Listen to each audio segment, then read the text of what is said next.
Hello and welcome. It is match 7 of 11 here at Moncton, New Brunswick's Fairlanes Bowling Center. My name is Greg Guyar and I'm alongside Paul Grant here for Candlepin Bowling Network. Round 7-11 of the round robin competition. 2 divisions of 12 teams and top 5 seeds in each division advance. Top seed gets a first round bye, and of course 2 match points per string and 2 for total. Full description is available in the description. And Paul, who do we have? All right, for Able Construction, we have Garrett Martin leading off, followed by Glenn Murphy, Ryan Cox, Billy Gillis, Mike Brown, who was the finalist in the World Singles the other day against defending champion Troy Fournier. For Avon Valley Lanes, Brett Adams, Trevor Gates, Ryan Hogan, Chris Curry with an IE, and Matt Pickram. Gave up the ghost that I was entering the lineups as we went. Lane 13's on a delay right now, so we'll be slow out of the blocks here. Well, that's my fault. I was too busy doing a schedule, remaining schedule, all the other teams. I was waiting for the lineups. So in the standings right now, which are available on Fairlanes Bowling Facebook page, right now Able Evolve is in 4th place and Avon Valley in 6th place. Remembering the top 5 advance to the next round. We got some good ones today. We're going to be flexing our schedule after this match. We'll be going to lanes 15 and 16. In our final match, Maria Subs A-plus accounting on Division 1. We're covering Division 2 mainly all week. We're going to go cross over to 11 and 12 for A-plus and Maria Subs, our final match today. We'll flex tomorrow based on the outcome of today. We'll have a special guest later on. We're going to have, not right now, but we'll have Brady Yeaton here and a couple of Crystal Grande's kids, son and daughter, later on as a special guest. That'll be a lot of fun. We had a lot of guests up here as well. We had Josh Daly and Mike Machichi join us when we covered Academy Lanes yesterday in their match against Harry's All-Stars. Academy Lanes holding serve. They currently hold the top seed in the right division. Drywall Concepts out of Maine in the left division. Academy Lanes are defending champions. A-plus accounting the champions last time they were here. Maybe, just maybe, we're headed on a collision course there. We're still waiting for lane 13 to start, so that's how it is. Maybe they'll start alternately on the other machine. We'll see. Do you have the standings by any chance online? I don't. The screen? Nope, don't have it in front. All right, so let's go over Division 2 we're covering here. Academy Lanes 46-2 and 24-0 yesterday. The Extra Lucky Lanes lost 4 yesterday, the last match. Excuse me, they're 40-8. Excuse me. Oh dear. 6 out of first place. Outlaw Rides, a good day yesterday after a tough start. 32-16. They were 4th. They took 8 points over Able Evolve Realty. You see today was 30-10. Able Evolve Realty here on lane 13 ends up at 30-18. 2 beyond Outlaw Rides for 4th. Bayers Road Bolorama slides into 5th. 25-23. Avon Valley Lanes was in the top 5 yesterday. They're 6th right now. 3 out of 5th right now, 22-26. So a crucial match for both these teams, especially Avon Valley Lanes, as the top 5 make the playoffs, each division. Spikes Chimney still in the running, 22-26 like Avon Valley Lanes. Pinfall is the tiebreaker, no playoffs, but there's a tie for seeding. Central Park Lanes, Brian Hatchetman, 20-28.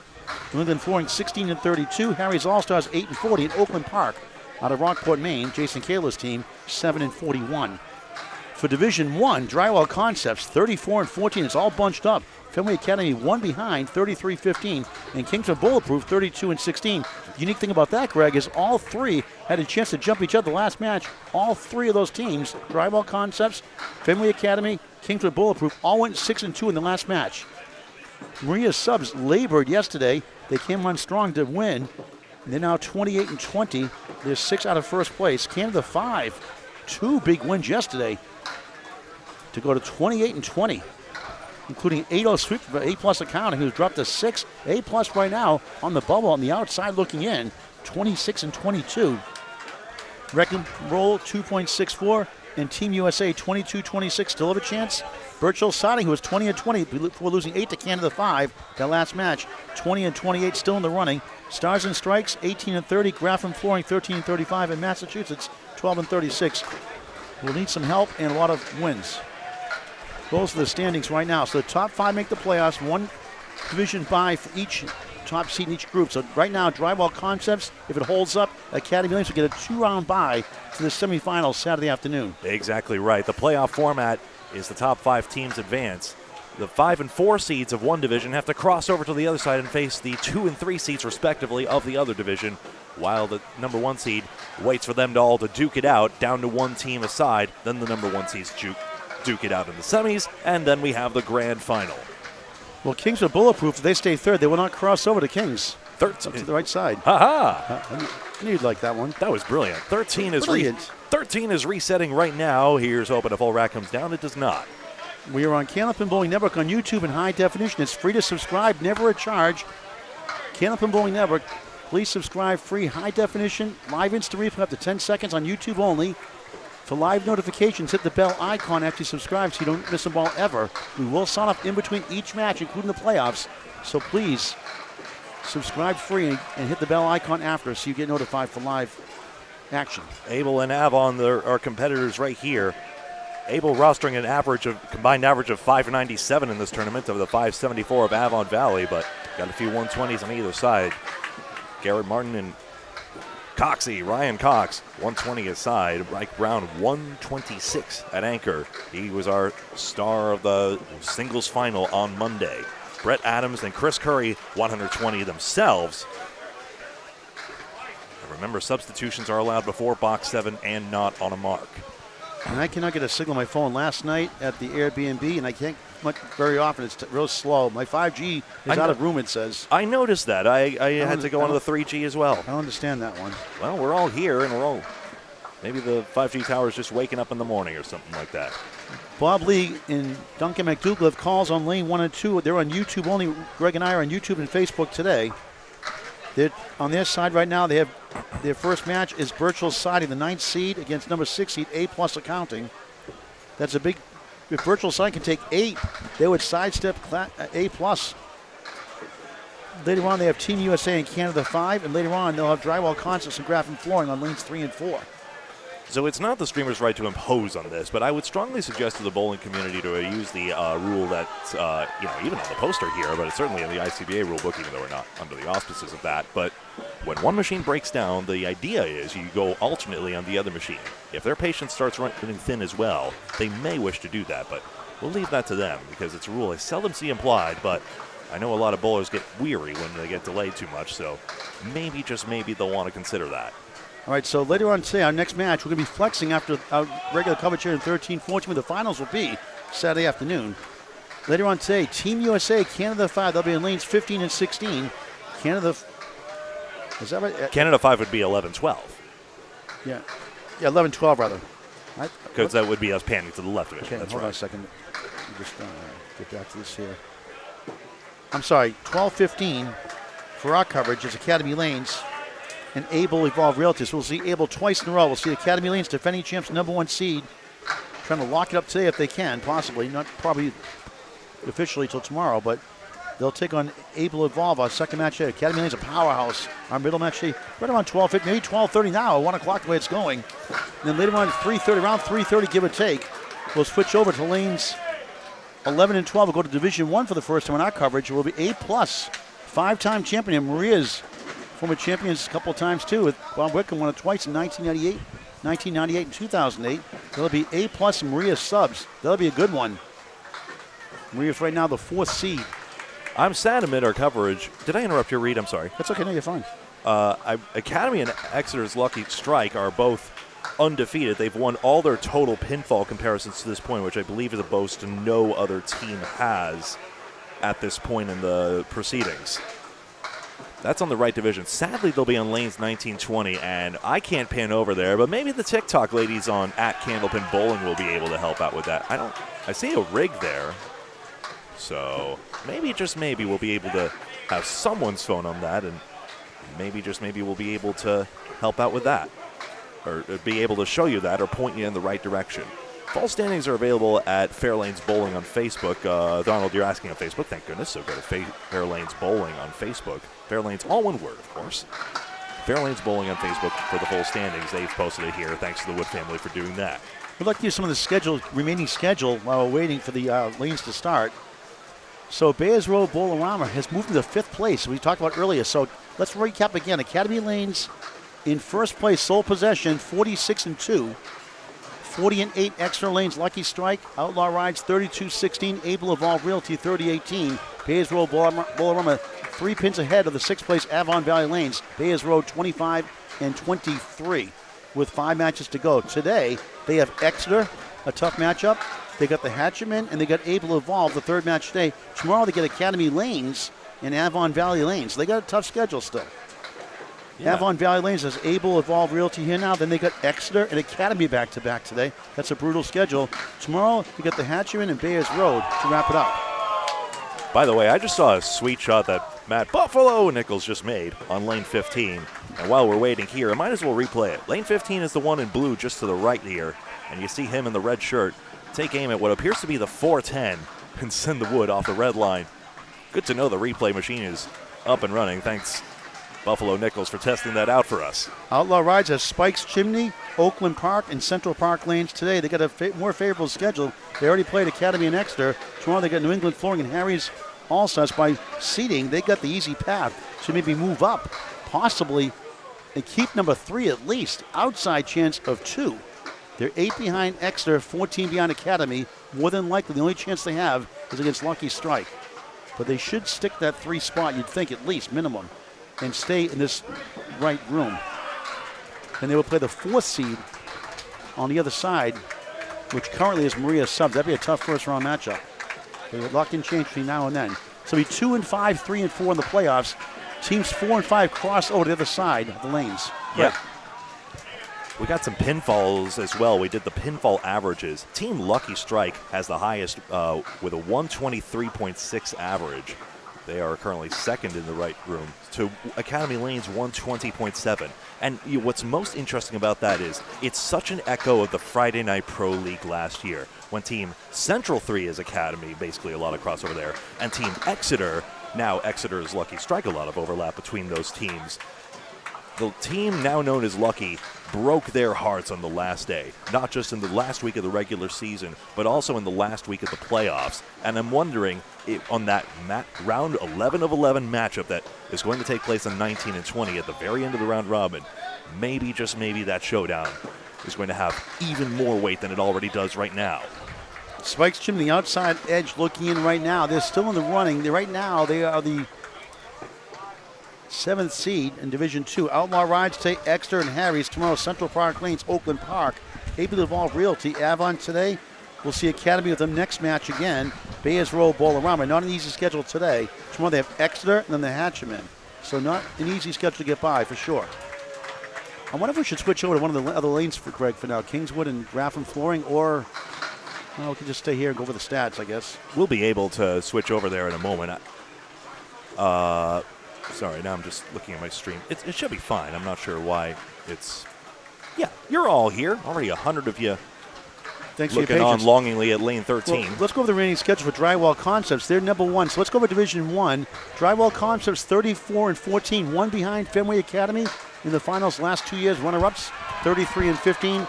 2 out of first. Kingswood Bulletproof 1 behind Fenway Academy. Kingswood Bulletproof 3-time world champions 32-16. They're in the semifinals here 2 years ago. Maria Subs 28-20. Canada 5 28-20. The pinfall difference is 37 pins, which is the tiebreaker. They're over 100 pins behind going the last match yesterday, and they gained some ground as far as that goes. Don't count Canada 5 out. Can they lock out A-plus accounting, who's 2 out of 5th at 26-22? So Drywall Concept schedule today is Stars and Strikes, Kingswood Bulletproof, and Graffam Flooring. Tomorrow they have A-plus and Birchall Siding.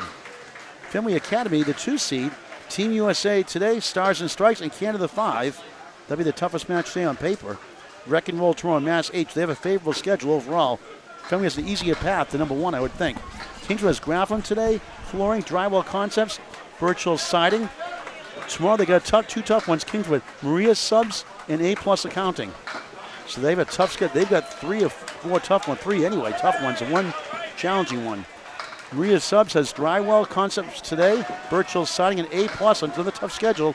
We'll have that final match today with A-plus Maria's on lanes 11 and 12 on our field with Greg and myself. Kingswood Bulletproof has a tough path too in some ways. They have Graffam today, Drywall Concepts, Birchall Siding, We just mentioned, oh yeah, I just mentioned that. Maria's subs 8, okay, I already mentioned them. Let's go to Maria's rather. Here, Drywell's today, Yeah, sure. Birchill, 8, yeah, we mentioned that just now. 8+ account, and then tomorrow they got Graffam, Kingswood on lanes 1 and 2, and then Graffam. Canada 5, Wreck and Roll today, Team USA and Fenway Academy, or Fenway, and then Mass Agent Lucky Stars and Strikes, Stars and Strikes tomorrow. One more team, A+ accounting, Birchill's today, Graffam and Maria's. We'll have that match later on 11 and 12, our third match today. And tomorrow they have Drywell Concepts in Kingswood. So they got a tough schedule also. Sorry to meet you partway through that. You're good. And Birchill's right now sitting in ninth, but they've got game, so we'll see what they can do. A tough schedule, so not looking good for them schedule-wise, but you never know. They've won some big ones too already, but they're still furiously trying to fix lane 13. 24 lanes here in this room. The right side of synthetic lanes, I believe, right? For their leagues, I believe. Right, party room. So 36 in all. I'm not as familiar, I confess. I bowled on them once with Dan Castle when we were here last time in 2023. I wonder if they moved into the other room if that happens. That'd be strange. We couldn't switch our coverage if that's the case. But we're only on lanes 13 and 14 for this one shift today. In an absolute emergency, I suppose, but obviously maybe, just maybe, the fix is just known and it's just a particularly time-sensitive one. Not sure if there's any mechanics who can shed light on it. Maybe you can talk to Dave. Maybe you can talk to Dave Barber and Doug Black and the guys here too about that afterwards. They're probably a bit busy. Is Doug Blackler on a roster? Davey and Dave are, obviously. Davey Somerton, the other name we haven't mentioned. Not today, anyway. Candlepin Bowling Network's presentation of 2025 ICC World Championships, International Candlepin Championships are on Candlepin Bowling Network on YouTube. Paul Grant, Gregory are live. We have a slight delay. You could say a lane delay, not a rain delay, a lane delay. Yep. Although it's raining outside. 13 is being stubborn right now. They're trying to fix it. They do a great job here. The staff, wonderful, top to bottom here at Fairlanes. And good to see the youth program back here on Saturdays after years not having after COVID. AYB is back. Yes. We've been long awaiting more of those blue pennants, which are now more or less out of camera view. You still see the tails of them there. I need to make some B-roll footage of that at some point. Amateur youth bowling. And Fairlanes Moncton had a lot of championships there. The houses flew the banners with pride. That's the word. Yeah, so again, patience as we wait for lane 13 to start. Yeah. I did plant the idea in a couple of bowlers about going alternately on the other lane, but I would also not do it, for example, with the mechanic there on 13, of course. No one's going to send a ball there. But Well, get a moment. I want to thank the fans and all the people who have donated to Candlepins for Cancer, a 501c3 charity founded by Hall of Famer Al Johnson in the 2023 class. We've paid out a record $31,500 to date this year, a record more than double any other year, and over $103,500 overall.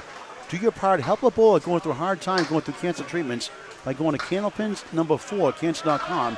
Candlepins4cancer.com. It's a 501c3 charity. Donations via Venmo. If you don't have Venmo or you want to send a check, you can do so. You can find the address on the website to send a check to Candlepins FOR Cancer at candlepins4cancer.com. Also, 2 upcoming roll-offs you can sign up for at Riverwalk Lanes, Amesbury, Massachusetts, 11 High Street, downtown, beautiful Amesbury. Go to candlepins4cancer.com. Open scratch roll-offs, January 2026. Multiple shifts available. Candlepins4cancer.com. my spatial awareness is so terrible. The Gothiers, Bowling with the Gothiers on YouTube, by the way. You should check them out. They're speculating maybe a spring broke as well, which would be the thing that releases the pins on reset. We saw the pins clatter in a heat, for example, which might have been part of it. So you see a lot of tightening down there, and that might have been part of it. Obviously, we had a number of pins as well. The fingers were also separately having some issues with the pins as well. So tough. Doug Blackler's on Bayers Road more as a non-bowling captain, most likely.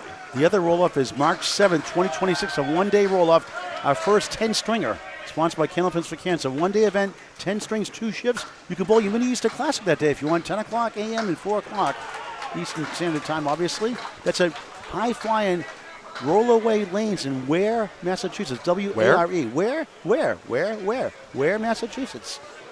That place is faster than Millis, according to Mike Ramparato, and I've been there 2 or 3 times. He's right. There's a debate about it between that and Bolorama Portsmouth. Yeah. Some might put this house up as well. The pins were flying during singles, for example. Newport Entertainment Center, NEC in Newport, Maine, Kaihan Bowl, same thing. So that's going to be March 7th, Saturday, one day only. Register at Candlepins number 4, Cancer.com, Candlepins number 4, Cancer.com. Again, donations via Venmo as well. Thank you very much. Just trying to find the high average on this.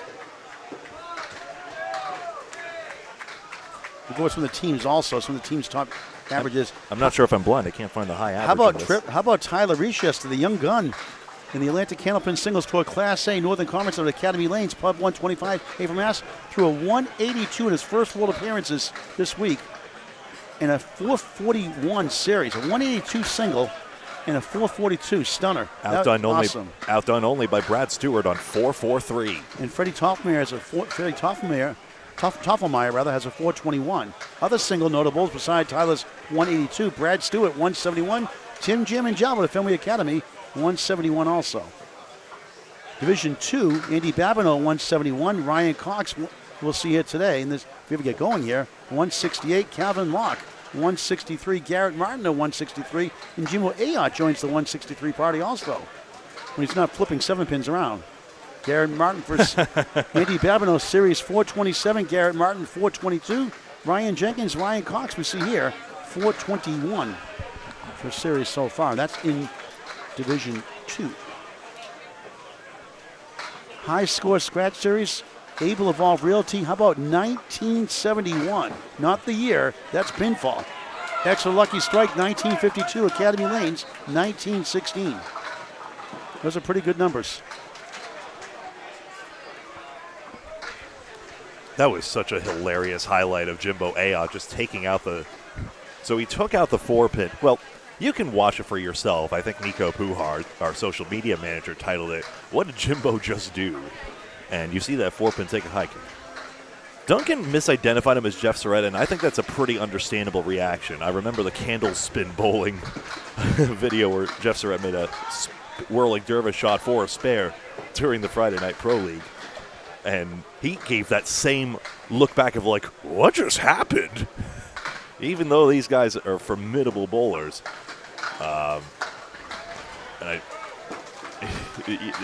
This game surprises even them sometimes as well.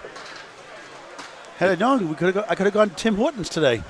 I guess so. You know, we got were at 8:15, and if this would have happened, I could have gone there instead. But nope. Hey, thanks for getting the lineups for me.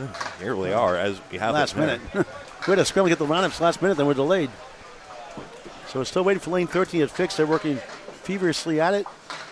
Yeah. The staff here has just got to be really highly recommend the staff. They're just really good.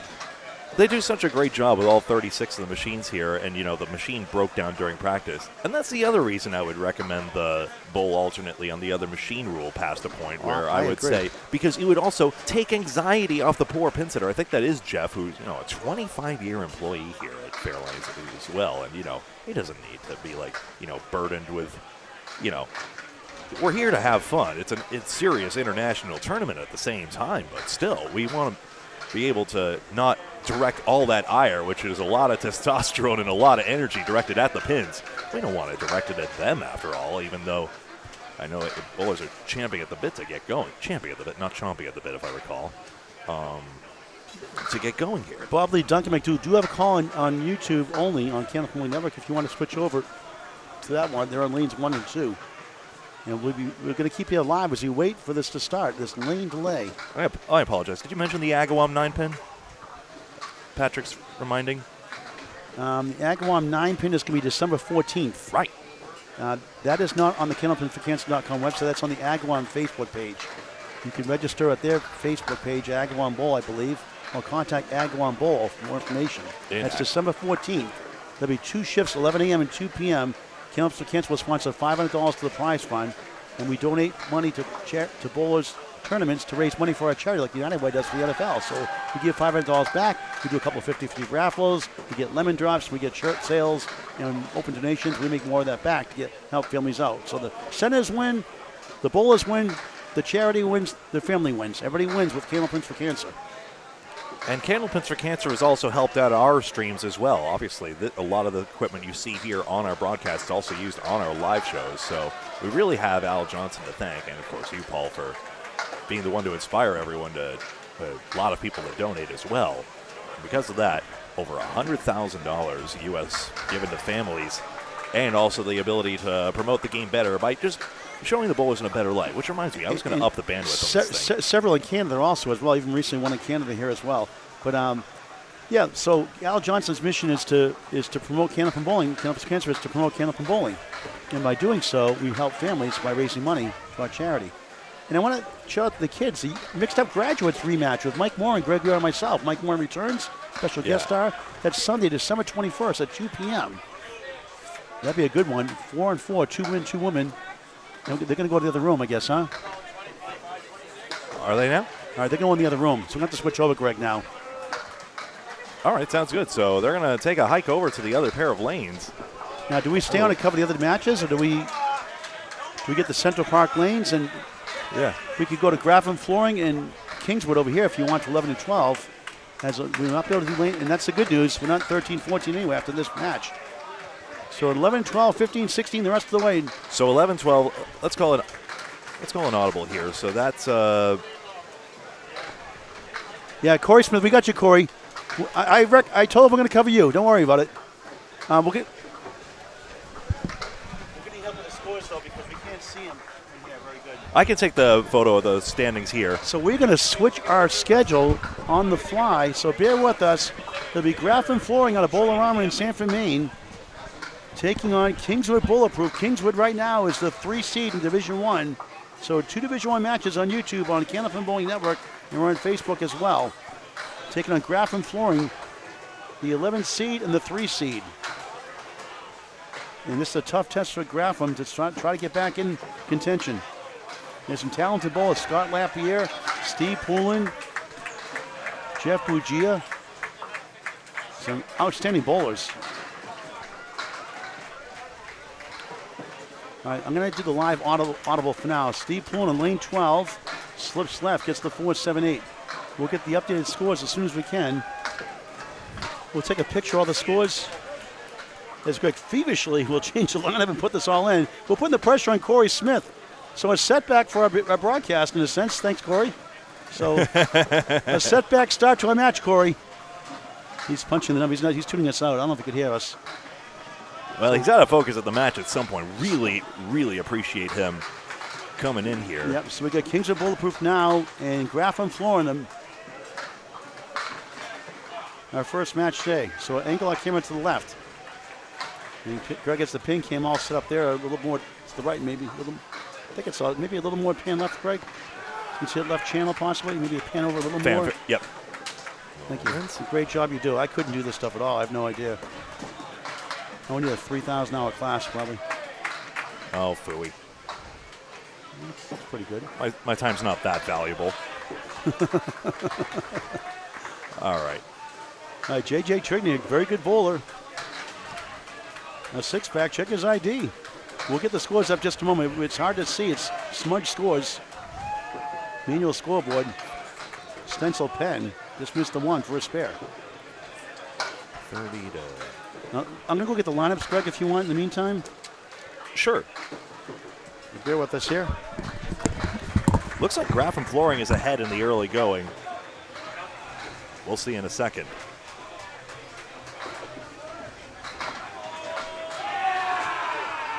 So bear with us, folks. This broadcast will be a little... I'm going to even just...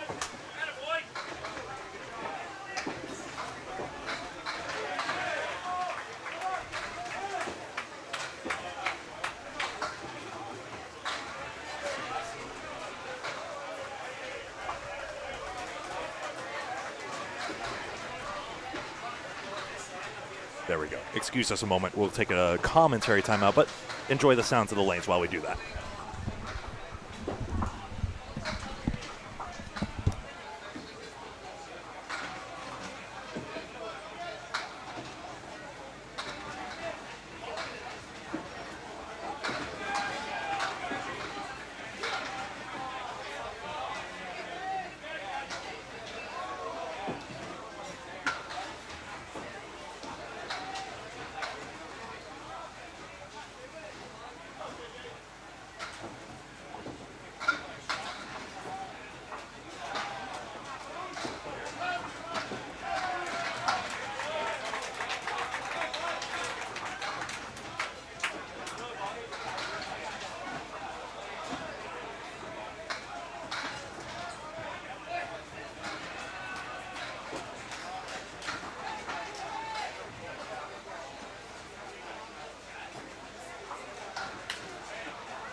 Kingswood on the right side. It would be. On the right, that's right.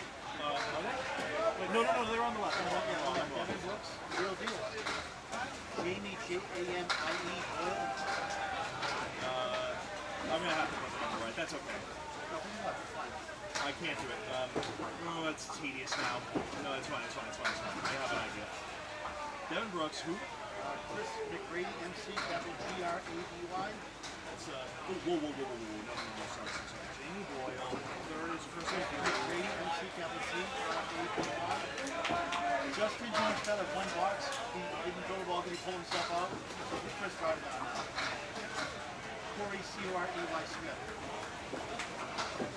For Graffam Flooring, Steve Poolin, P-O-U-L-I-N. JJ Turigny, T-O-U-R-I-G-N-Y. Jeff Uggia, E-U-G-G-E-H-F-A-K. Chris Kasler, put down Kaz. Scott right here. Want to put down Kaz? His name? Good call. Can you picture the scores now? Wait for me. As best you can.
Yes, please.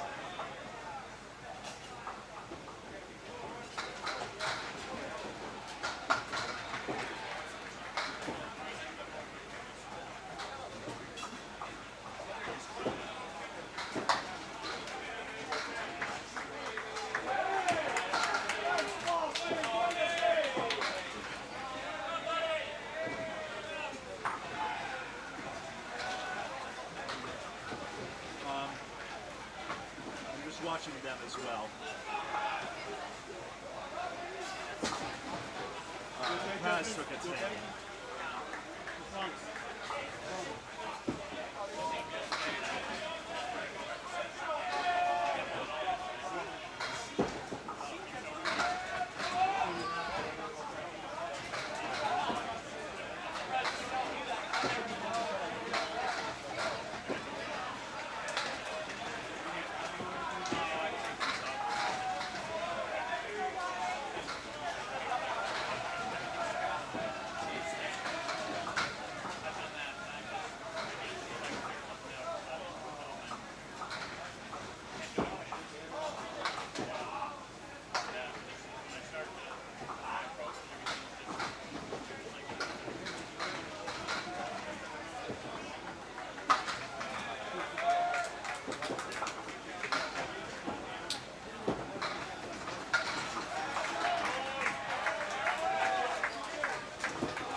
Stand by.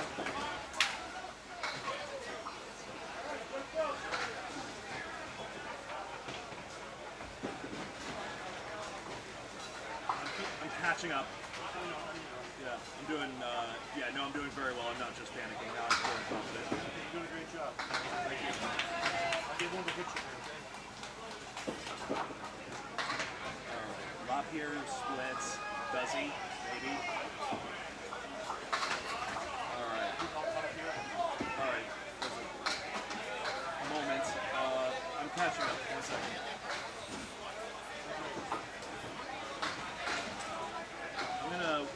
box. I'm going to double check it. 256. Right, these are for spares.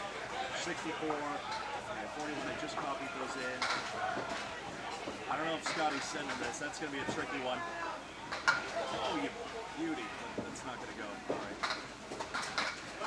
That's 54-54. 54-54 start.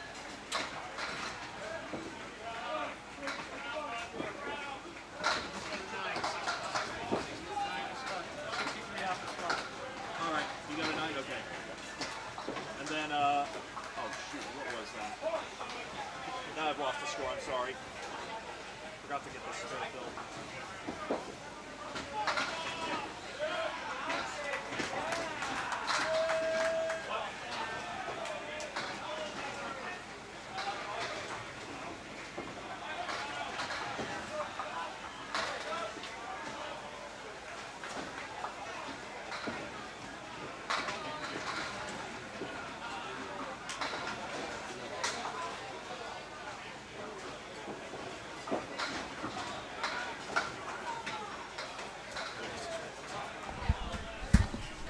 That score flash up was backwards, folks, by the way.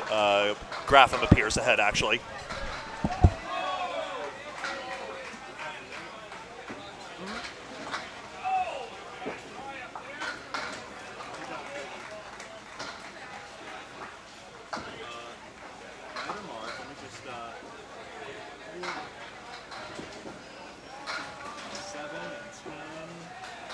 This is for the out. Lock here for 10 legal. 10 for Yep, got that. Just going to verify here. If we will hop up here, yeah.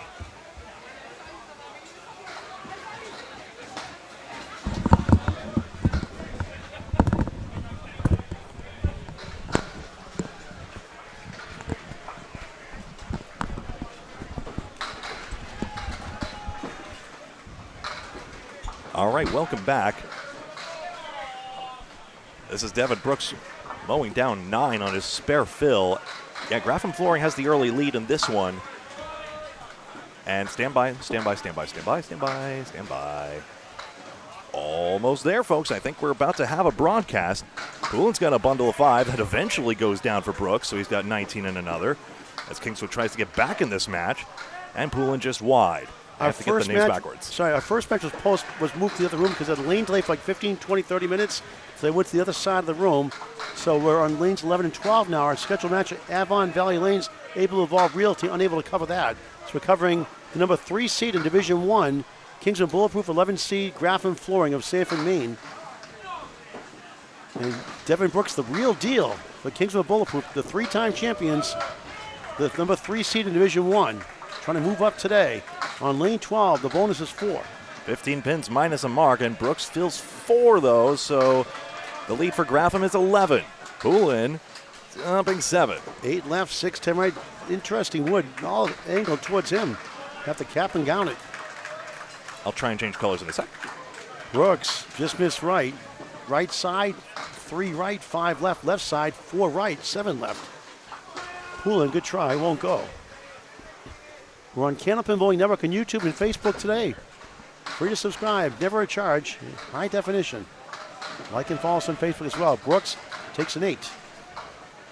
89 through 8 for the real deal. Poulin a 10. That puts him at 91 through 8. 345, 332. Graffam Flooring needs to get some wins. And a tough schedule here for them as well. Right now they're up 13 and 1 mark for each side. They've got a strike. Kingswood is a spare. Second bowl is a 5. Jamie Boyle for Kingswood Bulletproof, 64 through 6. Has strike 8 back in the second. He spins 4. JJ Trigney, no marks, pinning great, 56 through 6. A chance for the 2 and 4. Wood to the right.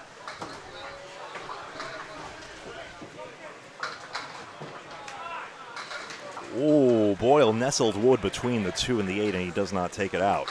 Trigney's got a chance here with a 2-pinner, and the Wood takes it. The man who qualified for the singles with a great average, he gets a spare. Boyle settles for 9. I got to shuffle through my notes as we go through. Jamie Boyle, 73 through 7. 5 straight without a mark. Kingswood always in the running. Kingswood Bulletproof is a software company. Kingswood Bulletproof. Bulletproof is a software company. Kingswood's a bowling center. Right. The one in Fredericton. Former host of the Worlds, maybe future one. I wish. The one you bowled at earlier this year, right? You visited this year earlier, right? I went to the Kingswood and I went to the Drone by Trailway. Both in Fredericton. I think there's another one in Fredericton. I think a historical society has preserved it, but I've forgotten its name. In between the pipes. JJ, good second ball, flies over the bucket of 5, and Cam, they caught the bucket shot. All right. The gentleman that just came here a little while ago talked to me before he went back on the air live, said, I'm the one that told you about that bucket shot. Should have been a 3-fill, so, okay, so, yeah, and then he has 5 more pins, and he takes a 6-box, unfortunately, to the 8. So 75 for JJ, tough break there. Jamie Boyle, 81 through 8. Kingswood trails by 15, 1 mark apiece. Hopefully I got that score correct. Apologies if I didn't, but we'll check it later. I'll check it after 8 boxes, just like I usually do. Get back in the saddle. Settling in here, folks. Thank you very much for your patience while we make the adjustment. Corey Smith lobbied for us to cover this match, and it was the higher seed, and we're going to do it anyway. So, Corey, even though you lobbied for it, I already decided we're going to cover you anyway. Just for the record, okay, Corey? Yeah. Corey's a fun guy. They do lobbying up here, huh? No, At least they know how to dissolve Parliament when necessary. Here's Chris McGrady for Kingswood Bulletproof. And Jeff Bugia has a 218 high single.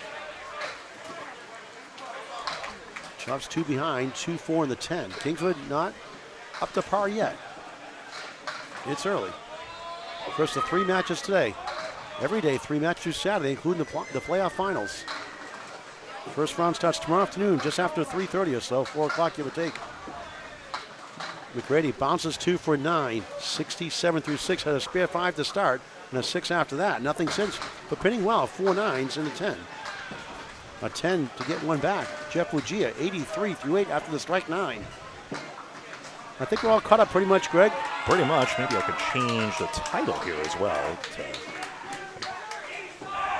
Now Kingswood has 1 spare to number. They're down 25 here in the first of 3. 2 points a win for a string, 1 for a tie, 2 for total.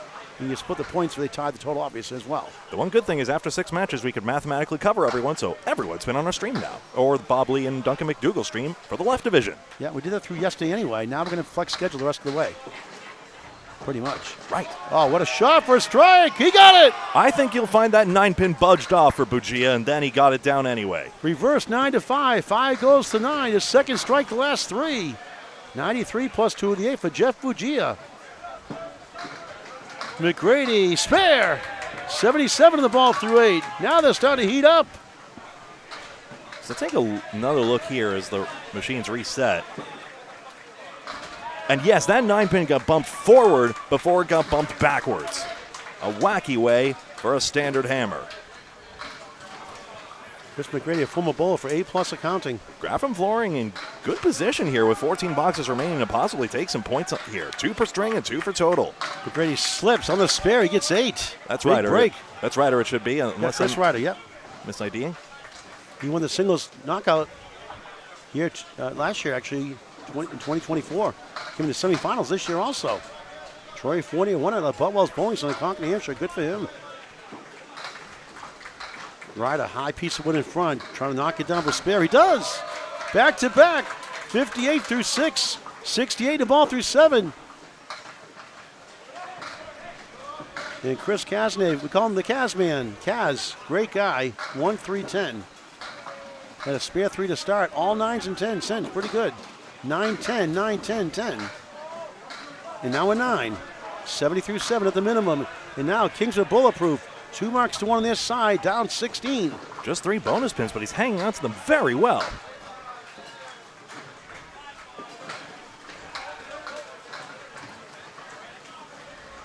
This was Flex last moment after lanes 13 and 14 broke down. Now 13 looks to be fixed now, but for now we're staying here. And I believe they'll stay in the room the rest of the way, I would think, Greg, the whole match over there, I think now, in fairness. We'll see. 3-6 right, 4 left, a tough split. 7 in the fill for Ryder. They'll try to give it a ride. 75 through 7. Same thing the other side with Wood behind the 4. How often do you see that side by side? Ryder picks out the 6. 3 right, 4 left. And what a try that was. The object pin won't carry. 6 right, 4 left for Kaz.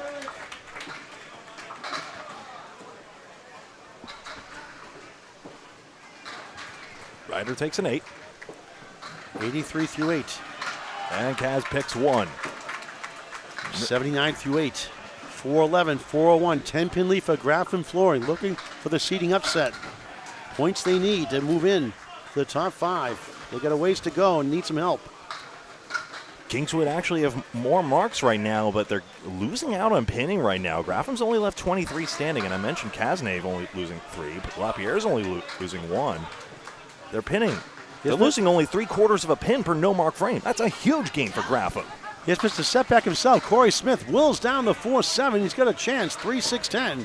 Here's Scott Lapierre. 207 high single. Soft hit there. Look at that one. That's a strange one. I guess the 3-pin didn't want to get out of bed. Now you made me yawn. It's funny how that works. Yeah, it's a social contagion. He missed the 3. The wood coming back, but won't get there. It's kind of stopped short behind. Yeah, hit the emergency brakes. Yes. Smith's been pinning well, too. He's only lost 2. But the pinning is 13 in favor of Graffam Flooring, and that's why they lead in the string. Corey's third 10 there after a spare 7. A spare 6 to start. 81 through 7. And 8 for Scott Lapierre. 89 through 8. He had 2 spare 7s to start. A couple of 10s after that. 9, 10, 8 since then. Now the lead is down to 8 with 1 mark for each side. Graffam Flooring holding on to the lead. Usually marks and fills decided, but every now and again, pinning can outright tilt a match. There's that bucket shot they call in Canada. The Canadian bucket shot. Or can make it close.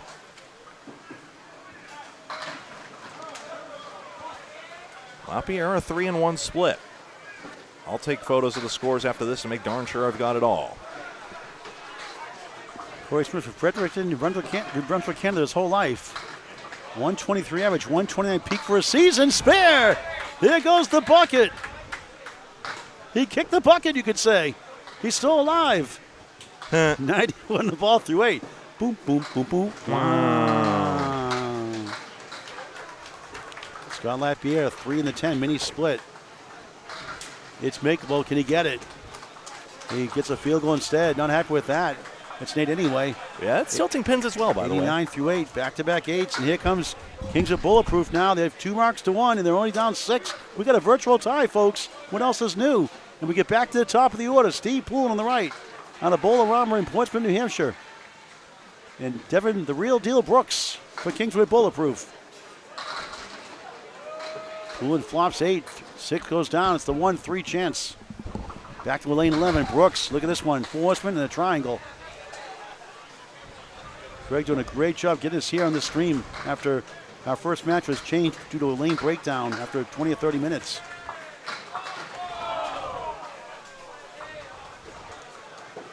Poulin trying to connect for a spare. He missed it.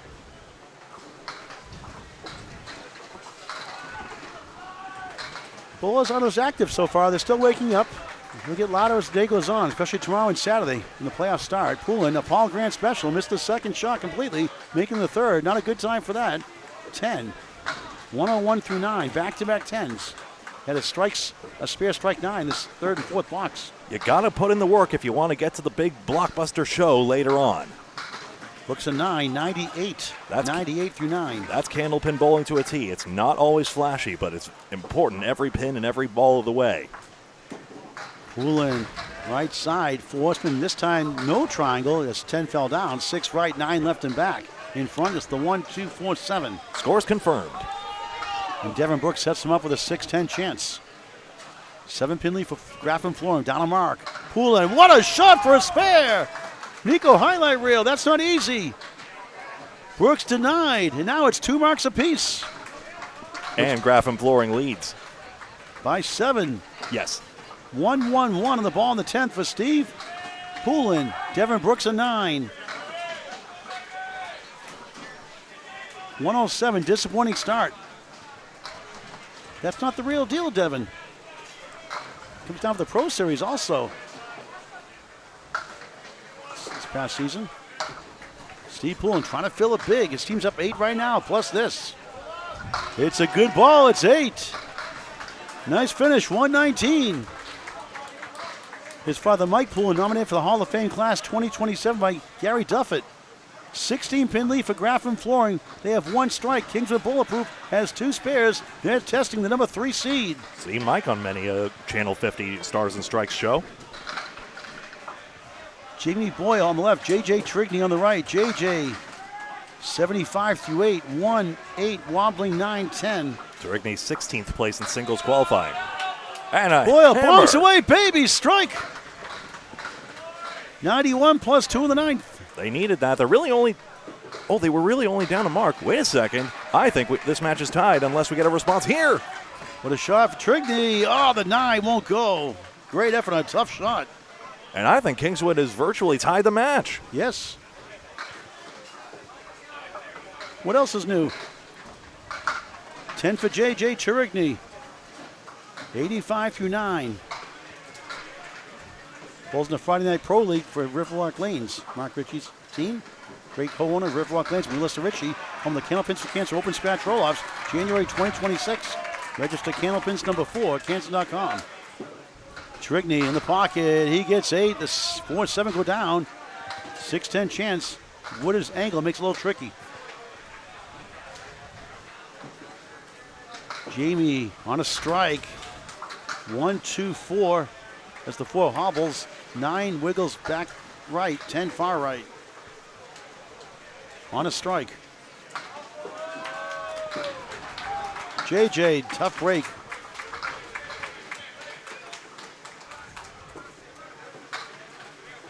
Sticks grabbed by Boyle on the strike fill, so 8 more, and that is part of how Kingswood is going to get back in this. 9's a wild, 9-9-9, 99 through 9 here in the first of 3 strings. And it's +1 pin to Kingswood as they try to close this pinning gap, which is now down to 10 for Graffam Flooring. 108 for Jamie Boyle, 93 for J.J. Trigney. And now Kingswood has 2 extra marks all told in this string, which means they now lead.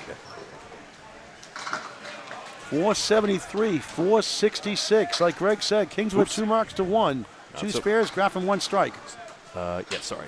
Our scheduled match for Avon Valley Lanes Able Construction. Unable to cover that because of lane breakdown. They're in the other room now. Tie match. Yes, we've got a good one here. McGrady does have to fill to maintain the tie. Jeff Ogier on a strike. Chris McGrady on a spare. He gets 7. That's fine. 8.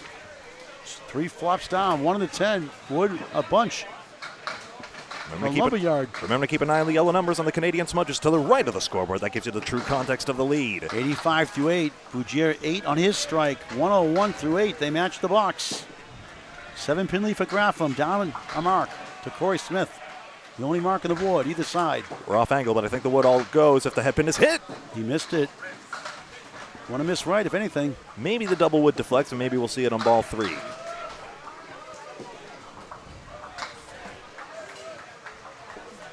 Chris McGrady, tall right-hander. And that is a Paul Grant special. Missed the second, make the third. Never a good time for that. Not a good time for that. Thanks. Yeah. 1. Chris McGrady, rather, not Jamie Boyle. Chris McGrady, 10, 95 through 9. Unless I've mis-ID'd, but. No, I got my notes all shuffled because I had to get these out quickly on the fly.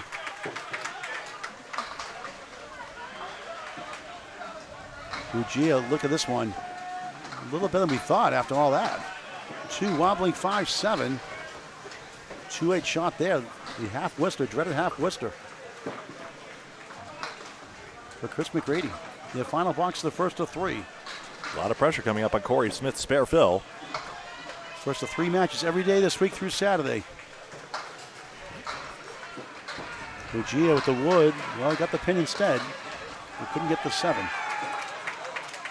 McGrady, good second ball. 4-7, 6 right. It's close, close, close. For the first 2 points. Ugia missed right for a 9. 119 opening string. 8 for Chris McGrady. 103 disappointing string. Yeah, lost a couple pins there on the end, so that'll be tough with the $6 and everything. But 7 pins minus the Corey Smith spare coming up. And the average spare fill 6.5, so basically a virtual tie. Stats by Candlepin Bowling Network, 8.3 for strikes, by the way. 2 for string, 2 for total. It's these points that determine the standings. Kingswood Bulletproof looking to hold on to a playoff spot. Chris Kasney, the Casmian, takes the head pin from behind. Not a head pin. It is a split. 2 wiggles, 4-7, and the 9. Oh, man. Bombs away, baby! Christopher Ryder rides them all down. 93 plus 2 in the 9th. They have the virtual lead now. Singles champ last year, semifinalist this year. Cass, somehow the 4 does not go. Everything else went, including the 10. Troy Fournier, your new singles champion. And that ball's still in the deck, but it stopped short. You going to shoot that? They're going to shoot it because the ball's out of the way anyway. He gets the 10 anyway. Well, you say technically. Never mind. A spare 3 to stun. Nothing since. All 9s and 10s. Great pinning. 89 through 9, but could sure use a mark. Help his team out. Now Kingswood Bulletproof on the move for the first 2 points. The 3 seed trails the 11 seed right now, technically. Kaz, left side, 2 of the 8. He's frustrated with that one. I know all about that show. I made a living off that one. Oh, my. Well, that blistered that pocket again. He pushes down the 8. Maybe. No, it goes the wrong way. Want to go left, went right turn, Clyde. Every Trevor Loose reference, Clint Eastwood and Orangutan Clyde, the star of the movie. Oh, wow, what a shot for a spare. A 1 in 5 chance. That's a bombs away baby spare, you could say. But Chris Kaz in the 10th, 99 plus. He's all fired up. And a missed shot there I think we're back to a tie there. for Ryder. 8 in the strike, 101 through 9. Yeah, Ryder got that mark, but then gave it right back. We're back to even. And that, my friends, is another Paul Grant special. Missed the second, make the third. A lot of those today. 10. Yep, scoreboard is correct. 1 pin, ball aside for Graffam and Kingswood. 111 string for Chris Ryder. Here we go. It's a 1-pin lead for Kingswood. 1 spare apiece. And now 5-25-19. And now it's Kasney versus Smith on the spare fills. Cast a temporary lead. Tries to backdoor. Just 4. The 103 finish. flat gunners aren't that lively. Sorry, I keep stepping on that. That's okay. Graffam throwing up a field goal. 3 is the lead. 5-23, 5-20. Corey Smith on the spare for Kingswood Bulletproof right now. Scott Lappy, the anchors, wrapping up the first. This wild first. Both teams way under average. It happens. Lapierre, beautiful ball. 9-pin drop. The 10 wiggles. And a bunch of wood, 3 pieces to hopefully help. This ball now tells us who has the lead. Corey Smith trying to get a big 20 here at a big time. Huddles on it.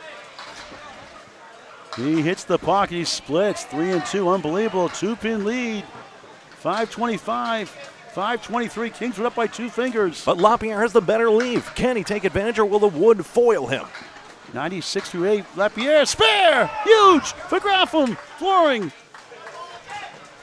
9's a wild plus. 99 the ball through 9. Can Smith pull off an impossible shot here? 2-4-7, 6-10 right. He missed left. Try to get 2 here. And now Lapierre with a strike can pretty much possibly seal the deal. Don't make it easy on Lapierre. Scott's been here on the big stage many a time. An object hit for a brutal 7 for Corey Smith, 103 through 9. And now Kingswood Bulletproof trails. Graffam Florin has the lead by 1, plus a ball from Scott Lapierre. Graffam flooring the 11 seed, giving the 3 seed a lot of trouble here in this match. And now, with the Lapierre spare, the chance to take the first 2 points of the day. Lapierre, left side, just 3. Not happy with that, but they have a 4-pin lead. 102 through 9. Smith will probably need to mark.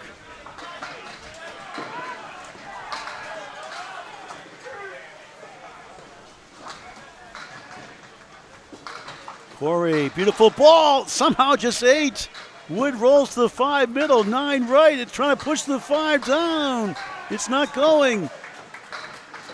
Without Wood, 2 pinners, 51%. Stats by Kenneth Monetti and Scott Lapierre. Watch out, hold on.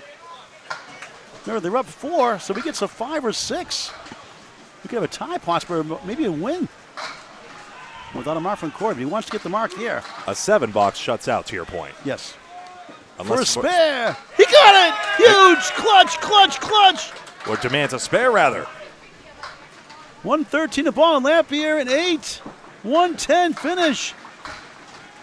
Graffam Flooring's up 2. Corey, can he avoid the lemon drop? 2 to tie for 1 point, 3 to win. Once again, another start, another wild finish. We've had 3 matches this week. Came down to the last ball on a spare.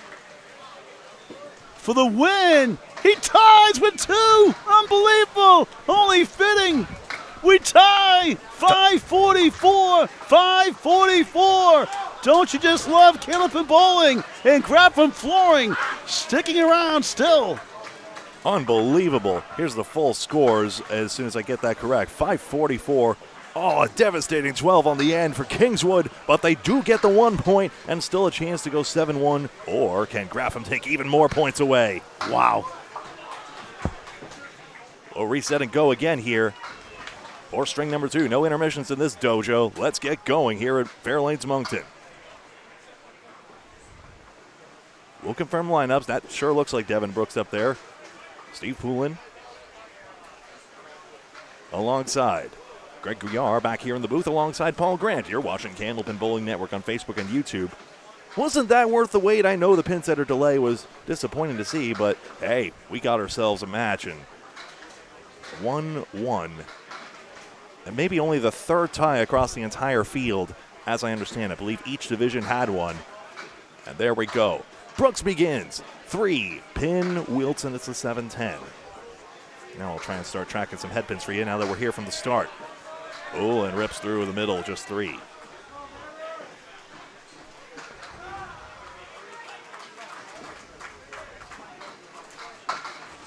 And Wood will push just into the 7 pin. Good offer by Brooks. Poulin's going to get Wood to come over across, but not totally to the left side. He'll have to pin for it. Wood looks fair, but it may deflect Brooks's ball. And we'll see, did he wave it? Poulin takes a certain 9. Okay, and there's no changes to the lineup as well. Again? Right, Chris Ryder subbed in. So he's in permanently. This JJ started last. Yeah. Chris Ryder will remain in. He swapped for Justin Jones very early on. Brooks gets a split. I got this. 1, 2, and 10. Still waiting on confirmation of the score for Devin.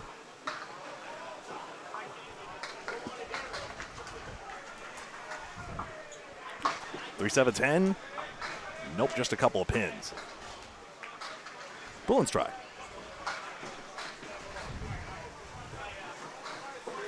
Devin did take 9 on that. So 10 for Brooks and 9 for Poulin, and now I'm caught up. Excellent.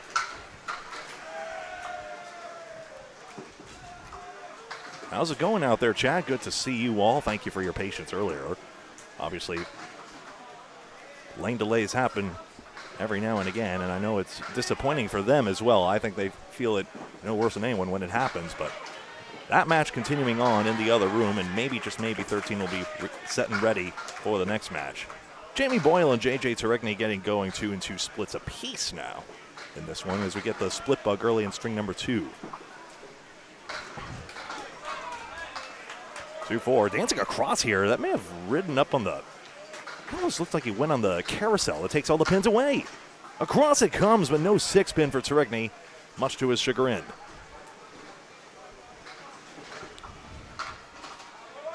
Boyle 10.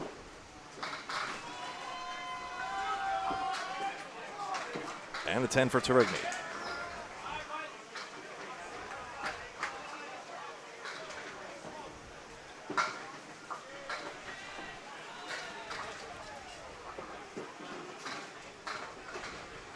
Fairlanes Bowling on Facebook has all the standings and statistics as well. I'll try and recite them as well for you right here.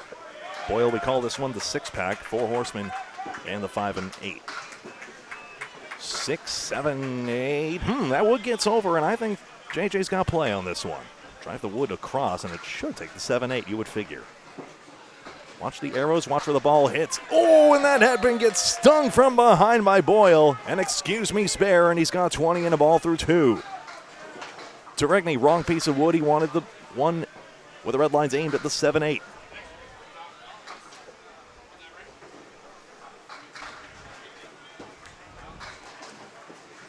He takes a 9 somehow or another as the cap now foiling him. And here's how this one went down.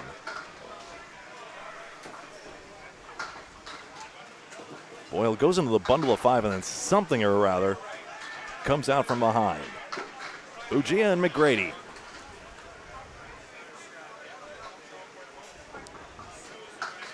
Graffam flooring taking a point that was not to chalk. We thought Kingswood Bulletproof would run away with this one.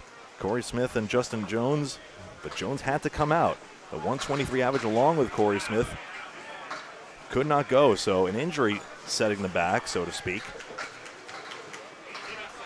Graffam flooring got hot to tie them on 544, just shy of a 110 average. Shy of a 109 average, you'll find. Every pin matters in this game. Back it comes. That had been stung too. Is McGrady going to swipe this one as well? He does not. Nor Bugia, 110. Bugia, Channel 50 Stars of Strikes.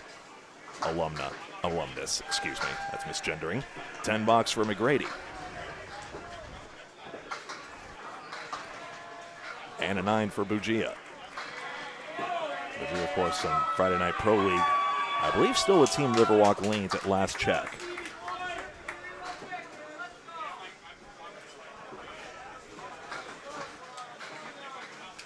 Graffam Flooring's top average. Scott LaPierre, 117. Chris Kasnave, 116. LaPierre's bowled a bunch of games. 17 of the 18. In fact, he's only swapped out for 1. McGrady, the nickel and dime. Jeff Bugia, a little light in there. Goes all the way around, and he's got a diamond right side. These are dastardly. They only go about 1 and 4 times. 5 and 10. McGrady, nothing coming back this time. 3 pins plus a bonus ball. A good start for Kingswood with not everyone having spoken yet. Jeff Bugia, diamond right side. Gets 3 of the pins. Came in 2 full on it.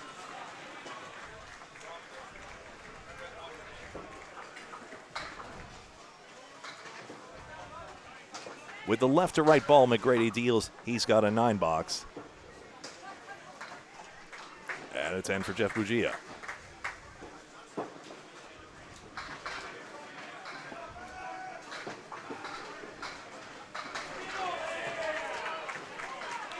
Chris Kasnave had a tough one, but I tell you, the pinning by him was significant here.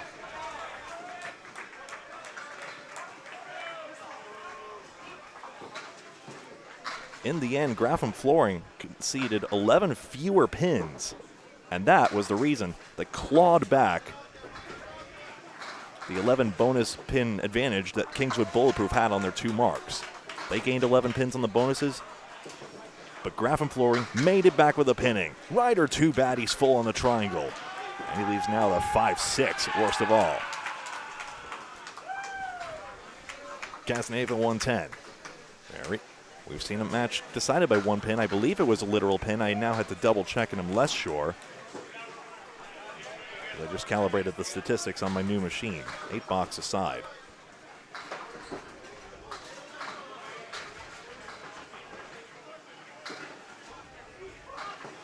Chris Ryder, a 108 average through the 6 games. Again, a singles semifinalist, so that's a crash. It could be the pin conditions breaking down. Could be something else. He's got the 1, 3, 6, and 7. Down the middle, right down Mountain Road. Chris Kasnave, 3 and 4 split. Mountain Road, Moncton, New Brunswick, that's where you'll find Fair Lanes Bowling Center. Just the one location. We used to have one in Nova Scotia as well, a former world's host. Right now, this 24-lane room and 36-lane facility, the only viable host for Canadian-hosted International Candlepin Championships. the men's worlds. Rider 10, that's +2 to him as Kaznev hits both front buttons. 8 box. 4 pins and an extra bonus right now. Jamie Boyle with that spare of sorts, and LaPierre and Smith now up. Corey Smith still fresh with the memory of that 12 box. A formidable part of Kingswood teams. Kingswood, a 3-time champion.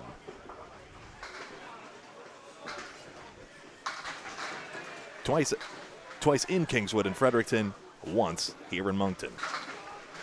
3, 4, and 6. Our fairly up-to-date stats? Yes. Go to Fairlanes Bowling on Facebook if that's possible. I know not everyone has Facebook. I apologize. 1, 8, and 9 for Scott LaPierre. Maybe there's a way, especially with a stop down here. Oh, I don't want to overpromise my time, but it'd be lovely if I or someone, maybe Nico or Kevin, would be able to post the standings. If you're out there hearing this, much appreciated if you can. I'd love to be able to bring that to you, but right now for sure, Kingswood in 3rd place coming in today. Not thrilled at the fact they just gave up that 1 point in that 5:44 tie. 9 and 9 to start off for the Anchors.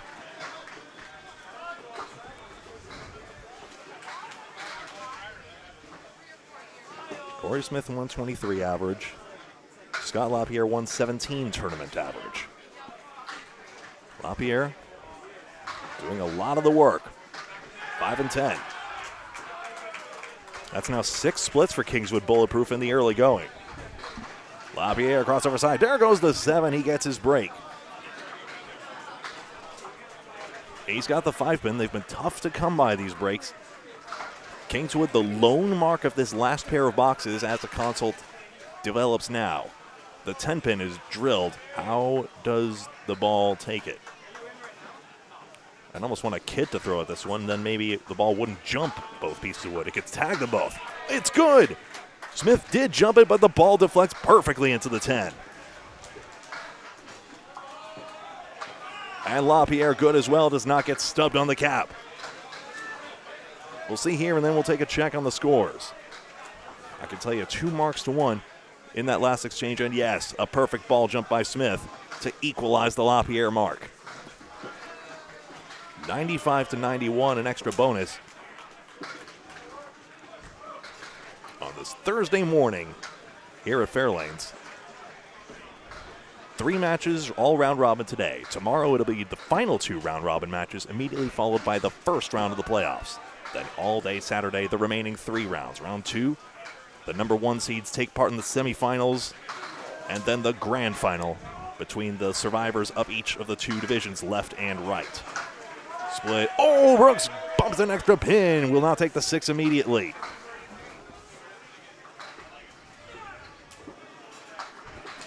Pull in. Flatwood. Here comes the ball, and it narrowly misses the 7. 6 pin is drilled by Brooks for the spare. And Kingswood. Collective back-to-back marks. There's a 10 for Steve Poulin. Paul, you got an update, or are you just hanging? Oh. Yes, Avon Valley Lanes is bowling Able Evolve Realty. Able has the lead by about 30 pins or so as they're finishing the final 2 boxes each bowler. So right now they have the lead. We'll see them next match anyway against Academy Lanes, the defending champions, number 1 seed next on lanes 15. And a strike here for Poulin. And no, that's absolutely right, Paul. I That's got to learn to look up when you're doing this. Maybe the Candlepin guys are like, no, thou shalt not cover the same team twice in a row. I forbid it. So we'll have them twice in a row after all. Well, once now, anyway. So they're winning against Avon Valley. Plus, everyone was covered once between us and Bob Lee and Duncan McDougall's Left Division stream on YouTube, Candlepin Bowling Network. And Able Evolve Realty, Spare run down in response. who was 30 and 10, lost 8 their last match. That's a good win for them if they hold on. We've got other matches here in just a moment when you're ready as well. We're just watching the Poulin hammer. Go ahead. All right, so let's go. Please, hold on, let me get back here. We'll wait for the fill here first. That's Boyle on that spare fill. Kingswood has the extra mark and 11 extra pins. And Rigney can't even call that a split, I guess, but it is a terrible leave. Despite his head pin hit. Boyle gets the spread eagle, and he's not much better.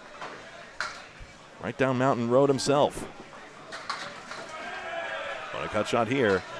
Boyle comes across and pin, tipping over in the 6-pin. Narrowly misses the 3, and there goes the money.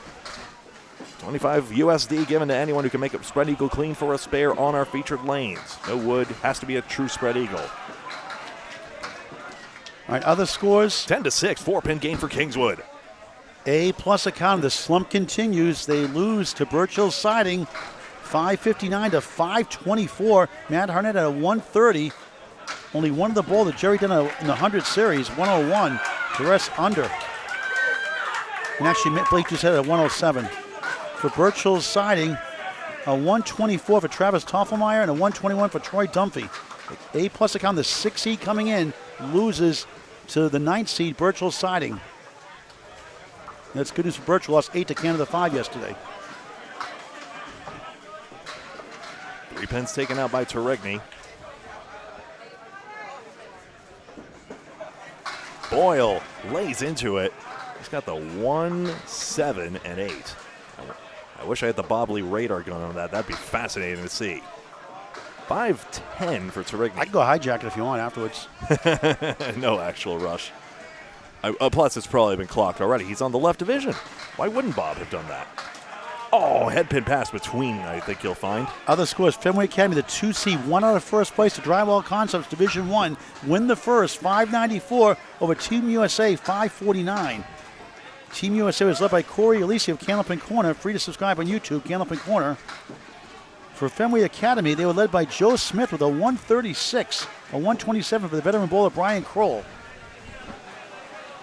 2-time finalist last couple of years. More in a minute.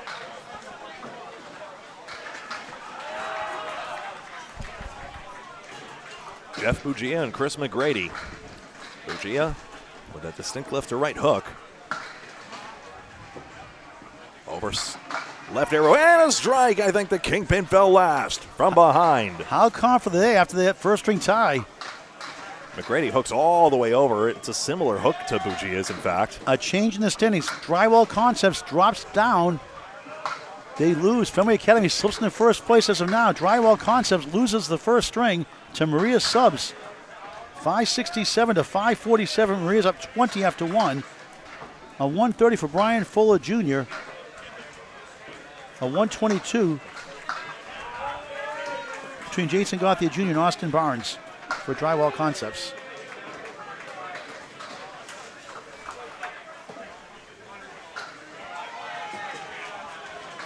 $9 for McGrady. I see my error. Canada 5 continues their hot streak, 582 to 557 over Wreck and Roll, 2.64.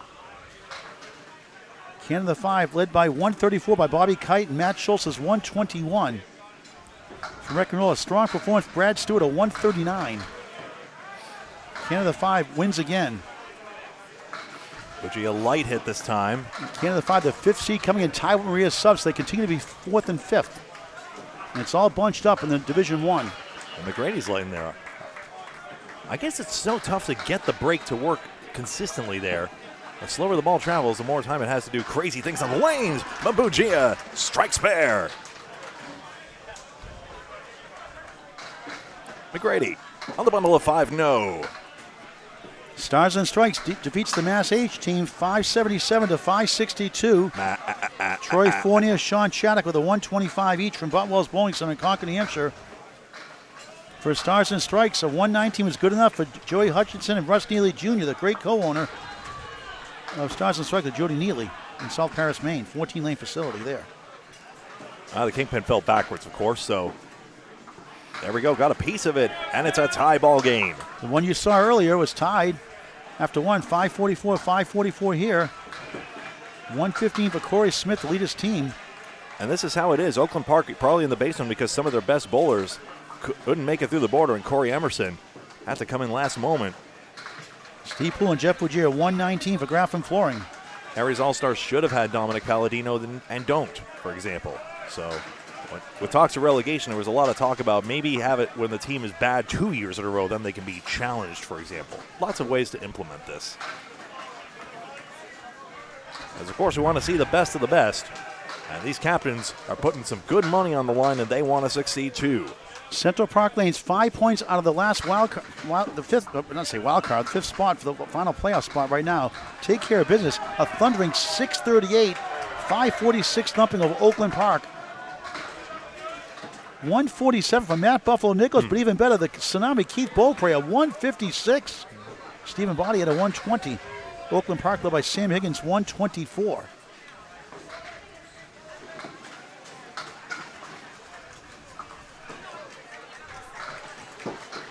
Academy Lanes takes care of business, 592 to 544 over the Hatcherman.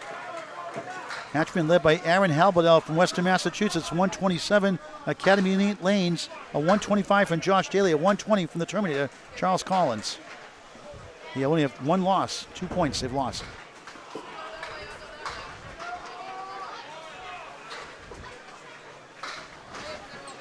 Two-pinner for Kaz. Apologies for missing the last one. He spares. 6-10 goes down.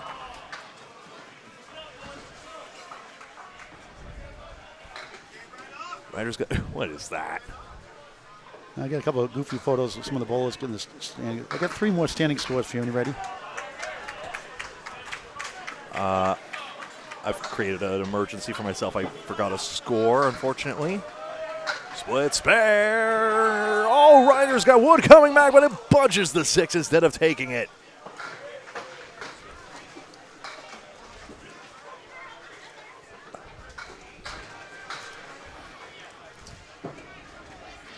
Takes 10 and stand by. I will confirm that. Sorry. Okay, Spikes Chimney drops the first to Outlaw Rides, 581 to 514. Outlaw Rides looking good for their schedule. Chad Reed led them with a 130. Grady Wood a 123. For Spikes Chimney, Jeff Duguay had a 125 to lead his team. Kaz 8 and Ryder 9.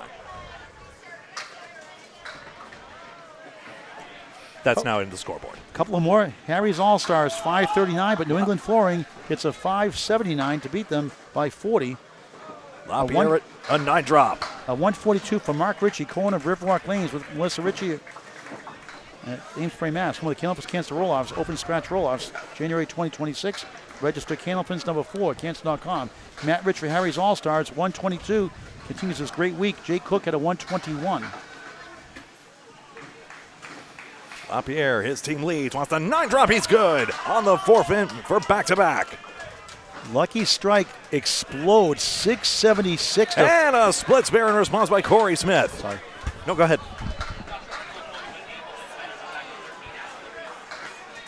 Okay. If that matters, then I don't do that. Thank you for the update. Much appreciated. As they approach. I think we might just stick with 11-12 at this point. Abel and Avon are coming back here, but I think at this point we may as well just play through with this. And we're going to see Abel. Yes, we're going to see him next one with the Academy. I already told him that. We're not going to cover them. Yeah. Very unfortunate, but that's life as one of them put it. And a 5-6 for a strike on spare. Scott LaPierre. Excellence, Lucky Strike, 676 to 556 over Bayers Road Bolorama. Looky what we have here. The setback lead for Corey Smith. Gets a giggle out of that one. Bayers Road led by 120 by Eric Banfield. Extra lanes, Lucky Strike, Jimbo A at a 158. The Freight Train, Joey List a 142. Jeff Surratt, 136. Tim Matero, 131. 676. A runaway win, 2 points to none. Smith's theory on this leave is you play the 1 into the 2, but this time he had Wood blocking the way, so that's going to be ineffective, unfortunately. Try as he might. Now the right side Wood is the prudent way for a 9 box and the 9 outs.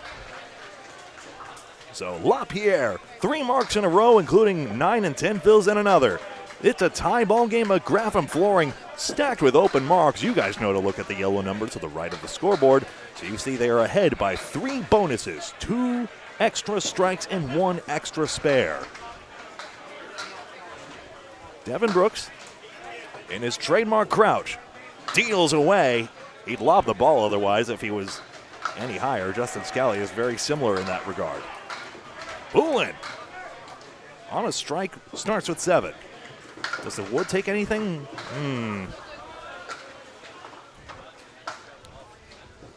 Don't think it really does a lot.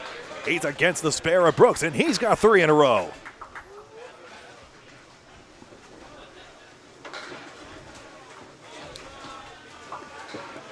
Poulin wide on the wood, and he has to settle for a 7-fill on the strike. Graffam flooring now ahead by fewer marks. He takes a 7. 3 pins conceded immediately. And pinning now in Kingswood's favor. They're gaining 8 in the string on pinning alone.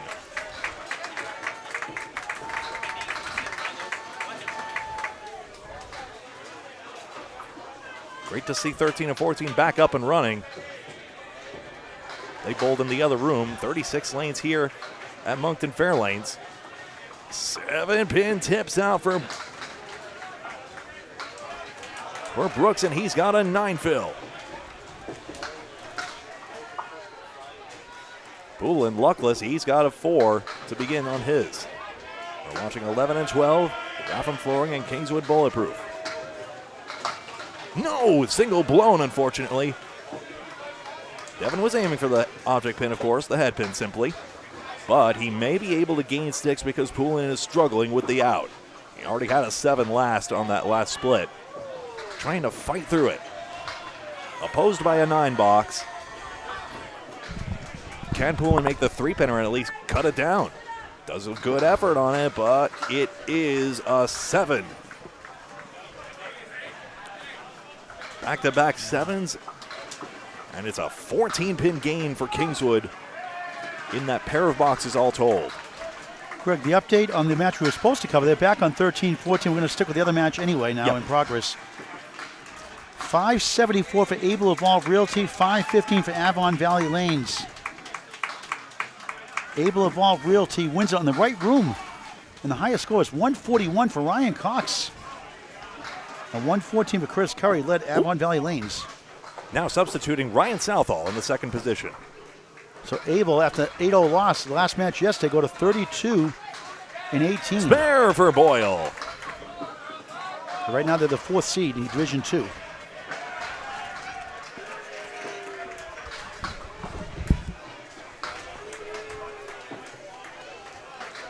Takes the 10 box.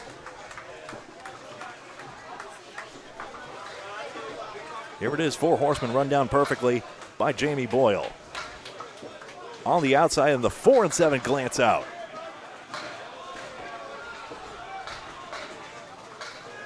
Now it's a virtual tie game. Graffam has the extra bonus balls to make up the 15-pin shortfall. There goes the head pin, and the 2-pin tilts as well. And if that wood gets out of the way, Boyle's got a clean shot at it. Southall splits, maybe he can spin this wood, 3-7-9. Boyle a 19 box, excuse me, and a spare, 19, and a spare.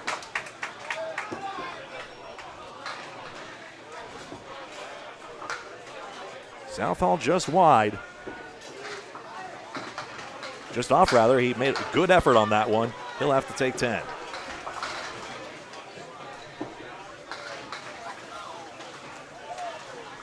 There's the scores, 24 pins, and now Kingswood has the lead. Jamie Boyle with those 2 spares.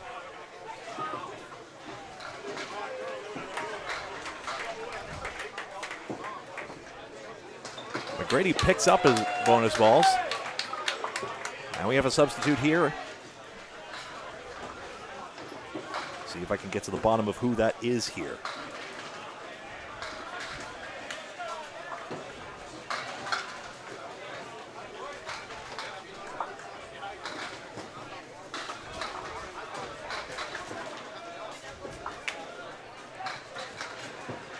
Gia lost the range, unfortunately, except the pins continue to fall.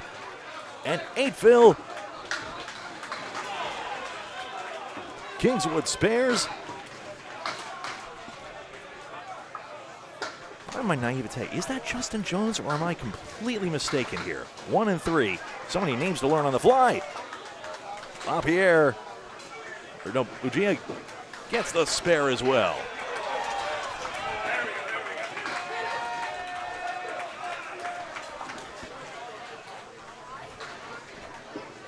Kingswood may have lost that last string because they didn't have the services of Justin Jones.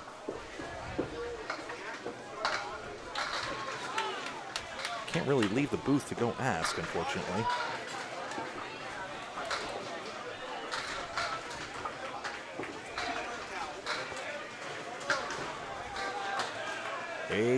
Just one pin chipped out on the spare fill.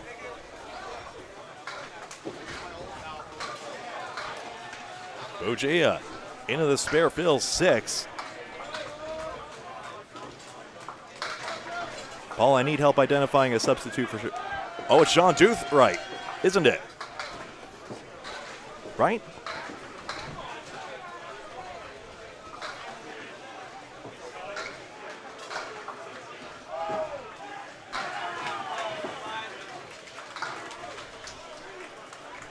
Five fill and a spare for Bugia, and 10 taken. That's so I believe that to be Sean Doothright, but I'll confirm in a second. Apologies for my American naivete. Chris Kasnave and Chris Ryder.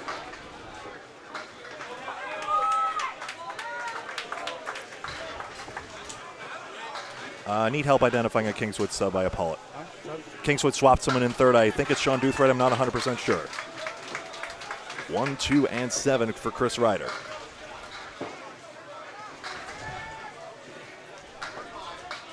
Thank you very much, folks. I'll put him in. S-H-A-U-N, Doothright.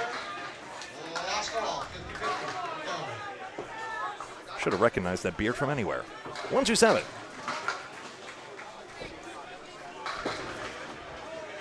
Sean Doothright with that 117 average. Could be a key substitution here. Gasnave just wide, had a 6 fill on that spare. Ryder? The finger of God, as King of the Palace puts it. He gets a 9 box versus 8. Would you get a 6 fill? Okay.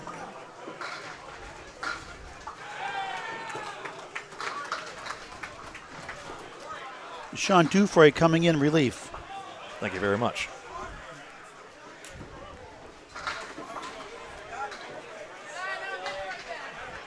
Ryder, 1, 2, 6, 7, 8, 9, 10. I've not covered him before, so I'll get his information in a minute. I remember him from last time. And J.J. Trigney is out of the lineup, I believe, too. There's a substitution on Graffam flooring also. Ryan Southall, Adam, right, certainly. Ryan Overhaul, Southall. Ryder, does the wood keep an attack? Nothing gets over to the 610 somehow.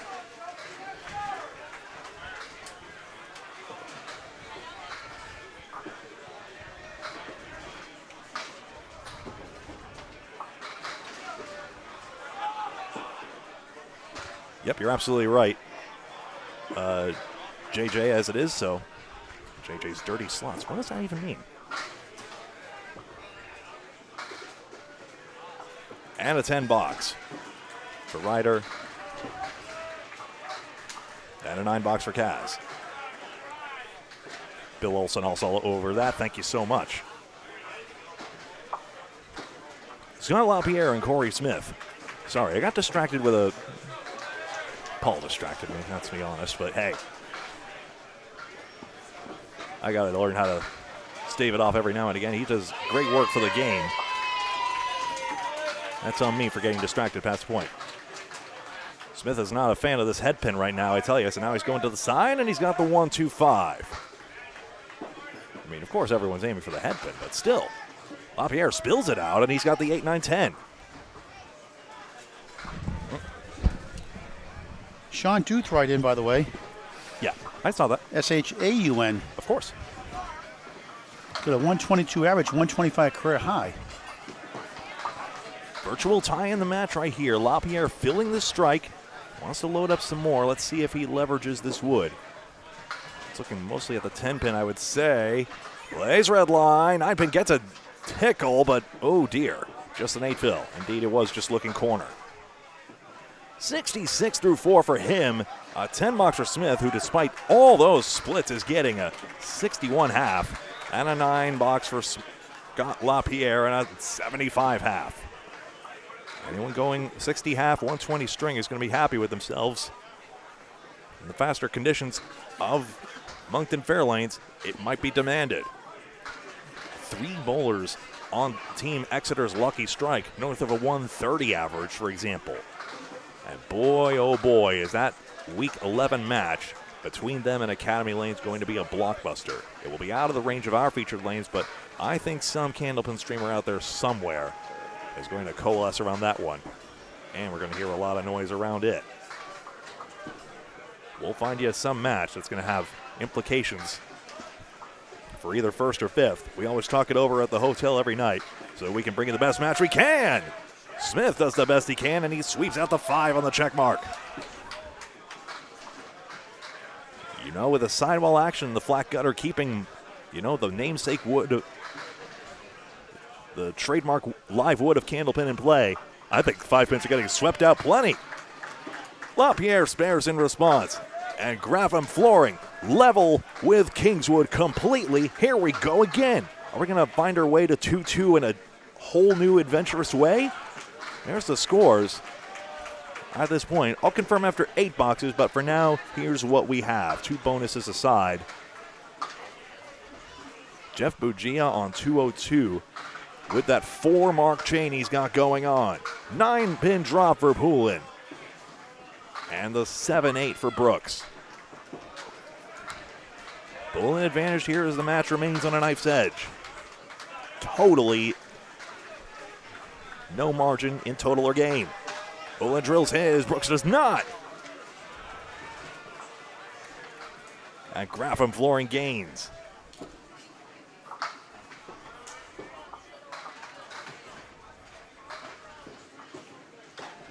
There's the 10 for Brooks as we take another look.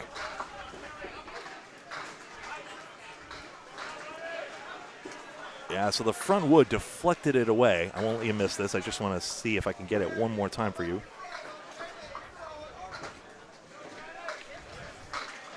And 4 horsemen right side for Steve Poulin.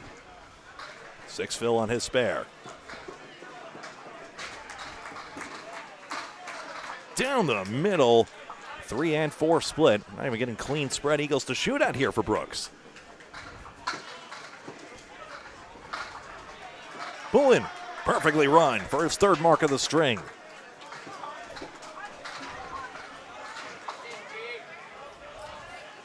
Brooks, less into more is the theory, and he's down full on the object.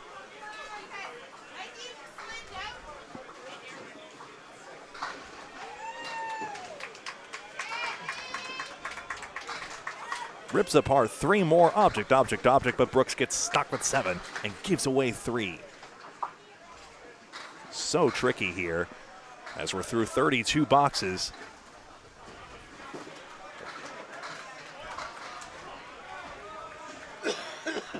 And now we go to Ryan Southall and Jamie Boyle. Southall triangle number 6 as he tries to get engine number 2 started for Graffam flooring. Jamie Boyle had 19 and another. Let's see how he gets on here. He's got 1, 2, 7, 8. And loads up 6. Southall doesn't get on the front pin of that triangle. There was wood there in the front, but definitely wanted to be on the object. 8 pin gets bumped out. Jamie Boyle, 3 marks in a row and 4 in the string. Kingswood takes an advantage. Southall takes 10. 3 pins and an extra bonus, actually, for Graffam flooring. There was the pin concession earlier, and Steve Poulin had those marks. Southall the diamond right side. 5 out as we see the 8 pin also hiding back there for Jamie Boyle. Diamond left. Southall. Yes! 4 pin wilts. And Southall, after 4 10s for the player slot, gets the spare. And Jamie Boyle cannot convert. Graffam flooring grows the advantage as they try to take yet more points in a match they had that paper said they should not have had any business in. Instead, yet another left division heartbreaker possibly in progress, as that is a very volatile left division where the leaders completely changed over Drywall Concepts now ahead by 1 point over Fenway Academy, 1 point over Kingswood Bulletproof, so that 1 point very much might matter in the standings. 3-pin is wiggling and falling for Bugia. Doothright trying to crack this apart. And he's got the 2-7-10. 8 pins for Bugia. Paul Grant resting his voice and researching alongside. For 5 in a row. No, just wide on the 6 pin rather.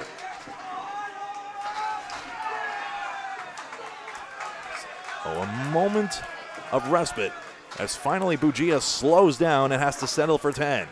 Doothright, wood does not help him out a whole ton, so even there, Bugia gains 2. How you going out there in chat? Watching you. Hello, David in Alabama. Great to see you. Hello, Greg Packer. Great to see you as well. I think you said hi yesterday, and I always want to say hi to you. Hope you're doing okay. It's been a tough past few days for you. Always appreciate you watching as best as you can. Past midnight for you, isn't it, in Queensland? Good to see you all the same.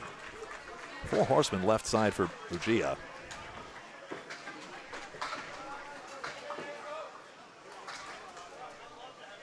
Three pins for Doothright.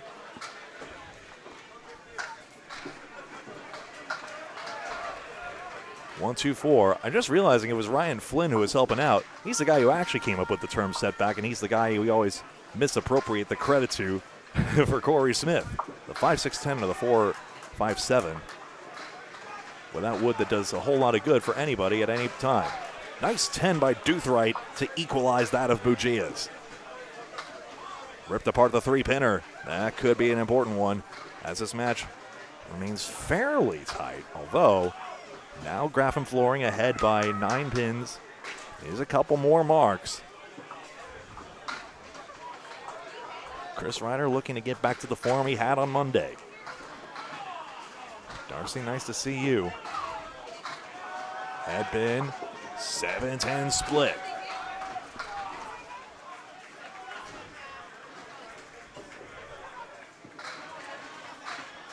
And oh no, the 1-3 picked out by Ryder. That's not what he needs at this point. Now he's got 2, 4, 5, 6, 7, 8, 9, 10. 7-10 for Kasnave. You see the cap aiming right at it. Can he get the ball deflection? I'm going to watch the ball deflection personally. And he doesn't even get a piece of the wood. He was hoping to get on the red line of that and then pray the ball didn't deflect past the tank because it would have rolled into the wood pile. Ryder, can he show us how to make it? 8-10, that's a gallant effort. That should be out of the gutter for 9 for Kaz. He did wave, so we'll mark it accordingly. Ryder, left side of the wood, fine 9 to match. But every box that passes without a mark, Graffam Flooring gets that much closer to taking now 2 points away from the points we thought going into this match Kingswood would be sure to have. Button number 2 if you want to unmute. Happy birthday today to Katrina Fram of Saco Valley Bowling Center in Freiburg, Maine. Co-owner with her husband Richard Fram. Fairly new owners, really hungry to grow that business there. Happy birthday, Katrina Fram, F-R-A-M. You know, this is why I think Candlepin will never die. Obviously, it's on the decline without the invention of new machines, and you see all the pin setter breakdowns that make the game very fragile as is. But with all the love in it, as long as we love Candlepin bowling, we'll have somewhere to go with it. That much I firmly believe. And ACST bowler Craig Powers, happy birthday today. And then AYB coming back in some form. I know it was huge back then, and maybe there's some work to do to get it back to that same level of passion. But we were there for the CBA Youth Pro event. And I think the United States and Canada contingent of motivated bowlers like you and I. Lemon drop on lane 14. Was that in the mark? I'll have to find out. I think it's great to see. Now Kaz takes 7 here, so Ryder has the chance to pick apart to gain 3. And yes, 10-7 for Kingswood Bulletproof. And the Fredericton Bowling Center, very happy to see that. 6 pins, lost 2 marks. One of the difficult things with Kingswood is that they run very much like Apex Entertainment in Marlboro and have a lot of entertainment choices.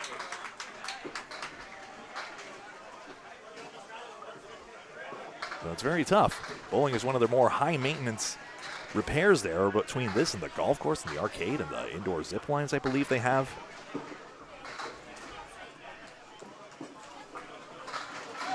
But it'd be awesome to see them, especially around Worlds time, bring the lanes back into action. I really liked it there. I thought the wood lanes were nice. They were worn, but 30 lanes, some with auto scoring, some with not. I took one without auto scoring. I like scoring it the Canadian way, like you saw during the singles coverage as well.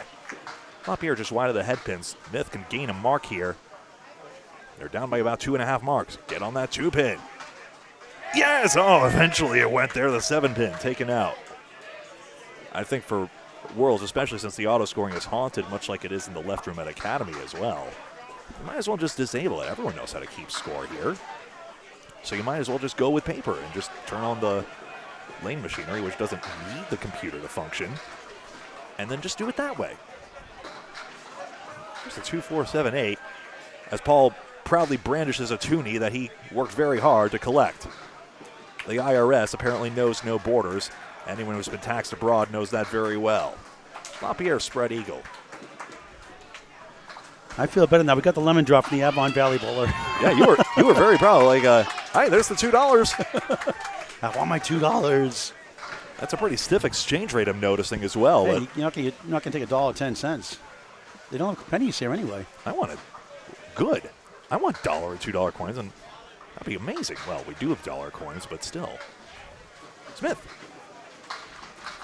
Into the 8-pin. No, he can't sweep the 8-pin this time around. No go on the spare. I'll have to score check in a sec. I'll do it myself. I might even be able to be quick enough to get back on the call for this. But LaPierre cuts across. It's a fine 9 there. 108 through 8. 4-4-4 for Kingswood. Bulletproof, 8 better for Graffam 4. And they're testing the number 3 seed. They tied the first. And right now they're down 2 in the match. But they've got 2 spares to none on their side. They got the virtual lead. They've been good today. Not the highest scoring affair, but they've been tight and competitive with this team. Back to the top of the order. It's the real deal, Devin Brooks. Here he is.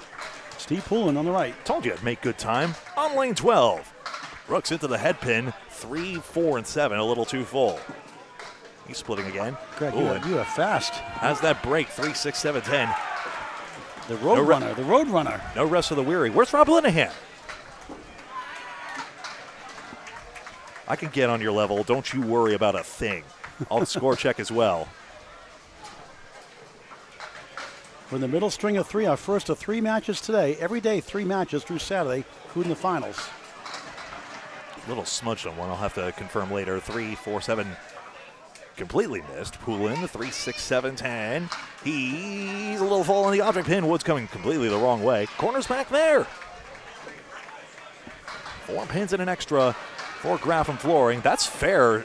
That's a fair shot, I'm pretty sure. And that's going to be a very adventurous 10. But no, it's 9. Matching that of Poulin's. That's certainly one way. But not the other. 25 in a spare, 65 in a spare, 111, 73, and 108. I'm fairly sure that is.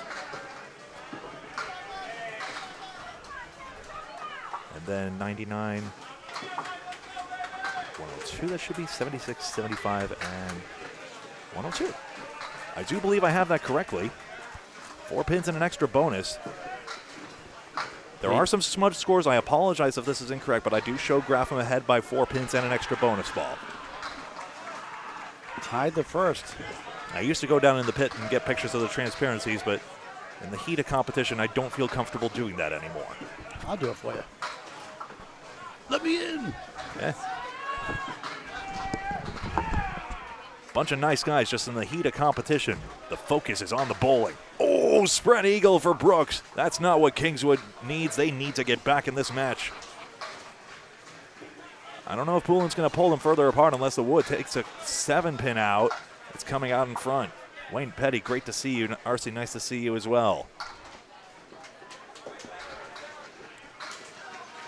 If you're so inclined to donate, the Super Chat button is available on YouTube. That's only if you want. It's a gratuity. Helps us out with our expenses as we're mostly volunteering our time. So it is completely up to you. We love bowling. It is our pleasure. And you can always just subscribe on YouTube. It's free. Well, 7 marks for Brooks here, so Fulham can now gain 3 more. Or no, sorry, this is for a spare try. Excuse me, lost the plot. Head pin ripped away. No, it was for the 3rd ball. 9 versus 7. 2 pins gained for Poulet. Sorry, Paul, I'll be right with you on that.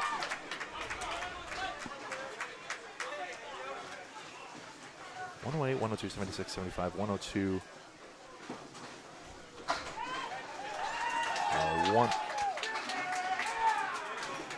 So 100, 75 on ball, 111, 70.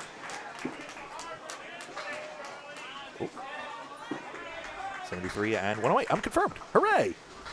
Boyle had to reset. Thank you, lane 12, for giving me some extra time.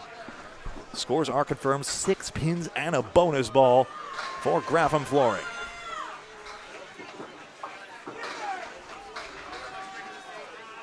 Boyle has 4 spares in this. 1, 7, 9, 10. Southall on a spare fill, 2. Maybe, just maybe, that offers Kingswood a chance back in. They now trail by a single mark. Half Worcester at the worst time. 1, 7, 9, 10 for Boyle. This is going to deflect a million different ways. Ball passes, but over the 8 spot, and nothing goes right for the 9, 10. 1, 4, 5, and 7 for Southall.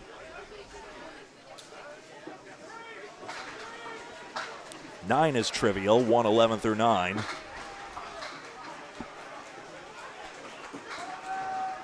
Southall takes an 8 box.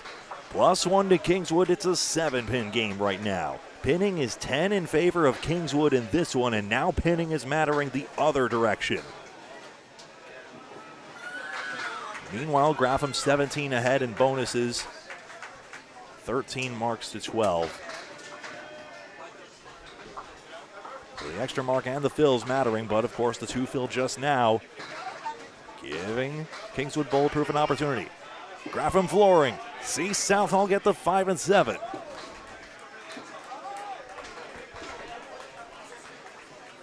Boyle the 1, 3, and 7. I think these are both gettable with careful ball placements. Watch the angle. Over 5th arrow is Boyle, and then straight into the 3-pin. Southall totally wide and into the 7-pin. Question of a stick, it might matter. Kingswood now giving away 2 pins. It's an 8 box for Boyle. Southall returns 1 in kind. 9 box, and it's an 8-pin match. David, Owen Mark, good to see you.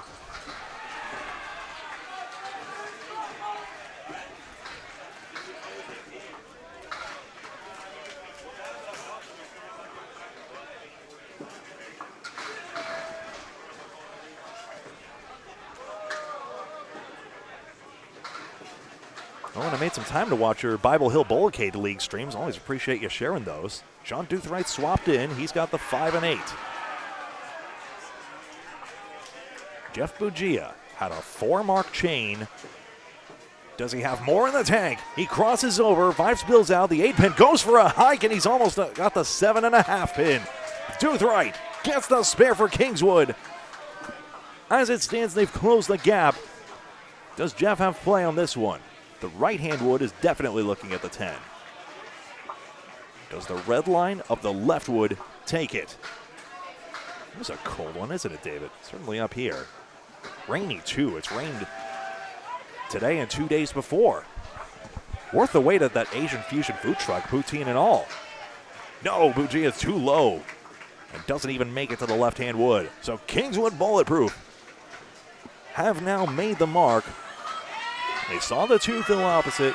Can Duthright get this loaded up? A strike they lead off the front cap, and the ball deflects in front of the 10 for a 9 box for Bugia. 120 through 9. He's headed for 130 without needing a mark. Second string of 3 in the match, 7 of 11. Round robin, 2 divisions of 12 teams, and those 12 teams play 11 round robin matches to determine the top 5 for playoffs and top seed for a 2-round bye. Doothright still he fills. Does he get a strike? Yes! 20 bucks, Sean Doothright, and he's given Kingswood a big lead. Bugia the right of reply. Triangle number 4. This could go either way. It's about 50-50 on these. With his left to right ball, the wood is not blocked out.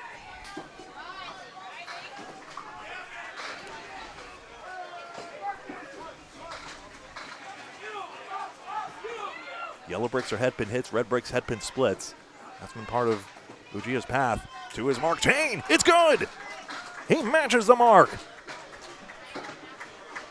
3 pins for Kingswood Bulletproof as Sean Doothright got a big fill on his spare. You'd expect 6.5. It's 10 instead. Now a question of fills. Doothright, if he doubles, would gain big lead, of course.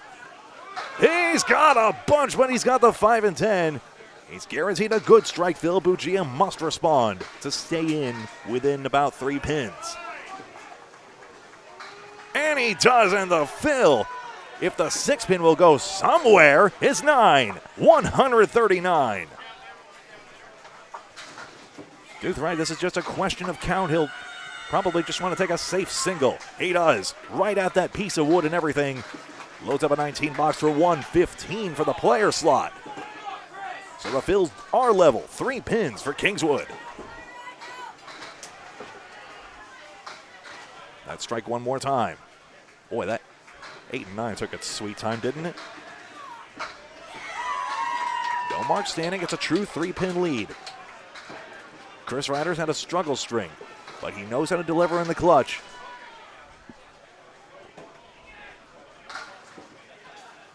Qualified high, went far in the singles. 2, 4, 5, and 10. Kasnave. Oh, that 5-pin tipping might be bad news for him unless the wood is usable.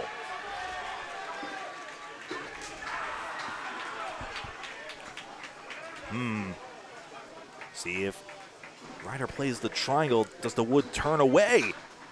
Oh, it's good! Wow, that 4-pin took its time. He had to make sure of the 10. Kasnave cannot respond, and Kingswood Bulletproof might have their 2 points after all. There's still 3 boxes to play. A lot of you sounding off in chat now. Great to see you all. Big favor, if you're logged in, please like the video. If you're not logged in, please don't hit the button yet. Otherwise, you'll be logged out. That would be tragic at this critical point of the match. But if you can, please like the video. Help people see the worlds are on. Ryder thanking the heavens and now focusing in on lane 12. Waits for the bowler on his right, then deals. 10 pin and the 8 pin. 6 pin gets over as well. The fill is 8. Kasnave is spilling the headpin and he might have a hammer here. No, he has a leave as well though.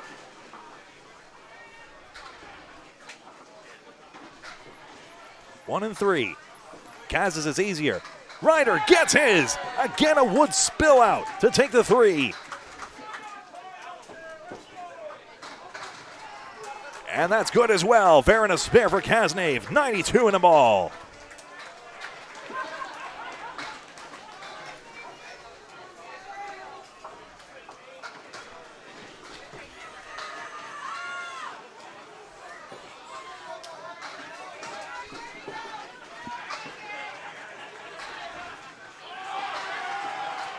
Seven out. Kingswood maintaining a dozen pin, now 19 pin advantage. Don't want to give this fill up. Kasnave, oh, tragic. He's into the 1-3 and gets just 3. And despite the spare on the end, gets stuck with 95. Look at the flight path again. It just kept, it started right, it stayed right, and just takes out a few. For $441, last four, oh, give me the whole number. 398063. 398063. 398063. Are any of those there? Nah, these are junk. Sorry, Paul, you lose again. At least I'm fairly sure. So the final 2 boxes of this.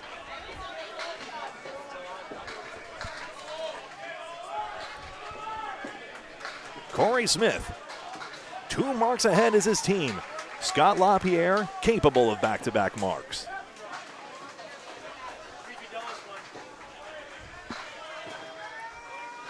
They wilt here. LaPierre has to show us a baby split to realistically stay in this string. Isn't it a good one? A tie in the last one. And even though it's 16 pins apart, Smith can get this one. This will be a dagger. Way wide on it, though. Nothing. No saving grace from the wood. 2-7 for LaPierre and a treacherous piece there that threatens to deflect the ball. Maybe he'll be tempted to go to the outside. Let's see. He's all the way over to the left. It's fair, but a 9 box, and I fear that might be it. Into the miracle zone goes Graffam flooring. They require the miracle of a double strike or a pinning disaster. Smith covers the 10.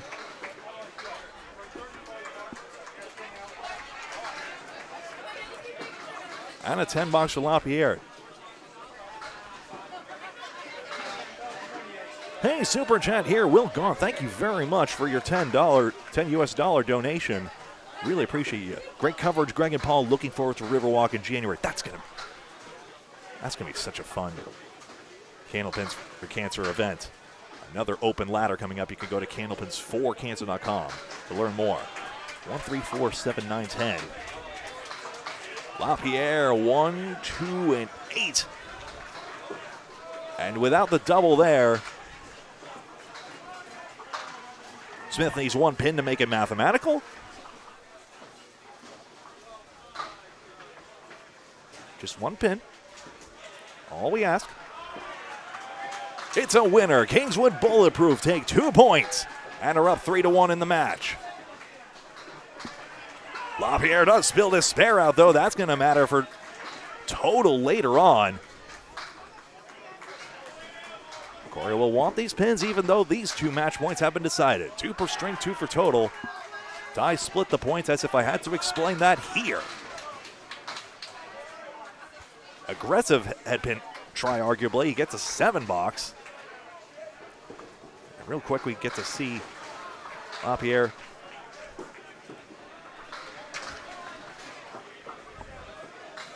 That's okay, 1-8-2. Last bonus ball of this. We'll confirm scores in a moment.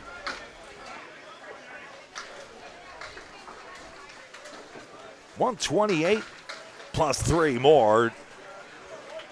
Jiminy Crickets, he's got 131. Up 5 mark string for LaPierre, but Kingswood Bulletproof 3-1 over Graffam flooring. A good match this main base team is creating for us, though. This was a match that was supposed to be lopsided on paper. Instead, we have ourselves a thriller as we go down the stretch. Still within just those same 10 pins that Kingswood won it by. Poulin and Brooks still in leadoff spot. Brooks gets a 5 and 9. Poulin can make this 1-6 if the wood doesn't ruin it for him. Cap takes it. Everything deflects nicely in a starting spare. Brooks does 5 and 9, and he gets a spare in response. I would have reordered the teams the other way around. Kingswood started on the left and Graffam started on the right, so I would have made them top and bottom, but we had to transition this match at the last moment there, so just wanted, in case anyone was confused why they were that way around, the most observant bowling fans among you may have noticed. 4 fill and an 8 fill, because otherwise, the lane you start on is the lane you end on, as determined by the schedule. 3 and 9, Poulin rips out the wrong pins, and now he needs an out. Similar quandary Corey Smith faced just a moment ago. Baby split for Devin Brooks. 3-10. Right side of the wood takes it out and sprays Deadwood this way. Hot start for the leadoff man. Dynamic delivery.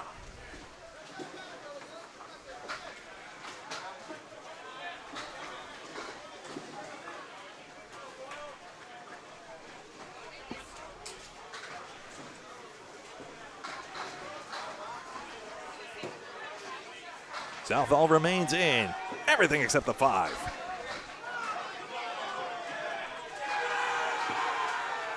Boyle's turn. He doesn't quite make it to the head pin, but the 1, 2, 4, and 10 gives him an opportunity. I had something I wanted to check in a second here.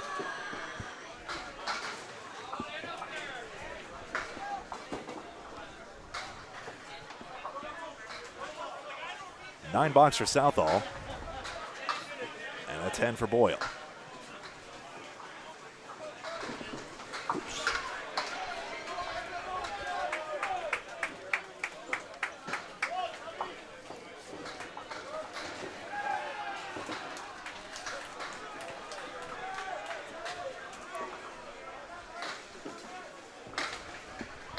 Oh, there we go. 1, 4, and 7 for Southall. As I look back here in the DJ booth, which I'm so happy to have. Thank you to Moncton Fairlanes for giving us a spot.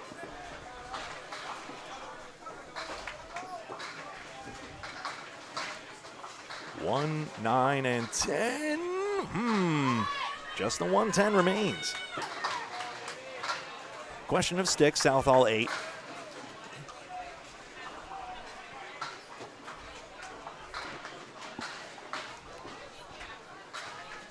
And Boyle takes 8.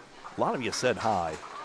I need to get the chance to see you, but what I wanted to bring up first was just the general power rankings here. Kingswood Bulletproof have the 9th highest average. They're averaging 117 among the bowlers. Graffam was averaging 112.2 among everyone. That's 3rd worst across everyone. And yet here, they have been absolutely competitive every step of the way, including some mark flurries that have made this a very compelling match.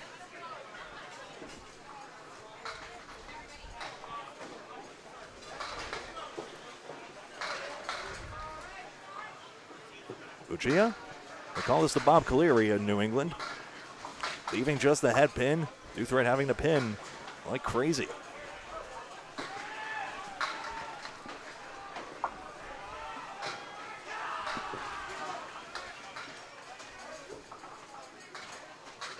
And that's a tough out there. Jeff Bugia gets 3. Sean Duthread struggles to pin. Greg Gouillard alongside Paul Grant. Paul Grant's taking more or less a break here. 7 matches. 7th match in progress right now, 11 in all across. Friday will be a playoff match starting approximately 3 p.m. Atlantic, 2 p.m. Eastern, etc. 1 p.m. Central. And then all day Saturday, the playoffs, where the energy will ramp up back again to what it was on Monday. Head pin, get over 5 pin. You were hit, and you're down. Sean Duthright hammers in the 2nd.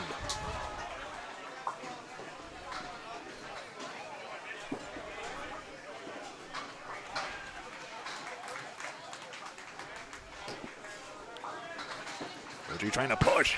Wow, nothing went into the 8. Pin's not impressed with the velocity, I guess. I'm not trying to be their spokesman. I'm just trying to interpret what they're doing. I'm glad they don't have, I'm glad the Pins can't speak. I'm sure that'd be insufferable to be around. There's that 5-pin. Cap goes into the 5 and wiggles it down just.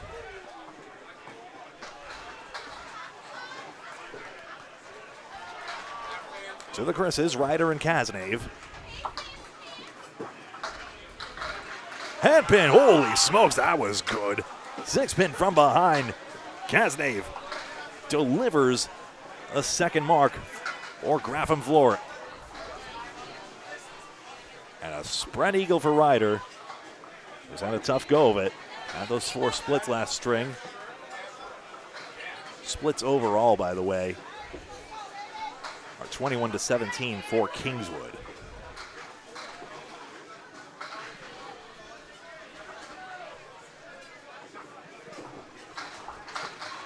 And wow, that's a 3-2 conversion for the 10. John Duthright, take notes, I guess. That's a great conversion. Actually, that's the replay I've saved.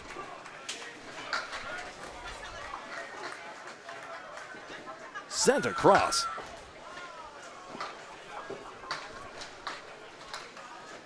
Kingswood with the extra mark, they lead by 2.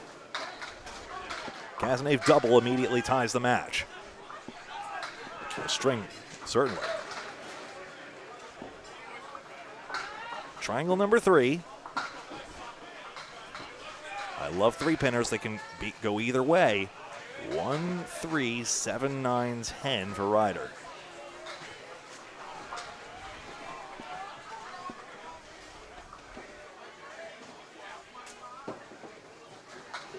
No, just wide on the triangle.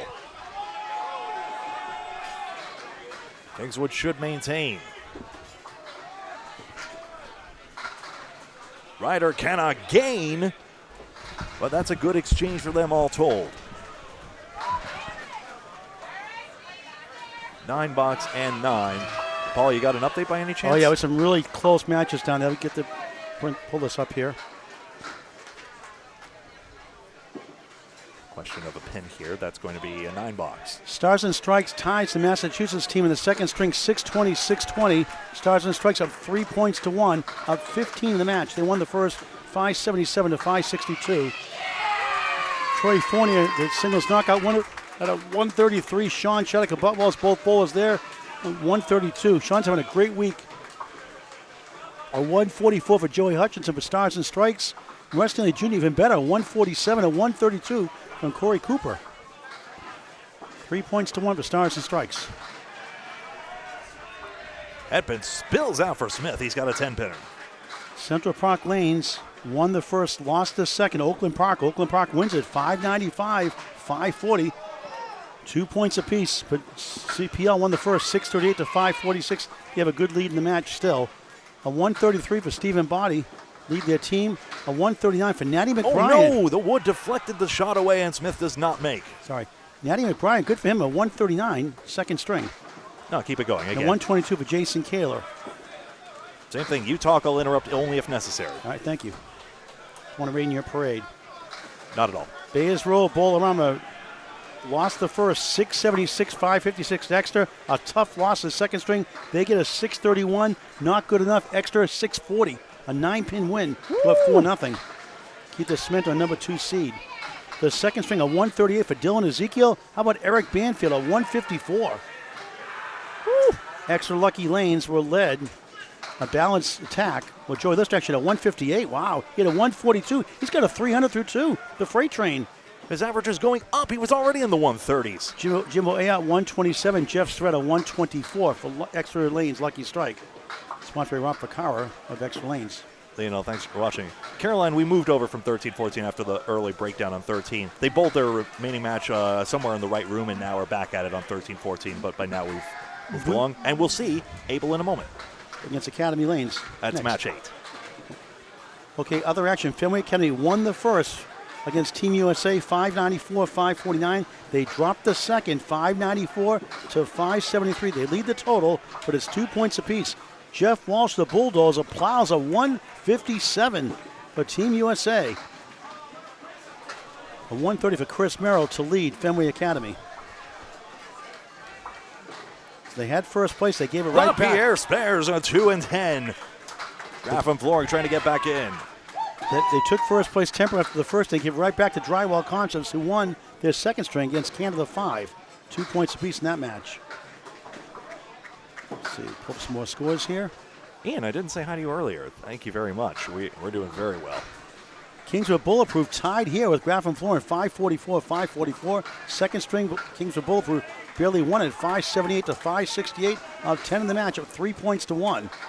With a tough schedule coming up, Corey Smith and Jamie Bull had a 119 for their team. The Graffam Flooring, Scott Lampert led the charge. with Jeff Bugia. Jeff at a 139, Scott Lapierre a 131. 3 marks to 3 in that last exchange. Kingswood, by the way, won by 2 bonus pins and 8 actual pins for their 10-pin margin. Correction, Wrecking Rolls bowling Canada 5. I'll get the update in the others. The Drywall Concepts, not bowling Canada 5. I got that wrong.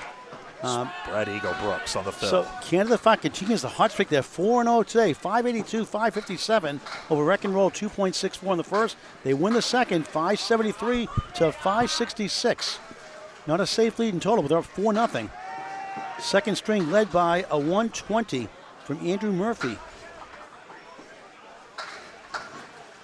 And for Wrecking Roll, a 135 from your French person. You can maybe pronounce this better than I can. You get him like Paul Grant, you're spoiled. Hang on a second, I'll pull this up here. I got my attention turned. I think that's a fair 10 for Poulin. Yep, 10 box 31 through 3. All right, how do you say that? 135. Yves Boudreau. Okay, that's what I thought. Didn't want to say it wrong. Yves Boudreau. 135. 126 for Brian Panachis. More scores here. Brooks hitting his head pin high a lot here. He's got a 3-1 split. Oh, yeah, Drywall Concepts playing Maria Subs. That's a battle of 2 and 6. Whoa, that 4-pin nearly created a Jimbo Ayat Correction, as highlight. 2 and 5 seed, rather. 2 and 4 seed, rather. Drywall, the 2 seed. Maria's the 4 seed coming in. Now, Drywall's now back in first place, by the way. They win the second 567 to 556. They squeak out an 11-pin win. They lost by 20 in the first to Maria's. So it's a 9-pin lead for Maria Subs going that final string in a big match. John Winchell had a 122. Tim Tornado Douglas at a 123 for Maria's. Drywall Concepts led by Jeff Lapierre and Cayenne. Cayenne at a 130 and Jeff Lapierre at a 128 after a 94 first. Good comeback. 9 box, so heaven help me, I'm pretty sure that's a 7 box. I'll watch the pin setter very carefully on this one. I actually just confirm my eyes. That pin did move over, didn't it? That 4-pin. Whoa. And nothing fell back there. Go figure. Outlaw Rides tied 2 apiece with Spike's Chimney Sweep. Outlaw Rides won the first 581, 514. Spike's Chimney comes back with a 567, 559, 8-pin win. 2 points apiece. Outlaw Rides has the lead in the match. Andy Babin at a 128. Grady Wood a 124 for Outlaw Rides. A 125 for Brad Best to lead his team for Spike's Chimney. Good for him. Grady Wood and Pete Wood are cousins, I learned, by the way. And Brad did not play the first string either. Other matches, Harry's All-Stars, New England Flooring. New England Flooring won the first 575, 539. Harry's All-Stars wins this one, the second one, 595 to 565. That's 595, right? They didn't check off who won. It looks like 7 box aside. What you got? that's 595, isn't it? 26, 46, 71, 85, 95. Yeah. That adds. So Harry's All-Stars gets a 2 points apiece. Both teams in trouble for the playoffs. Harry's All-Stars way behind. New England Flooring had a tough day yesterday. Let's see if they can bounce back. Boyle, big drop and a 5-pin spill. Strike. Another late 5. 10-pin. How about you? Zalval wishes he got the same. He's left the 5. Harry's All-Stars led by Dennis Green, 126. Jay Cook, 125. Both out of Ryans and Millis, Mass.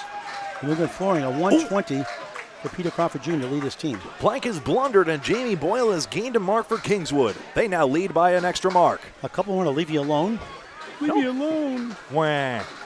Baysboro, Bolaram, we just mentioned that they lost 640 to 631 to Exeter the last match, down 4-0. The 5th seed coming in. They got a tough schedule here today. And I think we have one more. Please. Ian, of course I know how to say Muscadabat. I don't need to practice Muscadabat Harbor. I do. The Hatcheman against Academy Lanes lost 592, 544. Academy Lanes takes it to him in the chin, 620 to 524. The defending champs have only one loss, 2 points. They've lost. Aaron Awesome Fontana, 142. Charles Collins, the Terminator, 134. Josh Daly. Spare for Doothright on strike. Josh Daly, 121. For the Hatcheman, a 122 for Peter Pereira. And you are up to date. Full standings available, and a half Worcester converted by Bugia opposite. equalizes that mark. We're going to have a long delay. We'll sign up after this match, after the third string of the second. We're in the third now, actually. But the other match, because 13 and 14 broke down, they're finishing up their second string here now, still. Avon and Abel, the one we were supposed to cover it first. Oh, here's the Bob Lee radar gun.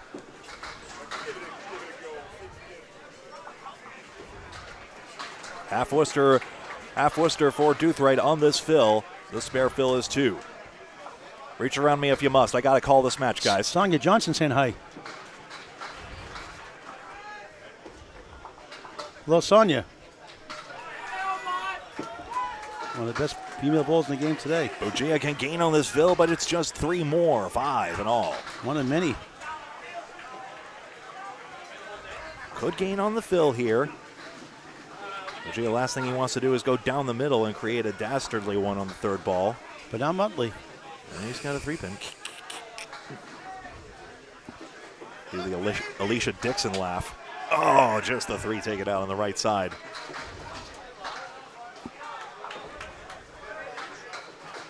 Eight box for Doothright, 47. How did Alicia Dixon get on America's Got Talent? Why wouldn't they have Americans judging it? Or have I lost track? I'm There's going the 10. to get the update to the score, Greg, the other match, and then finish up the second string. Even from the beginning, Simon Cowell was like, yes, let's have another British guy. Let's just drop Piers Morgan in and just annoy everyone.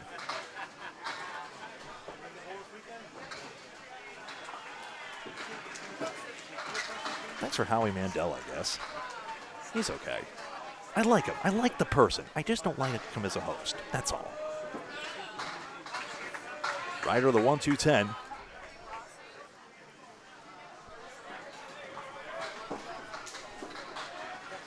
Gaznave, 4 horsemen, and the 8-pin. I'll call this like Howie. This is a very important box.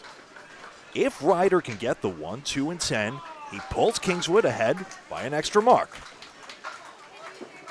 That is not what we wanted to see.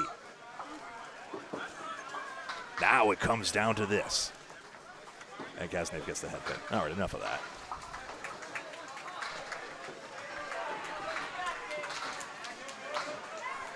Eight box for Ryder. And a 9 for Kaz. Keep liking that video if you're logged in, hit the like button, please, an odd number of times. You can't just keep spamming it or else you unlike it. Did I miss a sub? Travis Wallace in for Jamie Boyle? I'll swap that in. Thank you, Carol, for getting me caught up on that. I'll confirm.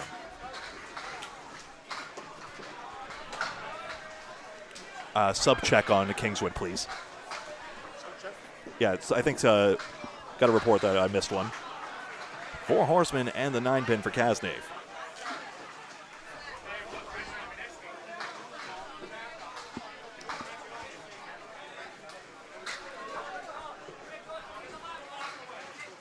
$3.10. Yes, good. Spare for Ryder. And had been flooded away. By the way, Will Gaunt is a continuation, thanks again, of that super chat. I'm referring to the Candlepins for Cancer scratch roll-off at Riverwalk. Yes, I'll be coming from Texas on the weekend of January 17th, 18th, but qualifying is from the 10th to 24th. And you can see that for yourself on candlepins4cancer.com. Travis Wallace for Jamie Boyle. Travis Wallace is confirmed in the second spot. Apologies in particular if I've had my eye down. I'm trying to watch the ball return as much as I can to see who's shuffling it around, so I'm at least alerted to a substitute. Thank you again, Carol, for your help with that. 7 pins up and an extra bonus ball for Corey Smith. Had been fluttered away. Still they mix here. 9-10 and a piece of wood sitting nicely back there. As if Kingswood needed more help at the moment. It's still a tight one, though. Graffam Flooring has not made this a blowout by any means. They scraped a point away, which is vital because Kingswood was only 2 back of first and 1 back of second. They're converted. 3-7-10. Does this wood puzzle work out for Graffam Flooring? High side of the wood and nothing goes over to the 7. I think LaPierre might have wanted to go lower on that one in order to take it. Now 2 annoying pieces of wood are going to roll back and forth and form a annoying set of axles here.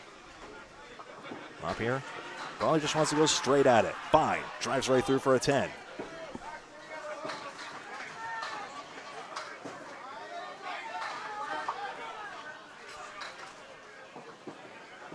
Ball actually carried on straight back as it happens. And then the wood just didn't go satisfyingly into everything. Tied on pinfall, but here comes the first of 3 bonuses for Kingswood that they have open. Now 8 fill. Everything else, I got a thumbs up from Paul. I'm presuming the rest of the lineup is intact. Scott LaPierre, bundle of 5. Substitution window still open until box 7 begins, and never is a substitution allowed for a bowler on a mark.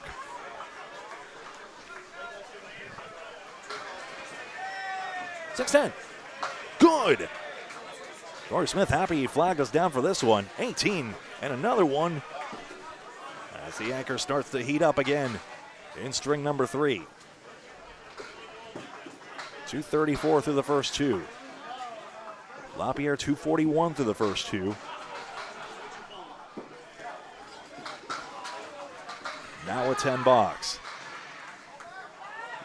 So 4 marks to 1 for Kingswood Bulletproof, and now the string and match tilt in their favor even further. Closest to 300 right now at the moment is Jeff Bugia right now, but even he would need at least 4 marks in order to get there. He's the top performer at the moment for Graffam Flooring. 7, 9, 10 for Poulin. Jeff Bugia, of course, with that 139 in the second and 119 in the first. They're charting out wood here. Some would say Brooks is in his right to go ahead here if they huddle, but now creates a you go first, no you go first situation. It is allowed to take a moment to consult with your teams. No rule against it. 9 and 10. But I think it's especially at the youth level where it's drilled go ball for ball. Even though I noticed during the CBA youth tournament, the bowlers were eager to go ahead, which frankly, I thought was refreshing. I know it makes it hard on the streamers when we're covering 2 disjointed strings, but the pair of lanes isn't really attached. Coxie, you're too tall for the pin cam. Get out of there. 10 and 10.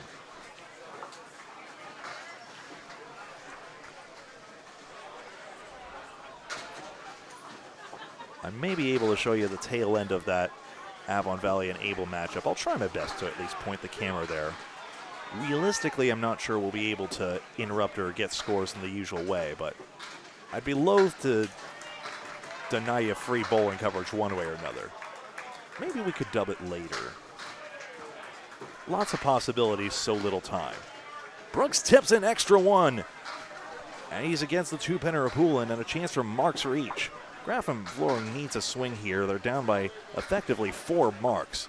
But the 2-pinners missed. And now Devin Brooks can make it a 5-mark lead. Already has the 2. He's been split. Afflicted. And the plank is an easy cover, and Kingswood pulls further ahead.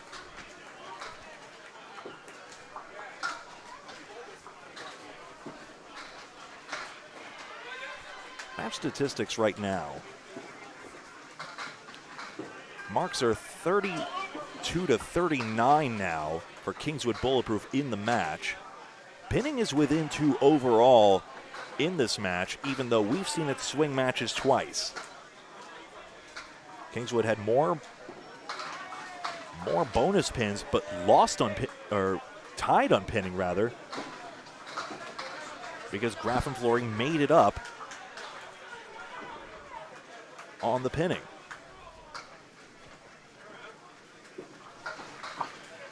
Southall, look, 4 and 6. Right side. Oh, Wood deflected on the way through. It's rolling back. I think that's way too weak to take it. Wallace can't fill more than that. He gets 7. So Travis Wallace threw that strike. Now he gets 7. Apologies for the missed call earlier. Sorry, Miranda, too, if you're watching. And a 10 box. We go against the 9 of Southall, who's hitting it out. Let's see what the delay was there on the reset. In any event, we're not the slow pair of lanes at the moment. Like I said, I would love that go alternately on the other machine. Didn't stop lane 12 from doing it. Why not wait? Why wait on lane 14? Headpin. Get over two, thank you. Ryan Southall trying to close this gap that's rapidly expanding. Oh, slowed down a little bit. He's got the 8-pin back there. No, he doesn't. Check that. Then Wood rolls off and stops the slow roll. This is really a must-make. Oh, that's not Ryan Southall.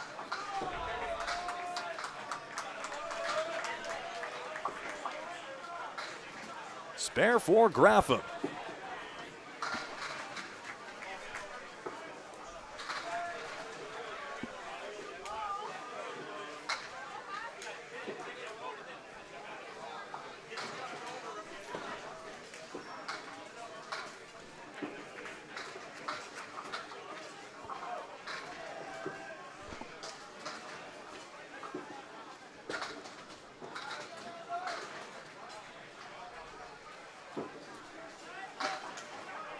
Wallace has to settle for an 8 box here.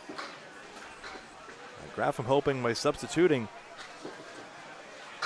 Louis Graffam himself that maybe, just maybe, the tide will turn.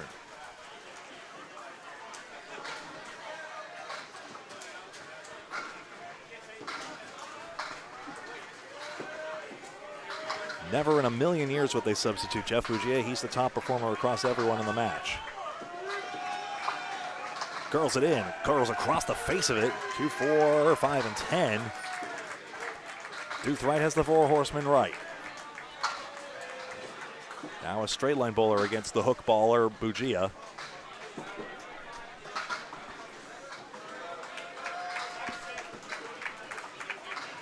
Oh yes, great cut shot. Deuthright denied on a great bid, and Jeff Bougia makes up a mark for Graffam Flooring. That's now back-to-back collectively as a team. Nicely pinned out for 10. The horseman just betraying Deuthright. And Bougia, almost a very full shot. Something catapulted across to take it all.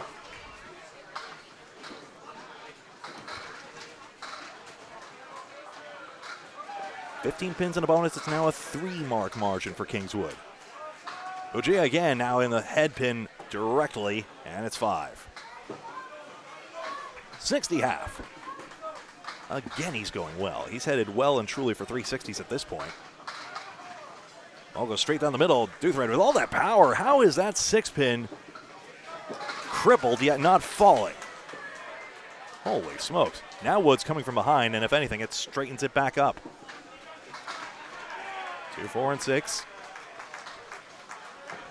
Too soft on it for Bougia. And wide is Deuthright, who may have had a chance if he hit that 2-pin. We'll see.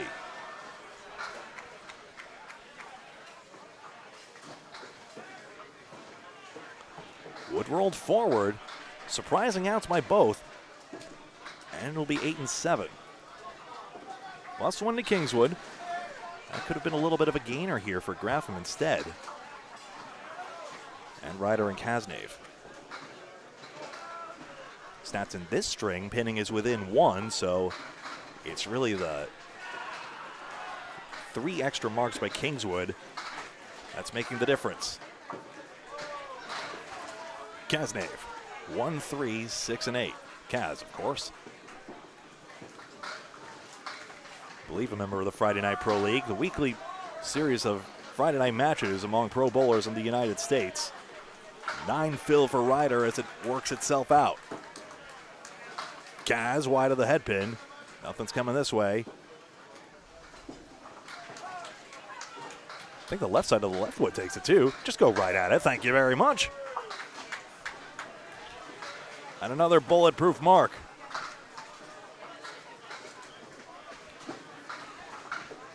And for Kasnave.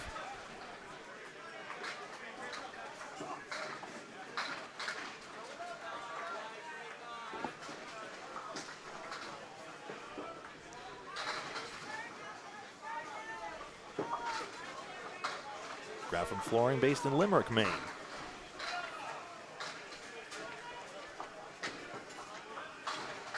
They've got Facebook presence as well. There's Cazenave. 6-pack on the left. 2, 5, and 8. Ryder to the check mark right. He's only on the front triangle and no mark. Kingswood does not need it desperately.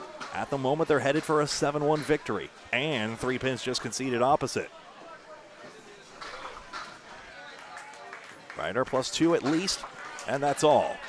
71 through 6 for him, 63 through 6 for Kaz.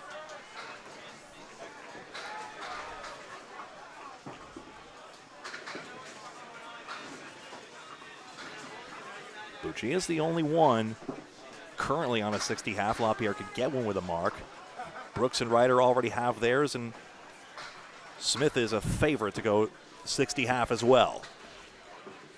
Can LaPierre become the second Graffam bowler to get a 60 half? Maybe. That wood is not terribly convincing, though, as he'll try to run the 1-4-7.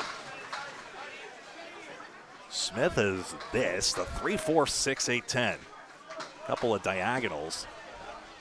When's the last time you've seen that one? LaPierre.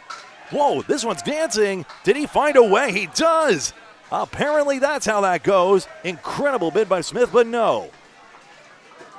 His fill is 5 on that split, and Scott LaPierre for Graffam Flooring finds a way to will it down. 10 bucks made for the man who's got a perfect half here and had a perfect string on our stream at Mixed Worlds, Corey Smith. Who knew? Would you have gone there?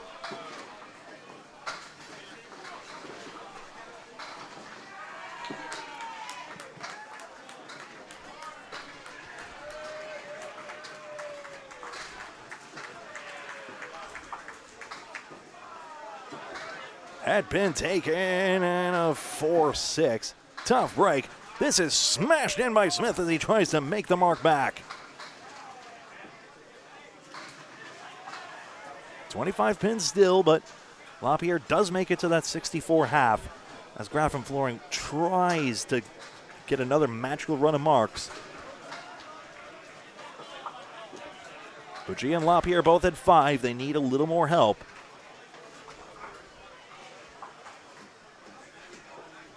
They put in Lewis Graffam. Maybe engine number 2 will get started. Spare converted. That's one way.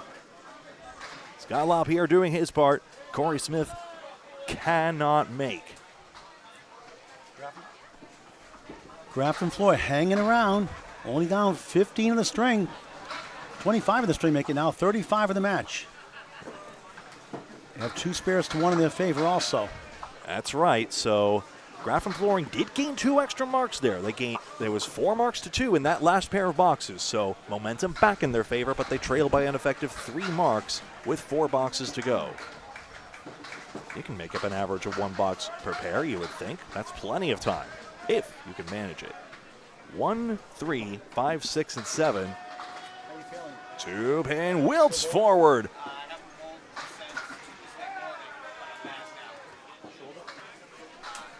That's right, did you see a dentist? 4-pin, a chance here for Poulin. Sean McDonald alongside Steve Poulin makes the mark. Yeah, Sean McDonald got a bad break. He had bad toothache and stomach issues on Tuesday. He hasn't bowled since Tuesday. The team competition started for that first match. Too bad. We have to consider the human context of a lot of these teams. A lot of teams either running into sudden illness. Dominic Palladino had a tough back issue, unfortunately, that sidelined him. That's why Harry's All-Stars is in the basement. Oakland Park is in the basement because they lost 2 of their best bowlers. Justin Waters is even Corey Emerson making up the gap. Justin Waters had a shoulder issue yesterday too. Hopefully he's better today. For Academy, that matters.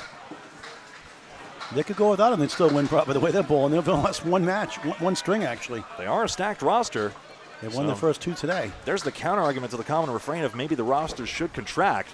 There is that to consider. Injury and immigration and other logistical family issues that matter. Brooks converts. The real deal. Devin Brooks. And Poulin, that may be a misplay. It may just be a straight-up miss. Does not get it. Kingswood's advantage grows. If they can get 7 points, they got to feel relief. They got a tough schedule coming up the rest of the way, pretty much. Oop. Careful with everything. 9 box for Poulin. So earlier, before the other match started, it never started actually. We went to this one instead. Went over the schedule. And for Kingswood in Division 1 here, they have Graffam, the 11 seed say they got the number 1 seed, Drywall Concepts next, and then Birchall's Siding. Third match, and tomorrow they got the heavy hitters in a sense, Maria Subs and A+ Accounting. That's their 2 matches tomorrow. They got some work to do. They're in right now the 3rd seed as of right now. Wallace tips out the 8-pin, the 2 and the 5. The Drywall has split 2 points, their first 2 points. Maria's has split their first 2 points. A+ Accounting has split their first 2 points. Oh, Steve Graffam. Sorry, I misidentified. Steve Graffam, that is. Well, Lewis Graffam and Steve Graffam are the same person. Huh? They're the same person. What are you talking about? Is that Lewis Graffam? No, Steve. Yeah. He goes by Lewis's middle name, too. Interesting. Yeah. I had the same question. I'm like, why is he Lewis? I thought it was Steven. He goes, I go to my middle name, Lewis. So Lewis or Steve, either way. He goes by Lewis when he bowled the ACST last year out of Portsmouth, New Hampshire. Very good bowler, actually. Very, very good. 10 box. Pretty sure it was a 3 fill. I need to verify.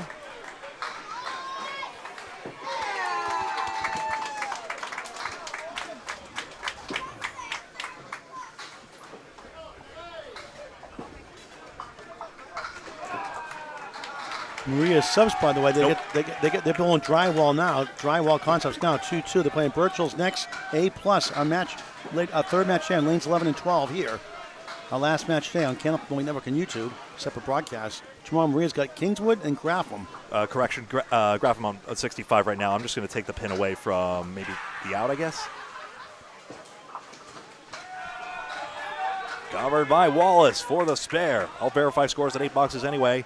Kingswood, of course, lopsidedly ahead. Correct. Canada 5. The first day, they're under 500.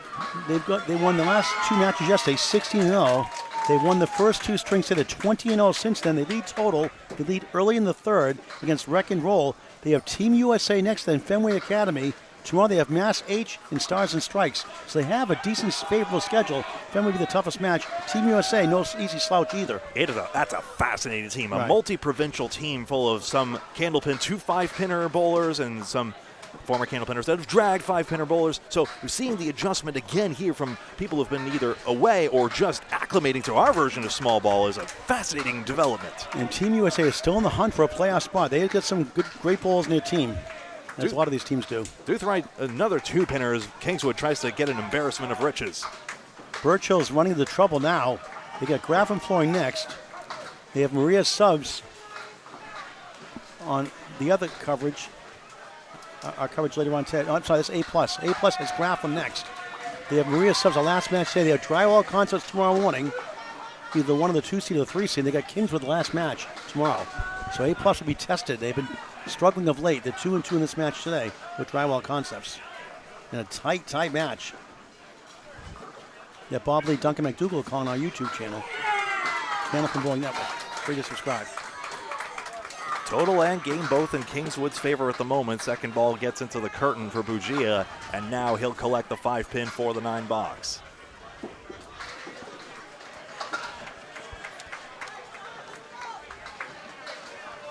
Our next match, Academy Lanes, number 1 seed, Able Evolve Realty. We just started their 3rd, so I'll get the update in the other string, Greg. Just a minute. Did I get the update in the other string yet? I don't think so, did I? I'll check that real quick. They're still in their 3rd and 4th boxes. I'm going to level you. I focus in on this every time you do that. The folks are obviously hearing it as well. I just got to focus on this one. That's okay. Thank you so much for getting all these updates. Absolutely, love to do it. For our folks out there. I hate sitting still. I feel sleepy when I sit down. I got to move around. That tracks. 5 fill, 80 through 7. Paul's the best, isn't he? Paul Grant's alongside me. I'm Greg Guyard. Greg G, if you want. I frankly trust the Canadians a little better to pronounce the French name. It's been called Slime Pirate. Guyard. with the emphasis on the second syllable, Guyar. There you go. In case you cared, or you could just call me Greg G, and we can carry about the names that actually matter here. Ujia misses the head pin. Deuce right, 8.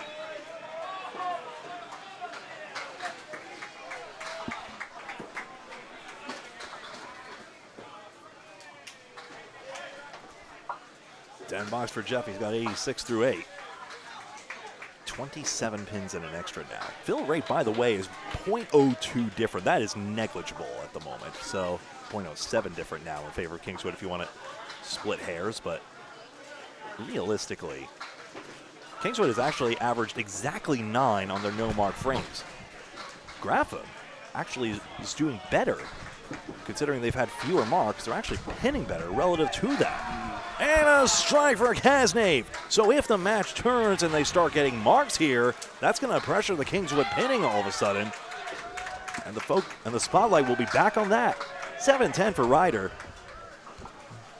Had that back-to-back marks. That broke up a drought. Oh no, the ball betrays him as it bounces in front. Greg, another bad blow to Avon Valley Lanes.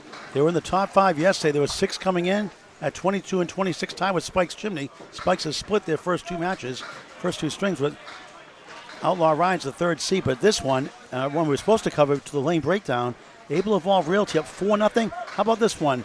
The 2nd string for Able, 673 to 543. Ooh. A 158 from Billy Gillis, a 142 from Sean Bernard, and a 137 for Garrett Martin. Ryan Cox, a 122. Low man Glenn Murphy, 114. Avon Valley getting the karma for dumping double strikes in Oakland Park. Chris Curry, Matt Pickham, each at a 127 for Avon Valley Lanes, down 4-0, and probably not going to get total. We'll try to get 2 points in the 3rd. So Ryder, we actually got the better match by default today. Ryder 4 and 6. Yeah. Ain't that the way? Well, hey, it would have been fun to watch a pin explosion. You can if you're watching out of the corner of your eye.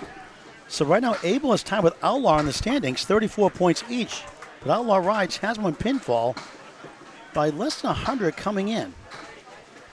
So pinfall is the tiebreaker. There are no roll-offs for any situation to get in the playoffs or number 1. It goes by total pinfall. Only playoffs is over. Kasnave spares on strike, and Graffam Flooring may be making a mini run here. There's only been 2 ties, one in each division so far. Family Academy and Graffam Flooring. Coming in the stand, we have one now today with Graffam Flooring here in Kingswood. Bears Row Bolorama in Oakland Park have one on day 1. We had a lot of exciting ones down to the last box for sure.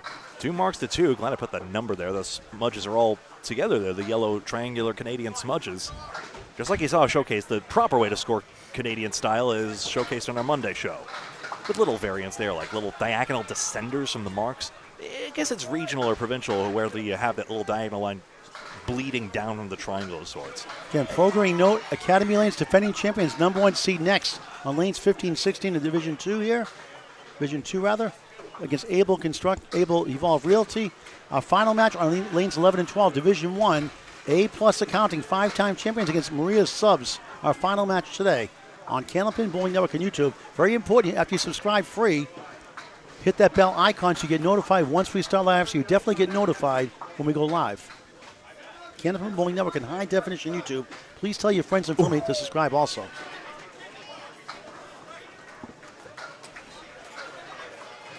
Sorry to hear, Ian, you couldn't make it. And sorry, Dominic Palladino, we couldn't see you here. Great to see you in chat all the same.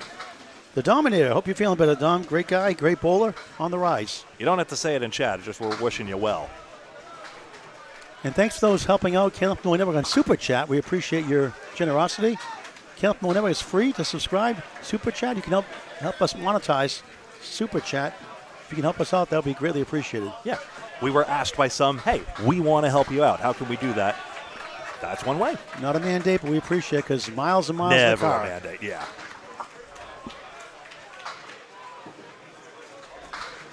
Back to Greg.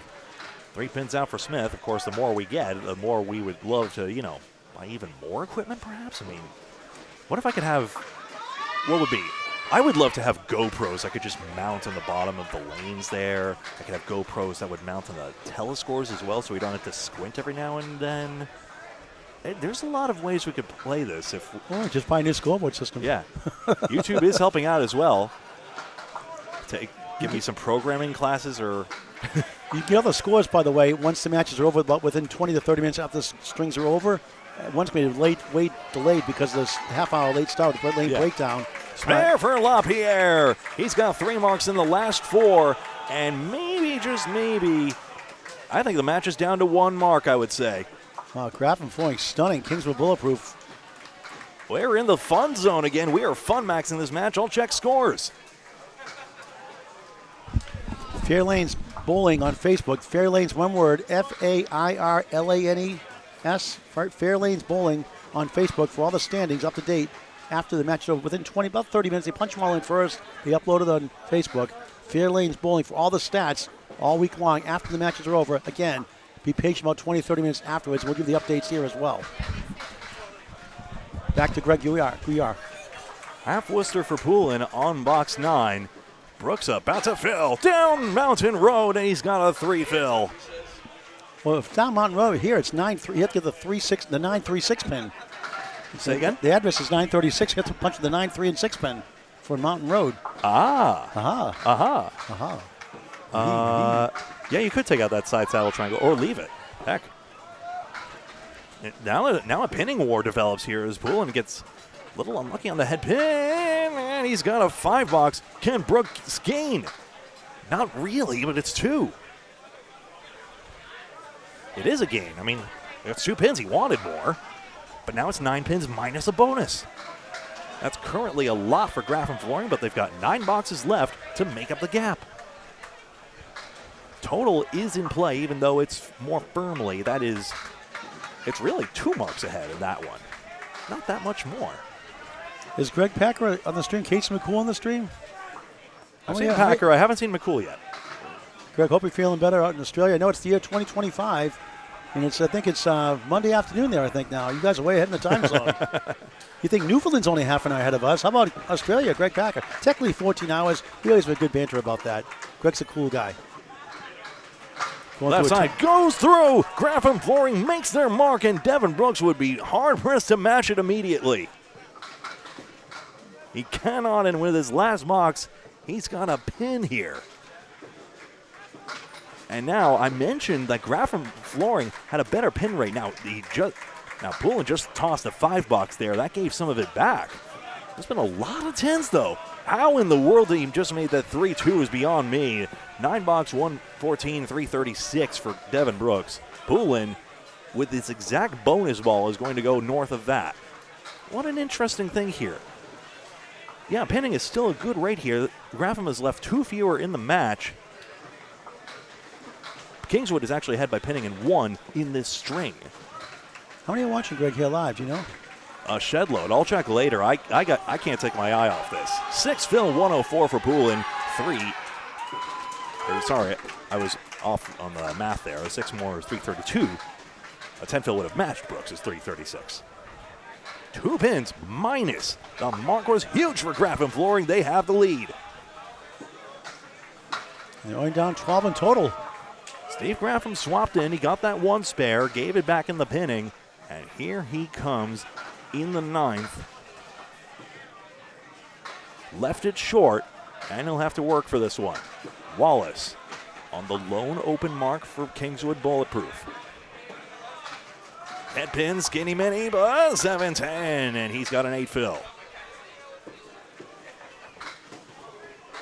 Graffam back in there. Whoa! He took out the front triangle and nothing else. That's a bad break there. That's parallel time. Doc Charles TV show reference. Wallace ball goes straight back. Nothing deflects into the 7. Captors dead in the action, and all the wood was aiming right.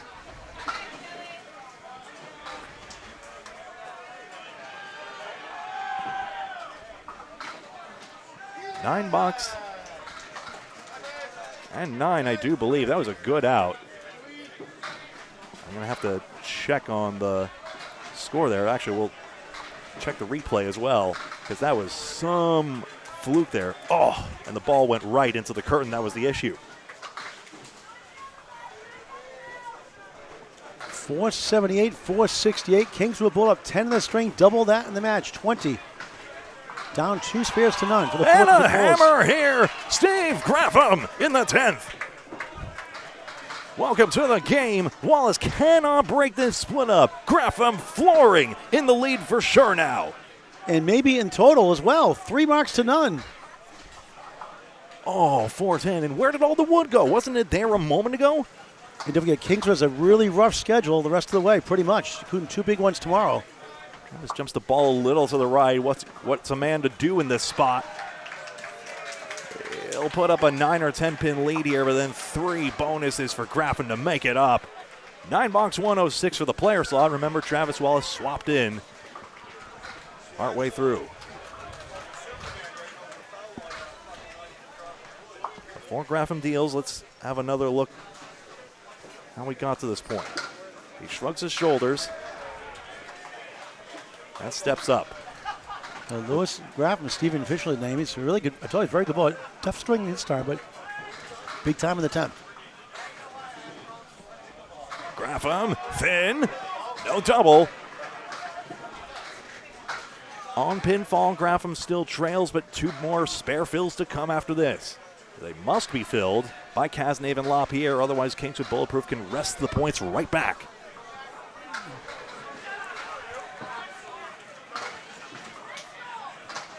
No more, he's got an 8 fill. Surprising to be sure, but the double pins would have been tough to get both of.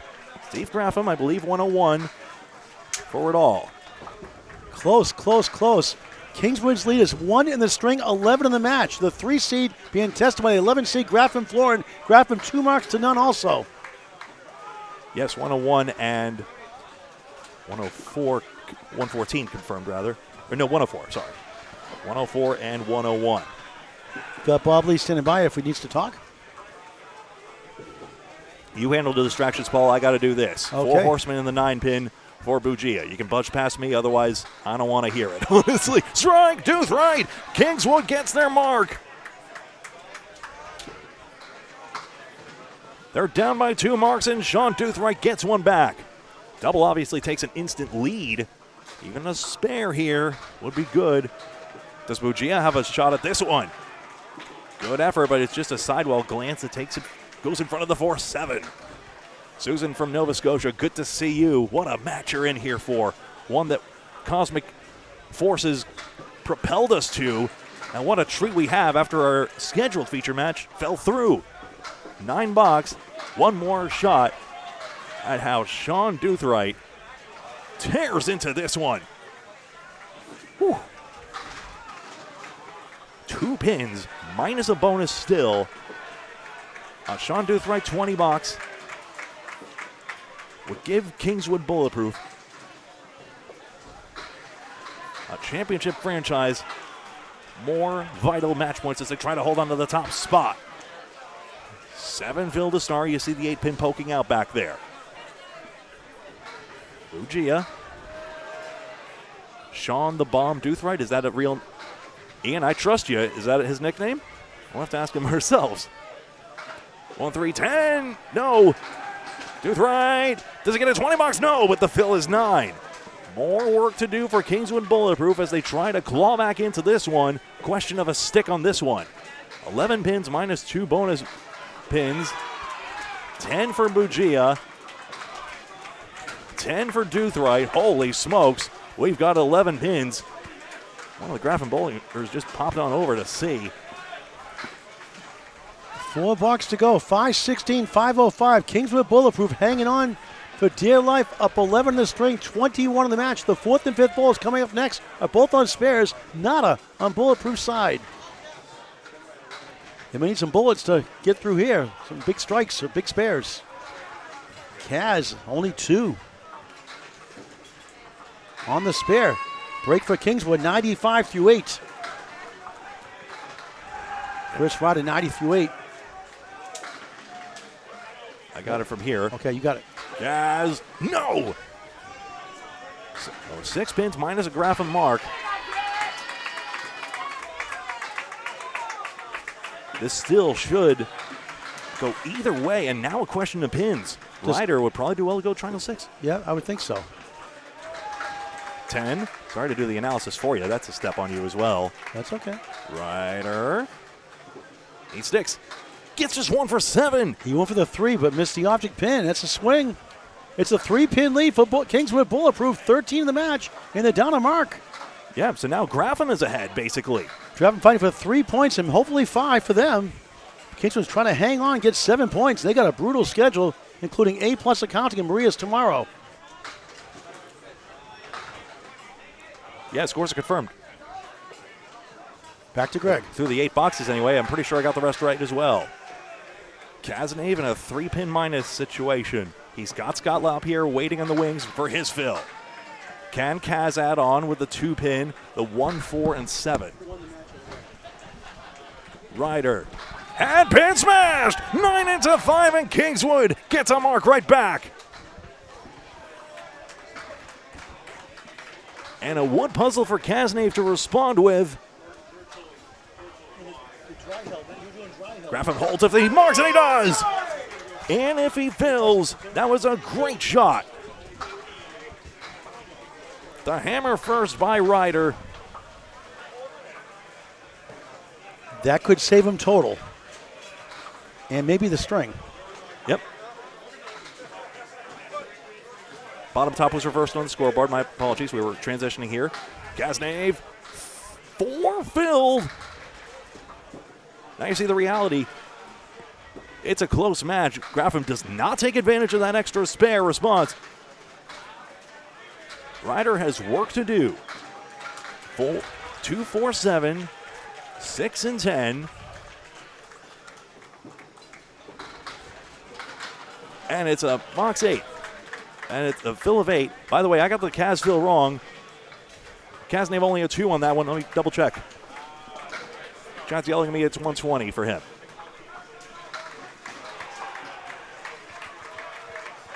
They have now for 119. You have him for 119? Okay, so I'm too high somehow. Okay, I'm going to mark that accordingly. Thank you all for the chat. Yep. Don't. Yep. I got it. Thank you very much. LaPierre's spare fill is 7. Now we see the reality. Kingswood ahead by apparent 3 pins. We'll confirm here.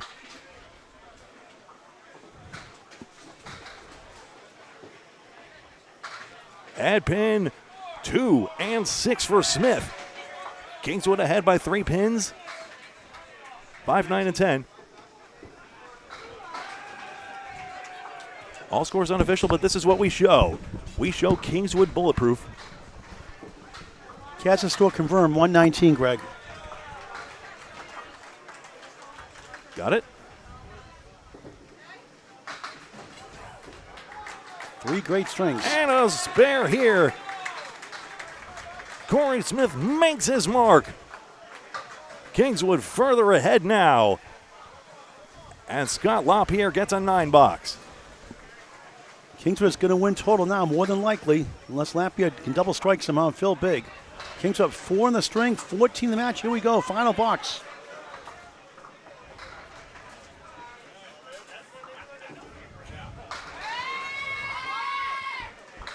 Record that half was the 2 box to tie the first. I figured out the issue. Thank you, chat. I got the wrong fill in the 8th as it happens.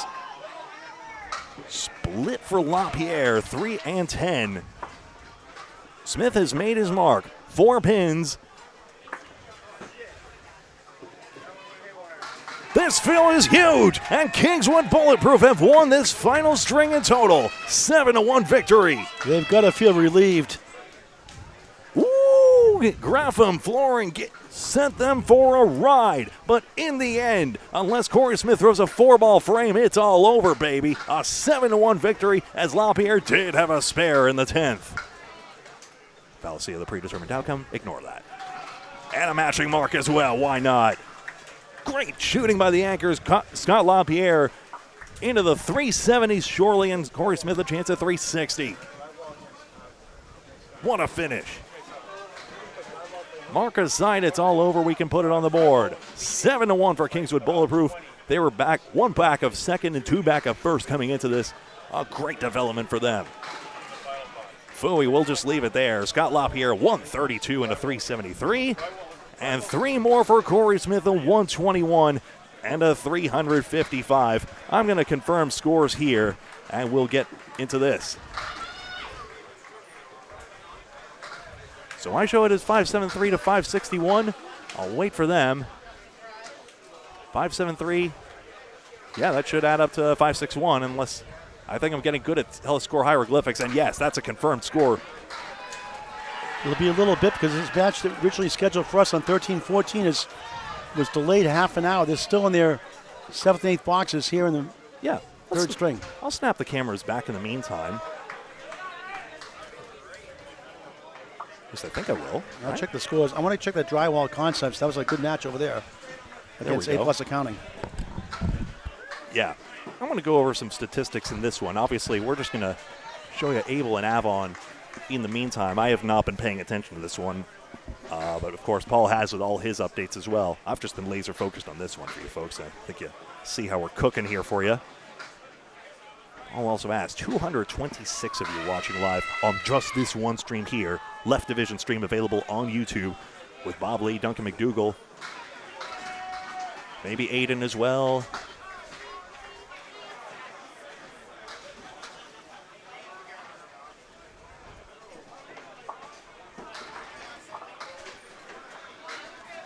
So 12 pins. That's going to be it for this stream after this, although we still got a lot of boxes here on Avon and Abel. I'd be hard-pressed to take you guys out of the lanes here because you guys are having, I presume, a lot of fun seeing these bowlers compete. What I'll tell you in the meantime is that marks are 47-44 in that match for Kingswood Bulletproof. The pinning was within 1 in that match. And remember that tie in the first. That was the big one, where Graffam Flooring made up those 11 pins in the pinning. I love when the third ball really comes to fruition and reverses the tide because both sides had the same, or no, Kingswood had 2 more marks in that one and 11 more bonus pins, but the pinning was 11 in favor of Graffam Flooring. Paul Grant has an update, and I'd like to hear it immediately. A+ accountants can escape 6 points to 2 against Drywall Concepts. Drywall was first, went to second after the first string today. They're back down. Fenway Academy also lost 6, though. So actually, Drywall stays in first place. Fenway loses 6 to Team USA. Jeff Walsh, the Bulldozer, 157 string and a 411 overall. And they improved to 500, 28 and 28. They're still in the hunt. I told you, that team is very good. Don't count them out. That means Drywall Concepts goes to 36 in 16. Fenway, if we have everything right, 35 and 21. That means Kingswood Bulletproof moves into first place at 39-17. That holds up. That's something. Wow. And they had to fight for all 7 points against the pesky Graffam Flooring, who dropped to 14 and 42. Well, it has to hold up mathematically, actually, because even Maria's in Canada 5 swept. I haven't kept careful track of your I'm going to check Maria's in Canada 5 now. They're the remaining 2 left division spots in the top 5. All standings available on Fairlanes Bowling. Obviously, we have some borrowed time right here due to the 13-14 breakdown from earlier. I'm going to pop my headset off for a bit and take advantage of the break, but allow you to enjoy the sights and sounds of the lanes.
Greg, just a correction. Drywall Concepts actually took 6. I had the wrong thing written down. Drywall Concepts stays in first place. They take 6 points to go to 40-16. Kingswood Bulletproof, that 7-1 win you just saw here on Candlepin Bowling Network on YouTube, go to 39-17. They're now second. Fenway Academy lost 6 to Team USA. So Fenway Academy is third at 35-21. Fourth place, Canada 5, 8-0 again. They've gone 24-0 the last 3 matches, 36-20, moving to fourth. Fifth is now A+ accounting goes from 6th to 4th, 6th to 5th at 32-24. Maria Subs go from 4th to 6th. We'll see with A+ accounting our last match today. That'll be a good one. 30-26. Team USA not too far behind, 28-28. Wrecking Ball losing 6 points. Rather 8 points to Canada 5, so that hurts them. They're 22-34 now. Birchall Sodding loses 8 again. Lost to Canada 5 by 8. They're now 22-34. We'll need some help now. Extra lanes, lucky strike, 8-0 sweep over Bayers Row Bowler who was 5th. And that's good news for Avalon Valley Lanes, Spikes Chimney, and Central Park Lanes, and the Hatchet Men, who are still in the running. Because now at that loss, they're 25-31. And 22 for Avalon, Spikes Chimney 22. CPL 20, Hatchman 20, New England Flooring 16. So still have a chance to creep in. We'll get standings later on when we find out.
Did they forget the passports or was it more? Background stuff. Yeah, that's not.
Folks, just a heads up, the stream will disconnect. Another one will start very, very soon with teams Academy and Able as soon as it is ready on 15 and 16.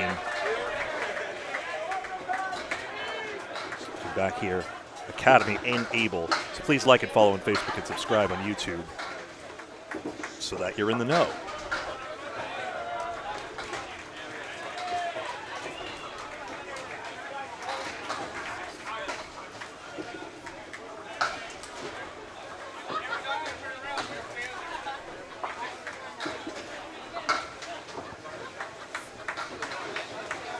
A very Halloween colored matchup that's going to be in a second. Last bonus ball on the right side, and then we'll disconnect and reconnect in just a moment. Thank you all for watching. Another stream starting soon on Facebook and YouTube, Candlepin Bowling Network. Please join us for that. That's your spare fill. Thank you very much for watching this presentation in the Men's Worlds, the International Candlepin Championships. See you very soon. So long for now. Like and follow on Facebook, subscribe on YouTube, and hit the bell. Thanks. Bye.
Hello, everybody, and welcome. I believe we are now in live play right now, in which case this should be Garrett Martin on lane 16 rather, calibration myself, and Charlie Collins on the left side in this case, in which case we are now underway. My name is Greg Guyar, and alongside me is Paul Grant on Candlepin Bowling Network. Hello, Greg. Welcome back. We got some shake-up in the standings here. We'll go over in just a bit. We'll get the official scores in about a half an hour. They're also on Fair Lanes Bowling on Facebook. Fair Lanes, one word. Fair Lanes Bowling, a second word. Fair Lanes Bowling on Facebook for all the standings up to date. The Terminator Charles Collins, parallel time plus the 10. On the right side, Garrett Martin. I'll check that in a second here. He's still pinning out the split here. Who else we got? We got Garrett Martin, followed by Lucas Nickerson, Ryan Cox, Coxie. Billy Gillis, and Mike Brown, the run-up in the singles knockout to Troy Forney, who won it all here Monday night. Watch that thriller on Candlepin Bowling Network on YouTube. Collins a 7, Martin a 9. Early 2-pin lead. Stand by. Just getting recalibrated here as we had a fast transition to this match. Able to evolve Realty. Head pin smashed in by Martin, and he leaves just a 10-pin. They remain in the 4th spot, taking 6 off Avon Valley lanes just a moment ago. We were supposed to cover them early. The lanes broke down, so we covered Kingswood, Bulletproof, and Graffam point. That was turned to be a better match we called, Greg. That was closer. Yeah, as it happens, we like ourselves a climactic one. Garrett Martin, Lucas Nickerson, Ryan Cox, Billy Gillis, and Mike Brown. Here comes the 10-pin for a mark. Oh. In the ocean. Martin looking longingly at the foul line. Collins. Wow. Couldn't get to the 7. And who else do we have for Academy Lanes? I can let you take the call in a second, actually. Yeah, go ahead and take the call, actually. Now get scores in the second string as well. After the first string is over. Collins gets to 10. To match that of Martin's. Charlie Collins leading up. That was 9. It was a 10 from out. That's right. That's missed the second, make the third. It's a Paul Grant special. Missed the second, make the third. Not a good time for that, Garrett. 19-17, but Able Evolve has the lead by 2 early on. I think it was actually a case of wrong pin in that case, but in any event, 19-17, and here's Aaron Fontaine. He missed the second, made the third, and that 10 pin for a 10. And the defending champions, 3-time champions, Academy Lanes, 3-time champions, 18, 22, 3-time, 18, 22, and 24. Trying to go back-to-back for the first time on the road. All their wins have been Academy Lanes. Haverhill, Mass. Great owner of the DeBurrow family since 1963. We're at Fair Lanes in Moncton, New Brunswick, Canada on Candlepin Bowling Network. Free to subscribe on YouTube in high definition. Never a charge. Tell your friends and family. If you want to help donate to the Candlepin Bowling Network's monetization fund, we could use it. No obligation. And go to Super Chat. We'd appreciate any amount. And thanks to Scott Hodgson of North Carolina for donating $100 yesterday. Thank you very much. Yeah. Really appreciate you there. 4-7-10. What a try. Corey Packard, he leads up the 10 himself. That's Aaron Fontaine, isn't it? I'm sorry, Aaron Fontaine. Sorry, I'm looking in the wrong place. Corey Packard's in the lineup, though. You're looking at his head. Yeah, really. Sorry. Corey's up next. Oops. I hate when that happens. Want to get away. I'm not like, I like to look at the action, but there's some instructive view here. Well, thank you for... I saw Corey in front of me, but I was blocked out. That's why I thought it was Corey Packard at first, but he's bowling third. Didn't look at my lineup. We changed the fly here real quick. The only drawback to being a streamer is you see more backs of heads than faces, alas. Each of the 10 to start their first of 3 strings. 2 points, a win, 1 for a tie, 2 for total. 8 points on the line each match. Imagine how many cameras we could jerry-rig. I don't know if we ever get front cams in a million years. I'll need a little step. All right, go ahead. Where would we put it? But yeah. I'll need my mini step ladder before we do the finals here in the playoffs this weekend. Friday night, tomorrow afternoon, late. 1 round, then 3 on Saturday. Crossing over, Packard, 6-10. Wood to help.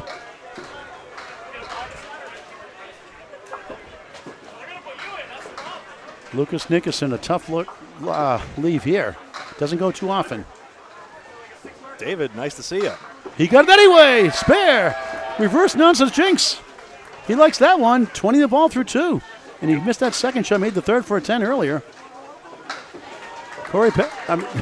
Up now, Aaron Fontaine first, a spare. 20 the ball each a 10, each a spare. Now Corey Packard. Aaron, don't stand in the same spot. I'll call him Aaron Fontaine. They were literally right behind each other. Don't stand so close to he.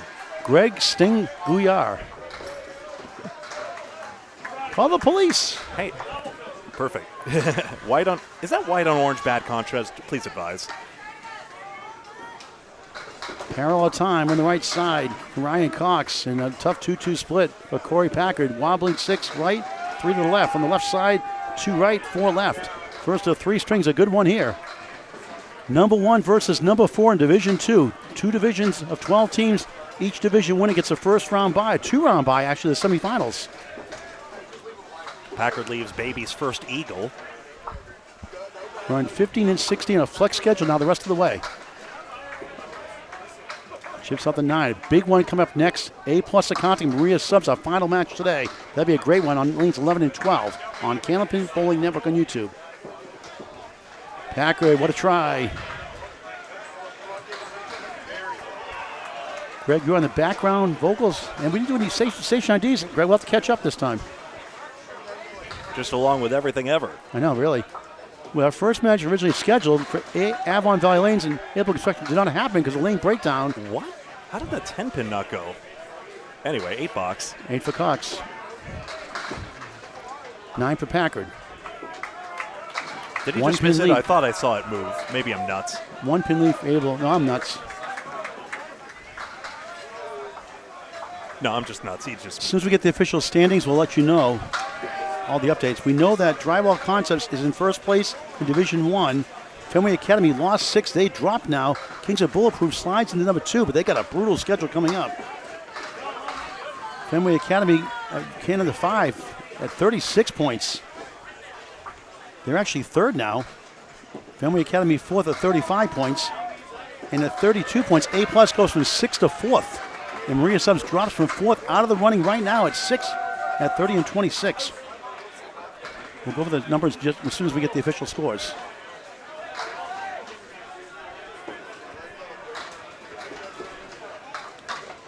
Cox leads up to 6.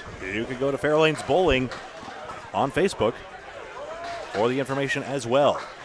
You might get it before I give it to you because it takes a while for them to print it out. Nice pickup of Corey Packard. 2-pinner spare. 19 the ball through 2. They have the lead now with the mark. Ryan Cox at 10, 18 through 2 in the first of 3 strings on middle match of 3 today. Backwards Wood takes it.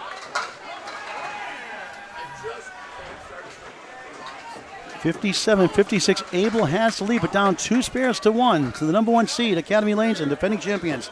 Now big was Jeremy Seelum last year, 172 in that final first string to set the tone. And there was like 17 strikes that first string alone by Academy, I believe. Against Fenway Academy, they had a lot of strikes themselves. Waters roll adjusted, Waters on the left. On the right side, Billy Gillis. 78, high piece of wood in front, 1 behind. Waters had a shoulder yesterday and bombs away. Baby strike. That shoulder feels a whole lot better now. Great way to start the match.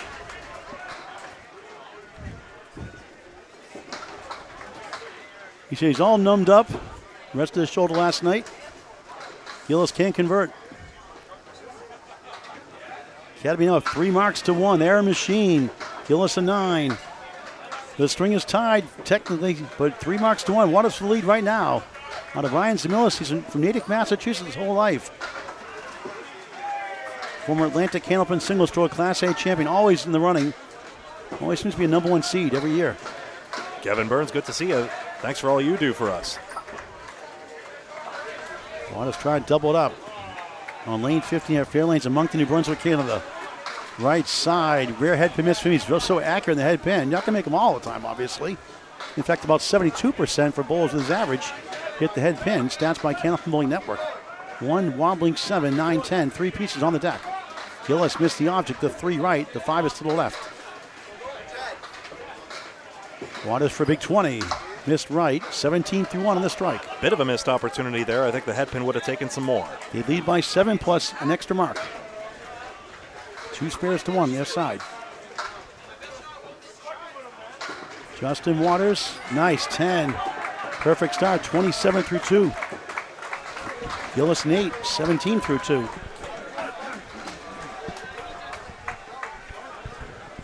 Josh Daly on the left-hander from Danvers, Massachusetts. Mike Brown, the runner-up in the ICC singles knockout to eventual winner Troy Fournier. He was good in that match. It was close. For Daly's reputation, it's very rare we see him in the anchor spot, though. Certainly not in the Friday Night Pro League. Daly said yesterday in an interview here in our live broadcast he wants to win the singles knockout next year. Troy Fournier won it this year. Daly pounds the pocket. Here's the Canadian bucket shot. It's called here up north. But setback leave, in a sense, for Mike Brown. But boy, did Mike Brown put on a show. How about that 3-2 split he made in the finals? It's just so, it wasn't the highest score. It was so exciting, though. A stellar showdown right the way through. Missed the head pin there. Daly, 31% chance. Won't go. 5 middle, 9 right. And hopefully we see one as climactic. In 2023, we were last here at Fairlanes Bowling Center in Moncton, New Brunswick. 10 box there. We saw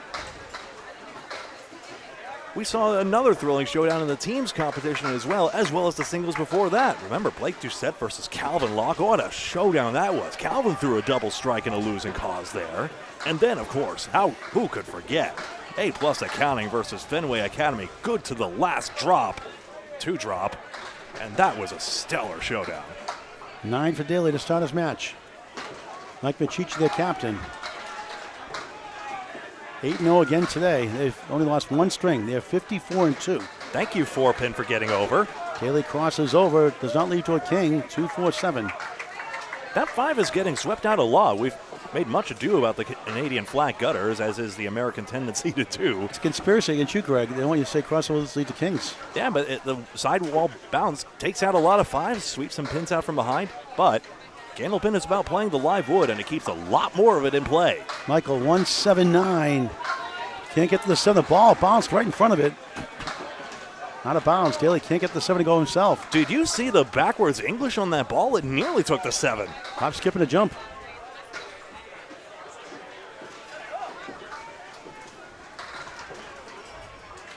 Daly in 9. Against Brown's 10 for a 1-pin gain for Abel. And a look at the standing here. That text box doesn't apply now. 101-94. 1, 2, 3 marks for Academy Lanes, and just the 1 for Abel in that last exchange. 7 pins plus the extra mark. You can see the yellow numbers there to help you contextualize the lead. Let's pause 6.5 seconds for station ID from Greg Guyar. This is Candlepin Bowling Network on Facebook and YouTube. Please like the video by hitting the thumbs up button if you're logged into the platform of choice. Either way, we greatly appreciate your support just by watching. You have 1/10 of a second left. Subscribe, it's free. Bombs away, baby! Terminator time, Charles Collins. The Terminator strikes. 27 plus 2 through 3. I wonder where he got the nickname from. What happened was I did a Friday Night Pro League game when he was on Sunnyside 2. He got 7 strikes that night. The next day, the Kamloops Canso Season 1 qualifier at Metro and PB Mass on Alley Chat, he threw 10 strikes in a 5-stringer. I said, he's a Terminator. Yeah. And that's why it's stuck. And he has a Terminator jacket his girlfriend, now fiance, got for him a couple of years ago.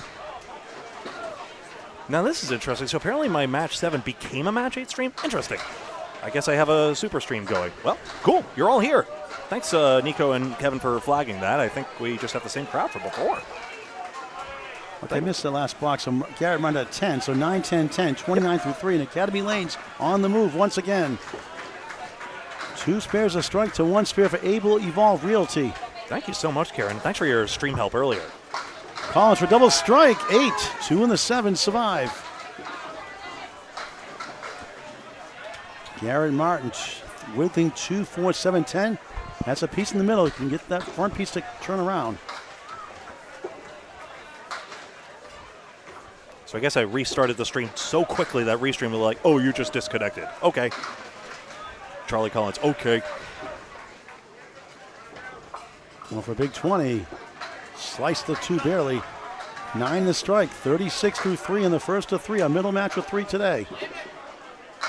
What a try. 10 pins still there for Gillis.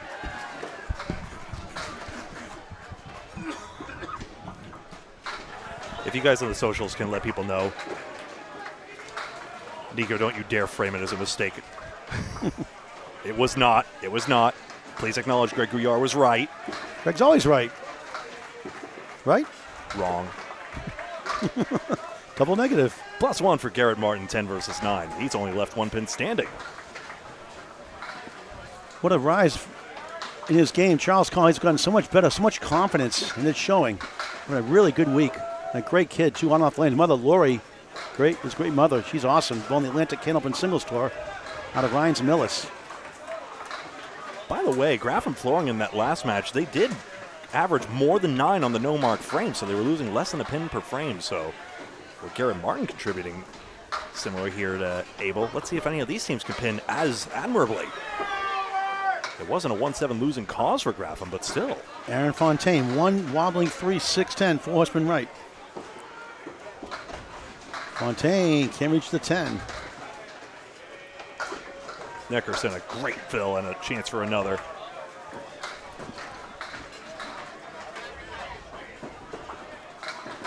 (29-2), big 9 drop. Pushes left, missed opportunity. Try to avoid that cap, trying to get around it. Fontaine gets the 10. After the spare 6, 36-3.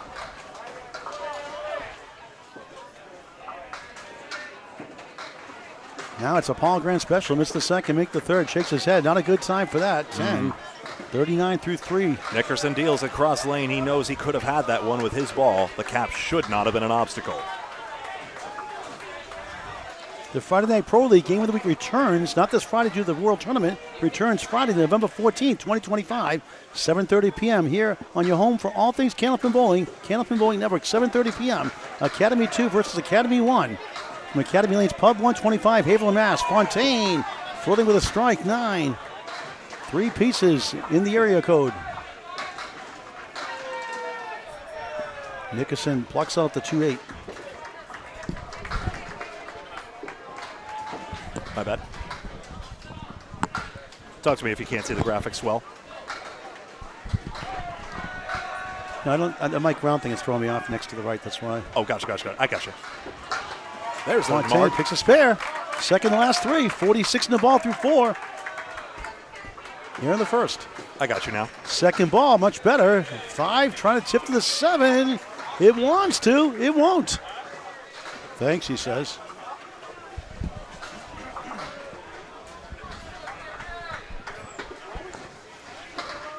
Big match later on lane 11 and 12, Division 1 battle. A-plus accounting, Maria Subs. Our final match today, right here on YouTube on Candlepin Bowling Network.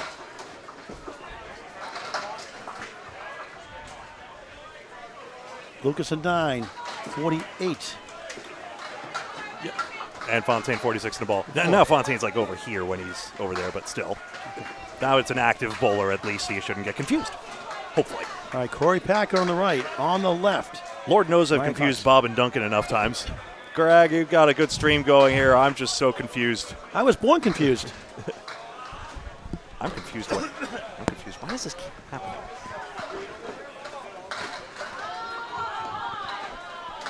Keep talking. Academy has lead by Baker's dozen, plus 2 spares. One here from Corey Packard on the crossover. The Canadian bucket of 5. 24-2. They have the lead by 18. Plus another mark next. Their third bowler coming up.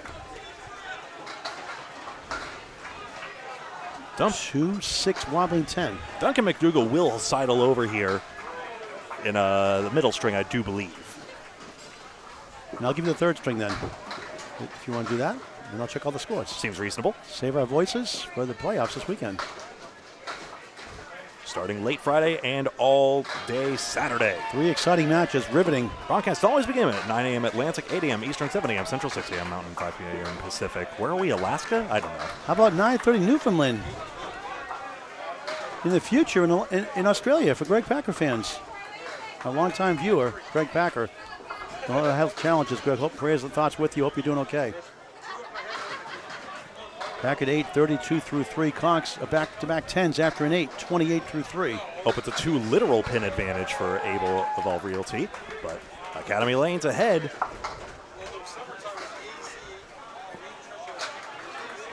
They have 4 marks to 1.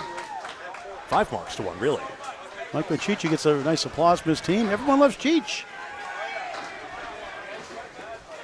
Corey Packard, fresh track on lane 16 here at Fair Lanes, Moncton, New Brunswick, Canada. 2025 ICC International Candlepin Championships team competition. Day 3. 3-6 right, 4 left. Ryan Cox.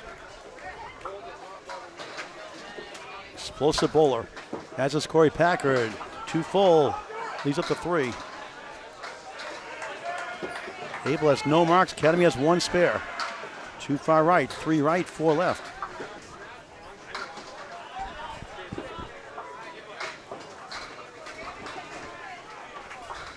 Packard trying to get a 10 again.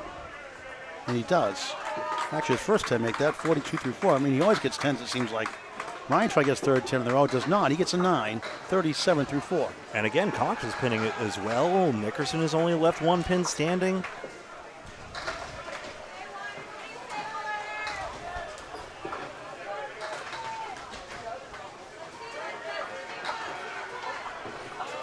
Still wait for the standings to get printed out. We'll get those to you as soon as we can.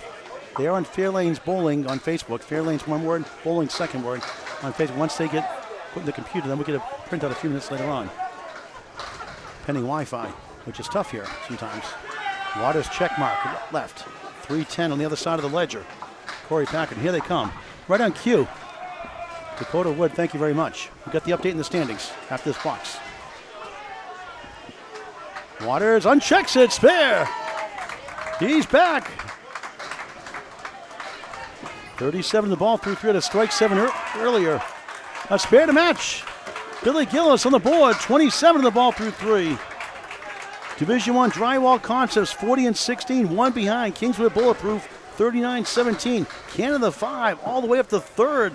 They've won their last 3 consecutive matches, 24-0. They go to 36-20. Fenway Academy 4th, 1 behind, 35-21. A+ accounting was from 6th to 4th at 32-24. That's the cutoff as of now. Maria Subs we'll see with A+ later on today. That 5-6 matchup as of now. They're 2 behind A+ for 5th at 30-26. Team USA sticking around. Only 4 out of the playoffs right now, 28-28. Stars and Strikes making some noise. They've been pesky, 25-31.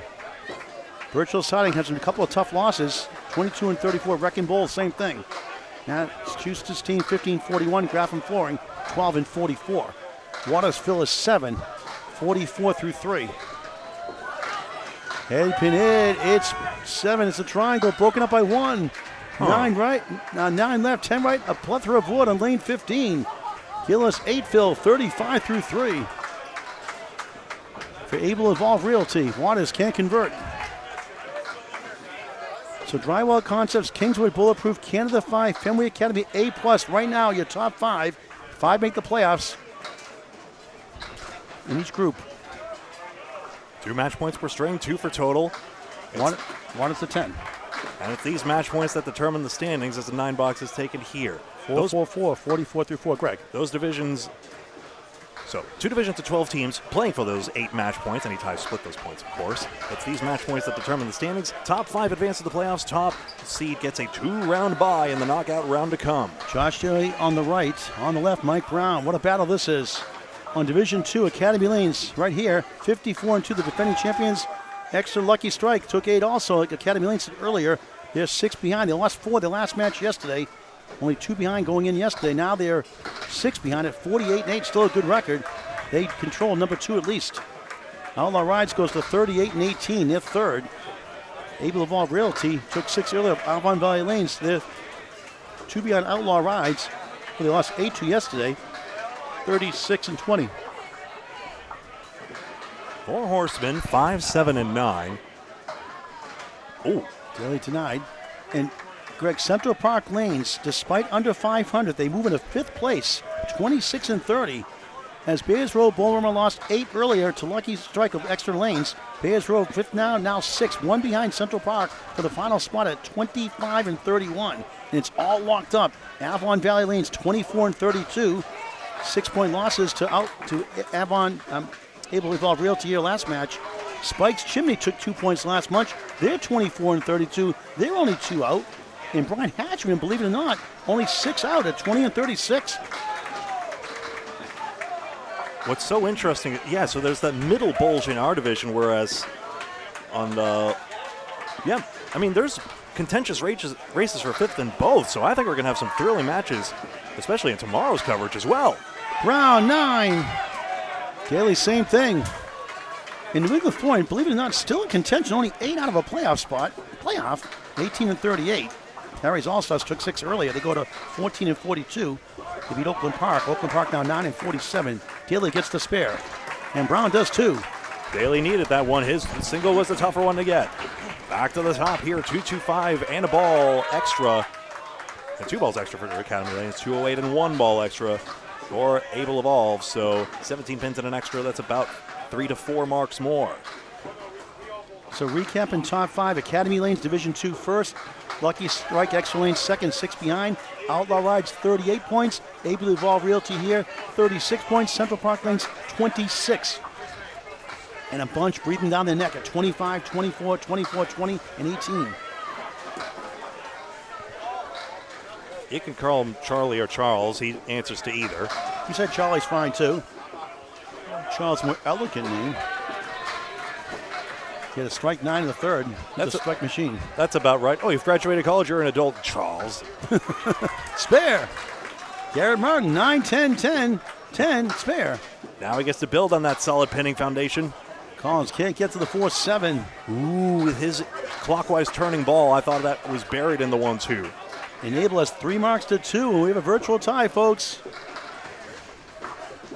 Collins takes the 10, 55 at the half on Candlepin Bowling Network. For the ESPN and Candlepin Bowling, we cover all the classes, all the time, everywhere, pretty much. Yeah. So actually, it's a true 17-pin advantage for Academy Lanes. That's right, there's ball behind, that's right. With so the 17. volatility of all the bonus balls. On the bonus, crossing leads to a king. Greg is happy. Greg Liao, 2023 Incorporated. 5, 6, 10. He gets royalty fees when I say that, right? It's like, yeah.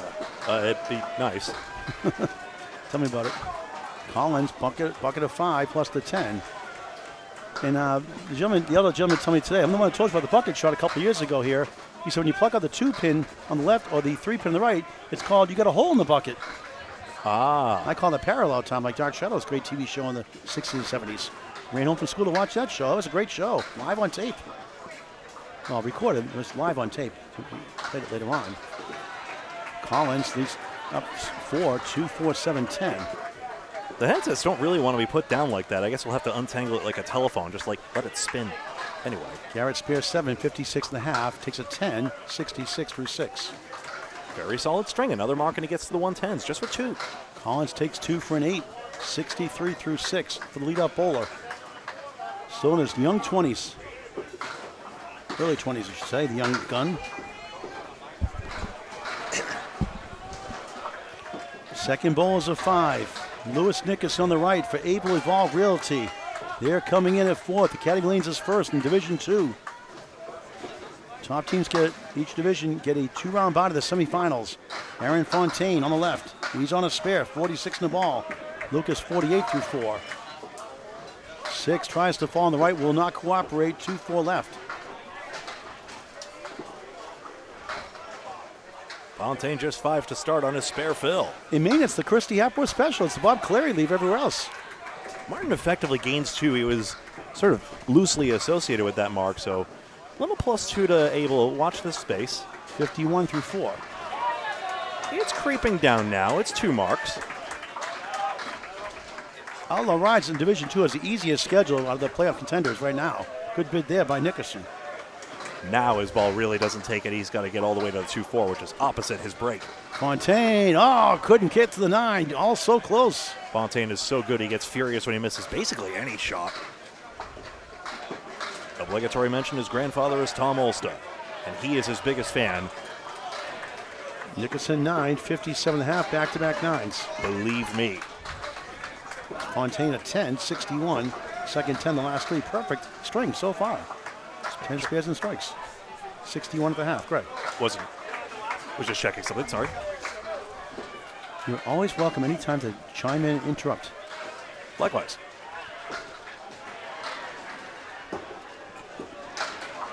Nickerson, right side, just 4.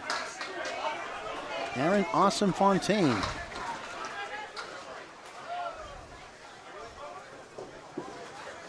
On the crossover. 3 falls down. Now it's the 60 occupant right, 9 left.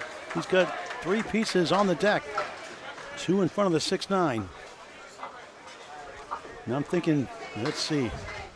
I'm thinking red line. Or maybe lower. Let's see. High up, it'd be tougher to turn around. It could go that way too. I'm going red line or lower. He does, and he got it. He heard me. I'm sure he didn't. 71 the ball through 6. I'll tease him later on. A fun guy. Class act too, just a true gentleman. Nickerson 10. Good pinning for him. All 9s and 10s and 1 spare 9. 67 through 6. But able to evolve Realty down 14 to the defending champs in #1 seed Academy Lanes. Out of Pub 125, Haverhill, Massachusetts. Trying to get their 4th world title in back-to-back years in 3 out of 4. 2018, 2022, 2024. Corey Packard and Nick Norcross have won 3 of them. 9 slam there for Ryan Cox. Looking at the 10, forget about the wood. Here's Corey Packard, right side 6. 1, 2, 4, 7, 4 what's been left. Back to 16. Cox trying to get his team closer. They have 2 spare to 1 advantage. Another one can make it a virtual tie for a spare. Gone! 47 half plus. In the face.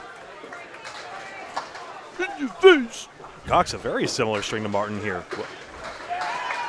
And Packard runs it down. His second spare, 52 in the ball. So much for the virtual tie. 54 and 2 coming in Academy Lanes. Able to evolve Realty 38 and 36 and 22 behind Outlaw Rides. We're taking on the lowest seed, Oakland Park. On the head pin, a banana split. Where's Casey McCool? Lakeside Lanes, always hungry, always growling. Greg? Ooh, 7-man doesn't tip for Corey, but he may still get this. 3 right, 7 left, 8 in the fill, 60 half. Cox's fill 6, 53 at the half. Casey McCool snitching on a lemon drop instead. I like that better. Who got it, Casey? Somewhere on the left, he said. Oh, name him out, Casey. Call him out. I'll get him. Caught on camera. We got Corey Packard, lemon drop by his ratted out. Lemon drop on his double strike yesterday. $10 US with $20. Oh, yes. Oh, wow. How about that? Spares. Holds his heart. Back-to-back spares. 3 in the string. 70 the ball through 6 for Corey Packard. Play the wood just got that one for me. Yeah, Corey Cooper put a $12 Canadian money in. He bowled better since then. So I said, see, you give and you get. Sorry there, neighbor. Couldn't resist the impression. 8 for Ryan, 61 through 6 on Candlepin Bowling Network. And the wood's gonna, whoa, tickle it from behind. That was something. Justin Waters, injured yesterday. Doesn't show it today. He's feeling much better. 54 through 4. Strike 7, a spare 7, 2 10s wrapped around it. Billy Gillis, 4-4-4, 44 through 4, a spare 8 in the third. Trying to rally his team down 18 and down 3 spares to 1. 5 up, 5 down. Waters, 7 and 3. 8 hiding behind the 2.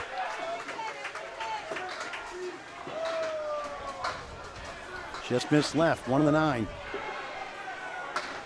Gillis, a terrific bowler. Waters missed number 1 for a chain, but taps the wood. Not enough on it. Couldn't find an electric charging station. None available. Maybe some more so up here, like Greg said yesterday. I like hybrids better anyway. Waters a 10. Back-to-back 10, still perfect. Well, at least I wouldn't have to do the conversion to cents per liter at least. I know, and plug in, you have a power failure. It was on lane 14? Okay. Somewhere. We shall investigate. Brian rooting for some able marks here. He sees his team down by about 5. Gillis, my least favorite shot, the 3-9 or 2-8 or 1-5 half Worcester. Waters, right side, 6, 7, out ahead pin it, and then make it 8. They keep falling. Football season, CFL or NFL. 7-10 goalpost, not ahead pin it, but a split. Now look at this one. Left to right, 7-5-6. That's nasty for Gillis. Waters spins away from the 10. He thought he had it. Whirly Dervish didn't make it all the way across. The Beyblade.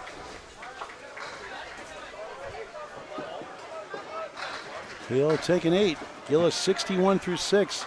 Waters a 9, only pin in the deck. 73 through 6 for Academy Lanes. Here come the anchor bowlers. 20 pin lead for Academy Lanes. 3 spares to 1. 1 coming up right now from Josh Daly. That's an interesting point. Waters is ahead of Gillis by both the 6 bonus pins and the 6 actual pins. Mike Brown filling a spare, as is Josh Daly. 3 10s a spare for Brown. Daly 2 9s, a 10, now a spare.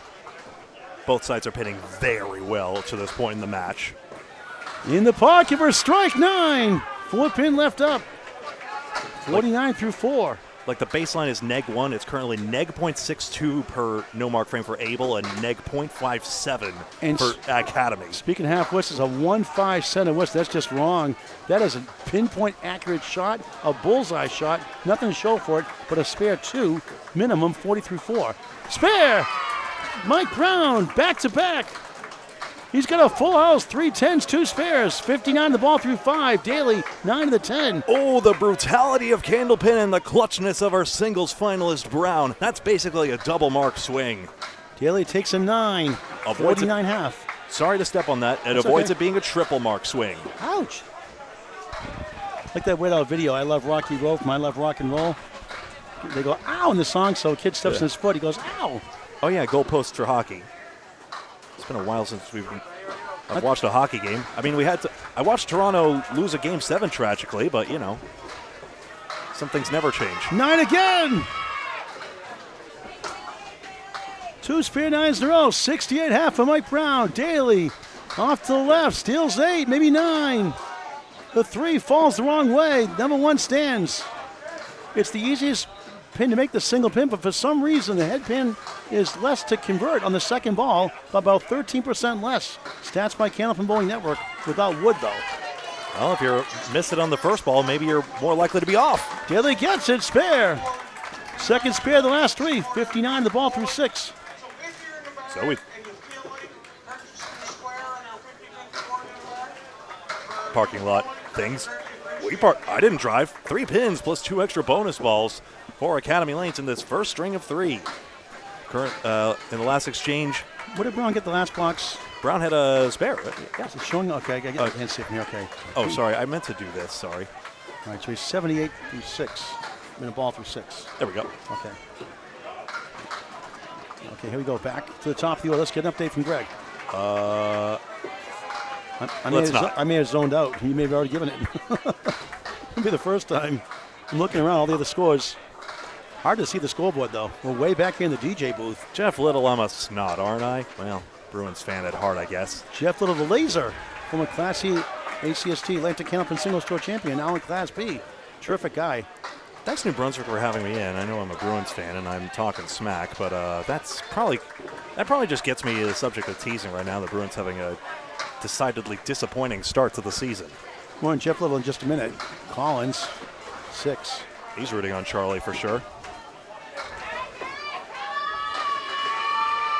1 wobbling 2-10 for Garrett Martin. Only his first headpin miss. Cox is still 6 for 6 on his. Collins in between the pipes. Speaking of similar strings between the 1 and 3 spots for Abel at Volve Realty. Goes back for the 7. Wood whirling and twirling, 5 down. I'm sorry, 1, 2, 10. Looking at lane 14. I'm usually just looking at 14. Run 15, 16, flex schedule the rest of the way. Martin can't convert. Charles, a 10. 76 through 7. 4 10s. Make it, 5 10s now, 2 in a row. 4 in the last 5. Or is that right? Yeah. And Martin, a 10 himself.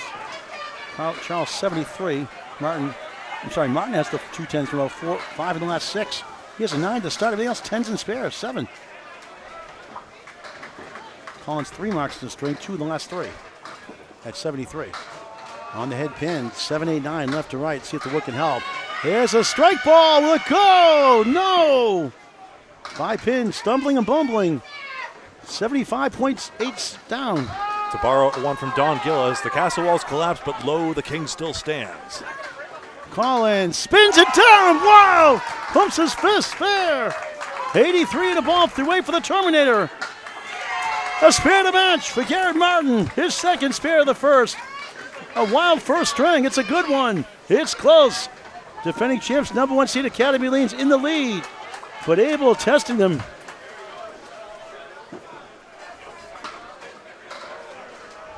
Aaron Fontaine, 71 on the ball through 6. Lucas Nickerson, 67, not on a mark.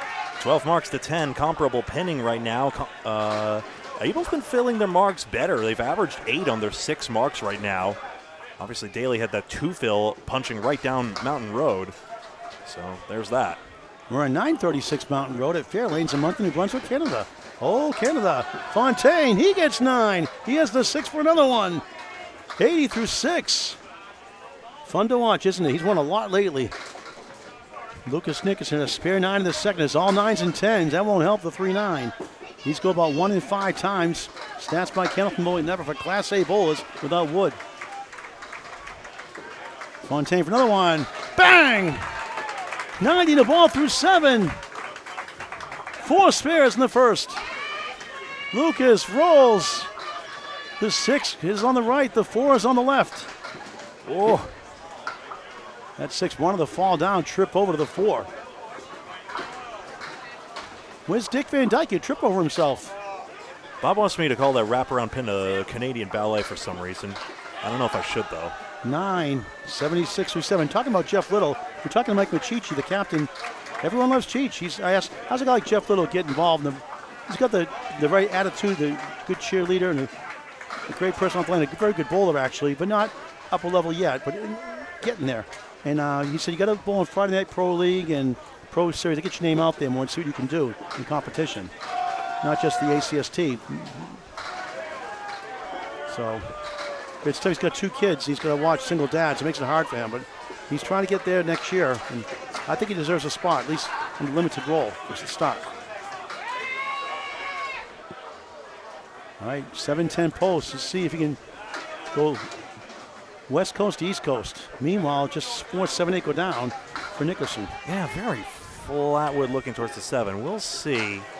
Can he somehow maybe dodge the front wood, go to the back pieces, and twirl both? Is that a thing? Aaron 8, 98 through 8 in the spare 8. 98 plus another one, almost. Tonight, 3 in a row. Yeah, I think that was his aim. Nickerson, Wood ran away from the 2-5. Great pinner, though. 3 9s, 3 10s, a spare 9.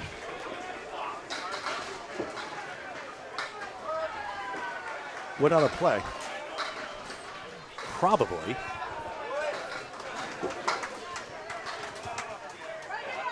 A big one, our final match today on lanes 11 and 12. Division 1 matchup, A+ Accounting, Maria Subs. 2 teams always in the running. 5-time champ, A+ Accounting. Maria Subs have won it a couple times themselves. Next match on YouTube in a separate broadcast on Kenneth Moy Network. Packett gets to, Fontaine gets to go. Packett up next. Aaron Fontaine, 10. 108 through 8. Lucas, a 9. 85 through 8. Greg. Hello, Grand Buick 87 in chat, rooting on Academy Lanes out of Haverhill, Massachusetts. Academy Lanes, your defending champions in 2024. 3 championships, 0 in a Canadian hosted tournament. The titles were in 2018, 2022, and 2024. Middle match of 3 today. 3 matches every day through Saturday. We start every day, 9 o'clock local time, Atlantic time shortly after. 8 o'clock Eastern, 9:30 for our fine, tremendous friends in Newfoundland on the half hour.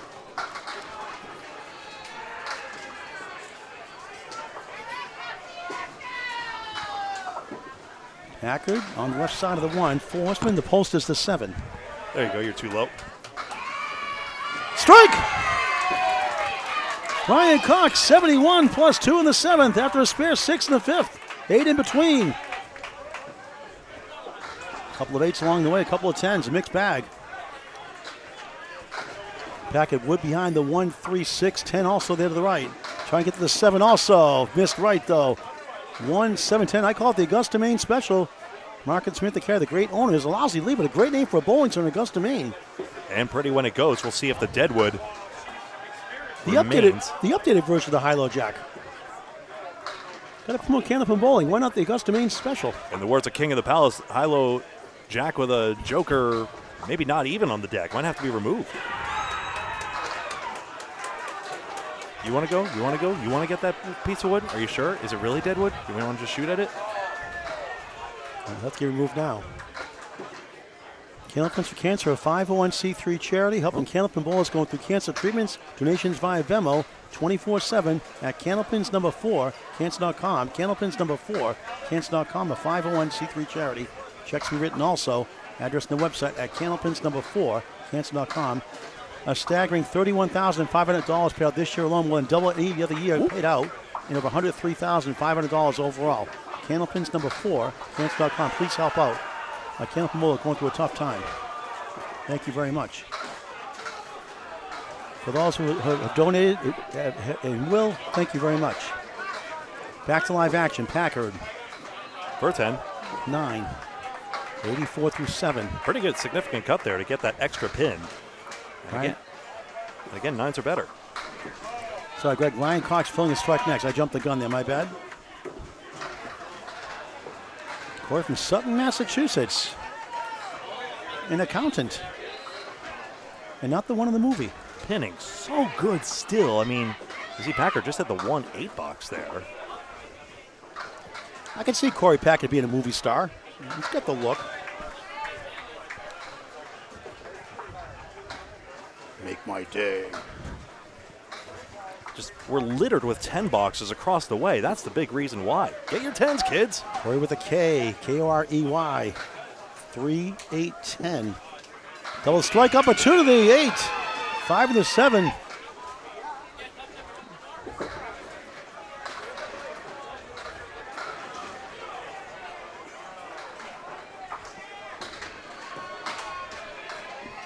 Packard trying to roll that wood around.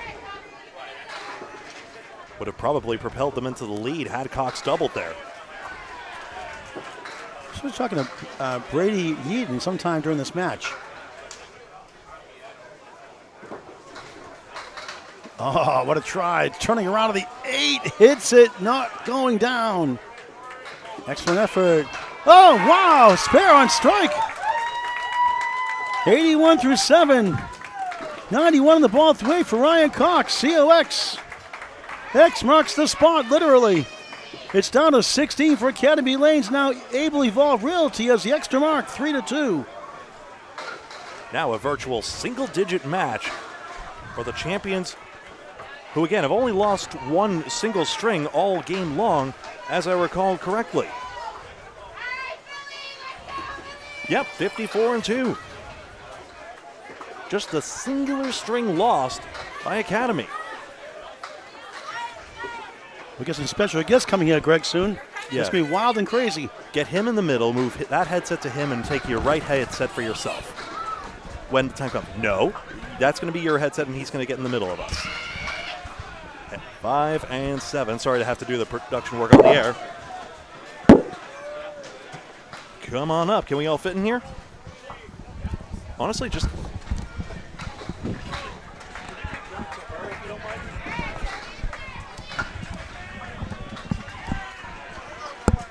All right, we got a special treat. We got Brady Yeaton here. As Greg will monitor the scores. Greg, keep an eye on the scores here. I finally got him to go. I almost had to catch a flight to interview him for his baseball championship. He stood me up last time during the Worlds, and now he's here. His first interview on Candlepin Bowling Network. Please welcome Brady Yeaton. Thank you so much, How you Paul. doing, Brady? See, I told you, I'm a lot of fun. What's up with you? No. Talk about, yeah, I like your hair sticking up with the headphones. Is that a new style? Looks No. like a big feather. Is that a big feather? You got Nope. a feather in your cap? I don't know, it just goes like First that of all, sometimes. talk about your baseball career before we Well, talk about your bowling career. And how old 13. are you now? 14? 13. 13. I'm aging you. When's your birthday? January 18th, Okay. 2012. Do you skip a year? Do you do birthdays every other year? Like What? leap, like a half leap year? Just kidding. No. Talk about your baseball career. Well, our team won the provincials for 13UA this year. And, yeah. And Let's go. you pitch too, right? Oh, yeah. Yeah? The best pitcher You on throw a the mean team. fastball? Oh, yeah. You don't put that funny stuff in the ball, do you? Nope. Okay. Blazing 60 miles an hour. Yeah? Yeah? No funny stuff in the ball? Nope. No that grease stuff at all? No. Yeah? Do you have that mean look in your face like, "Grrr," like you lean in? Like the banana split? Yeah. You go like, "Grrr," banana split like, "Grrr," when you're ready to throw that ball? Nope. Try to Nope. intimidate the batters? Nope. Yeah? Nope. You're not mouthy, are you, on the mound, are Oh, you? yeah. Are Oh, you? yeah. You get that from your mother or your father? My dad, probably. You're grounded. Oh, yeah. He's a loud guy, so you know. Talk about some of your stats you had last year, some of your stats. Well, I don't know my stats, but... You don't know your batting average, your No, ERA? no, Boy, we don't okay. do that, but... You let your business talk, right? Oh, yeah. Yeah. We'll talk to you, Miss Grandy, in just a minute. Talk about your bowling career. Well, right now I am a 99 average at Sackville Super Bowl. Is that with the bumper guards? Yeah. No. No. Yeah. I have to ask you a tough question. Do you like chocolate milk?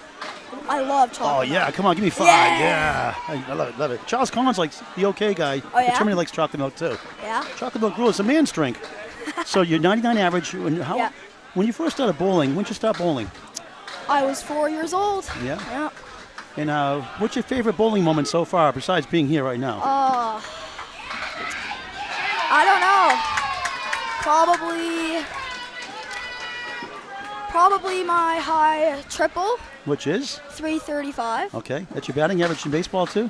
Oh, yeah, probably. Is it higher in baseball? Or you don't know? Higher. How come you don't know your baseball stuff? You know your bowling stats. What's I up? don't know. What's up with that? I don't know. They should be doing it. How about your high single? High single, 140. What's your favorite bowling moment, seriously, so far early? I don't know. You don't have one? No. Okay. Don't have one. All right, let's talk to your friend here. Tell us who you are. I'm Riley Grandy, And who are you? You are the daughter of? Crystal Grandy. She's a pretty good bowler, too, right? Yeah. Are you better than her? Not really. Not yet? No, not yet. What's your average? My average is I think it's 81. Okay. No, 91, sorry. I'm pretty sure. Is he teaching you how to bowl? No. Okay. He doesn't want to teach you. You'll be better than him. Is that why? Yes. Is that why? What do you like about Candlepin Bowling? I just really like how supportive everybody is, I guess, if that makes sense. Yeah. What's your favorite bowling memory so far? Do you have one? When we went to Cape Breton and when we came here in May, we went, I don't know what the bowling alley is called in Cape Breton, but it's like a walk up, you walk straight onto the lane. Okay. It's really weird. Yep. Now, what grade are you in school right now? I'm in grade 8. Okay. What's your favorite subject? I'd probably say family studies, which we cook in family studies. Are you smarter than Brady? Probably not. Now, how do you know this guy? Because we bowl together. Oh, yeah. Does he teach you how to bowl? Does he cheer for you at all? Does he say? No, Brady's my number 1 hater. Oh wow, he's a teammate too, huh? No, Yeah. not true. No. Not true. That's good. So talk about what you like to do in life. Some of your hobbies you like to do besides bowl. Well, sometimes I play volleyball, and I usually play football at lunch, I guess. But that's really it. Okay. Garrett Martin, a big strike on Spare, I believe. Let's get an update from Greg real quick here. Give the microphone for Greg. Nice talking to you. Brady, hold on. You're not done yet.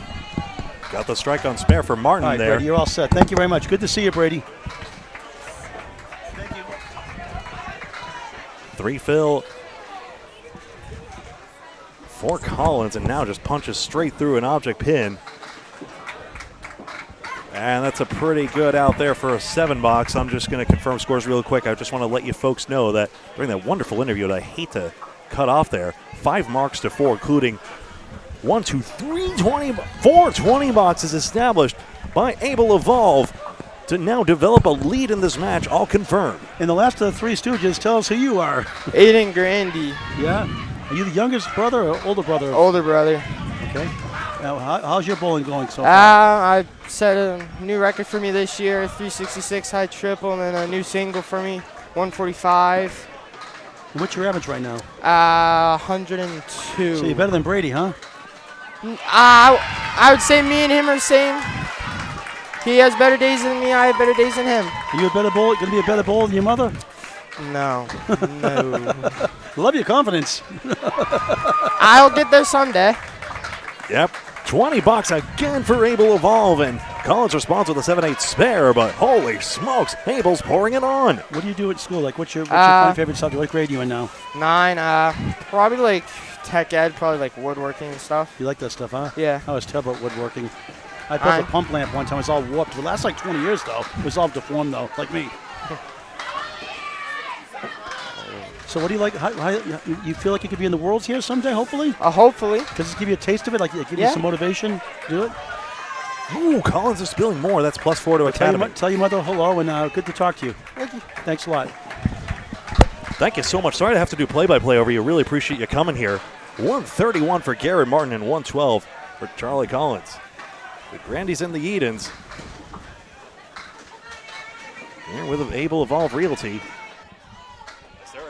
Oh, just do the microphones. You've tangled them up, so I don't know which is which anymore, I'm afraid. That's what. And pin hit. They want Nickerson's 5-pin to go down. He's ahead by 14 in this string. His team is ahead by 14 in this string. I'm still confirming as fast as I can, but they're marking so quickly. Fontaine 7-8-10. It's great to talk to young kids. It was a lot of fun, wasn't it? Brady's a hot ticket. That was excellent. I'm just sorry to cut that off. Able Evolve looking for the 2-point upset on seeding. I got it. We're in the first of 3 strings on middle match of 3. A big one today in Division 1. A+ accounting, the 4th seed, number 6 seed, as we're coming into this round. Maria Subs, 2 points separating coming to this middle round today. Our 3rd and final match today on YouTube here on Candlepin Bowling Network. Please hit that subscribe button. It's always a free, never a charge. And when you want to get notified live, hit the bell icon after you subscribe. So you never, ever miss a ball. Ever, never, ever, never, ever.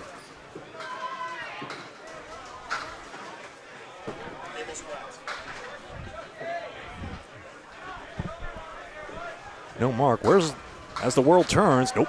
No 7-8 for Fontaine. All scores confirmed as you see it here. 14 pins. Thank you, Duncan McDougall, for getting that done for us. And you see a volatile 14-pin lead for Able. Camillines has a strike and 1 spare. Able has 2 spares and a close one. Fairly volatile anyway. Gets the 10 Bailey. Is that a Paul Grant special? I didn't see the second shot. It's a 10 anyway, 95 through 9. If it missed the second, you made the third, it's a PGS. Aaron Fontaine, a 9. Yep. 117 through 9. 2 more marks for, wait a second. 2 more marks for Academy Lanes, but the flurry of 20 boxes is creating a bonus imbalance here. Academy's fill average is 6.2, but with all those 20 boxes, 8.58 is the average fill for Able Evolve Realty. And how big a bloom would this be confidence-wise? They're to be on Outlaw Rides, who are bowling the lower seed, Oakland Park. And they have the lead comfortably. Actually, are they trailing? Abel's ahead. Abel's ahead. No, down here. They're the score. Yeah. Oh, sorry. The Outlaw Rides match. All right, Fontaine, each with a tough mess here. We'll try to get up there in the Outlaw Rides. Around and Nickerson, no, 3-5. 520 boxes right now. 520 boxes for Able Evolve. Hetpin's going to get swept out here. Where's it going? Into the 10? No.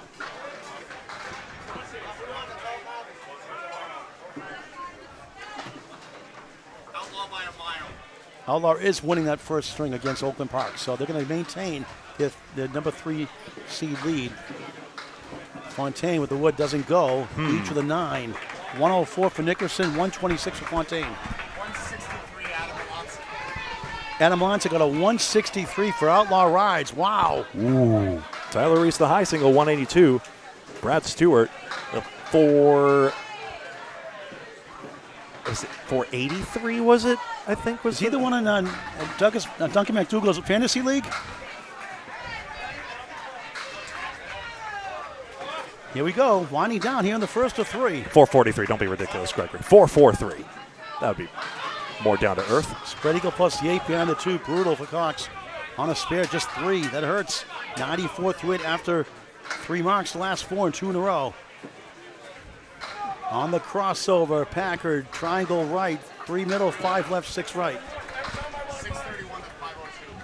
6:31 to 5:02. Outlaw Rides cruising over Oakland Park. Good effort, got the best 4 to 7 series there. The 3-fill was a devastating one. Cox punched through. Packard on the 50-50 proposition of triangle number 3. Packard tried to give his team a 3 mark to 1 advantage, down 18 right now. It would cut it to effective 1. He grabs it, spare. 104 on the ball in the 9th, his 3rd spare, making 4th spare of the string. Single mark match between Academy and Able. 54-2 Academy Lanes. 36-20 Able Evolve Realty, and a good one here in the first. An 8 for Ryan Cox, 102 through 9. Here comes Academy Lanes, only down 16. It's close virtually. And Ryan Cox, the chance for headpin perfection here. You see the yellow bricks for headpin hits and red bricks for headpin splits here. Could he go 10 for 10? And will it even matter? Could he even get to 120 amid it all? His box without a mark are all 8s, crazy 8s, 3 of them, and a 3-1 split now. He did it. All headpin hits, Yes, it is. and not much to show for it score-wise. Part of the game, 7 splits. and no banana splits. Packard in the bonus. It's a good ball. It's all gone. Bombs away, baby. Strike on spare. Wow. Academy Lanes may have the lead. 114 through 9. 124 plus 2 in the 10th. Packard's corner. Oh, in the wood ruins the shot for Cox. They could have used that one. Now Academy will have the lead. Not yet physically. What a terrible bounce for Able Evolve. Cox gets the 10, barely in slow motion. Don't hurt him. 112 finish. It's a 5-pin lead for Able Evolve Realty. They're down 3 marks to 1. And Corey Packard stepping up big down the stretch. He tagged the 3-pin into the wrong piece of wood. It went into the back wood and kicked the front wood forwards. Corey Packard filling a strike. Of course, excuse me. After a spare. 124 plus 2 big ones. 6 for the lead. Plus next to mark to follow. Checking my audio levels here. I might be overclocked. Okay. Packard on the head pin. It's going to be 8.5. 9. The 2 wants to fall down. Wood hits behind. It won't fall. That close to a double. And a potential game clincher. Just a question of count here. He's done his job. Academy Lanes now ahead. Spare, strike, spare! 134 finish for Corey Packard. How about that finish? And just like that, he throws 2 20 boxes at Able. 50 his last 3, crazy, and they take the lead. The first 2 for Academy in the string, and what a time. As they try to still only have 2 match points conceded. Able Evolve, can they hang in there? Can they bounce back? Down 1 spare. They have 1 spare, 1 strike against them. They have 1 spare themselves. Down 5. 2 match points per string, 2 for total, 8 in all. Ties split the points, and it's these match points that determine the all-important standings. Top 5 for the playoffs, top seed for a 2-round bye. Justin Waters on a spare for Academy Lanes. Pub 125, Haverhill, Mass. Billy Gillis, only 4. Waters trying to punch the pins like he usually does. Off to the right, just 5. 4 spin, the post is the 10. Doubles lead from 5 to 10, 97 through 8. Gillis, 5-8-9 triangle, no mark. Waters for another spare. Missed everything. Can Able pull it out for 2 points?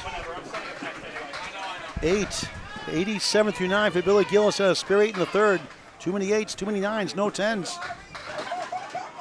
Waters chops out 3 for an 8 to tie the box and keep it a 10-pin lead. 5 over the Century Club. 3 boxes to go before the middle string. A good one. Yep, 3 overall. 3 of those 10 Academy, 3 of the 10 for Academy's lead is pinning. So Gillis maybe not pinning to his standard, but Martin and Cox and Nickerson also doing well. Brown is pin perfect. 3 great strings on first, excuse us match. Crossing over, 9, big break, the 10 falls. The 7 pin is there for a spare. Forget about the wood on the right. Waters Off to the right again. This time it's going to be 6. 9 and back. 1, 2, 4 in front. If Billy Gillis throws a 20 box, like his teammates have been all match long, we have a tie. Well, that would be a roadblock. Can he get around it? Can he plow through like Jeff Walsh, the bulldozer? With Josh Daly and Mike Brown on deck.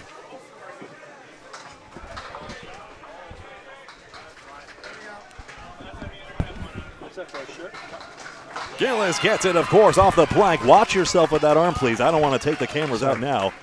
Spare in the 10th. Waters has a doozy to try and maintain the lead. He's got it. The 2-pin tips over. 1, 2, 4, and 9, and Waters has his 4th mark of the string. 10 pins, 2 bonuses aside, as Academy Lanes tries to hold on. Jake Cook just bought a Bombs Away Baby Candlepins for Cancer shirt made by Ken Baker. Thank you, Jake Cook. $5 will go to Candlepins for Cancer, a 501c3 charity. Here we go. In the 10th. Both on spares. Gillis 7, 7, 8, 10, a sea of wood. Ends up with a 104 string. Doesn't matter. He's done. Waters trying to add more. He gets 5. 120 opening string for Waters World. 576, 568, 1 mark apiece. Academy Lanes an 8-pin lead. Trying to go to 56 and 2. A little bit of spice and seasoning here as the lead drops to single digits now. Mike Brown 20 box now takes the lead, and Big Phil pressures Daly. Although, of course, he's got the strike Phil. Able to Evolve Realty trying to go to 38 and 20 up to date. They are the 4th seed right now. A tough battle here and a bunch up points in the standings for all the teams right behind them, all breathing down the neck.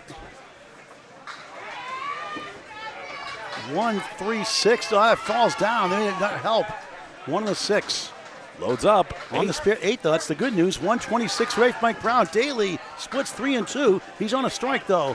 247 right side, 610 from Fairlanes in Moncton, New Brunswick, Canada. 2025 ICC World Team Championships on Candlepin Bowling Network. He missed it. That hurts. Daly, what a try. He got it! Wow! Nico highlight reel! Unbelievable! A clinching spare on strike! Wow! Brown a 9, 135 through 9. Daly delivers big time. 94 through 8, 104 on the ball in the 9th. A 5 fill by Daly demands a double of Brown. Incredible match, and Academy Lanes headed for, what would that be, a 56 and 2. 56 and 2 record. Don't you just love Candlepin Bowling? And that does it officially. Abel tested them. They fall short. They had it for a while. Too much strength in Academy Lanes. The defending champs coming to big time. Daly for doubles. 5. It's all over in this string. Double mark, I should say. 109 through 9. Not his best string, but a big time spare to clinch it. And now, will that be a letdown now for Able Evolve Realty? They took 6-2 off Avon Valley earlier. Daly in 9. Got a ball to go still. 8 down, 2 to go for Mike Brown trying to get to 145. A great effort, a losing cause. But at least they're close in total. That's the good news. He takes a 9. He ends up with a 144, fine first string. 8. Correction, Daly got a 10. Was it a 9? 118. First string. What a wild string, Greg. 610 to 594. Academy Lane survives by 16. They get the first 2 points. That could have teeter-tottered either way. 610 to 594. Please, please, please get your hand out of the way. What you got, 594 on that telescore? Ball, please watch that for me. 595. Okay, we'll confirm that in a second. All right, we'll get a picture of that in just a minute. So the win is 15, not 16. That's the good news. 1 pin closer. 131, 104, 102, 112 rather for 112 for Ryan Cox. We'll give it to him on the end here. That's going to be that. Okay.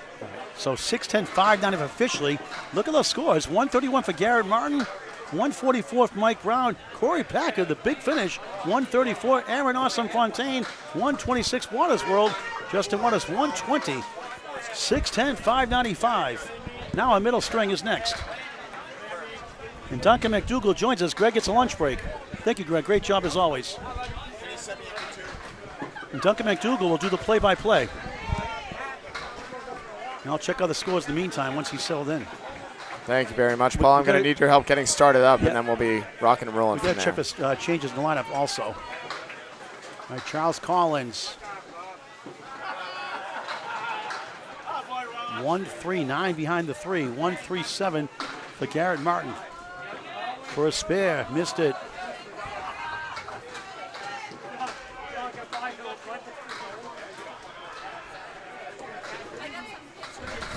Awesome. Awesome. Calvin shot too. Cheryl, Calvin shot too. Calvin shot too. Calvin shot too.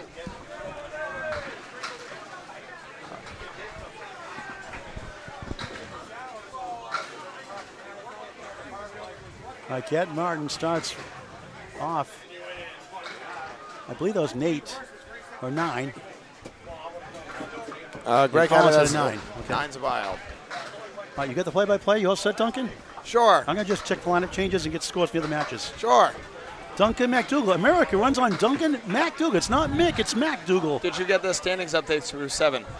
Yes. Wonderful. All right. I went through those. Yeah, lucky strike. 1970. Holy cow. Oh, last match, you mean? Yeah. First match, yeah. Charlie Collins has the split, can't convert. 9-pin drop for Garrett Martin. He's looking at a single. And gets it. Garrett Martin with a 131 start keeps it going with another spare. And Charlie with a 10.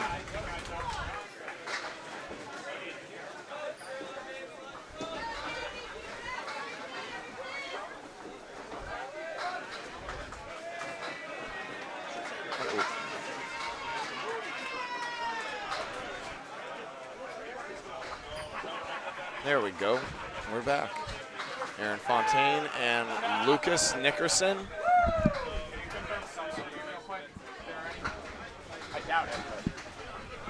Aaron Fontaine. And Greg's just checking for subs for me, but I'm pretty sure this is Lucas Nickerson right here. Fontaine on the head pin. Drops 8. He has a 2-pinner left standing.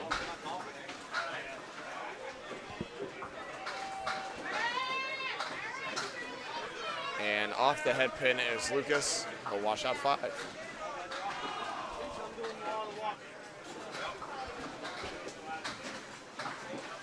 Fontaine, no.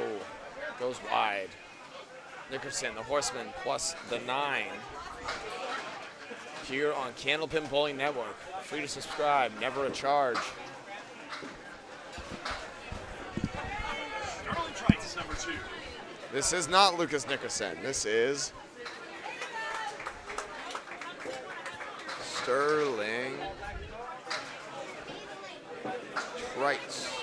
Thank you very much, Greg. Appreciate it. And that is a 10 for Fontaine and a 9 for Trites. And we are rocking and rolling here.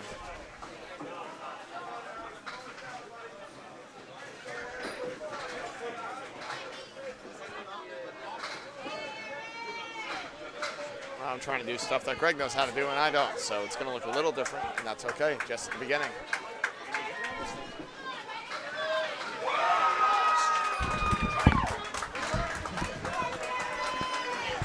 Fontaine with a hammer. As we're trying to get Greg back here to say his piece. Yep, Sterling Trites is in. Now everyone else, you still got Coxie, Billy, and Brownie. Well, sure, we'll just go hockey nickname on that. Sure. Mike Brown staying in as well. So Sterling Brown. Trites here, 1 substitution. Thank you very much, Greg. Go enjoy your string off. All right, I got it from here. Sounds good. Trites gets it, misses it on the second ball. Good bit. Great bit. Absolutely. He's got a 2-pinner to contend with here for an out.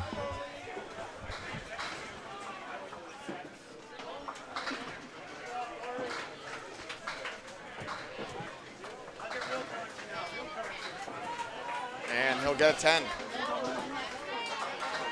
So Aaron Fontaine sitting on a mark. 20 through 2 and a ball. 2 balls.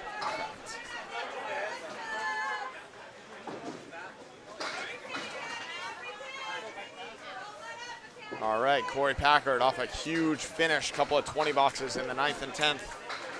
Comes back up to bat.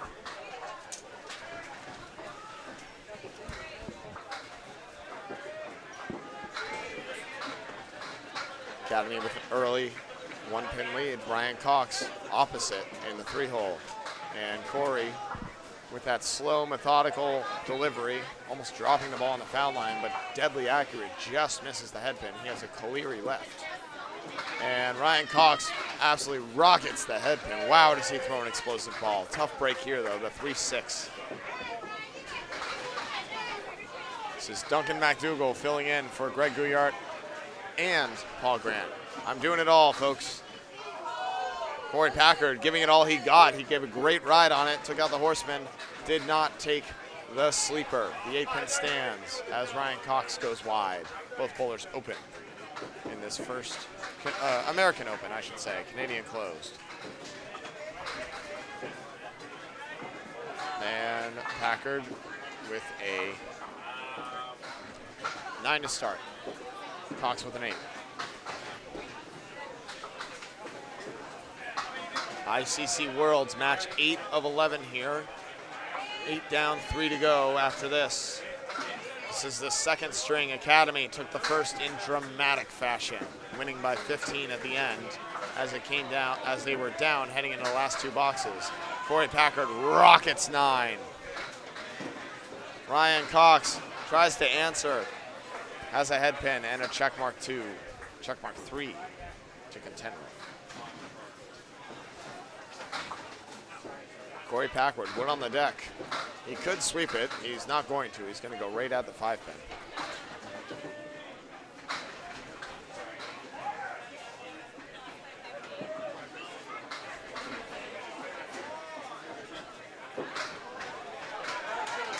And gets it. Cox goes wide of his check mark.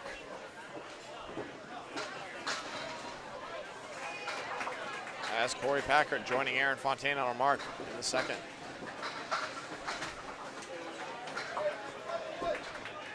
Cox punches through for a 9. 17 through 2 for Ryan Cox. And 19 in a ball for Corey Packard.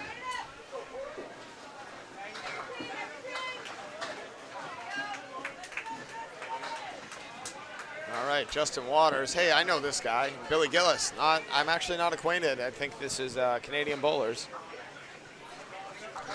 on Able Evolve Reality. In fact, I'm sure of it. Waters on the head pin is going to drop 4. Tough head pin hit, no luck.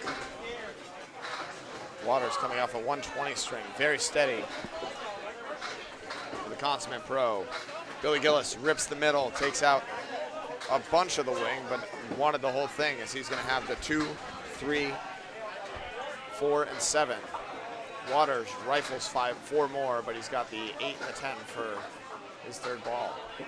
Trying to make a great shot. Billy goes inside on that 3, can't convert.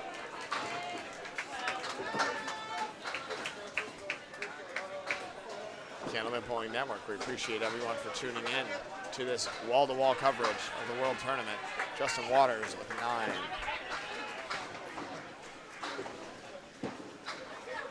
And Billy with an 8.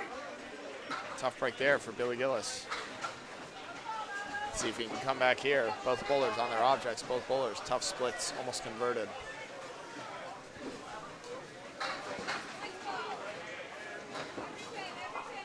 Appreciate everyone tuning in here.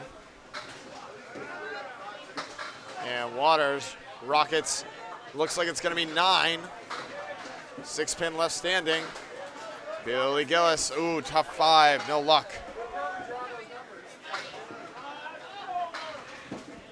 Waters.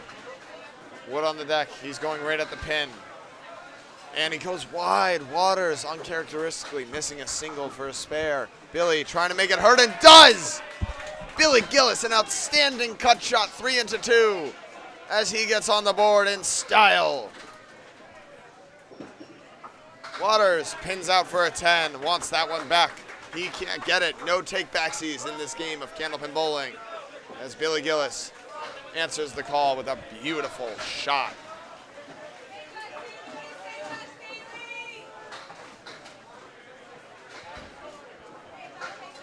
Josh Daly and Mike Brown back up. Mike Brown, the runner-up in the ICC singles knockout. I'm sure Paul and Greg talked all about it a great match between him and Troy Fournier, with Troy Fournier ultimately taking home the title this year. Josh Daly trips 7 up. Good head pin hit for formerly the Destroyer. And a tough leave here for Mike Brown, the 1, 4, 5, 7, 8. Daly, bang!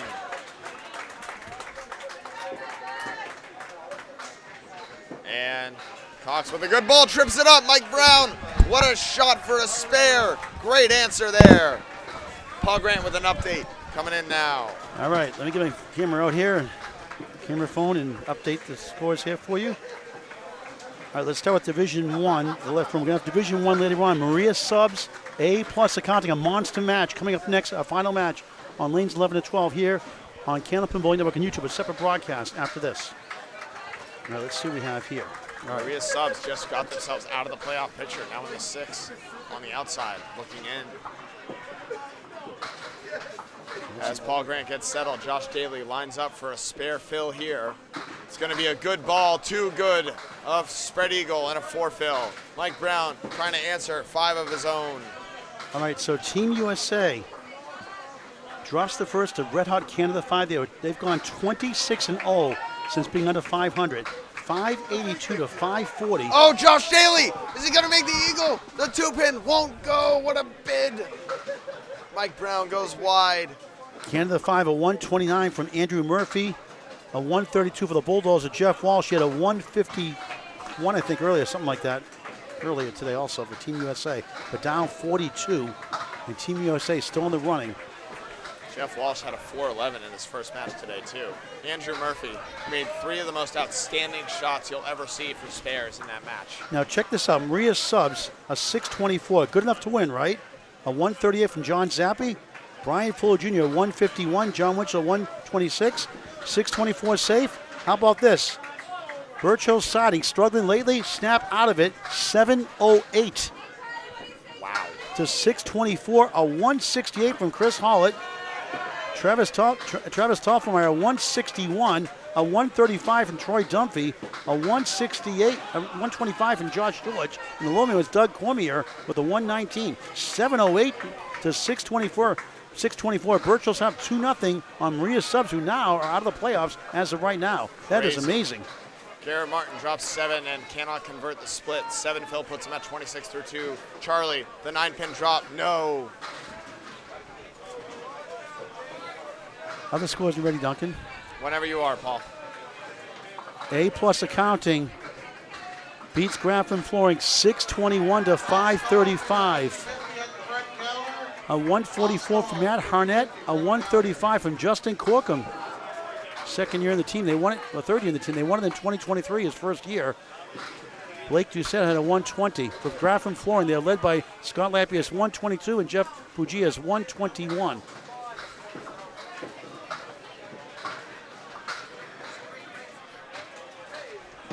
Fenway Academy gets back on track after going 2-6 earlier today. They win 623 to 550 over Stars and Strikes. Stars and Strikes had a 125 from Mr. 9-pin, Mike Jackson, 120 from Joey Hutchinson.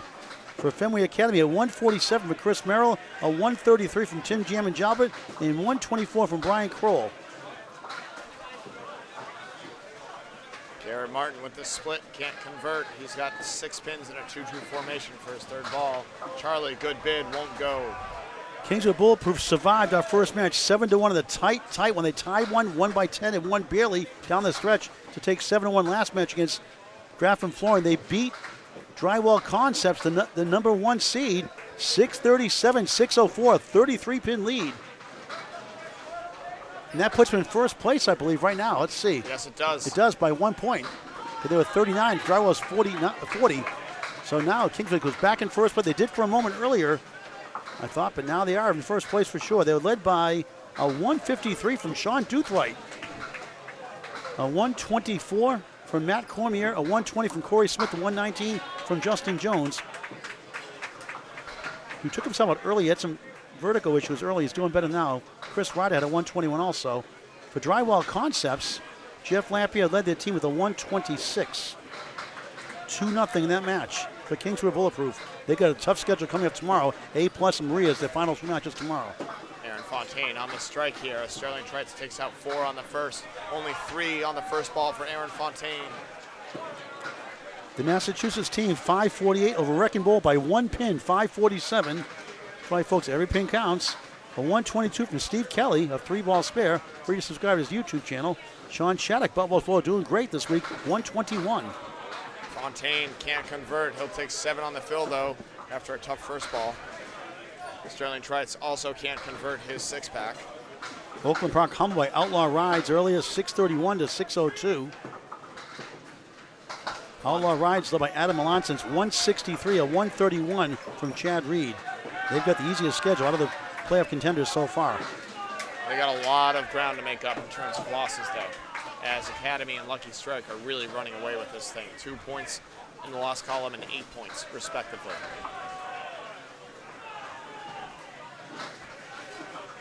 A few more here. Academy Lanes, you saw here earlier, escaped 610 to 595 over Evolve Realty here. Corey Packard, big time finish, 134. Waters World Justin Waters at 120. Aaron Fontaine a little better, 126. Fontaine drops 9, won't go. 10-pin with a lot of guards in front. Able Evolve Realty led by Mike Brown's 144. Garrett Martin 131. Not enough, only down 15 after 1 against the defending champions, Academy Lanes. Through the hole, Sterling Trites can't convert. Coming into sub and struggling right now, 9, 10, and 10. Looking to pin out here as he's got 5 on the deck still. Fontaine figuring out how to read this. There are so many roadblocks in front of this 7-pin. Let's see where he goes here. He lines it up. Delivers. He goes high and drives it home off the wall. Fontaine with a great spare. 2 marks on the string so far for Aaron Fontaine. Lucky Strike, extra lanes, Lucky Strike 652. Avon Valley Lanes, the slump continues, 560. Avon Valley Lanes, Sam Duguay at a 138.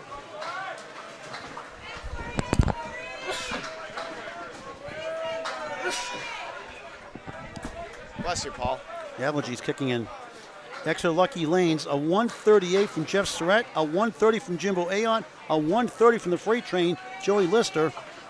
Nick Leach had a 126, Tim Matera 128, 126 the low man for Extra Lanes Lucky Strike. What a luxury that team has. Number 2 seed in Division 2. What do you mean? Nick Leach threw a 126. His average came down. Really? Corey Packard, 5 on the fill and a really good head pin. Ryan Cox takes out the middle, plus a lot of the, he tries to sweep the wood on the left side, but won't take it. Only takes out the 2-3. Imagine that. Corey Packard, he's got the triangle 6, plus the 7-8. The 6 in the back row. There's wood way over. He's gonna play the triangle clean, send it off the wall, but it won't go. Beautiful bid by Corey Packard. Central Park Lanes moving to 5th after round 1 today. They win 608 to 586 by 22 over Harry's All-Stars. 2 big points for them. A 145 for Matt Buffalo Nichols. Glenn Gill a 131. Corrado Pani, the captain, 121. Harry's All-Stars a 138 from Rob Linehan, who's had some big strings this week. Chris Parkinson a 123 chipped in as well. CPL making a late run here on moving the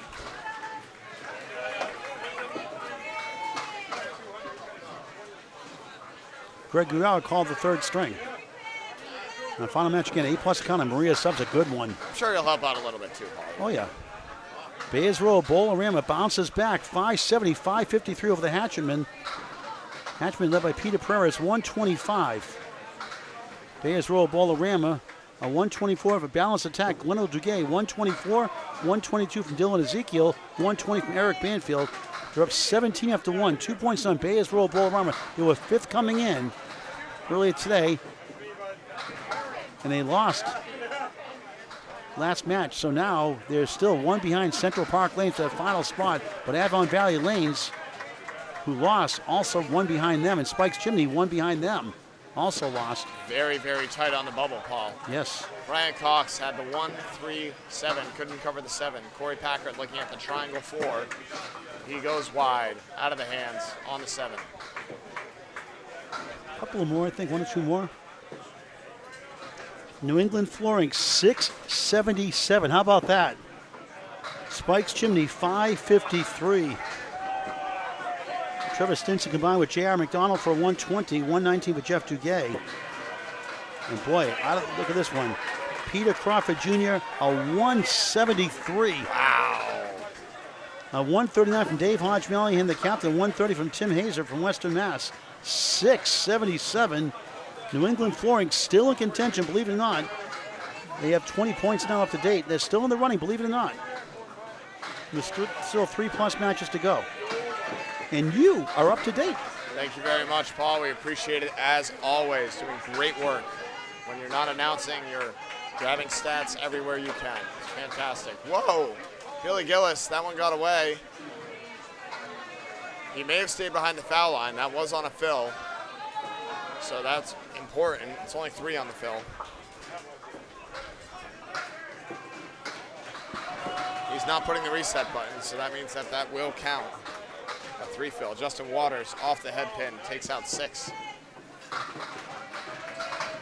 And what a answer. Billy Gillis can't quite cover the 7. Waters punches the 1 to the 8. The 2-4 still standing. Billy for a 10. Yes. Shakes off that tough first ball. And Waters, always on balance, only gets 9 as he skies the 2 around.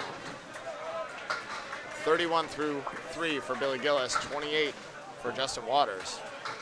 Academy with an 8-pin lead early and 1 mark on the board over Able Evolve Reality as they took the first string by 15 in dramatic fashion. Looking to build more here. 6-pin on the 3-pin for Billy Gillis. He has the horseman on the left-hand side now. And Waters with a eagle minus a wing. And that wing came up. It's in front of the 3-pin. He might be able to sweep it. We'll see where he goes. Billy way off. Waters does try to sweep and can't cover the 2-4 again. We will flex our schedule tomorrow like we did today. We'll put a post on Caleb and Chat later tonight. Yeah, playoff picture shaping up to be a wild one. We're going to play it by ear and convene tonight to discuss where the most exciting matches will be in our general area. X-Lane's Lucky Strike takes on Academy. The last match, but they'll be off our coverage area. Yep. But that'll be for 1 and 2. We're going to try and talk to the TikTok ladies, see if they can go cover that one so that there are eyes there. Should be a great match. Or you can use the iPad too, right? Maybe. We have a lot going on already, so. Mike Brown, 24-2, off the head pin there.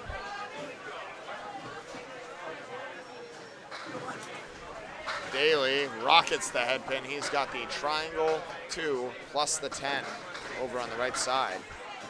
Tough split there for Josh Daly.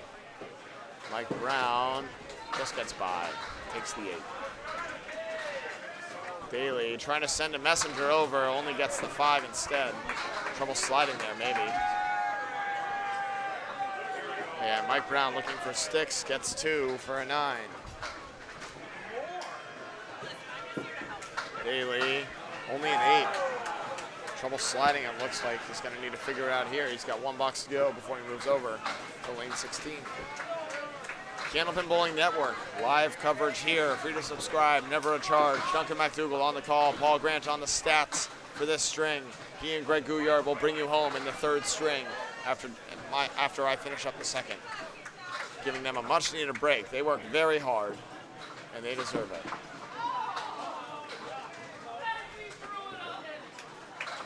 All right, Daly figuring out a slide right here. Mike Brown.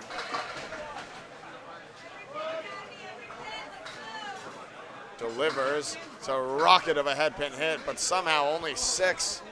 Brutal split there for Mike Brown. As Daly taking his time, making sure he's not cutting anyone off here. Doesn't want to be disturbed. And not the ball he's looking for. Trips out the 2 late, but the 1, 7, 9, 10. Tough break here. It will be a beautiful conversion. Mike Brown punches the 3 square in the face. That's all he'll get with his second. A lot at stake here in this match for seeding, especially for ably evolved Realty. They really challenged Academy. They had the lead for a while, couldn't hold on. Too much strength for Academy down the stretch. Corey Packard, a big 40 in his last two. To him by 15. Ran home for Academy in a big way. And they're only down 16 right now in the match. But down a mark. Daly hit that wood every which way and finally collapses for a 10. As we are all done with the third and fourth boxes, we move on to the fifth and sixth. Scoring update here. Craig's not here. It's going to be me. 205, 194. Academy up 11 in the string, 26 in the match. As we are back to the top of the order here with Charlie Collins and Garrett Martin. Charlie on 37, Garrett Martin 42. Neither bowler on a mark. Charlie trying to change that. It's going to be a tough break here. He's got a six-pack left standing on the right-hand side. Garrett Martin, meanwhile, way off on the three pin. He's going to steal the head pin from behind and not be rewarded for it. He's got a tough split, decent wood here. I wonder where he's going to go. He's got a couple different ways to shoot it. Charlie, only one way to make the six-pack go, and he does. Huge delivery, Charlie Collins.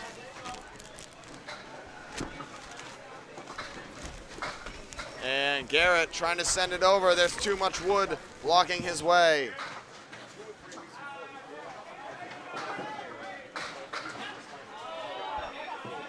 The 7 pin, the last one here. And he'll take it for a 10.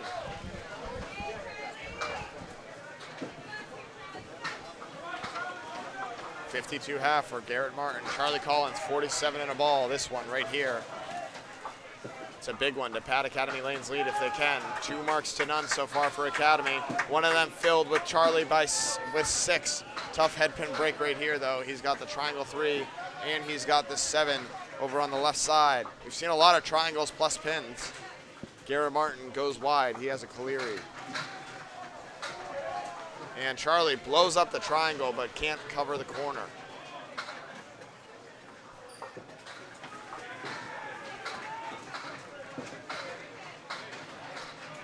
Garrett Martin punches the 1 into the 9.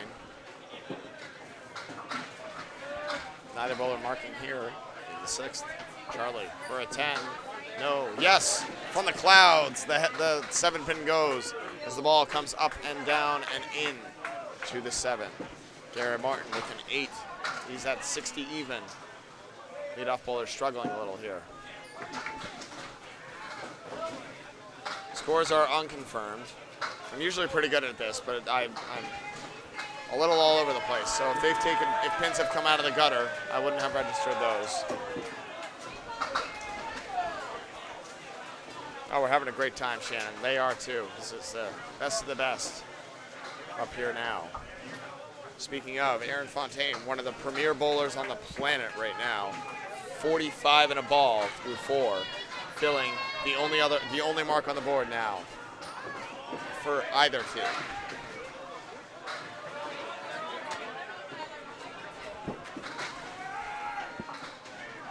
Aaron sizing it up.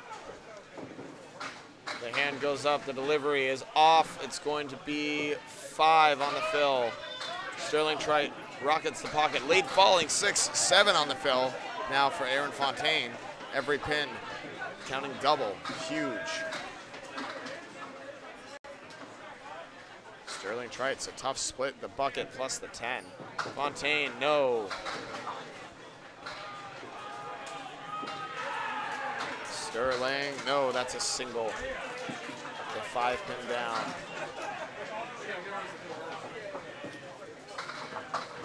And Fontaine bails out with a 9. 61 half now. Sterling Trite carves out 9 of his own on a great out ball. 45 half.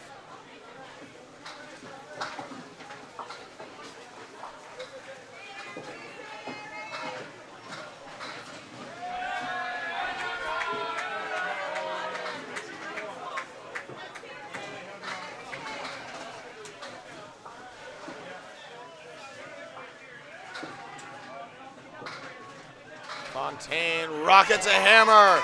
Big strike, Aaron Fontaine. 71 and 2 balls. Sterling, no. The half Worcester.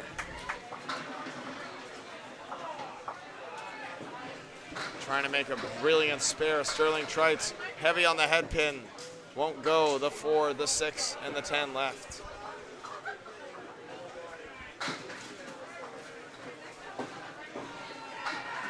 Oh, Sean Bernard, thank you very much, Emily. I appreciate it.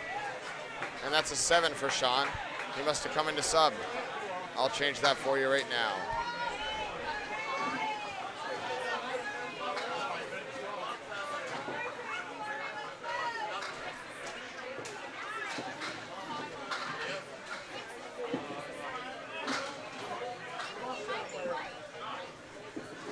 Sean Bernard, there we go. He had a 7. Corey Packard up as I move the score sheet over.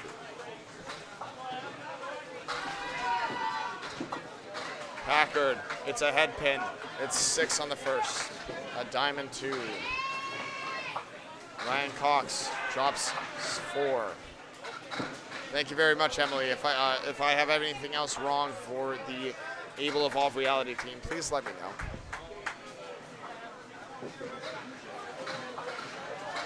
And Corey does everything but make it. Puts a great ball on it. And as does Ryan Cox, and his goes. Ryan Cox with a brilliant spare.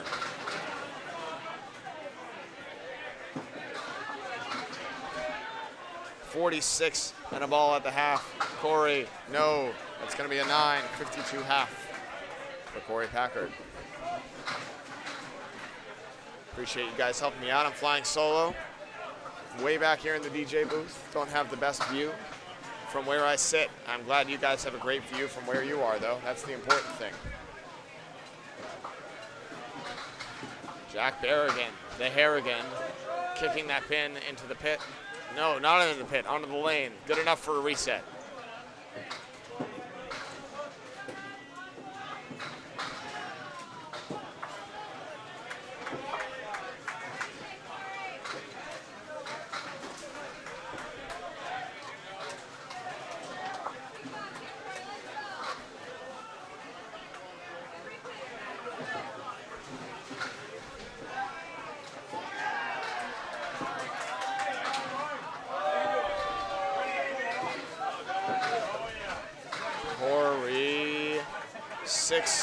First ball, a 3-1 split.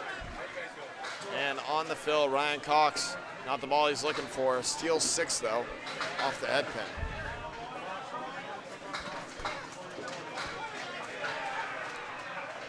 Ryan Cox looking at the 1, 2, 9, 10. Corey Packard, the 2, 4, 7, and the 10.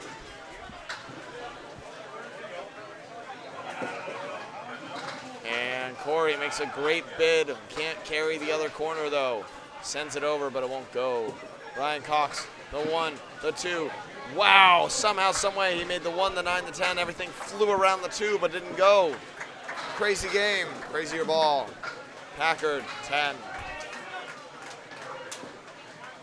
Cox answers. Darlene, Saturday we have the quarter, semi, and finals. We will have them on Candle Pit Bowling Network. We'll have at least one broadcast, probably 2, all the way through until the finals, where, of course, there's only one game. We'll be having one broadcast right here on lanes 13 and 14, provided they are functioning at that time.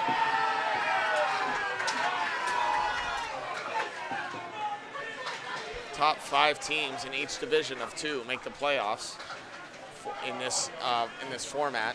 With the Justin Waters. As I try and talk, drops 10, strike for Justin Waters as he uncorks one to get on the board and closes half on a mark. 48 and 2 balls for Waters. Billy Gillis, he's looking at a cluster of 4 and gets it for a spare. Great answer from Billy Gillis. 50 and a ball now at the half.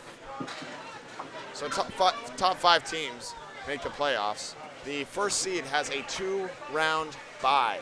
So they will have the octo and quarterfinals off and the winner of that gauntlet will play the 1 seed in the semifinals, with the winner of that advancing to the finals.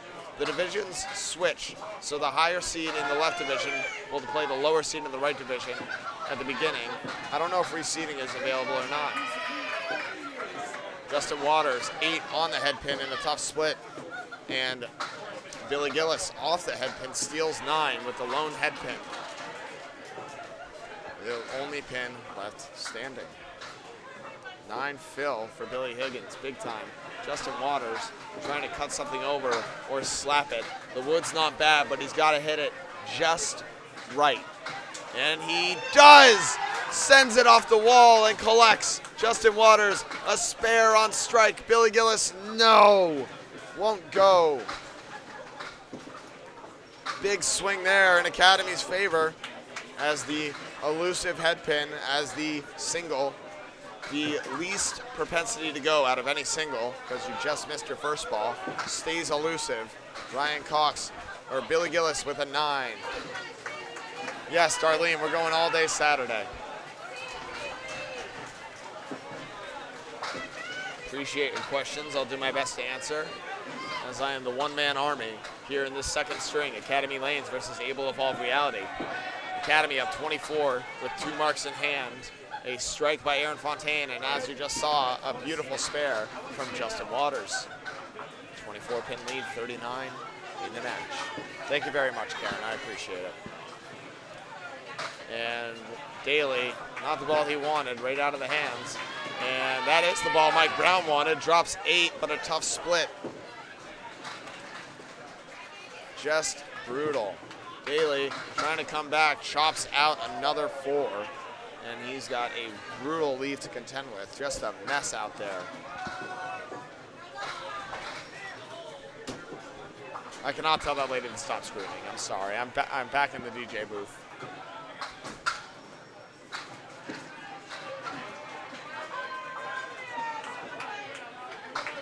A lot of high energy here. Daly makes a crazy 9 out of that. The ball came out of the sky for the 10 pin. And Mike Brown collects his 10.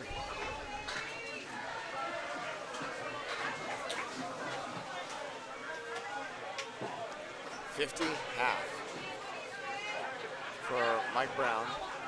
That's confirmed. Trying to get everything else confirmed for you right here. As Daly, 5 on the first ball. Tough split, 3 and 2. Mike Brown looking at the horseman on the left-hand side. And Daly, what a bid, can't cover the corner. The wood's gonna roll over, it's not gonna have enough. Mike Brown smashes the head pin in the face, and that's all he gets on his second ball. Daly for a 10, gets it. And Brown answers with a 10 of his own. As we fly on back to the top of the order here. Scoring update now. 23 pin lead, 325 to 302 after 6 completed boxes in this low scoring affair. Academy Lanes versus Able Evolve Reality. Academy, 2 marks in hand. The strike from Aaron Fontaine, the spare by Justin Waters, as they try and take the next 2 points of this match. The first string very tightly contested down to the last 2 boxes. The second one right now going Academy's way, but plenty of time. 23 pin lead can evaporate like nothing. We've seen it many times, and we'll see it again. Will we see it here? Time will tell. Charlie Collins here, 63 through 6. Garrett Martin at 60. And that's the wrong side. They belong over here. Garrett Martin threw an absolute missile. And Charlie Collins tried to respond, but could not. Tough split here. Charlie Collins trying to make a pretty one, sends it over, but behind. No luck for Charlie Collins, as he can't carry the 6.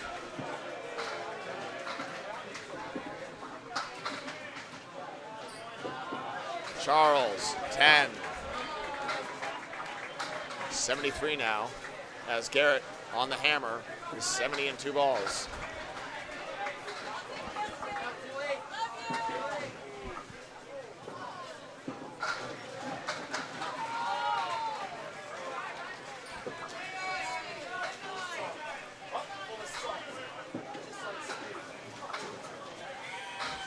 Garrett looking for the double, only gets 5 on the first.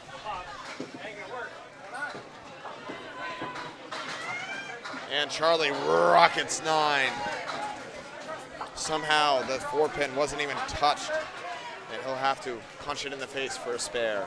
He can put it to bed too. It doesn't matter how you hit it, it'll go down. Garrett Martin, 9 on the fill as he does everything but convert the back pin. Charlie, bang! Answers Garrett Martin's mark in the 7th with a mark in the 8th. And Garrett for a 10. It goes 3 objects, $10. Garrett Martin, no fault of his own. Charlie Collins had 83 in a ball. Garrett Martin had 89 in this tightly contested match between the leadoff bowlers.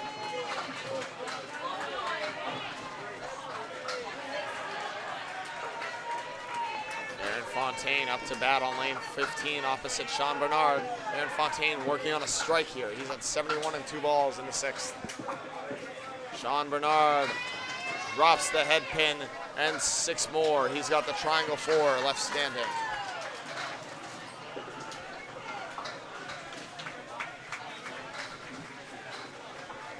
Fontaine looking to double up as the lead is down to 14 right now. 2 marks on the board versus 3 marks on the board for Academy. One of them here. Fontaine can't quite double the 5-pin, the only one standing.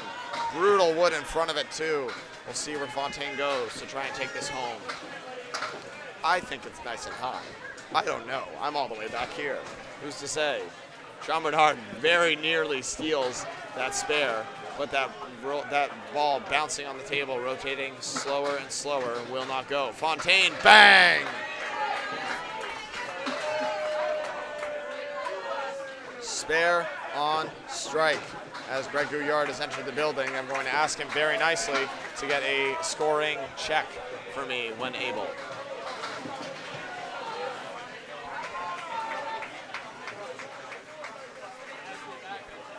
So they're going to wait for that ball to stop. I don't know if they're going to go get it or not. Tim Matero just made a nice shot over on lane 18.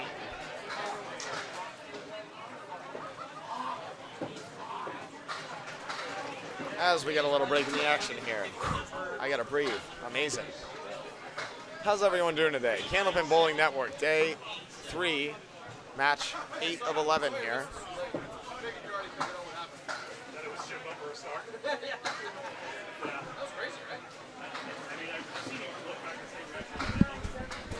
Are you talking about the 400-minute place to say? I missed it because I was keeping score. It was wild. Oh, but he got in front of me, so I gave him a 9. Did you? I saw it out of the corner of my eye, and I'm like, wait a minute, what's your need?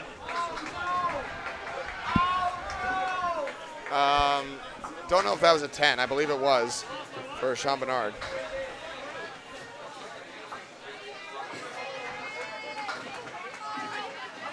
It was. I see 62 up there. Sean Bernard back on the head pin here. He's going to have a, well, it looked like a tough split. Now it's a little easier. It's a baby split. The 2 and the 7. Fontaine looking for another. He's going to wipe out 6 on the first ball. The diamond 2 left standing. I like Sean's better. Fontaine still going to put a great bit on his, I think. Sean, no, throws the hammer ball, but those pins are already gone. Fontaine trying to make it 3 in a row here with a tough diamond. No, hits the 5.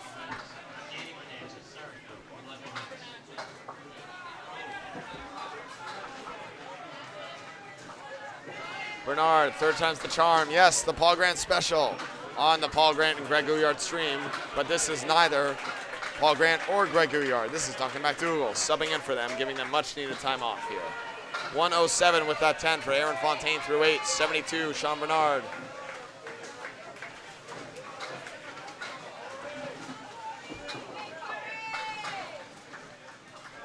Ryan Cox and Corey Packard now up to bat. Ryan Cox, both of them at 62 through 6 thus far. Coxey on the head pin, drops 8. I hate this wood, I'm not gonna lie. But If Cox goes high, he can still take the spare. The wood might look good. I don't think it's covering the 8-pin personally. Packard wipes that 7 off the head pin. He's got a much more palatable leave. The 1, the 2, and wood on the 7. Cox high and tight and drives it home. Beautiful conversion. Ryan Cox with the spare.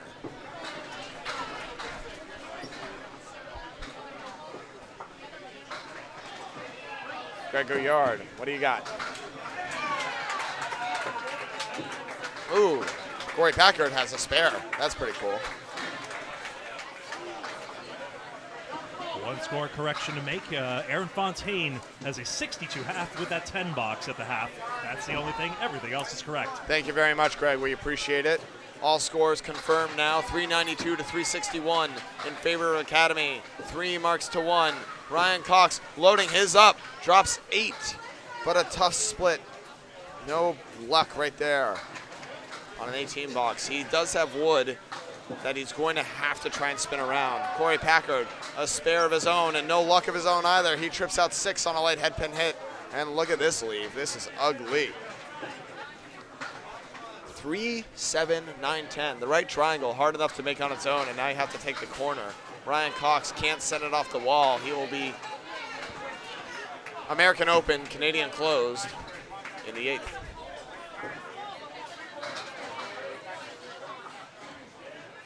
Packard trying to make a ridiculous shot. And look at this. The pin snapped forward for the 2, or for the 3, but the 9 would not go as the ball spins blissfully on the lane. Both bowlers looking for 10s here. Ryan Cox gets his.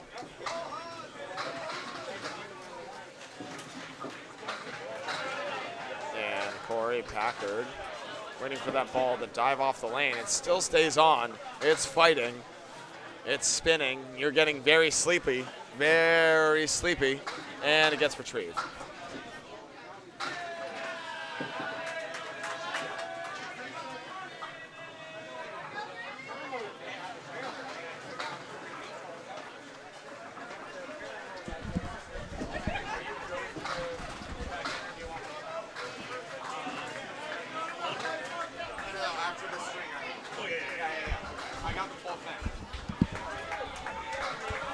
And Corey made a 9. I can read that much, thank God. We do that, we do that. And we bring you and me over to the number 4 bowlers here. Justin Waters made a beautiful conversion for a spare that he is sitting on now. And I'll score check for you after 8 boxes. Thank you very much, Greg. We appreciate your time. Much needed time off. I hope you've enjoyed it. Justin Waters, another hammer. 20 boxes abound. Justin Waters, 2 in a row now. Billy Gillis off the head pin, can't convert.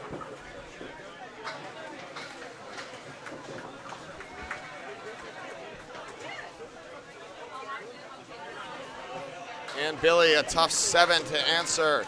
Not going to be enough. Academy Lane starting to run away with it. They're up 41 now in the string with 2 marks on the board. One of them here by the power of Justin Waters.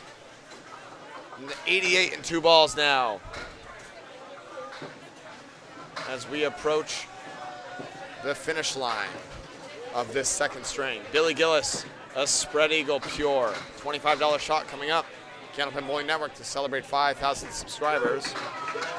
Whoa, Justin Waters almost doubles up. The 5-pin, look at it wiggle, it won't go. The wood looking to play spoilers. Justin Waters looking to defy it.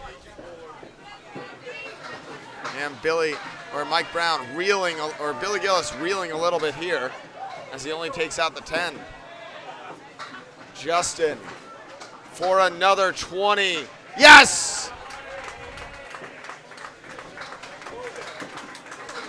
Justin Waters taking control. And Billy chops out 1, a tough 6. Justin Waters with a trip gets 40 pins. Billy only 13. A huge swing for Academy as the lead has ballooned to 55 now with 12 boxes to go. Mike Brown trying to stop the bleeding. He can't. He only gets 3 so far. A brutal turn of events. Daly, pocket, just off. The Colery breaks up. The 1 and the 3 fall, but he's got a tough split to contend with instead. Brown, no.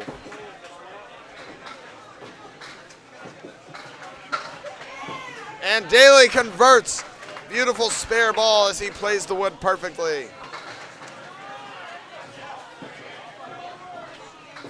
And Brown, wow, what a bid on that high-low jack. He's gonna leave the 7 pin. Words are hard for a 9.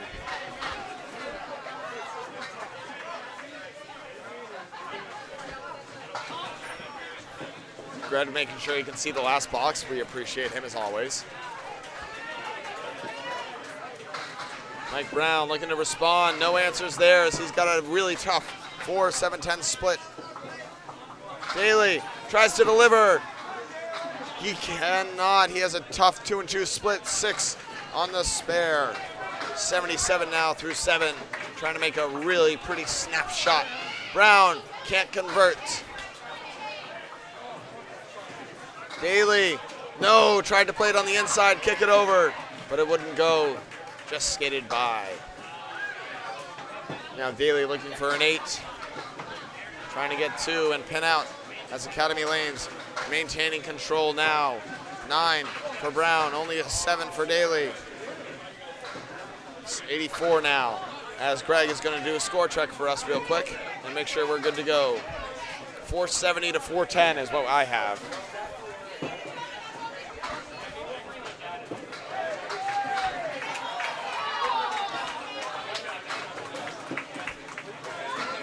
Here's the full scores here.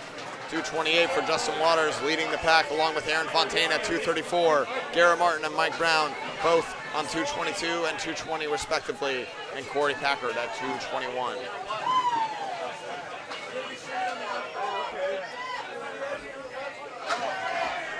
Charlie Collins on a mark here.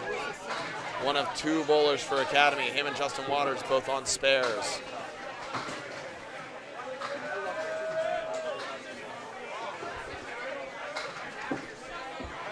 Charlie off the head pin's gonna trip it up anyways.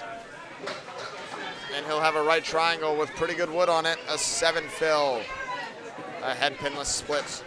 And Garrett Martin, only 4 on the first ball.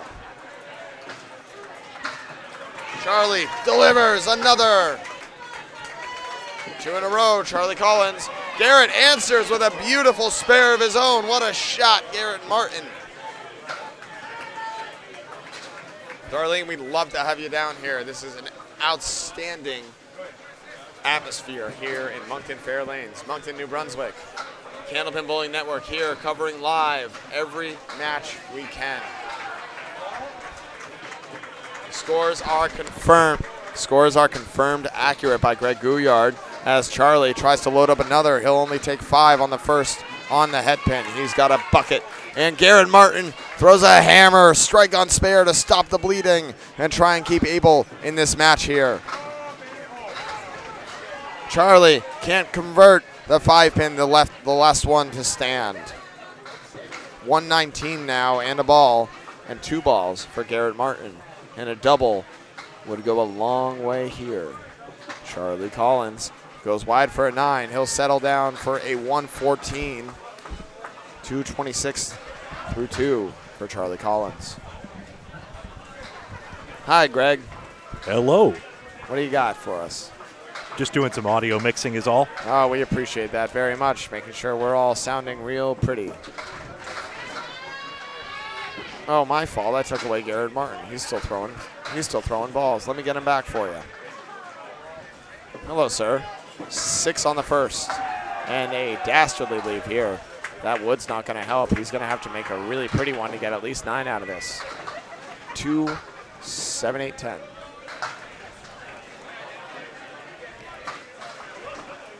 Free to subscribe here on Candlepin Bowling Network. Never a charge. Garrett Martin joints the 2 pin, and that's all he'll get. 7 fill, 126 for Garrett Martin.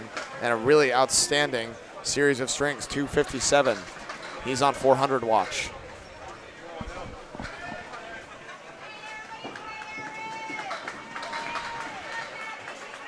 Aaron Fontaine, a couple of marks to get to 400 watch himself. He's at 234 this far, 108 in this string through 8. Sean Bernard only at 72, and a rocket 8-pin drop. Tough split here with pretty good wood for Aaron Fontaine to see if he can snap something over. Sean Bernard only 5 on the head pin.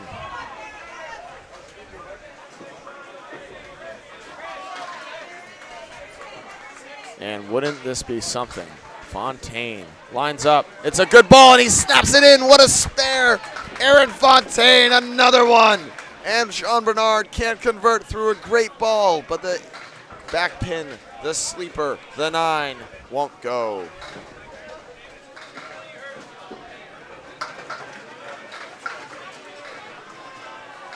Fontaine, 118 in a ball. Sean Bernard clears it for a 10. 82 through 9.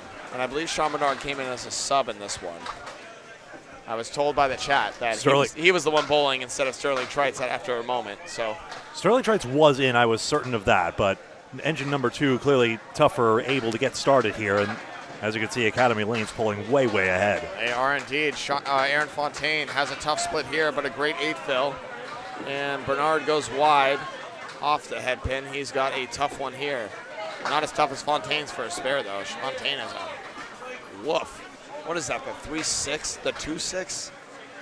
That wood is very high. He's going to try and play it clean and won't go. It's the same leave as the 510 if you think of it one way. That's true. Whoa, Sean Bernard gives it a good ride, but it can't carry the left-hand side. The 7 and the 8 left standing. Fontaine looking for a pin. He plays the wood. It wraps around and won't go. A 134 for Aaron Fontaine. He's at 260, also on 400 watch. A big 140 string to get him there. Very feasible for a man like Aaron Fontaine. He's, I don't know if you know, Greg, he's pretty good at this. He's okay. I think his family's pretty good at this, too. I don't know. His grandfather, he may have won a couple things back in the day. Aaron Fontaine's grandfather, of course, being Tommy Oltza. If you haven't heard of him, check him out on YouTube. Just do it. You're welcome. Sean Bernard with a 9. 91 finish as he came into sub, and it's a markless string for the 2-hole on Abel as Academy with 61 pins. Very, very firmly in control now. At the same time as I've been getting some spelling and pronunciation tips from Canada the other way around. American names aren't tricky for some folks, even in our own country, but Hazert, Haesaert. There's 2 AEs in there, and you got the SZ for Ulsta, CZ for Zernike. Let's see if we can bump this pin cam for you while we go to work on this. No one on a mark. You're good. A little bit more, maybe. Actually, that's pretty centered. I think that's happy. Thank you very much, sir. Pin cam should be fixed up for you now. Corey Packard wipes out 5 on his first ball off the head pin. And Ryan Cox devastates 8. Corey, pow, nothing but the 2-pin. Cox gets it. Nice spare, Ryan Cox.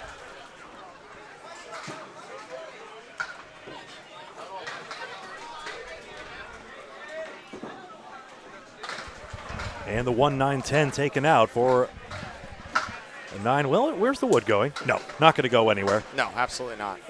Can I get chat back, please? Oh, sure. Thank you very much, sir. You want to, like, talk to people or something? I don't know. No, I guess I should probably listen to what they're saying. I don't know if they have anything good to say, but it's worth trying. All right, here we are. Ryan Cox at 100 and a ball through 9. Corey Packard at 96. Academy Lanes firmly in the lead, 1 mark apiece. 5 boxes to go.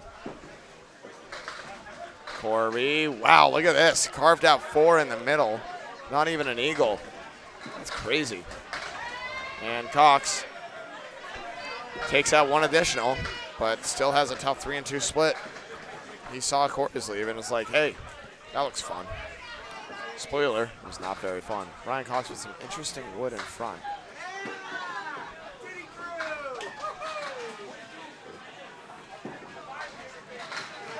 And Corey makes an outstanding bid on that. Oh my goodness. Cox trying to answer, also makes a good run, but cannot go. Killer here. Robert, the cameras are where they need to be. As Corey gets a 9. He'll be at a 114 now. And Cox with a 10. I had that wrong. Corey with a 105 at 110. Cox with a 115. Control and Z is your friend. Always is. I'll try and fix the. There's nothing to fix. We're good. I'm going to push it in a little bit. We can play around. But Water's on a fill, I see. Water's on a fill. And then I might do a little bit of work. One time we had the grievance committee review the reset lights when someone threw against a red light, but I don't know if I can stick around to do that for them. Imagine if it happened on 19, the ceiling fan's blocking it. Lopsided for Academy Lanes, but remember, we go back to 0. Oakland Park knows that well. Yeah, and we do love the DJ booth. It's a little cramped, but we're having a blast back here. Dude, it's so clutch to get this, I tell you. It is indeed. Waters, 8 on the fill. Baby split with good wood to convert. He's at 116 now through 8, looking for another.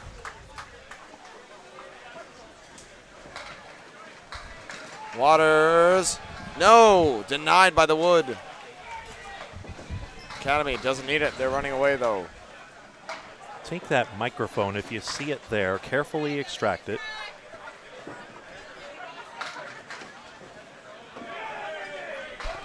And Waters 10s. 126 through 9 for Justin Waters, looking for a 140 game with another mark. Billy Gillis with the 10, 91 now. We get updates, folks. Fenway Academy back on track. They've won the first 2. They won the first 622 to 550 over Stars and Strikes of South Paris, Maine. They win the second 574 to 498.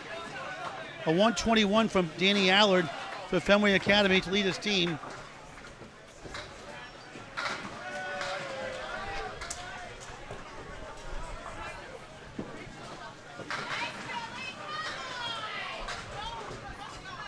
Big 9 drop there from Billy Gillis as Justin Waters chops out 5. 3 and 2 split. Waters, no.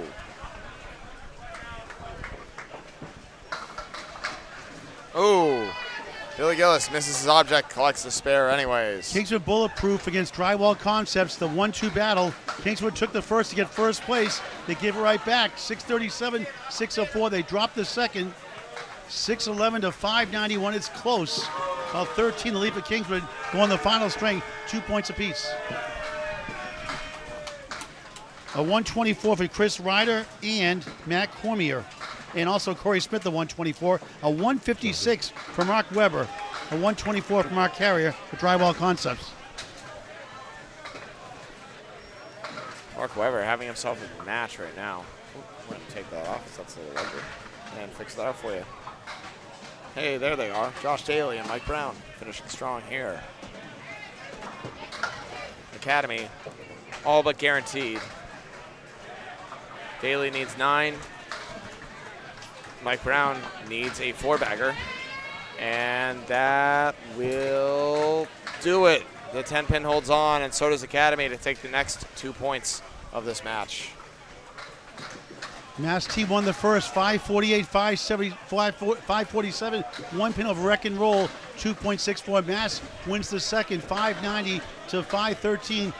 They lead 11:38 to 10:60 with 1 string to go, up 4-0. 123 for Troy Fournier. A 155 from Steve Kelly, a 3-ball spare. Good for him. His first world appearance. Maybe a second. Josh Daly with the 9, Mike Brown with a spare. Academy trying to keep total way out of reach. Josh Daly only a 93 through 9. Disappointing for him. Clobbers 9, almost 10, won't go.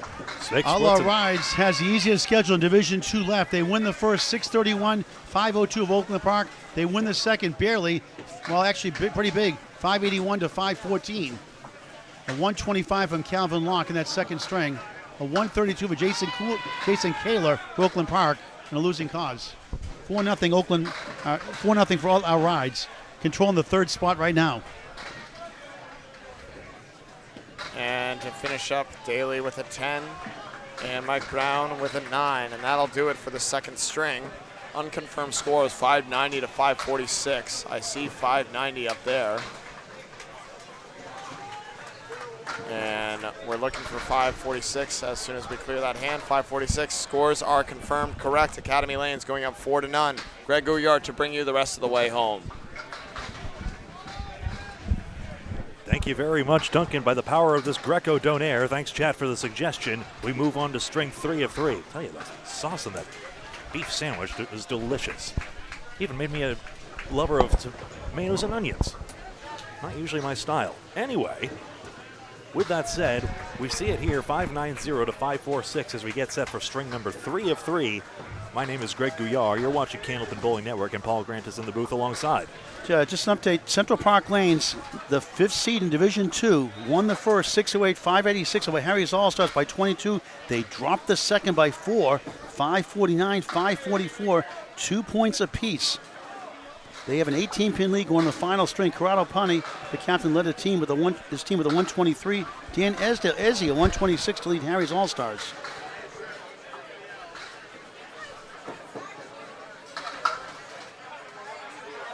The Hatcheman lost 570 to 553 to Bears Row. Bolorama, a 653, 560 win in the second by 103 pins. David Cooper, a 159, a 141 from Gwendolyn Duguay, a 132 from Steve Colbert, and a 125 from Malcolm Jennings. 133 for Sean MacDonald after dealing with tooth and stomach issues earlier this week, back in the lineup for the Hatcheman.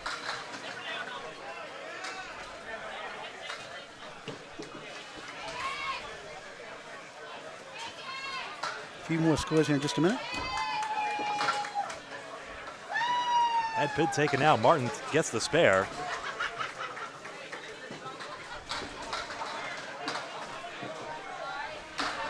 To start it off.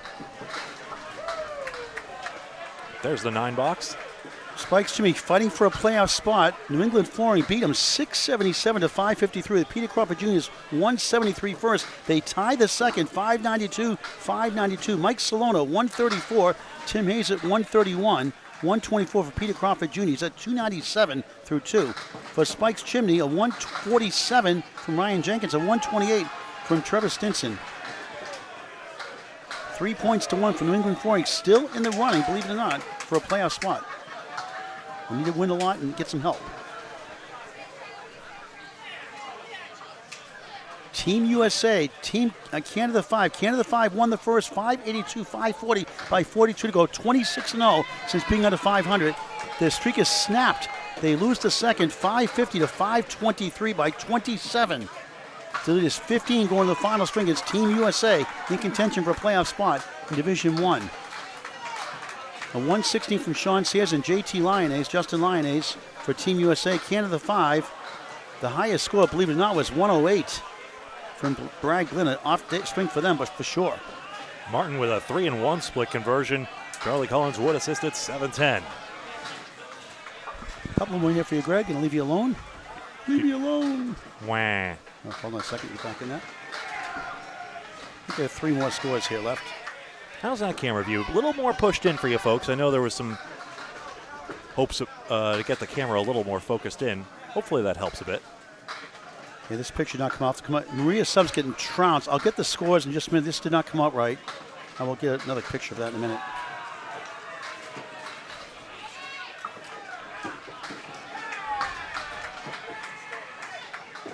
Sorry to Outlaw Rides. I know you were hoping to get the match in there edgewise. I think I still got you.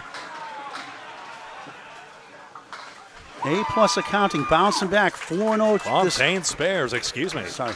No worries. No, it's my, I interrupt. A-plus accounting, 621, 535 over Graffam flooring. They win the second, 597 to 555. They control total, up 4-0. The second string, a 125 from Matt McPhee. For Graffam flooring, a 135 from Jeff Bugia, and a 139 from Scott Lapierre.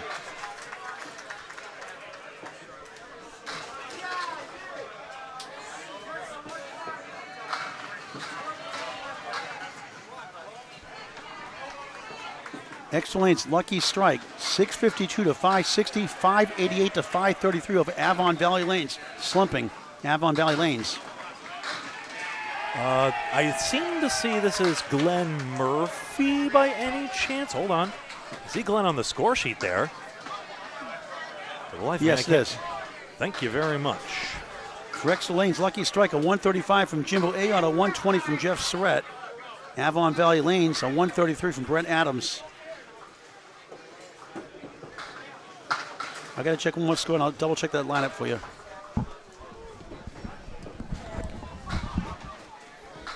So I'll put Glenn Murphy on the board, believing that to be the bowler who swapped in here. Still able looking for someone to fill in that 2 spot. That can develop a spot. 10 and 9. Thank you, Darcy, for the help on the confirmation.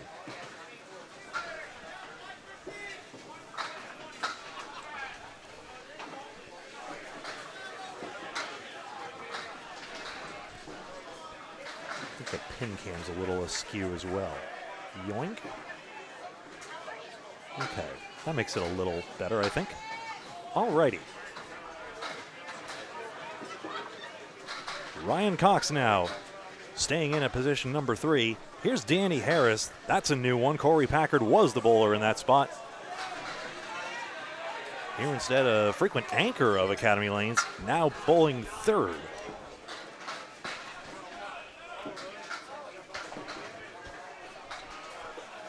Cox can't convert. Harris, 3-1 works. Perfectly in, 3-1 split converted. Academy Lanes with a very early advantage. Not everyone has spoken yet. 8 for Cox.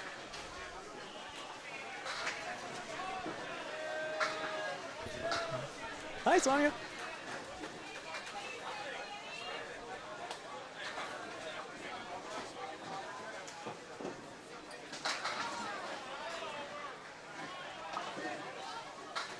Off the same foot, 1, 2, 7, and 8.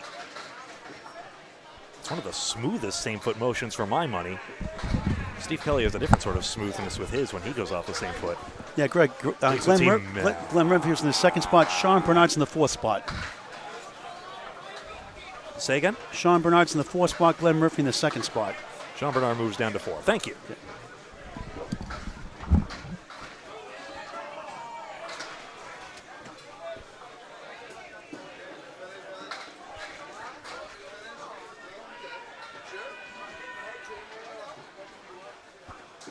No marks for either side. Cox takes a 9 box in the second.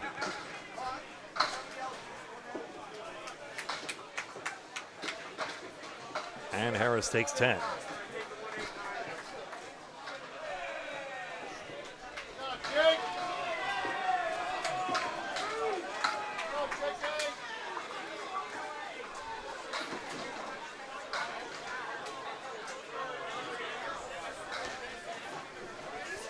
Sean Bernard and Justin Waters.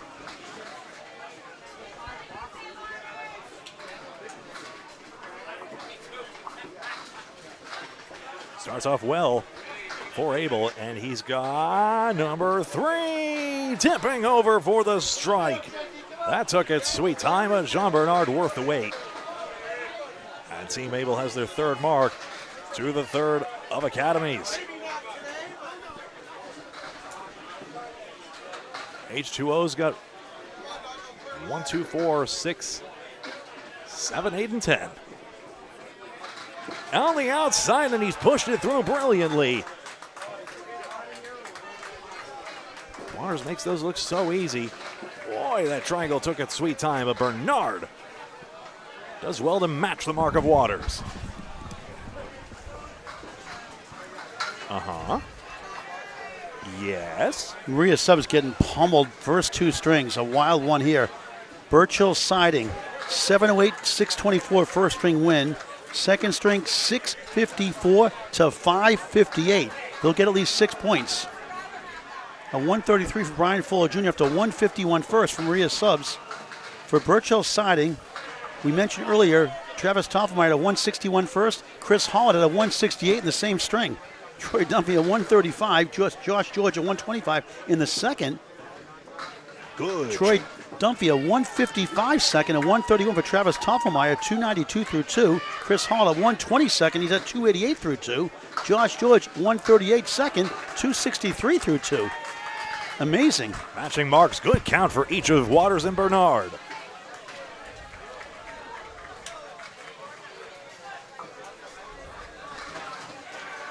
Daly and Brown, this has been a fun anchor showdown. Daly got afflicted by splits there in that last string, 6 of them.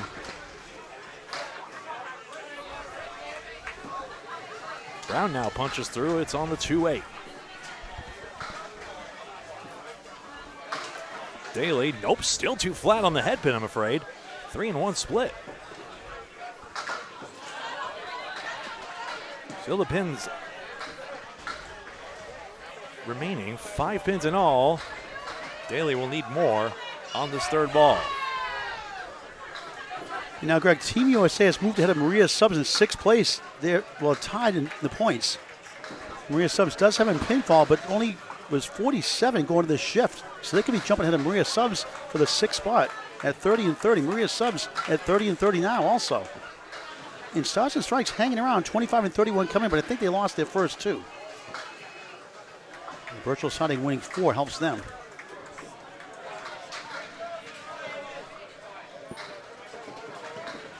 I mentioned the top 5 in Division 2, 54, 56 now for Academy, 50 for Exeter Lanes Lucky Strike, 40 for Outlaw Rides. Able Evolve 36, Central Park Lanes 28 points, Bayers Road 27 points. Avon Valley 24, Spikes Chimney 24. Brian Hatchman 20, New England Flooring 18. There's Hatpin Brown, plank in front of the 10. Again, Academy off to a hot start here, and Daly strikes. That was a necessary response. He had a surefire plank for a formidable bowler opposite him. Easy cover. So, Abel puts up 5 marks, Academy puts up 6, and now we go to the top and see what shakes out. So 15 pins up our Academy lanes as they have 1, 2, 3, 4, 5, 6 marks. Yeah, 6 to 5. Quite extraordinary. A couple of 7 boxes, I suppose, holding back Able Evolve, while Academy lanes, their only pinning losses are 2 9 boxes. That's it. Able has a 7, a 7, a 9, and a 9. So they've lost an extra mark in pinning. Collins, this way around Gregory, 6 pins on the fill. Martin looking for more. How about 20? Yes. Well, Academy Lanes had all those 20s in the last ring, but now Abel taking ownership again of the 20-box race. Collins again, tete-a-tete, mark. He's got 16 and this one in the third.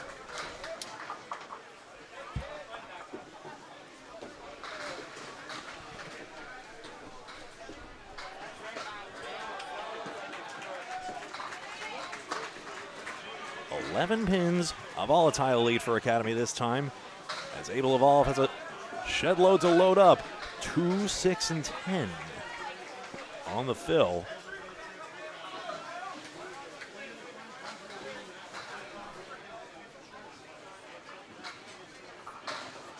At bid 2 full.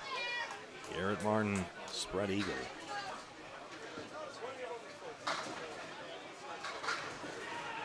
Collins takes aim in front of the 10.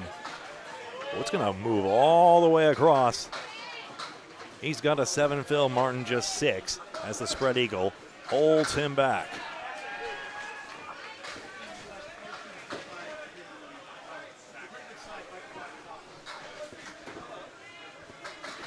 That's Crystal Grandy, huh, Ian? It was great to see her. Had one of the highest strengths we saw all day during the singles qualifying. I believe that was at Ladies International simply. 10 bucks for Collins. It had to be. I believe it was the highest single as part of that event. Nice out for Martin. 6 fill and a 9 box. That's a good sequence there, a 25 pair. Collins a 27 pair, so pretty much status quo. Academy Lane's picking up a couple extra pins, that's all.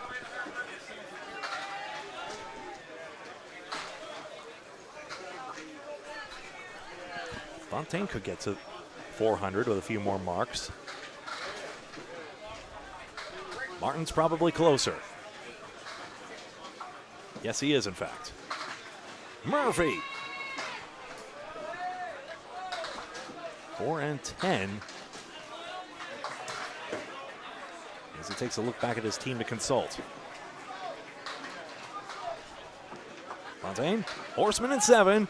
Is it rolling to the 10? Well, yes, but actually no. Wood curls behind. 4 and 10. Where you going, Glenn? Red line. Ball bounces back. That would have been fair if it went. Now opposite a 10 box. Ooh. Goes down one way or another. That's a 10 box for Murphy. And we see the shot does actually play. Who knew? Cap takes it and the ball takes it from behind. 13 pins up for Academy Lanes, a couple of marks. Aaron Fontaine, oh dear. Tracy didn't want to see that, did you? 3 pins down the middle. Hey, that's a good ball though. Just gets unlucky. 4 horsemen and an 8 for Murphy. Looking to find the range. You see the head pin drought there. 3 into the 4. Aaron needs a bunch on the out. In that sense, Murphy probably has the easier time getting to 10. That's the problem with punching full on the head pin, alas. Can Glenn run this down? Murphy just picks out the 2 pin, and now he may wish to go for triangle number 4 in order to escape with a 9 box. Don't sleep on those third balls, it matters. Fontaine does pretty well to get 8 all told. And an aggressive out by Murphy ends up with a 7 box.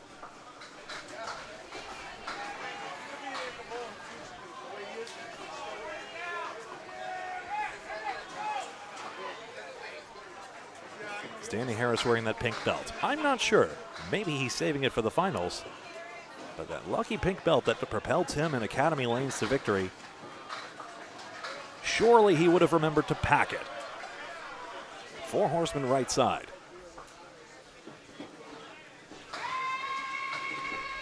Four and 2. Get over! 1, 3, 6, and 7 for Ryan Cox. It's a good make. Harris runs it down. 2 marks and 3.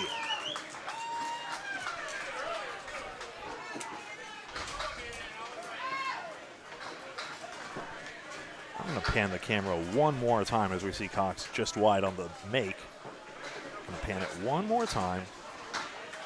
Just like this. Whoop, not like that though. That would be bad. Just trying to get it here so that we see it everywhere.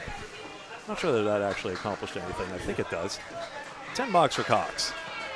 Canada 5 in a dogfight with Team USA, Greg. Canada 5 has the lead in the match. They lead early in the third, but it's close, within 30. Trying to get 6 points to 2. Harris wants that wood to take out that 4. Does it have enough steam on it? Ooh, that was a good kick. Canada 5 wins at third string, Greg. They'll go to 30-2 the last 4 matches since being under 500 after day 1. Cox punches through Danny Harris. Maybe with his clockwise turning ball, might be able to turn the 4. As we second and third arrow, and he gets it in. Nice shot, Harris. Pins will fall for Ryan at least, but Academy Lanes yet another mark. 3 and 4 for Danny Harris, proving maybe we should put him back in the anchor spot. Mike Machichi knows all, he'll figure it out. 9 box. Ryan has 36 through 4. Pinning decently. Danny Harris pinned perfect through the first 4. Waters and Bernard. 23 pins and an extra. Justin Waters on his first 2 marks. Academy once again had 6 marks to 5 for Abel. Abel evolved. That 5 marks is a stellar string. I wonder if we might have another losing 200 at this rate. If Waters has anything to say about it, perhaps. Strike on spare.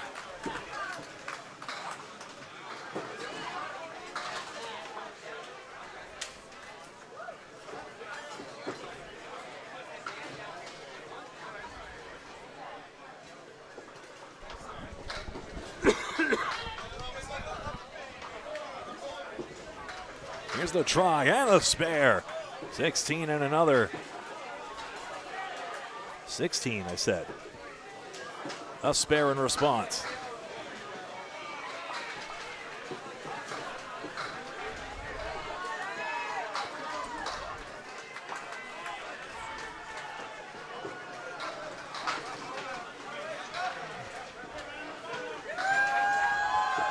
And a head pin hit here. Waters misses the double just. Bernard again busts up the 7 pin. What a great string he's having as well, keeping Abel Evolve around in it. He's got a plank there. Waters, let's see where he shoots it. Into the wood, that's good.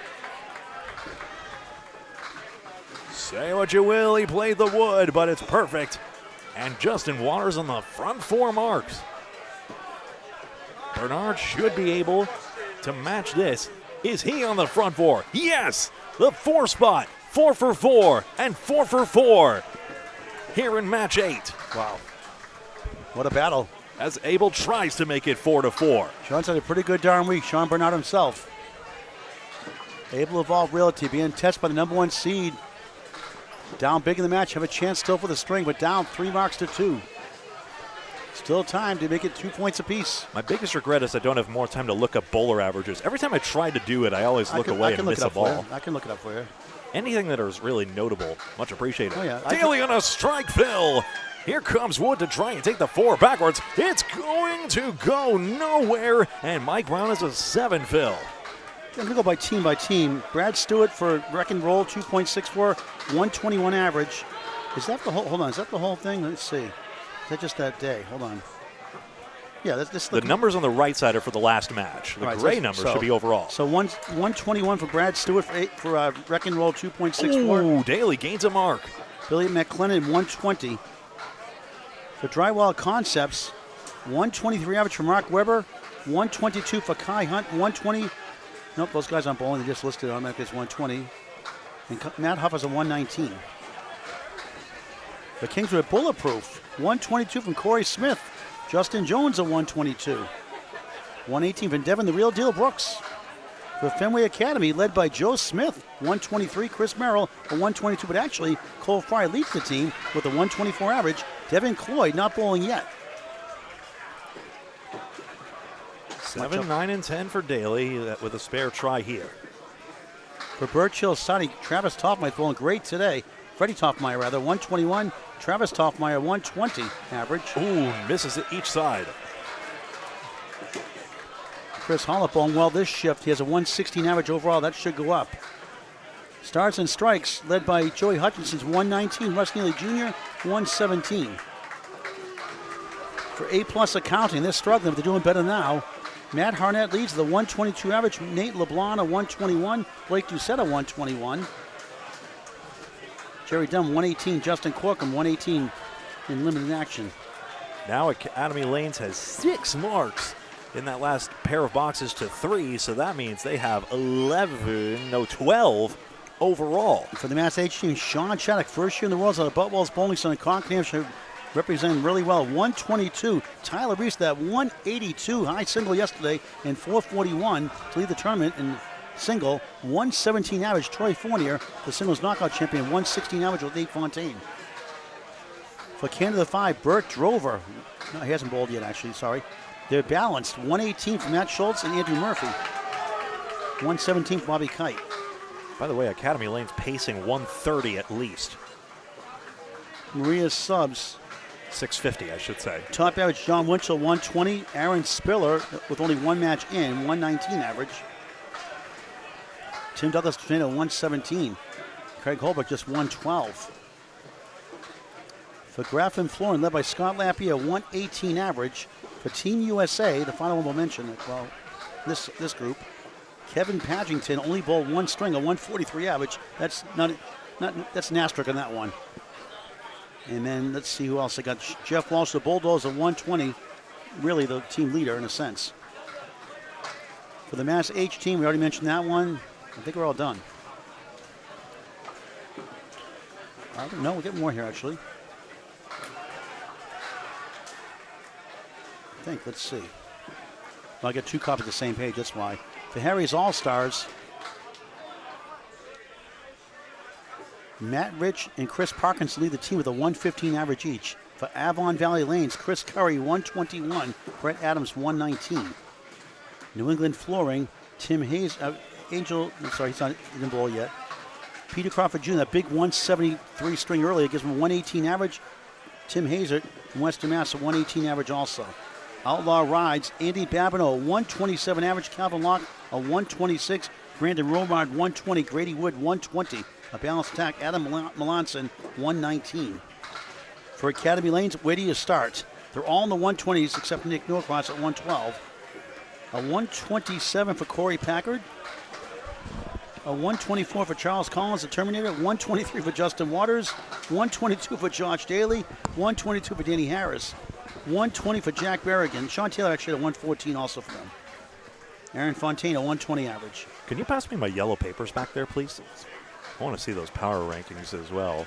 And keep reading your thing. Two more. Exeter Lanes, Lucky Strike. Nick Leach, 130 average. Jimbo Aon actually better, 132 average. Jeff Surratt, 123. Tim Matero in 3 matches averaged 122. Dave Barber, a 118 average. And let's see who else. And final team, Oakland Park, the leader at 113. The captain, owner of Oakland Park, Jason Kayla, 113. Sam Higgins, 112 average. And that is it for your top average. Every team around both divisions, Division 1 and Division 2. Thank you very much. Academy Lanes has the 3rd highest average pinfall. They're averaging 120.7 per bowler. That's coming into today. Coming into today. We always do the stats every night after we get home. We're bowling nerds. We do that. Yep. Just around the camp, not around the table, not the camp, by the table for like an hour and a half or so. An hour and a half. I saw that as well. Oh, eat. Team Able Evolve in 4th place, 120.5. So on paper, a close matchup, and Academy Lanes just kicking it into some higher gear. They were close in that first string. Switchback, Lucas Nickerson returns. Still, can that second spot produce any production? It's the 1, 7, 9, and 10. That's been the bugaboo, and that's been what's keeping Able from grabbing anything in this one. Fontaine breaks it up and has the 6 pin.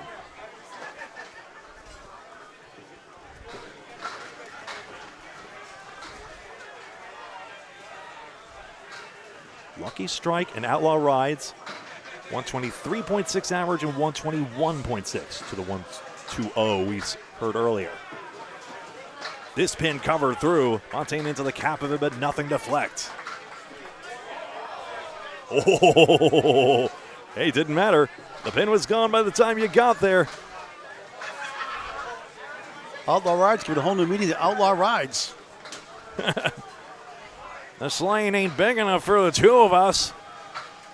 I'll try to get updates, Greg, on the scores that finished early. We'll try to report those. They'll be online at Fair Lanes Bowling on Facebook. Go to Facebook, type in Fair Lanes, one word, Fairlanes. Fair Lanes, second word, bowling. Fair Lanes Bowling on Facebook for completed standings about 30 minutes or so after each match. Lucas has the 1, 2, 8, and 9. A big one next. Slumping Maria Subs taking on resurrected A-plus accounting. Our final match on lanes 11 and 12. Our flex schedule continues today and tomorrow. 2 regular matches after 9 o'clock local time, Atlantic time. 8 o'clock Eastern, 9:30 in Newfoundland, and a second match also. I've just given up completely on how to predict the left division at this point. I know, it's crazy. The Division of Chaos, live stream available at Candlepin Bowling Network. And the shot made by Nickerson, the 1, 2, 8, and 9. I mean, the top 5 coming Fontaine! Ooh, that was nearly expensive for our network. Nearly makes the spread eagle. So the top 5 coming to this shift. Drywall Concepts 40 points, Division 1. Kingswood Bulletproof 30, Kingswood Bulletproof 39. Canada 5 36. Family Academy 35. A-plus 32. Maria Subs outside 30. Team USA coming in 28. I know they're tied with Maria right now at 30 points. As Maria getting clobbered by Birchville Siding, who's at 26 up to date. Academy Lanes 54-2 in Division 2. Extra Lucky Lanes 6 behind. They play Academy the last match tomorrow. Off to our right, out of our coverage. Outlaw Rides coming in 38 points. Able to Evolve Realty 36. Central Park Lanes, the 5th spot, 26 coming in. Bayers Road, Bolorama. Harris gets a hammer on that spare. 4-mark half. Bayers Road, Bolorama, 1 behind outside, 25 points. Avalon Valley Lanes, 24. Spikes Chimney, 24. Hatchman, 20. New England Foreign, 18. Harry's way outside at 14. Oakland Park at 9. Bubble teams on Division 1. Stars and Strikes, 25 points. Birchville Siding, 22. We know they won the first 2. Wreck and Roll, 22. Mass, 15. Graffam Flooring, 12. That's it. I'm done. That's it. I'm done. Excellent. That's not Ryan Cox. Who have we? Let me check for you.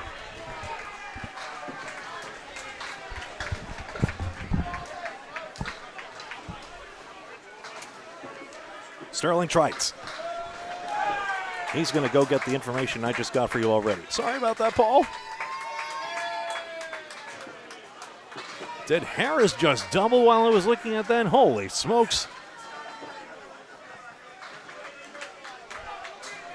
Why do I act so surprised? Danny Harris, a double strike for Academy Lanes.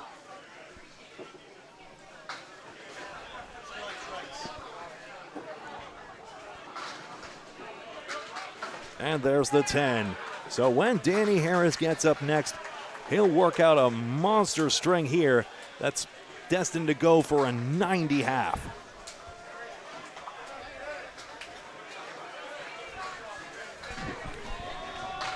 Test, test.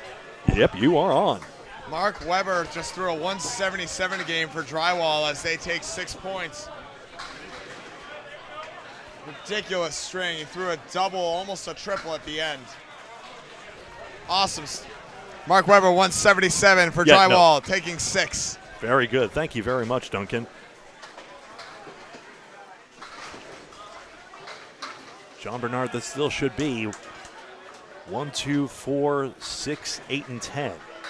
Waters on a 4-mark chain of his own. 9 and 10. Spilled it out. Fills a 4 and 8. Sean Bernard 68 through 4 and is somehow losing the comparison. Now needs pins. Waters has an interesting one here. The 9 and 10. But although you'd rather have some sort of wood to play the 9-10 with, what in the world do you do with this array? Sean Taylor, you see up there, giving him some consultation. Let's see. Do we want to try to go for the junction? Goes into the cap, hits spinning and winning. Justin Waters, a mark perfect half. A brilliantly played spare. And he's going into the 90 halves. Gains 3 on the spot. And Academy Lanes appears nearly invincible.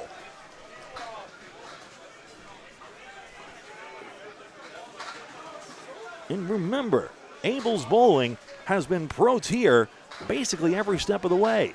A few player slots they wish were even higher up, but they've been fine. Look, Bernard's got the 5.78 on his head pin.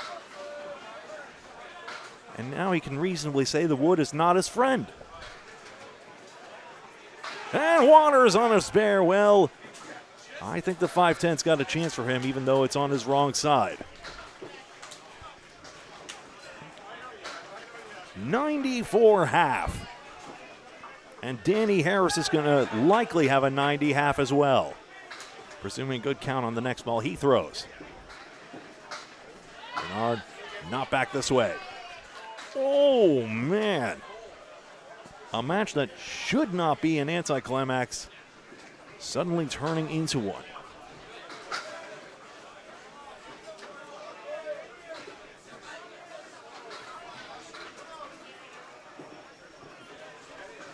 Neither marks, and it's 9 apiece.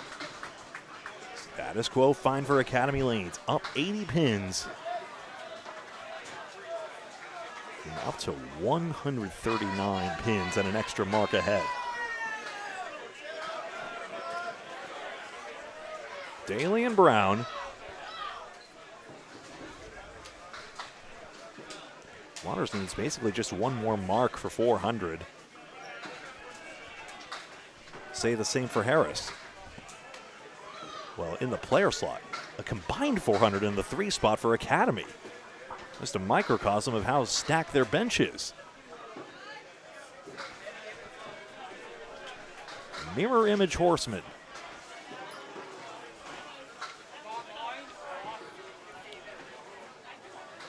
Still mirror image Horseman.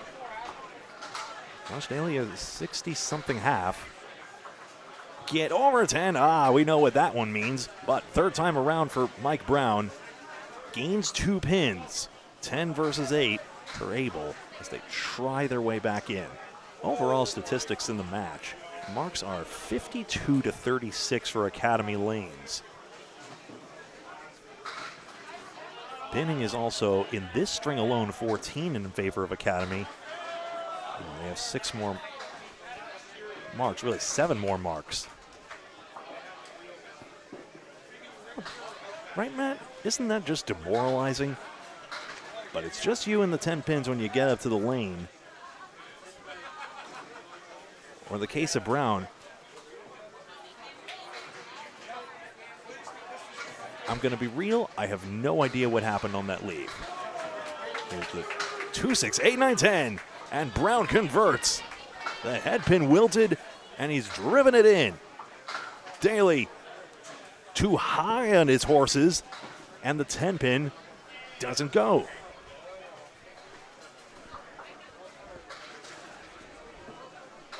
So Abel's gotten a couple of licks here. They wanted more than 2 marks, and Harris throws a double.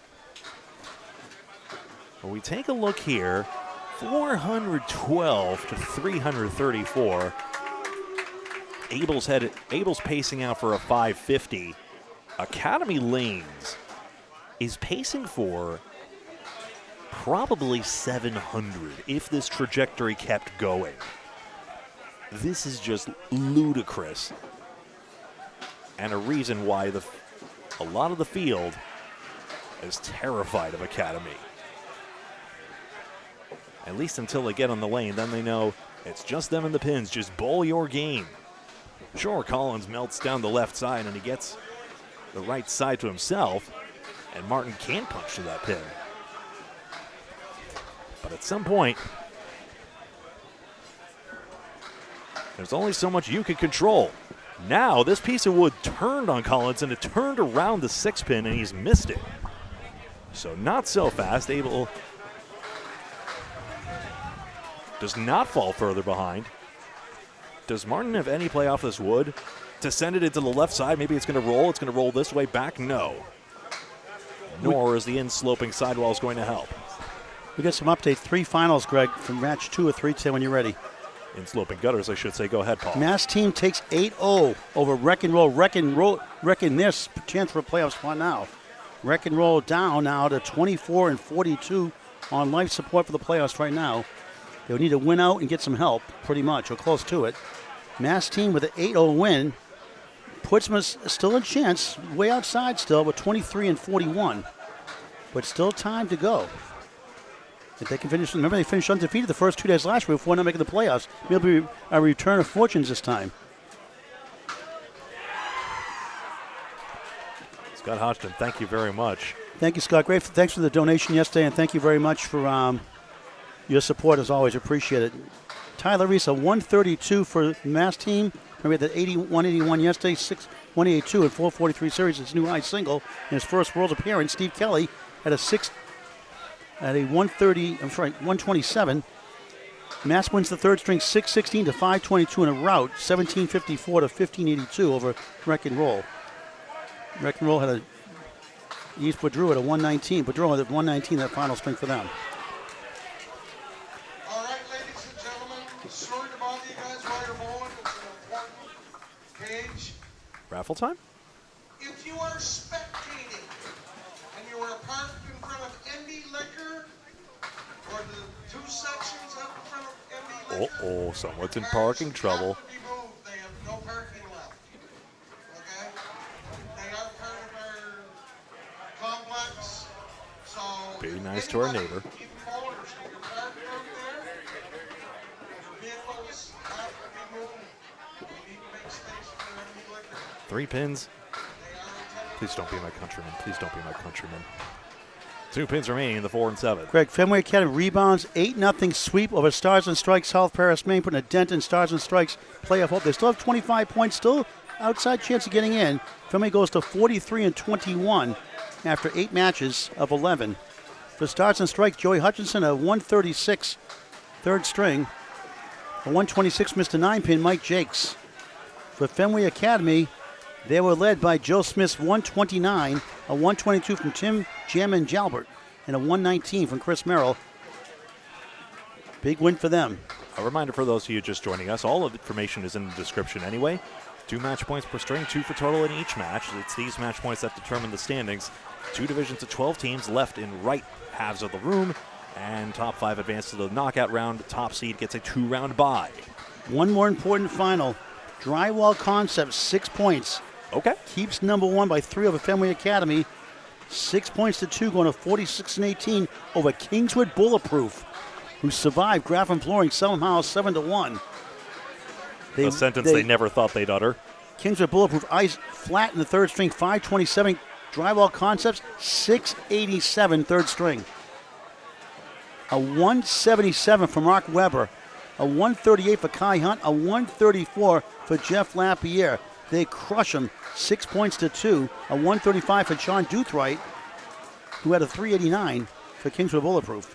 6-2. That puts Kingswood Bulletproof back down to third in the standings at 41 and 23.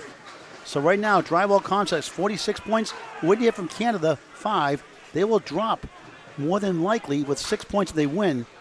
It was close after 2. If they win, they'll go to 42 and 22. Correction, 42 and 22. And that would put them in fourth. The third, actually, they go ahead of Kingswood Bulletproof actually for third still.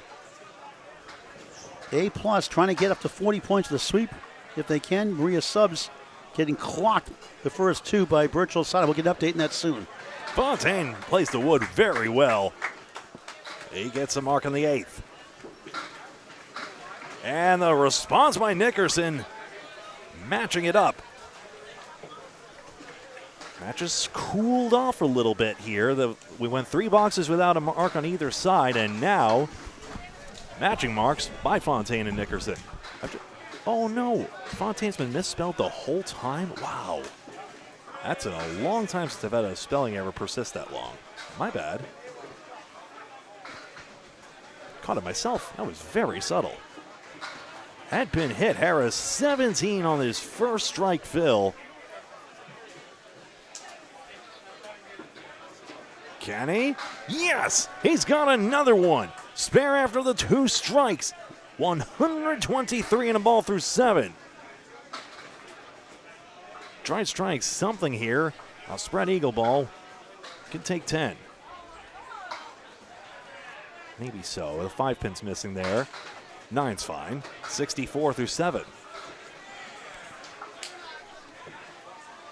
Danny Harris now a probable to go 400, especially considering he's pin perfect.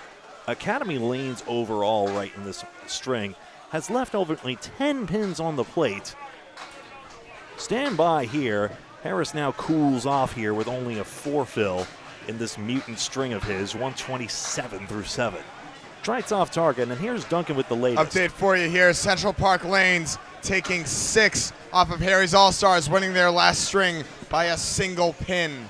Esdale with a 5 on the fill. Couldn't quite cut it for Harry's All-Stars in the last box. 6:03 to 6:04 in favor of Central Park Lanes. Thank you very much, Duncan. You could click the switch there if you please. Thank you very much. I need a better home for that. I'll figure it out sometime. 10 box. It was clipped on the left side. Looks fair to me from this angle. We'll check in on that.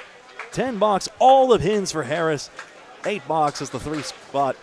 Sub 100, unfortunately. Able Evolve, unfortunately, below in that department. Where do you look here? Academy Lanes is just dumping marks all over the place. Only two in the last 6 boxes. It's a 1 in 3 hit rate. That's pretty good. Waters ho-hum couldn't mark in the last one because of that split. Now he washes out 7. Bernard. Like Matt said, you throw a 75 half, and what in the world are you supposed to do? He gets a hammer here in the 7th. Start throwing strikes, I guess. Justin off the wall, gets it. That's how you get that. The pin's driving the pin straight back's not going to take it. 1, 9, and 8. And yet again, Academy Lanes, despite perfectly sensible bowling by Abel, is trouncing them.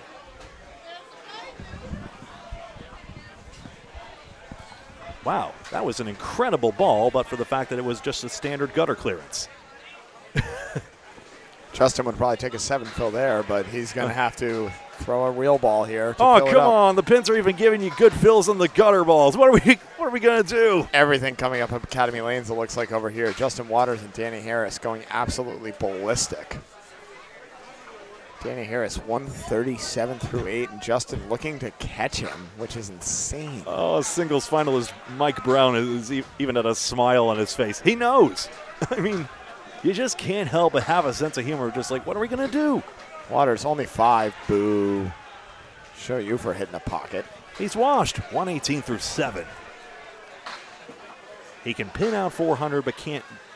He can pin out 400, but can't do it with 9s. 2 9s and a 10, on the other hand, would work. Justin Waters is pretty good at getting 10s here. Even better at getting marks. Or this bundle of 5 could take it, but the 3-pin eventually falls the right way. Wow. And now 400 is in the cards. Harris's weak spare field does not get him there yet. He would need another mark for that.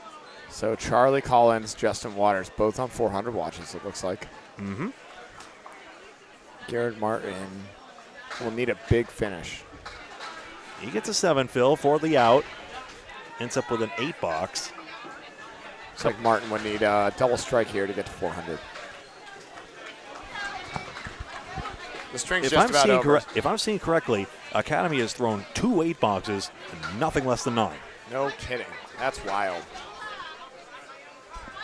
In this string. Josh Daly, the afterthought in this one. Only 74. What's he even doing up there? We'll let him be in charge of anything. He was co-captain last year, now captain Mike Machichi. He's going to throw a strike in my face. I already know it. It's a shame. I should have asked about captains more often. Information is so tough to come by because the rosters don't lock in until the day before. Right after singles is done, the captains go to the meeting, and then only then do they declare the rosters. And after all, there are logistical things such as Americans being turned away at the border, and that's happening more and more often.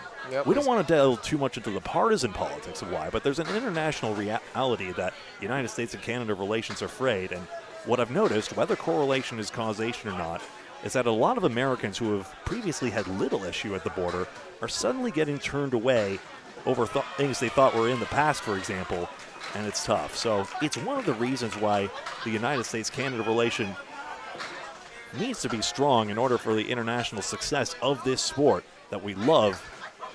Traveled far, far away from Worcester, Mass. That pin traveled a long way to get that 7, by the way. Really did. Took a whole trip. Almost longer than our drive. So very grateful for the opportunity to come here and continue to do these matches, because really the Candlepin community isn't complete without all our houses here.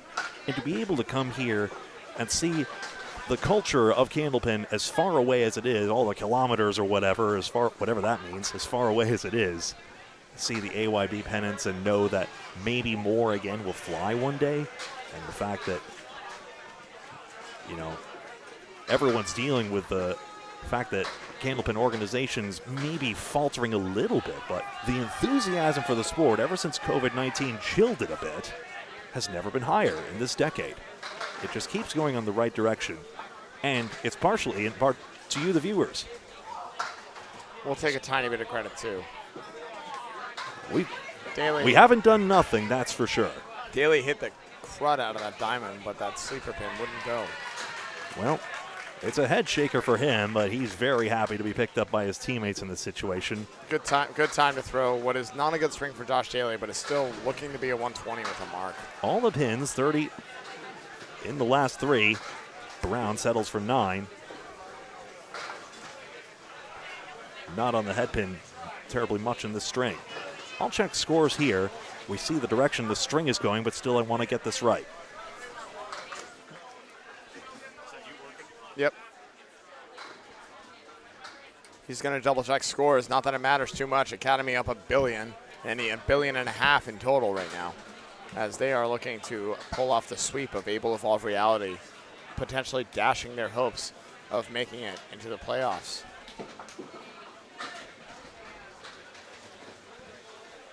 Garrett Martin, 7 on the head pin. Charlie Collins, only 5 off.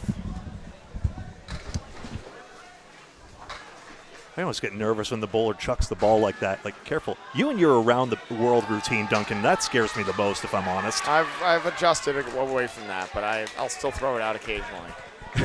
Garrett Martin cannot cover. Charlie Collins. No,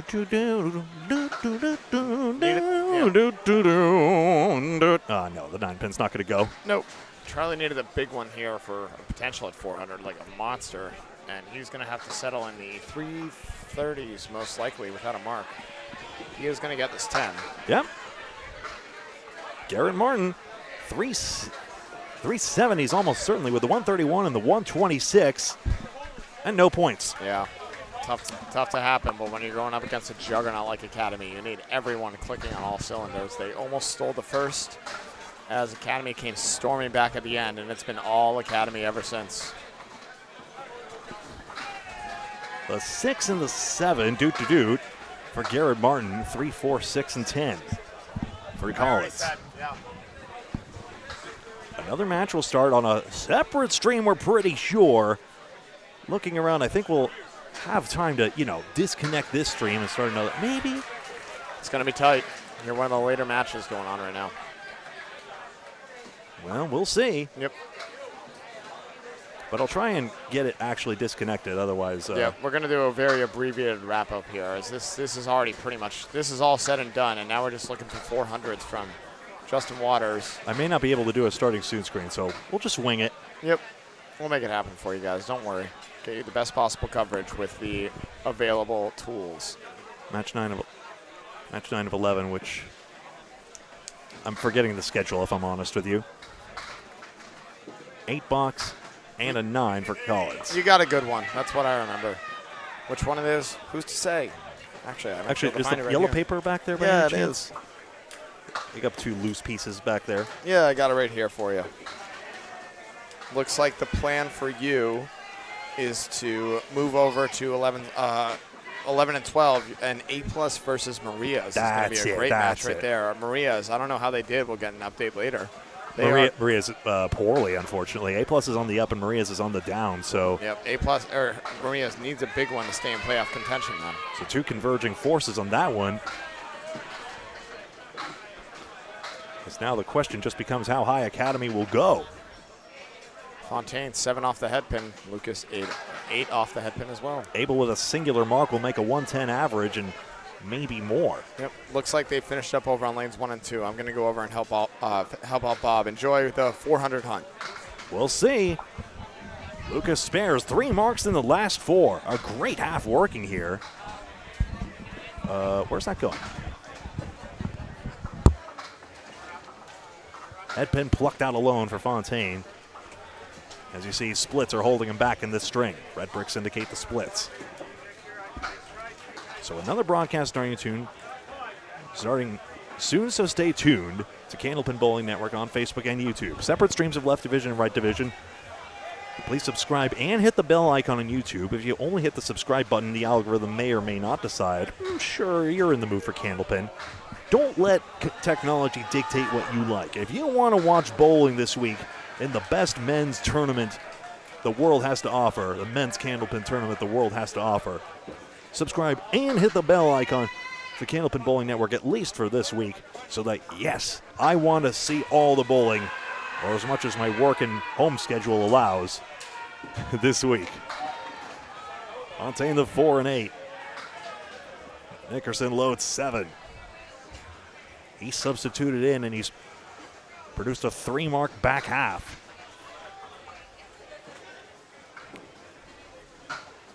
And a match that Abel will not be disappointed in, but will not be ashamed of, but will be disappointed in.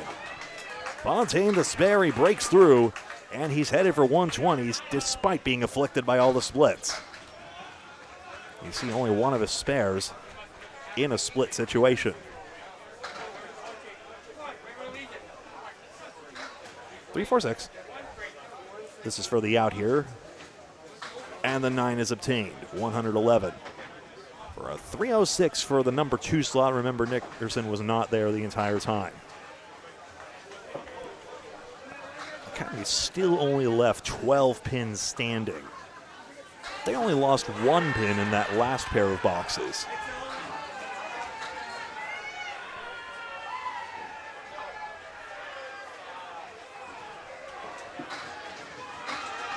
Fontaine, the fill is 7 if the wood goes nowhere. 121 for a 381. That's not even close to tops on his team. What a thought. Any man would be happy with a 120s average. North of that, you're doing just swell. If more than one guy is doing that, maybe, just maybe, you have yourself a back-to-back championship. But they've never won it this side of the border. Trites is completely uninterested in the rest of the string. Hard to blame him for that. Harris needs another mark for 400 here, but 1-2-4-9 is not a gimme at all.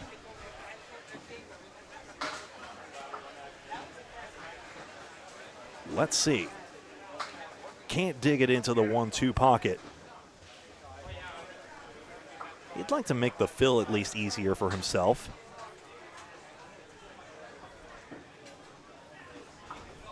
A 7 marks, 144.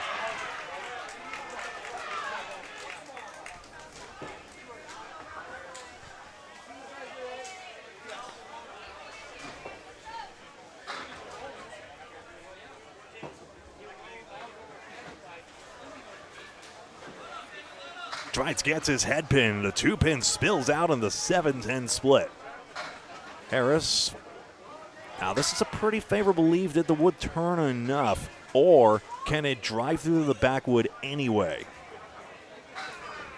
He's guaranteed the 150s. Trites will give this a try. There's a junction in the middle of that wood. He's going to go to the left side and spray deadwood this way. Harris will not get his 400. The head pin floated away.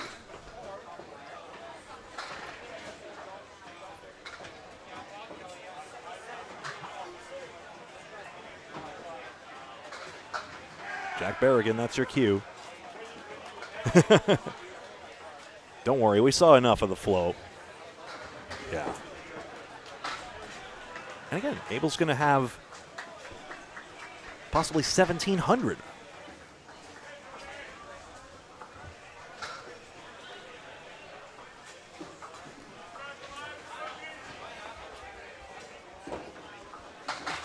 The 113 average, you know? Danny Harris,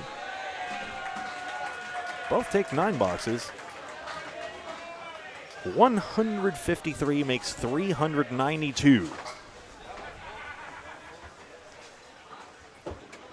Waters with a 9 fill is guaranteed is 400. Sean Bernard can reach a 130 string, a 5 mark in 8-box string. That will get buried under the headline. 9-pin drop for Bernard. Waters splashes into the 3. Here comes the wood. And the head pin wilts, and that's going to be a pretty nice target to aim at, all told. Ain't that just the way it's going? Sean can drill this pin if the front wood helps out as well. Oh, he dodged it for the backwood. Nice shot. 6 marks. And the wood, nope, you can't play it there. It's got to go on the red line. Waters knew that. And unfortunately, cannot get the spare. There's the 400th pin for Justin Waters. 146 through 9. All the scores go back to 0 for the next string, and the next one, and the next one. That's the only thing. Abel bowled very well and will come away with no points in this one. In fact, it's already mathematical. They do not have the racetrack left. 4 pins left for Bernard to cap off at least a 140 string. Waters the 1, 8, and 10. Good to see you, Mark. Good to see you, Sylvia. And Susan as well. So another stream, it should be another stream, starting soon. Good, it drives on back. That was an interesting spinning piece of wood to take it out. Waters the 1-8-10 in response, and he just keeps on going. How high will he go? What an incredible duel we're watching in one of the greatest anticlimaxes of a match through no fault of anybody's. Academy Lanes probably won't make 700, but they're going to come darn close to this one. It'll be extremely interesting to see. 7 fill, Sean Bernard 142, Waters the fill is 8, 164. 8 squared plus 10 squared. And there you go, 418. That is stellar. So about that shoulder, huh?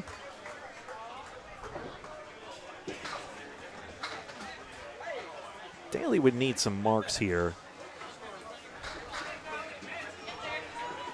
to crack 680. 676 is the highest record. Abel had 673 earlier in the tournament. And then the next highest is Central Park Lanes on 638.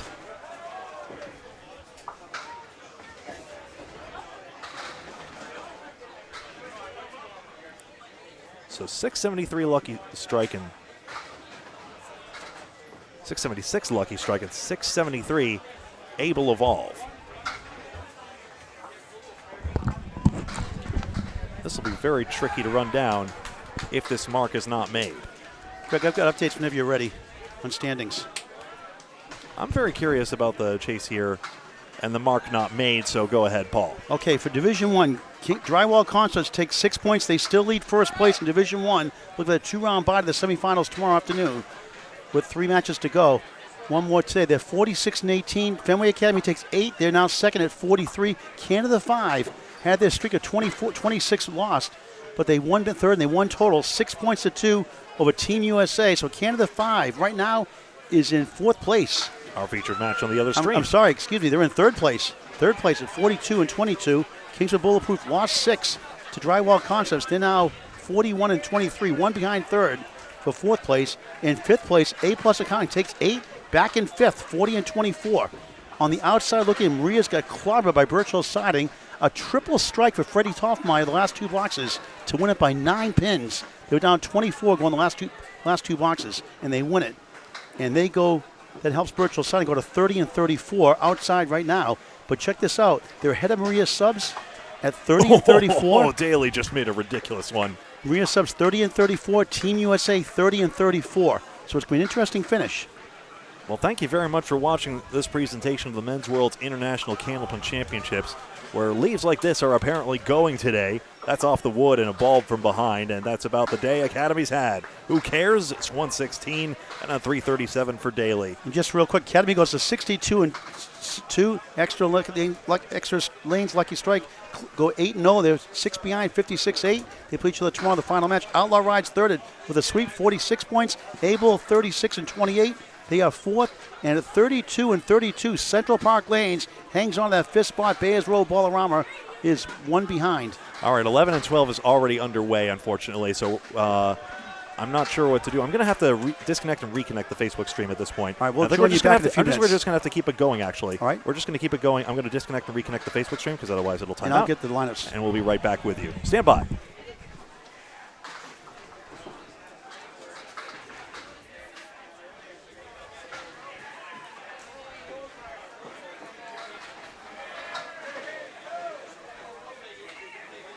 Stand by. Another match beginning soon.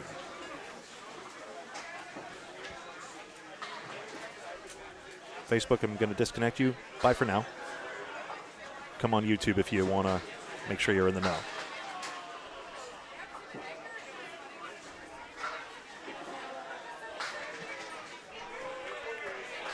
A+ versus Maria's in just a moment.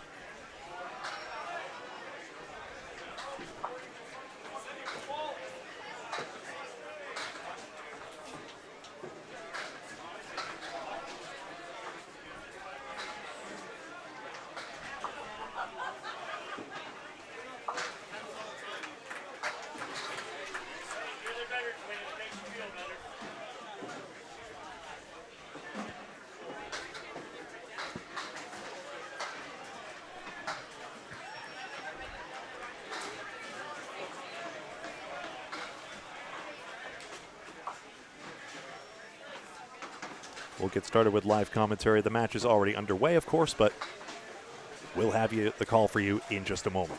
Left division coverage of A+ and Maria subs momentarily.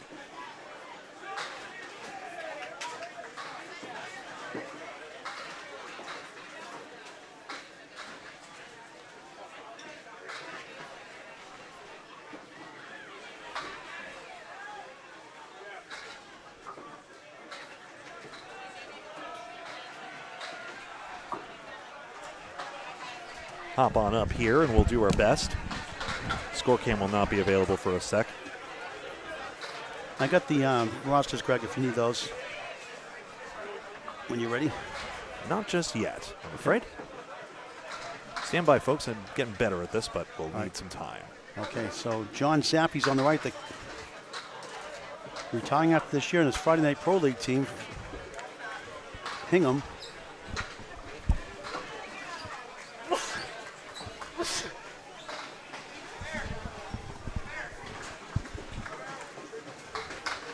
Blake Doucette, the second bowler.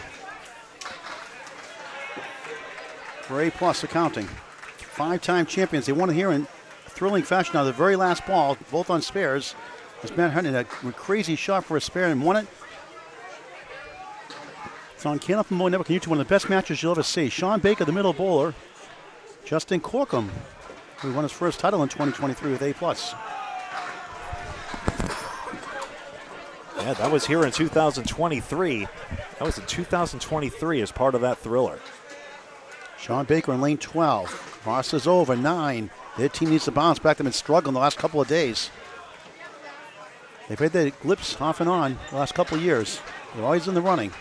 But now they're 10 behind right now in that final playoff spot. 1, 2, 4. Wiggling 7 for Corkum. Baker right on, spare.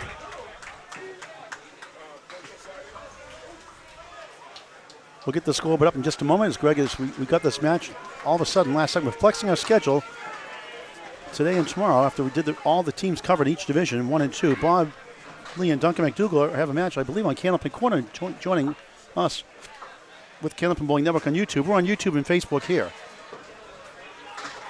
This is match 9 of 11 before the playoffs tomorrow afternoon and 3 on Saturday to wrap it up. On 9 for Corkum.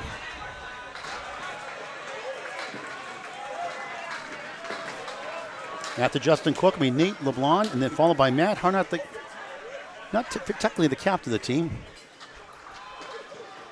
Baker in the bonus. Head pin hit. Push the 7 down. Here comes the wood for the 3. There goes the 6. How about the 8 and 10? Look at that wood. That's crazy. All that on a fill. 3 or 4 on the left side, 1 on the right. 18 through 1 on the first of 3. Our final match of 3 today. Baker trying to send it over the wood. He does. Back-to-back spares to stop Maria's needs. 28 in the ball through 2. Here in the first. Corkum 6, 9, 10, 7, 8 left. He's got 3 pieces of interesting wood to try to spray around.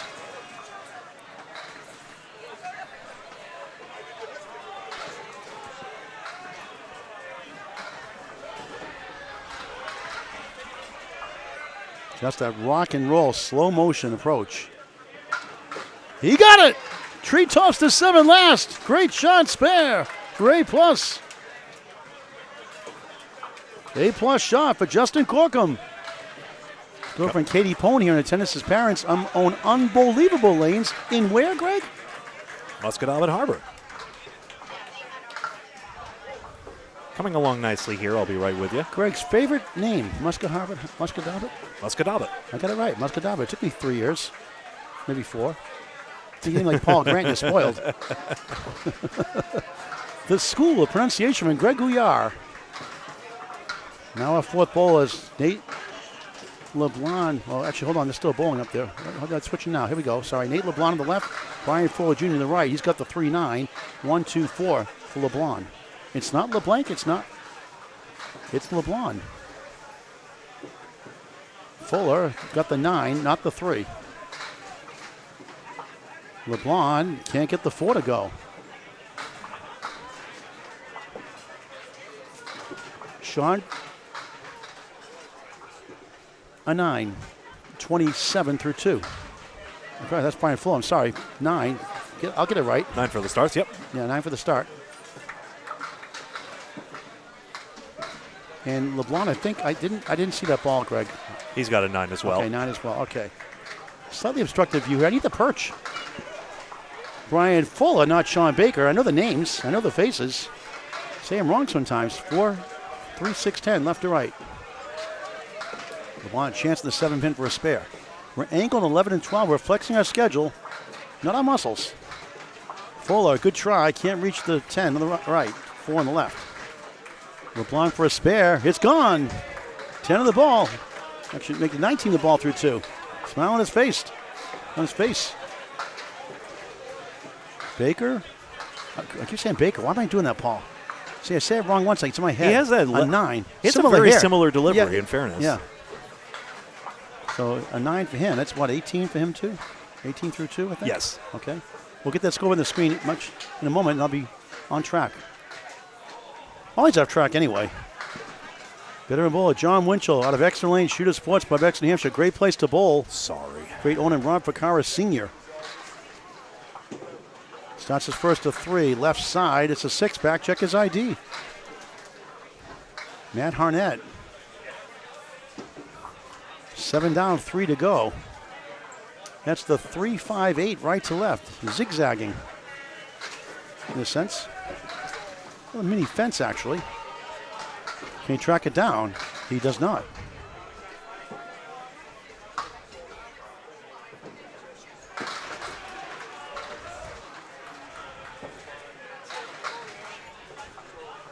John Winchell, a 9 to start his match. Matt Harnett matches. Well, the update on your score pretty soon. Greg's have you had no time really to switch between matches, so Greg's doing his best as usual.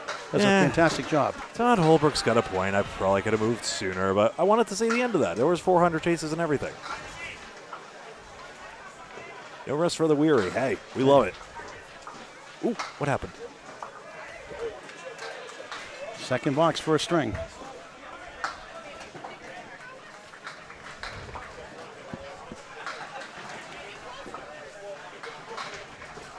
John Forsman broken up by the 4-7. The 7 flop from the 4.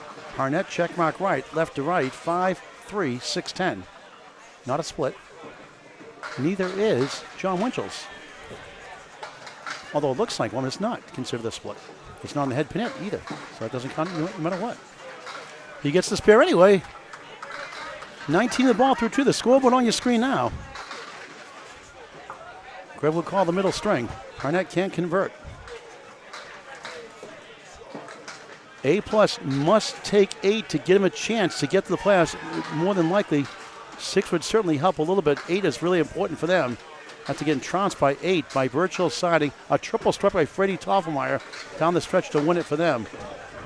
Matt Harnett, 2 9s, 18 through 2 on Candlepin Bowling Network, match 9 of 11. Yeah, so 3 marks to 3 to start this off in a pretty tight race here. So because of the low fill on one of the spare fills, there's the 3 fill on A+ accounting side, Maria Stubbs with a slight advantage.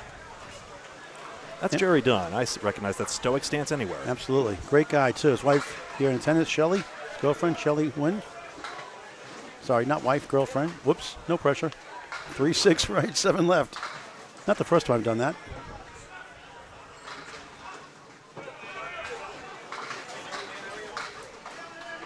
Unique style. That's Scott Douglas over there on the left. Yeah, the twister, Scott Douglas.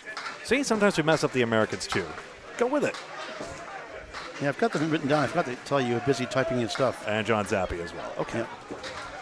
That I remember. Scott trying to get some playing time. He's a good young kid on the rise from Marshfield, Massachusetts, out of Webster Timber Lanes, Lucy's Pizza Bar, Abington, Massachusetts, home of the must-have delicious chocolate chip cookie pizza. It's just $12.99. It's really good, too. It actually is, unironically. But Greg, there's not like the Oreo Cakester. Can't win them all. All right. Let me put a couple of things here. 9 versus 7. And Douglas got a 7 that time? Yep, he did. So 2 points over. I'm going to let Facebook come back now. Sorry to put you in timeout. You're out of punishment now. You're out of timeout. We're changing on the fly throughout all week long.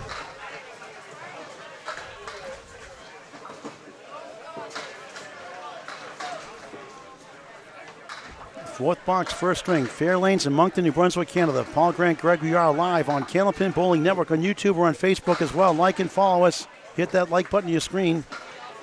Hit that subscribe button. Hit the bell icon on YouTube only for live notifications. It's also in high definition. You get notified when we go live for all our separate broadcasts. Dunn can't complete the 4-pin pickup. Scott Douglas, 1-7-9-10. This is tough. Got the 9 out of the way. He's got the 1-7-10. I call it the Augusta Maine Special. 1-7-10 Sports Center. Lousy leave. Great name for a bowling center. Mark and Smith, the carrier. Shout out to them.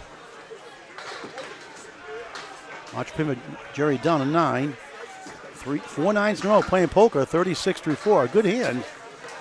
Twister, Scott Douglas, a 7. Back-to-back 7s, just 33 through 4. Substitution policy, Greg, for our fans. Why do you ask? Anyway, 4 pins over to A+ accounting. I said so. Substitutions can come before. Substitutions can be made before box 7 and not on a mark. Wonderful job they do here at Fairlanes. They have a youth program back here on Saturday mornings after COVID. They're bringing it back this year. It's getting bigger now. Good for them.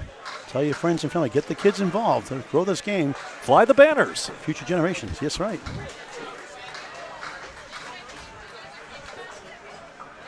Blake Doucette, a spare 3 8-star, pair of 9s for John Zappa. They switch sides every 2 boxes. Spare.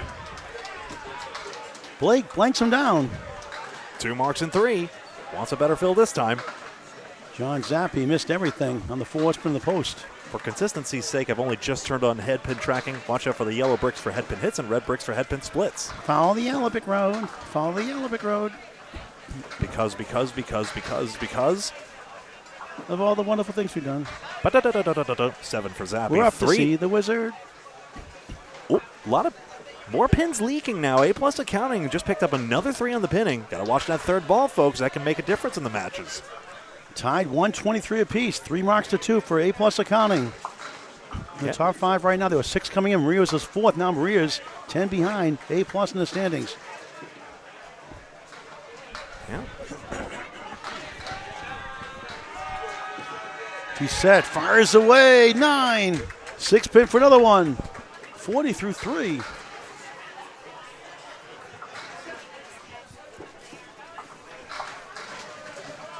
Zappi 1-3-7. Wobbly 10 trying to split the uprights for the spare. Welcome back, Facebook. Sorry to jail you there. Still about 200 of you watching despite my brutal eviction. Beyond our control. Another one, back to back. 3 out of 4. Blake to set. 15 a ball through 4. Woody Wood player.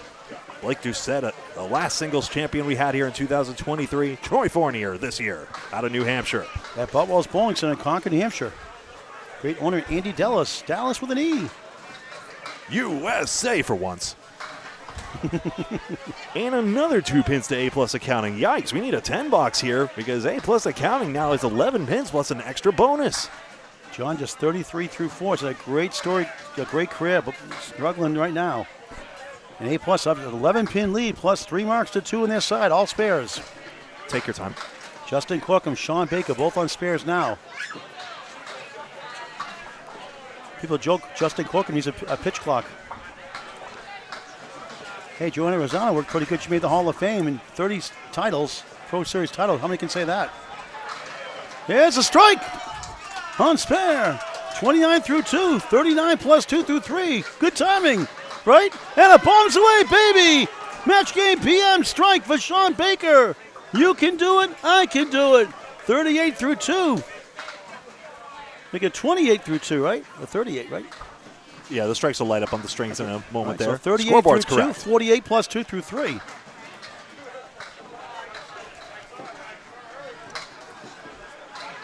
Important match for both teams.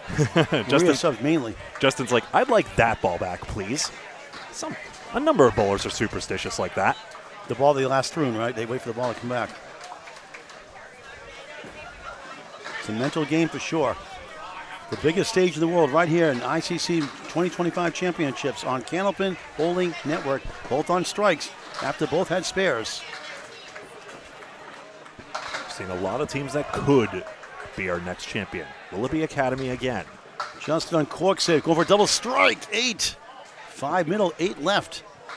Ooh, Wood could have moved the other way, but he didn't. Sean Baker, future Hall of Famer 2027 class, nominated by his wife Kim Baker, who makes the Candlepin for Cancer shirts, towels, and so much more. Thank you very much, Kim Baker. 8 for him. Sean Baker used to be a member of Lucky Strike. He's got the 3 and the 6. Including making a finals in 2022 with them, the year they lost to Academy Lanes. Lucky Strike has won a title, though. Corkum! Oh, the 8 won't fall. Got moved a little bit. 9 to strike, 48 through 3. Baker missed everything. The ball rolls away. 8 in his strike, 46 through 3. Good to see you, Eric and Brent.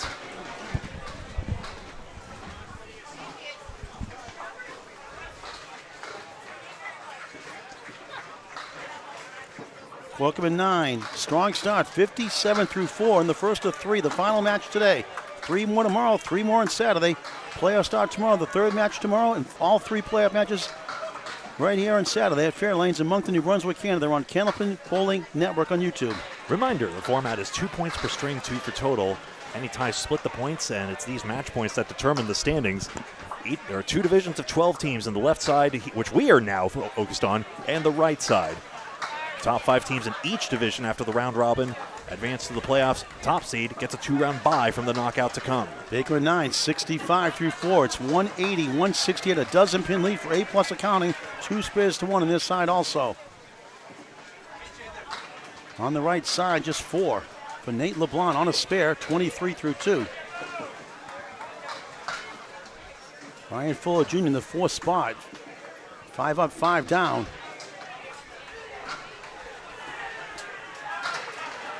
Missed number 1. Fuller Jr. Good try. Tricky dribbles past the 9 and 7. The sidewall's the right idea there, just a little too thin, and glanced it not into the back row.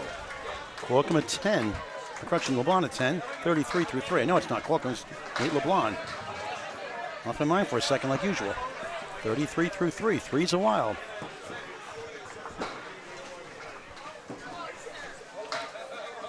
A delay now. A lane delay, not a rain delay. Put the tarp on. What for? A ball return issue? Yeah. Nope. Moisture in the air. Huh. That's fair if it goes, by the way. Still rolling around, still going, gone. 8, 26 through 3. The ankle ball for Academy 1, Friday Night Pro League. We'll see him when we resume our Friday Night Pro League. Nothing this Friday due to the World Tournament. Returns November 14th, 2025. Academy 1 with Brian Fuller Jr. hosting Academy 2. 7:30 live on YouTube. Hopefully with Greg and myself, with me anyway. Canopy Mobile Network on YouTube. Every Friday night, 35 weeks plus the playoffs. I'll be here all week. I'm not driving myself here. I'm talking about Friday the 5th, Friday the 14th.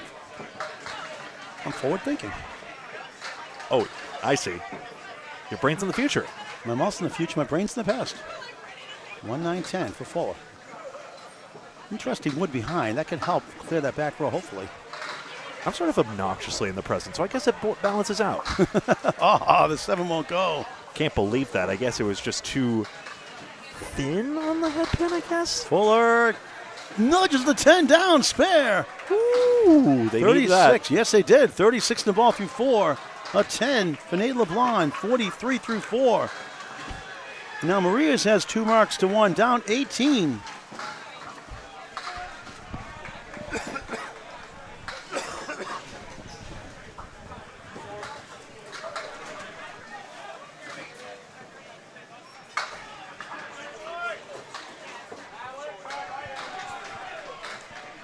Matt Harnett, John Winchell. Winchell's on a spare, 19 of the ball. Harnett goes first, 1-3-6. The sleeper, the 8 and back left on lane 12, back to lane 11. John Winchell out of Excellent Shooter Sports by New Hampshire. Great owner, Rob Vaccaro, like I said. Done wonders for the community and for the pro bowlers and the sport. Winchell drops the head pin behind, not a head pin. It is a split with the CFL and NFL goalpost, you could say. Although the CFL goalposts are much wider, I believe. I haven't seen the CFL game in a long time. I did see Doug, Harnett gets the spare. I did see Doug Flutie in the USL in 1984. So their first game against New Jersey Generals, where they won the comeback. Winchell, 8 in the spare, 27 through 2. And another ball to go, try to get a 10. Which he does. So it's 37 through 3. A+ has the lead, and they have 1 extra mark. What was the last box? Excuse me, I was updating the title. It was a 10. I'll check. Sorry, folks. Have to have my attention drawn every now and again. Been there, done that. Harnett 2 9s, now a spare. Right side, coming back for the 4. The 2 flops down, 1 of the 7. 8 in the fill, doubles from 18 to 2 to 36 through 3. In the first to 3, a 6-pack for Winchell. Those binoculars are clutch. Thank you, Bob Lee. Our executive producer here. A+ has lead by 18. 1 spare piece right now. Harnett spare, back to back. 2 9s, 2 spares. Noah's Ark, 2 of a kind. 46 in the ball through 4. Winchell trying to pick up the 6-pack. He does. 5 of the 8 go last. 47 of the ball through 4. Back to the top of the order. Update from the soothing sounds of Greg Gouillard. Oh, that's me. 18 pins up for A+ accounting. In that last pair of boxes, they got 5 marks to the 3 of Maria's sub. So 2 extra marks for A+ accounting. Yeah, there is some weather in the air, Eric and Mike, I guess. I had a little bit of spit and rain as I was trying to hustle back from Greco after eating my first ever donair. That's a pretty good recommendation, Chad. Well done. I am very happy you said that. The twister, Scott Douglas, trying to bounce back. 8. And apparently Greco donairs are mid. Not my experience. 5 in the 10, see that wood lands up. There's Jerry Dunn. Only 5. 5th box, first string. Moncton, New Brunswick, Canada at Fairlanes. Fairlanes Bowling on Facebook for all the stat information. Fairlanes Bowling. Should get the printout soon from our last match updated standings. Or worst case scenario, it'll update on Fairlane's Bowling, and I can pull it up here. Sure. I like the printouts. Easy to flip through, though. I like the tactile. Maybe that's why I like bowling. Scott can't reach the 5. Listen, I'm an esports fan too, but there's nothing quite like the energy of Worlds. Both things are true. John can't get to number 1.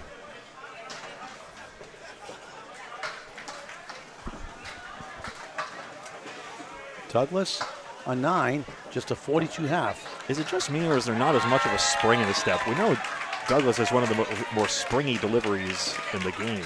Done 5 9s. Give a poker hand plus. That's pretty good. Is that real flush? No, 5 9s? That's 5 of a kind. I don't know. I don't play poker much. 45 half. Scott, a very rhythm bowler, very emotional bowler. He's gotten better. His temperament. Unless you're playing jokers or playing Bellatro, 5 of a kind is not really a thing otherwise. Yeah. Just got to work him, hang in there when, obviously you want to bowl every match you can, but you can't bowl every match with a roster like this. A long discussion here as Scott Douglas was looking back. I wonder what was going on. It's not an issue with the telescore. Is he possibly considering a substitute? Oh, wait a second. That's it. Is that? Oh, why do I want to say Cody Bork? I could be completely mistaken, though. Yes, it is Cody Bork. Yeah, Coder's in. All right, there we go. Cody Bork's in now for Jerry Dunn off the bench. Cody Bork, a former singles champion. Blake Doucette, singles champion. Scott Douglas can't get the time of day from the pins. He's got the 3-2 split. Bork tipping the 5-pin, 2-4-7-8. Greg likes those French names anyway. Au revoir. Croissant. Croissant. Bien sûr.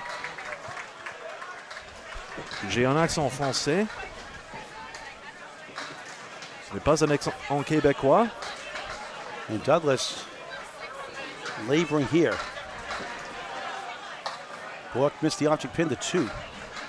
A+ has the lead. Marias needs points. They could be in big trouble if they lose this match. I mean, I could try and call a match of les petites quilles, but I seldom see them. 8, nights out, just 50 through 6. Will he stay in? Petite quille is kind of duck pin in the Quebecois region. It's rubber band duck pin. Cody Bork gets the 10 off the bench in relief for Jerry Dunn, who had all 9s. I thought it was pretty good pinning, but he took him out.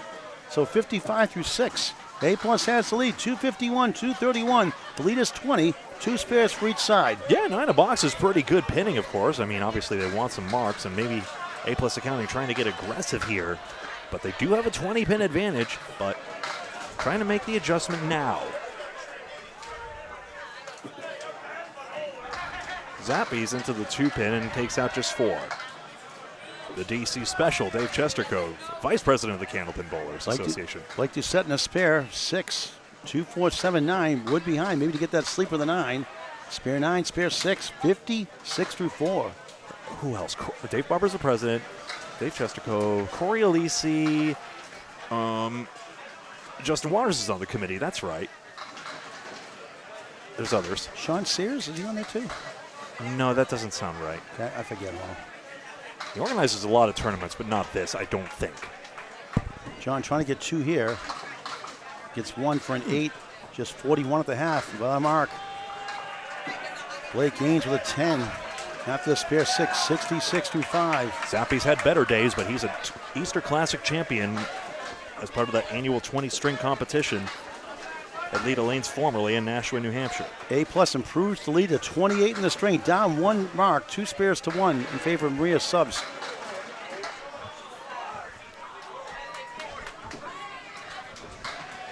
Head pin hit.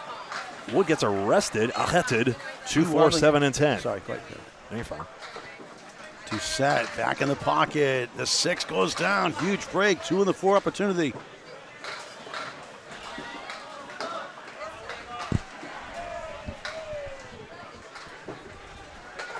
Je pense que Doucette parle français, mais je ne suis pas sûr. Quelqu'un d'autre? 2, 4, 7, 10 spare. You needed that one. Zappi gets that mark.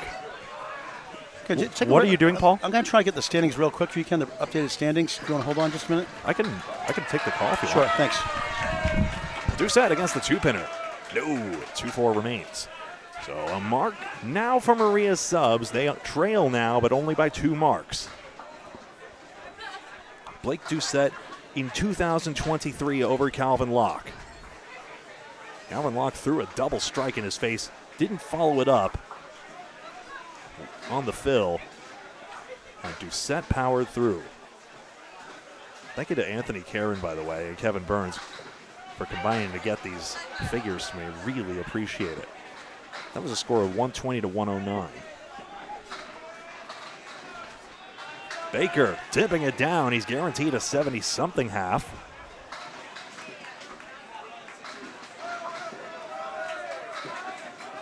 Gorkum. Down goes the 9. Forwards, interestingly. Qu'est-ce que j'ai dit? What'd I say, Eric?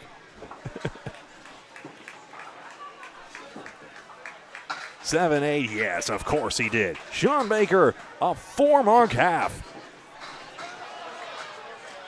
Gorkum against the 4 horsemen.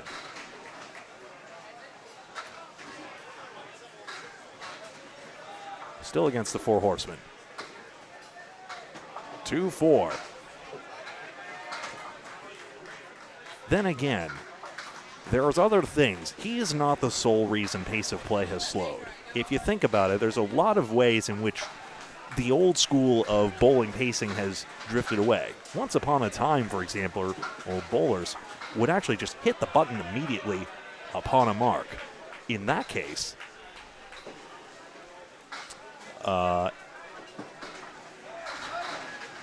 when the bowler marks, they would just hit the button, and if they threw 2 strikes, they could be done with their box by the time the other side is still on their first one if they haven't hit a mark. Maybe that was considered way too offensive or maybe too intimidating to newcomers, but in an international competition like this where everyone understands the competitive nature of it, always, sportsmanship and camaraderie above all, and when the bowlers get off the lanes, they're always the best of friends, essentially, with few exceptions. But in the heat of competition, it's just about the bowling, and nothing should compel a bowler to pay attention to the other's pins. Never cut anyone off. When you press the button, reach down for your ball. Never reach into the other side. But if there's a way you can bend down to reach for your ball or the reset button, that should be allowed. And some would say also, as the split gets away, well, I don't want the pin sweep to come down on my side, but I did take a poll of a lot of bowlers, and a lot said, no, it wouldn't disrupt me. And I think it's nice when they go largely ball for ball, but for example, if one side huddles on a mark, the other should go ahead and at least get themselves out of the way. Tough luck for Gorkum on this one, as he couldn't get anything to go into triangle number 4. So there's this.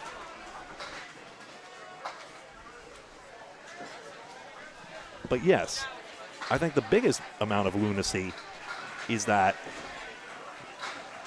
in an individual tournament, the lanes are not paired. Sure, when we stream, we cover them as a pair, and occasionally, frankly, when the kids go their pace and show us how it's done, they will occasionally. Did they just pick up the same ball? Maybe he was having an issue with the ball return. They'll occasionally get us lost, but an individual tournament should definitely run at your own speed. Again, go at your own speed. Right of way applies. So I get how difficult it is to watch Gorkum bowl, but on the other hand, if bowlers are serious about improving pace of play, I don't know if it'll get back to the 2-hour pace of the rule book. That to me seems too stressed and unenjoyable. But 2.5 hours I think is more tenable if we unlearn the past ball for ball norm, which I think usually prevails, but should be willing to be deviated from, in addition to other things I've mentioned, like going alternately on the same machine. There's just some food for thought, as I know the issue is on far from just my mind and represents a shift in thinking over the years of candlepin bowling.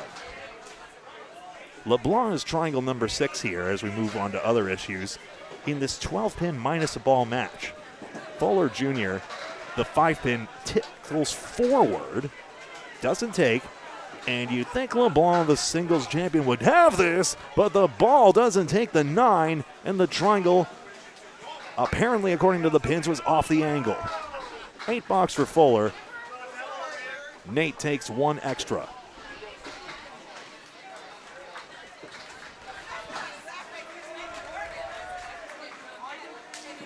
And that's the other thing, Eric.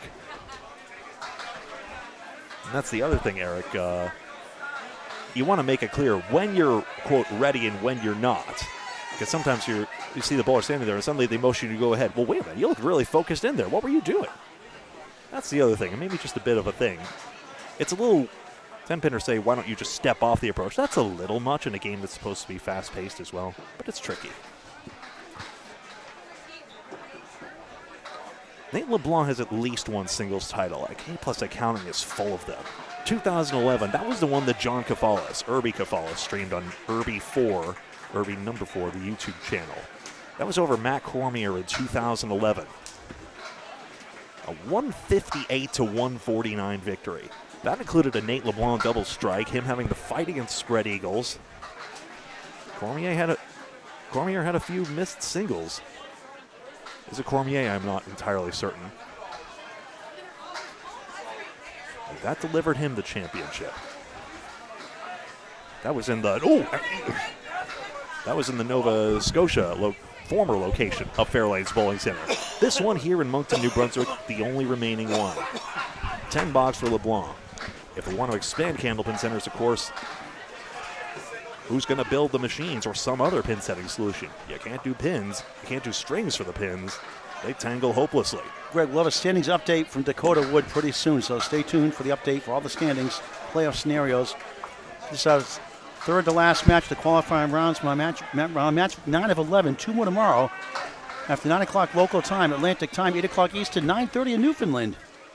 And shortly after 12 o'clock, 12:15, 12:30ish, our second match in around probably 3:30, probably 4 o'clock or so. Realistically, 4 o'clock, 4:30 latest for the first round of the playoffs. Hopefully 4 o'clock, get out earlier. Calculating the bracket will be a tricky thing. I mean, there's probably a way to work it out, but game out who's actually qualified, but there you go. Title should now say match 9, by the way. It took me a while to update that, but I'll update it later to say matches 7 through 9. Hat pin, 6 pins spills out, 4 pin, 2, all going on the fill, and Harnett has 8. 54. He's got back-to-back marks. Winchell, down the middle, and now he needs to pin. Possible other pinning loss here for Maria Subs as they are within single digits. 3, 7, off the wall. Wow, Harnett didn't get the ball bounce, I don't think. Where'd the ball go? Did it just plow straight through that backwood? I'll have another look at it with you folks. 8 fill and 10, so another 2-pin gain for A+ Accounting. I'll have to check the pinning trend, but first I want to see where this ball went. I think you'll find the ball just went straight back. Yeah, straightened out a little bit, but not remotely close to anywhere near the left side. 60 halves for both. No Winchell. Oh, wait. No, I haven't been head pin tracking the whole way through. That's not fair to say. First and second boxes, I left it out for consistency's sake since we started late. You can finish this box up, Greg, if you'd like. I'll get back after you have to take over if you'd like. Gladly. Winchell has a 5 and 9, and Harnett has the 4 horsemen. Greg will call the entire second string as well. And I'll go around checking all the scores and update. So we'll keep you live in the know. The Saints do not post after each string on Facebook, only after the match is over, about 20 to 30 minutes, give or take, on Facebook at Fairlanes Bowling. Fairlanes Bowling, 2 words, Fairlanes, 1 word, Bowling, the second word. Fairlanes Bowling on Facebook. Push down. That was part way down, and then the wood came around. It was like a supportive wingman there, just keeping the 4-pin up to Harnett's chagrin. Will he let his hair down again? Will it be another A+ Accounting, which will be back-to-back Canadian-hosted World's titles? Next year, 2026, the World Tournament comes to Academy Lanes, Pub 125, Haverhill, Massachusetts, November 2nd, November 8th. This is a 9 for Winchell. As Scott Hodgson is saying, the last one was 9 as well. Harnett is 10. I'll double-check that right now as we take a look here. A+ Accounting 0 marks to 2 for Maria Subs. And focus, focus, focus.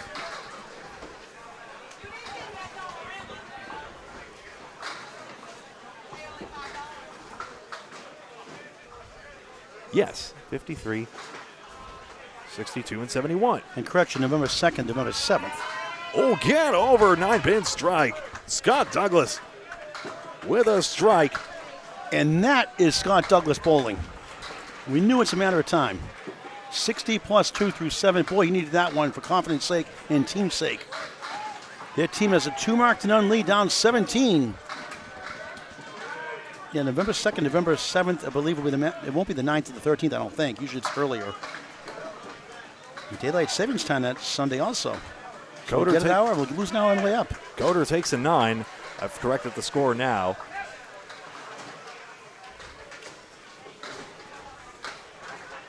What was the last one? I thought I saved the replay. Oh, well.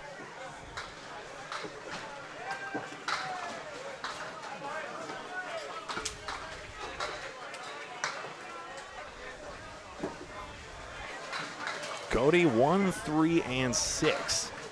All right, Scott Douglas on lane 11 on a strike. A double is huge for him. It's too far left. It's 4. Yep. 9 wiggles behind the 3. 1, 3, 6 in front, left corner, 4 in the 7. It's amazing. A lot of people don't know pin numbers. Even some of the pro bowlers don't know the pin numbers. Spare. Corkum doing well. Bork. Cody Bork ready for Jerry Dunn. Cody Bork, 74 on the ball through 8, pinning really well. 9s for Jerry. He's come off the bench. 10-9 spare. And the 4 fill on the strike, unfortunately. So, now oh 7 dear. in the box. So 64 through 7, 71 through 8. He's in the whole way. That's difficult body language to watch, if I'm honest here. It's so difficult when you want to do so well, and the week is so long, even though we love this game so much. And now it's 15 pins for A+ accounting, and that's really distracting. Let me see here. Pin loss is 17-33 for A+ accounting. Their lead, oh my goodness, Paul, watch your hands, please. I'm sorry. Sorry about that. 17-33. So A+ accounting is ahead because of the pinning. Good day, Greg. Good to see you again. That was a shocking Australian accent. Zappi gets an 8. The less I attempt that, the better. Well, you heard Greg Packer's accent? No. I'll let that Greg have the say on that. All right, here we go. Blake Doucette, 75 through 6. And he's up to 4. By the way, Zappi's left a 1-5. How? He just left. 8 in the spare, though. 59 through 6. A+ has the lead right now, plus a mark. Doucette a 10. Second 10 the last 3. 85 through 7, the first of 3. John Zappi a 9. 68 through 7, 2 under par. I get the crying laughing emoji. Yeah, that's about right.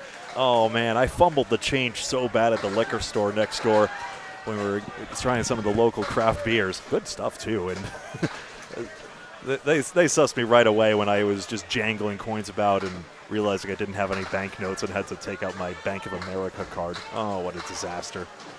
Ah, you're from America, eh? Yep. 370 to 362. A+ up by 8 plus a spare for the lead-up bowler. So, Cody Bork. White man tries to appropriate. It gets in trouble, but alas, on we go. 8 pins plus an extra bonus for A+ accounting. Same number of marks on each side. It's the pinning that's tilting the string at the moment. He said 5, rolls to the 6. It taps it, doesn't go. Left-handed John Zappi on the right side. Got the pocket on the crossover. 2, 4, and the 5. By getting it out there, now his pocket remains available for the 2, 4, 5. We're angled here, so it's interesting. When you look at the pin straight on, it looks like the 5 pin's closer. From our angle here, you can see how far apart the pins are. Bork spare with the wood. Rather Doucette, 95 if it Blake Doucette. 95 and a ball through 8. Zappi's turn, no. Now he leaves it short, of course, and it doesn't go. By the way, I forgot to mention Cody Bork's singles championship was in 2014 over Matt Harnett, 125-97. Zappi a 9, 77 through 8 on Candlepin Bowling Network. We cover all the classes, all the time, all the places. 2,300 videos and climbing, close to 2,400 soon. and growing and growing and growing and not gone. Another FAQ, sorry. Another FAQ. Were you guys on Facebook or YouTube? Probably YouTube, sometimes Facebook. In this case, we're on both. More than 5,200 subscribers, never a charge. Candlepin Bowling Network in high definition only on YouTube. Now here's Justin Corkum, 75 through 6 at a spare strike spare 9, rather a spare strike 9 combo, and all 9s. 4 9 boxes. 9's a wild. Sean Baker, 91 through 6. Corkum leads up the 9. That was rude pin action. It teased him twice that he was going to get a strike. Baker, he gets 8. 5 middle, 8 left. By the way, I missed a piece of singles knowledge here. Rich Clark over Mike Poulin, of course. We saw Steve Poulin earlier. Rich Clark over Mike Poulin was the result in 1999. Mike Poulin eligible for the 2027 Hall of Fame class, being nominated by Gary Duffett. That was a year after Rich Clark was defeated in the final by Tony White. Hope Rich Clark gets healthy, gets back in the game. Very good bowler. I'll never forget him bowling alongside Cindy Harridan, a part of that Exeter Ladies International Championship team. Corkum uncorks it, but denied by the roadblock. Yep, I think it's time to reset and get a new batch of pins once he puts that one out of its misery. Baker, that goes in slow motion. 101 on the ball through 7. 3 spares, 1 strike in the string. Ho hum, Sean Baker going for the 130s, maybe 140s. 5 marks and 7.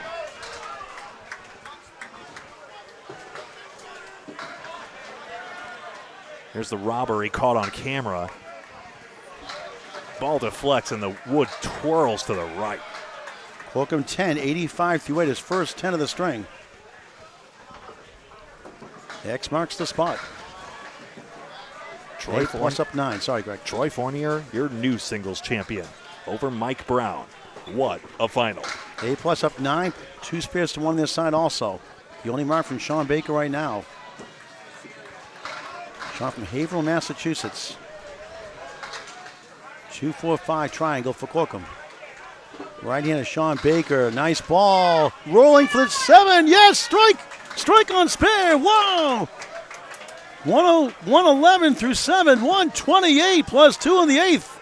It's giving shades of when Sean Baker was carrying a beleaguered Lucky Strike team all the way through that finals against Academy in 2022. That included a double strike, in fact, as well. Unfortunately, just not enough in the tank there, and he ended up, and Academy Lanes pretty much cruised to victory. And that was before they added Daly and Collins. Sean Baker's been on Candlepin for Kansas series a few times, always in the running every time. It was before they added Aaron Fontaine just now. The rich get richer. Paul Grant said it himself. How about Academy Lanes with Aaron Fontaine in their roster? Corkum, an 8. Maybe more. Make it a 9. Make it a 10. Back door. Throw the flag. Illegal block in the back. Back-to-back 10s, 95 through 8. You know, you can be forgiven, but is that a spare? That's a spare. Oh, I missed that. That's right, because Baker got the strike. That's a spare. Excuse me. Sorry, Justin. Love you, man. 95 of the ball through 8. 401 to 400. 1 pin lead for Maria Suff, but they got 3 hits to 1 in this side. Nate LeBlanc, soft hit 3. Here's Brian Fuller Jr. on the 3-9. And again, there's only rolling recommendation, which is a 5-on-5 match should take 2 hours to complete. 2 hours seems a lot, but maybe if you change it to 2.5 hours and then strictly enforce that. Well, the Friday Night Pro League takes about 3 hours, close to 3 hours, and the Friday Night Pro League itself, 5-on-5, 2 at a time. Imagine they did 5 boxes at a time. That might speed up a little bit, tiny bit. Pick up there. That's LeBlanc, 10, back-to-back 10, 72 through 7. Back-to-back 10s the second time in 5 boxes. The other 2 appearances, 2 9s, and then a spare 4. The pitch clock did save Major League Baseball, and the only comparable thing I can think of is in European 9-pin bowling. There's a literal timer on the pin setting unit, which actually keeps track of the score for you as well. It's just an all-in-one string pin setter unit that just tracks your score, your ball speed, how many balls you have left, which game mode you're on, and the first 15 balls you shoot at a fresh rack, and the last 15 you have to clean your plate before you get a new one. We could call it the Corkum clock. A 1-5 center west, that's just wrong. Well, You would not be the only one who would be willing to do that. I think there's multiple all I'm saying is he's not the only reason. I know. But it's a fair point. And that's a youch. 6-pin there. It's brutal. Yikes and ouch. Put in the dictionary, Webster. Yikes and ouch combined. Y-O-U-C-H. 500 new words in the dictionary this year. Webster, you didn't put that one in there? I'm disappointed in you. Yeah, but this pinning gap is getting worrisome. It's now 16 in favor of A-plus accounting, and now he's fortunate at 7, maybe 8. It will be 7. Now it's 19. 19 pins, literally, for A-plus accounting. So they lead by 2 open marks, despite the fact that the marks are actually tied here as well. And by the looks of things, Maria's is filling their marks better. 4-18, 4-18, even Steven, but 3 spares to 1 strike for A-plus accounting. That's Matt Rich getting out of the way there. He had a great singles qualifier. He's done very well here in the teams also. Here's Matt Harnett, the ankle bowler. Head pin it, 2-2 split, 2-4, 6-10 right. John Winchell, time in right.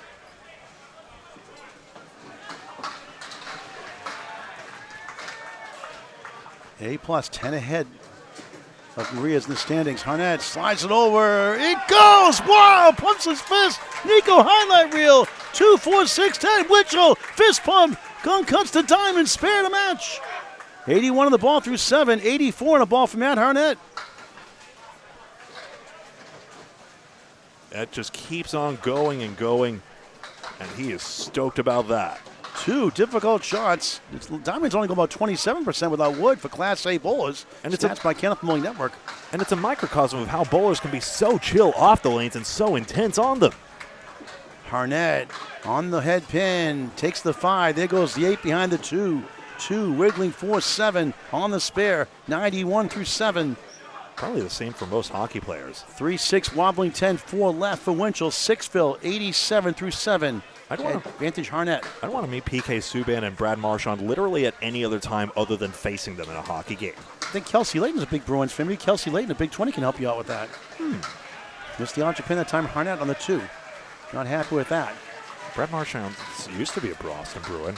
Winchell, Oreo cookie, Oreo cakes the shuck at the middle. Cream left the wafers on the outside. We're down there at home with the kids. 360s and Brady and a couple 305s and the other 2. No bumper guards? No bumper guards. Brady Yeaton just got a 360 bowling. 10 and a 9. 360, you said? Yeah, he's the top guy. It says 305 here. Oh, okay. I see what you got. Yeah, 360 with Brady. Good job. Greg will check the scores. Sorry to distract you. Brady Yeaton a 360. Better than Paul. All right, Greg's going to check the update in the scores here. Scott Douglas, the twister, trying to fight back, and that won't help. The 1-5. That is just nuts. We've seen 2 of these already, and the wood sticks around somehow behind. Brutal. Cody Bork on a spare. In relief, off the bench. He will get them all. Strike on spare. 84 through 8, 94 plus 2 in the 9th. And Scott Douglas in trouble again.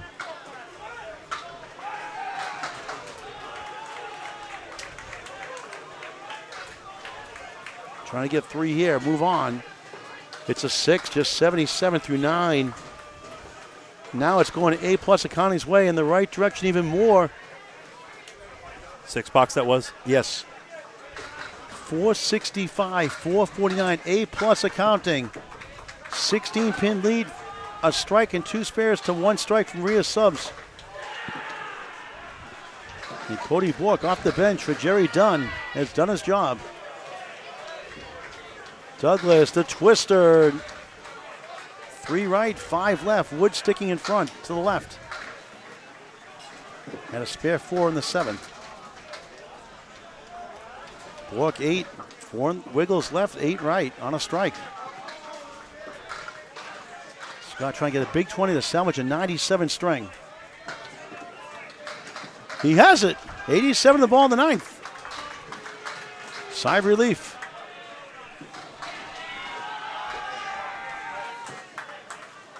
Walk the left-hander in lane 11 here at Fairlanes in Moncton, New Brunswick, Canada. The 2025 World Champions. Chip Series. Spare on strike. Spare, strike, spare. 104 through 9. 114 the ball in the 10th for A+. Lead increases. Has to be filled, but yes, indeed. Seems that way. Scott Douglas off to the right, a lemon drop. One, ouch, 88. He is just mentally set up for failure, I'm afraid. It's so tough to see because he's such a formidable bowler. He's beaten his brother Jim Douglas twice in the Cannabis Cancer Series, once in a live show now. And look, the fill is 10 and Cody Bork silently walks off. 9-pin gain for A+ accounting. Wow, what a finish. He had 64 through 7, 60 in the last 3. That's incredible. The lead goes to 35 just like that, and an extra mark for them as well.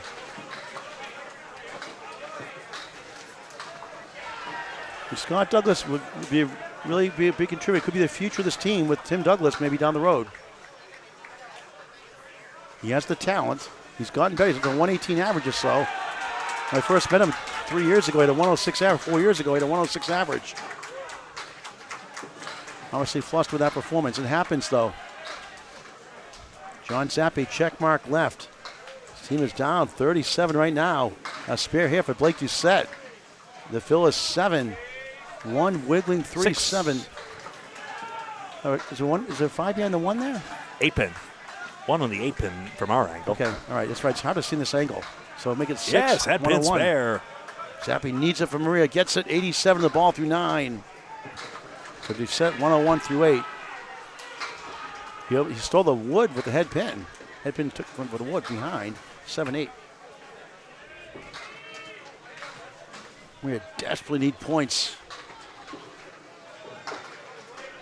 There's the 10. 1-1-1 through 9. Maria Subs has 2 marks to 1 now, but they're down 43. They got to finish strong somehow. Might need a double along the way to pull this off. Maria Subs may be off a Winchell score, but it looks correct. I'll check.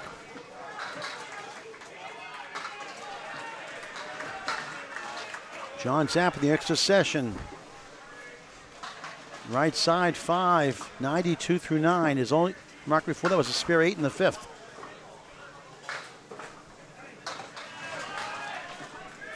Blake Doucette for A+, 5-time defending champion. Well, not defending, 5-time champions, I should say. Won it last year in 2023. Academy Lanes defending champion. They've won it 3 times. And what a future they've got in their team. They're stacked. Doucette, blast 9.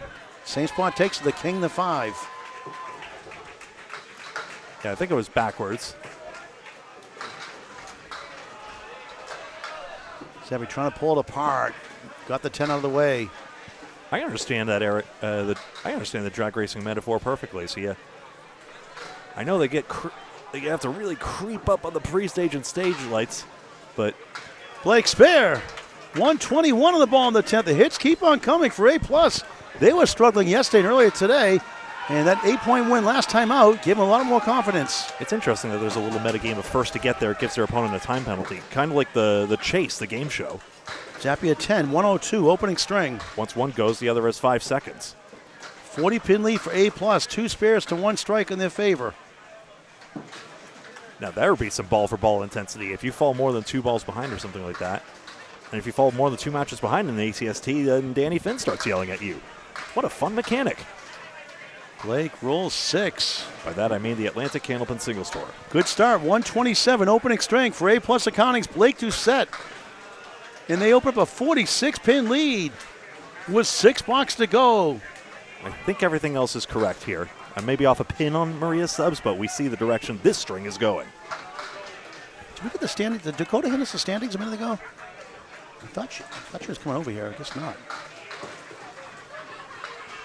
It may be on Fairlanes Bowling. I'll check it a second here.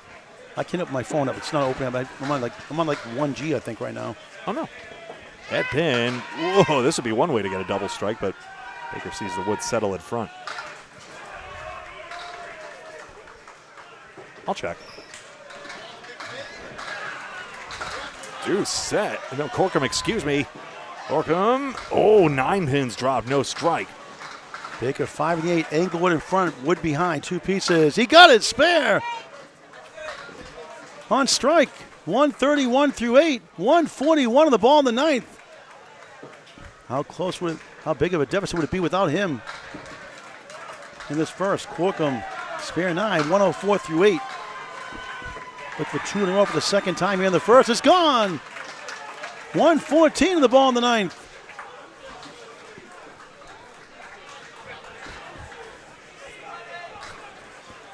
Yes, standings after round 8 are in fact. Doucette filled 8. Okay.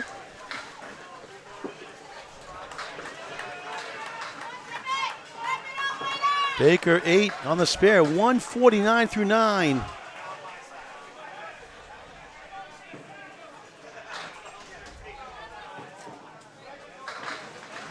I'll verify that for myself, but I trust Deshauna.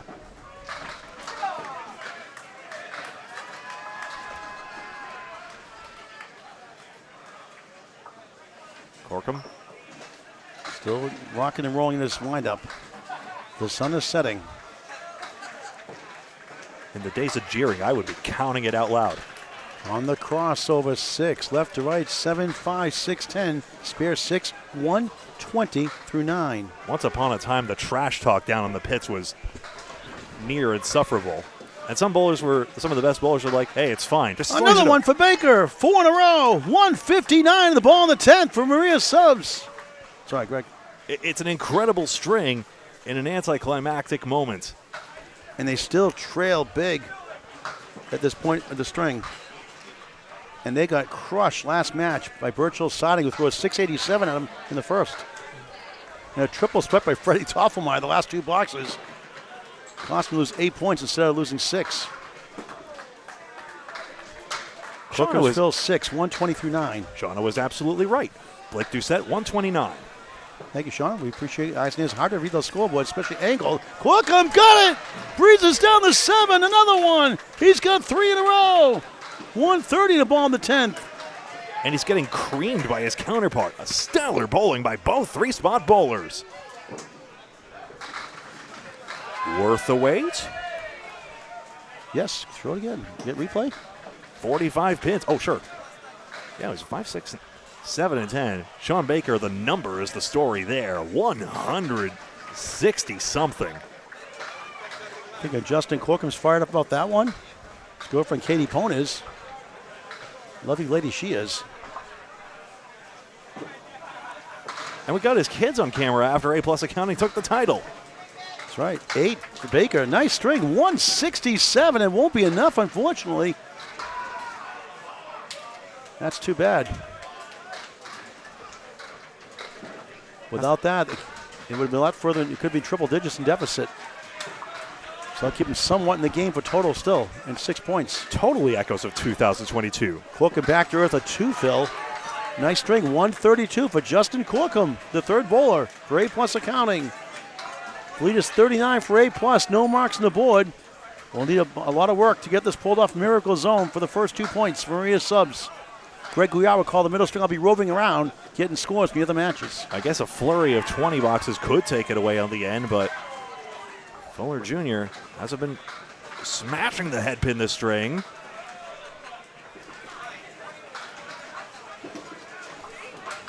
Here we go. Brian Fuller Jr., 1 on the 7. 137. Nate LeBlanc. Fuller connects, spare. 86 in the ball in the 9th. Second spare of the string, a spare 7 back in the 4th. And LeBlanc responds. 92 in the ball through after 3 10s in a row and 5 out of 6. No quarter given. 92 in the ball. The spare 4 lowered the score in that second box. Each their second spare. 2 strings after us to wrap up day 2 of team competition. Or is it day 3 now? Day 3. It goes fast. Day 3. Fuller Jr. strike on spare. He did throw a 20. Here's a strike ball, maybe 9. But LeBlanc is right there, box for box. 101 through 9. Fuller Jr. 96 through 9. 106 plus 2 in the 10th and a good time.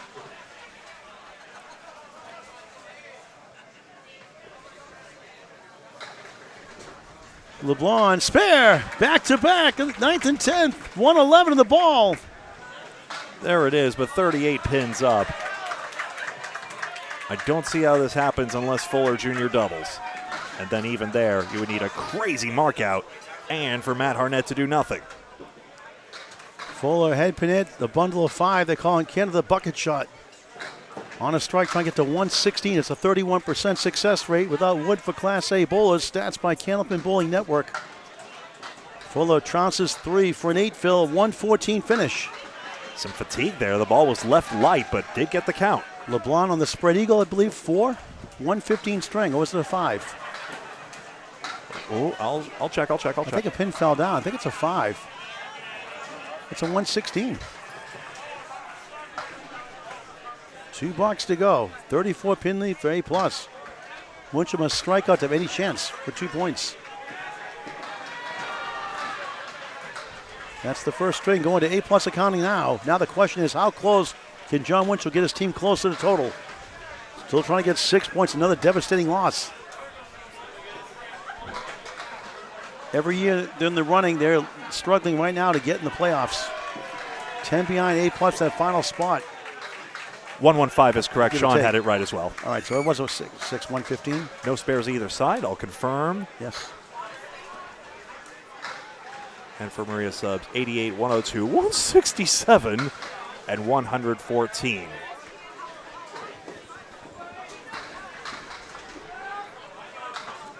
$9 and 10, Harnett +1. We'll have a flexible schedule tomorrow. We'll put the post on Candlepin Chat later tonight. A couple hours after we leave here, go through our little ritual. We talk about all the events. We'll put the post on Candlepin Chat who we're going to cover tomorrow, the planned schedule tomorrow. That could change also on the fly, depending what happens in that first match before the final round robin, before the playoffs tomorrow afternoon at around 4:30 local time. Winchell had a pin lower. He's at 104 through 9. Atlantic Coast time, 1 hour ahead here, up north in Canada.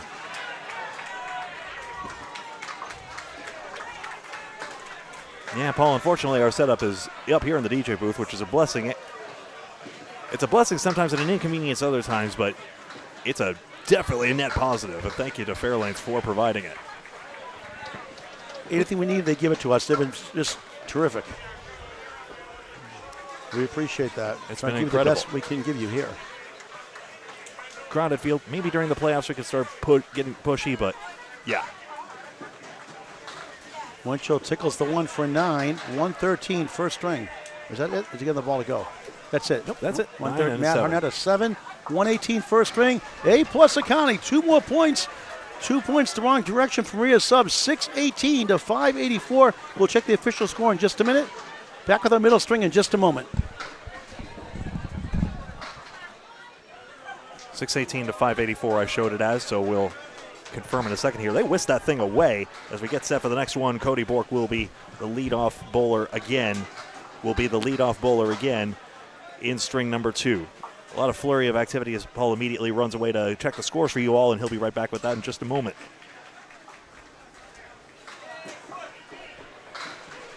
String 2, Cody Bork starts off with a 1-2-4. We'll scroll it down as well for you in just a moment here.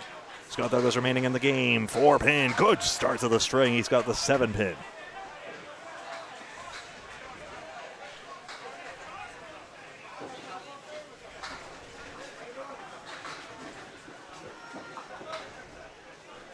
Wide on the spare try is Bork.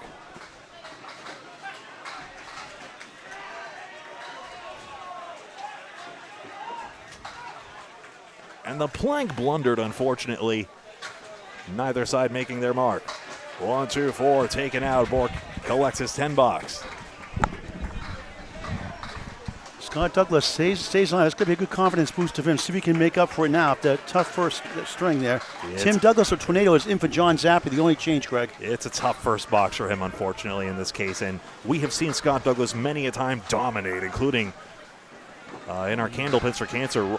2 events now he's won. In Candlepins for the 1-2-3 ball 3-6-9, and then also the 9-pin tournament last year. And next year will be a 3-6-9 5-string tournament. There we go. Bork spills 9. He beat his brother Tim Douglas in the ACST playoffs round 1 back in 2022. Singles champion Cody Bork Starting off with 9, Scott Douglas. Rolling wood still. That's still doing some craziness, but I'm not sure the pins that remain are terribly helpful. Yeah, this is back in Alley Count Lanes. It took me 3 hours to get there in Boston traffic, and we started half an hour late because of that. And Scott came back to win it over his brother. It's on Candlepin Bowling Network on YouTube, ACST, quarterfinal playoffs. There's the spare for Bork. I'm going to check the scores if you don't mind. 20 ball. Yeah, If you like. Thank you for asking.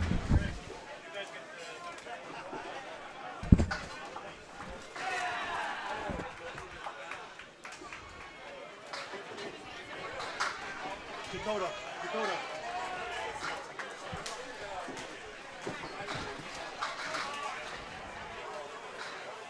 Scott waits here, and now will deliver what I do believe to be his 3rd ball.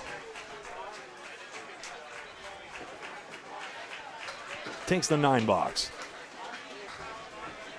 19 through 2 as he immediately plops on down.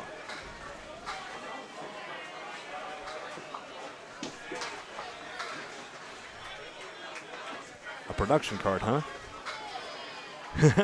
Even if there's a production card, sorry, Eric, if I'm explaining something you well and truly know already, but it gets congested down in that hallway. So even if I was pushing a camera back and forth, it's pretty much 2-lane running at most, and everyone has to say, excuse me, pardon me coming through. We all make do, of course. We're all polite down, or up here, I should say, but to then get technology this way and that will be very difficult. This is Tim Douglas, as you can plainly see, 1, 2, 4, 6, 8, and 10. As the brother Douglas comes on in. Deuce set, bundle of 5 off the object. I did, thank you. 2 points for A+ accounting after this. 2 points for winning the string.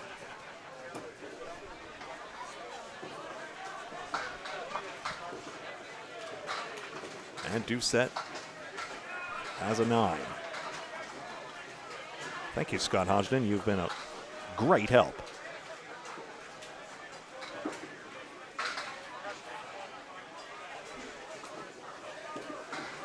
$8 for Tim Douglas. For one reason or another, I'm reminded between seeing Scott here and his question and someone else's remark about the production cart, we do take, optional gratuities with the super chats as well. Completely optional, of course. The subscription is always free on Candlepin Bowling Network. But if you want to help out with production costs, as we make some money from YouTube, but not enough for this to be a full-time thing, of course. If you're able to help us out and give us a little leg up as we try and get some extra equipment and make the broadcasts even better than they already are. You see us trying to push the camera angles in. Your support just by watching already goes a long way, so never ever feel guilty just by watching us here. We are here for you because we love the game of bowling this much. 410 doesn't go. But if you're so inclined, and if you're one, or if you're even one of those who said, I want to give to you, how do I support you guys? Well, here's how. The super chat button on YouTube. If I see it, I'll shout you out as well. Either way, just by liking the video, hitting that thumbs up button if you're logged in, that's a great help in its own right. 10 for each. 19 and 18.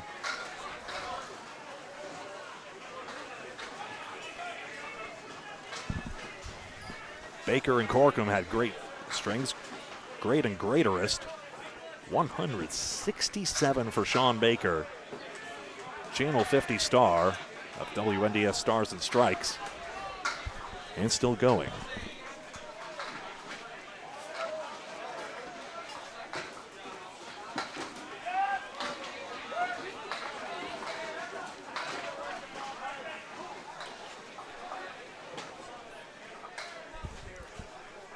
It's tough to watch it on the diagonal, I realize. Thought it was the best match overall. I wonder, though. Should be a heart button, Larry. I think it's bottom right of the YouTube video if you're on mobile. Or on desktop or on mobile. I can help you out in a second. No worries either way. Thank you for your question.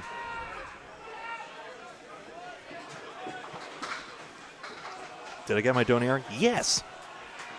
I did. I went to Greco during my lunch break. It was so good. And I'm not usually an onions and tomatoes guy, Paul, but it was so good. And I know, my understanding is Greco is kind of the Atlantic province chain, essentially. So say what one will of the quality. The beef and sauce combination was so good. It just went right down. So thank you so much to you and everyone who suggested that.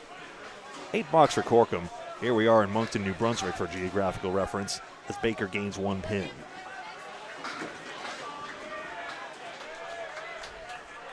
In that first match, the marks were 19-18 for A plus accounting. They gained 6 bonus pins with 28 in pinning, and therefore they are not ahead by 6 but ahead by 34 after the first string.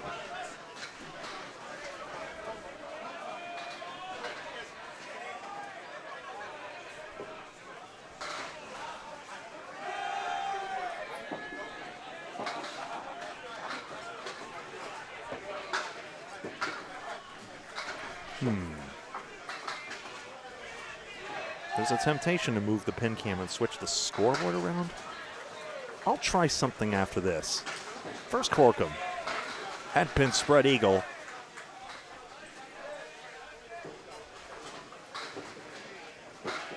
Baker takes out the 4 horsemen and the 10 pin. I'm going to think I have some time here. Yoink.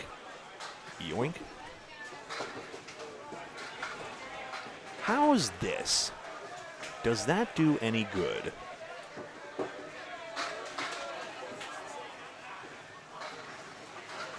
I might be onto something here, or I might be a ridiculous man. One or the other. But maybe, just maybe, I've stumbled into something helpful.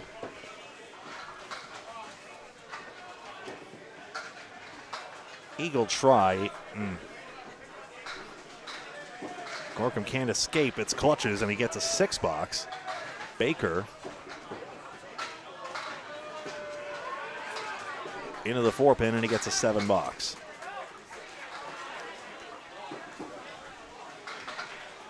Because I liked how you are able to look up anyway. Anyway, enough meta production discussion, although let me know how things are going. Other than that, hopefully that helps. Thank you, Scott, and hi, David. Good to see you, David Gowan's always good. What you got? I got scores from around the rest of the 11 matches here. I'll get that in a second. Nate LeBlanc, 4 horsemen, and the 9. 1 pin in the 8 for Fuller Jr., and here's Paul. Okay, let's see what we've got here. Open my camera phone here to photos. All right. Oakland Park. Oh, that's the last score. Hold on a second. That can't be right. Let me get rid of that one.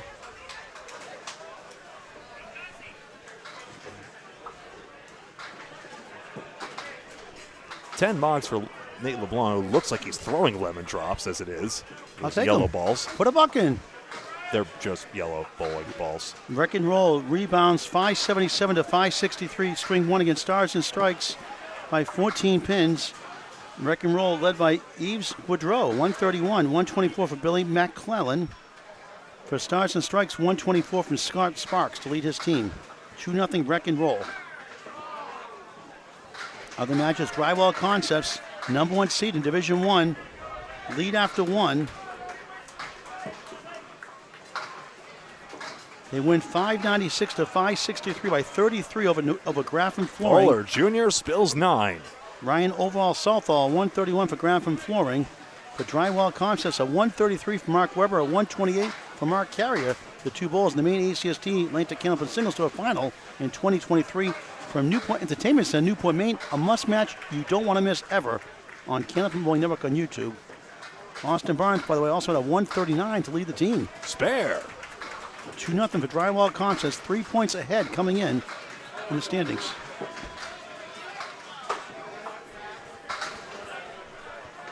Team USA fighting for a playoff spot against the Massachusetts team.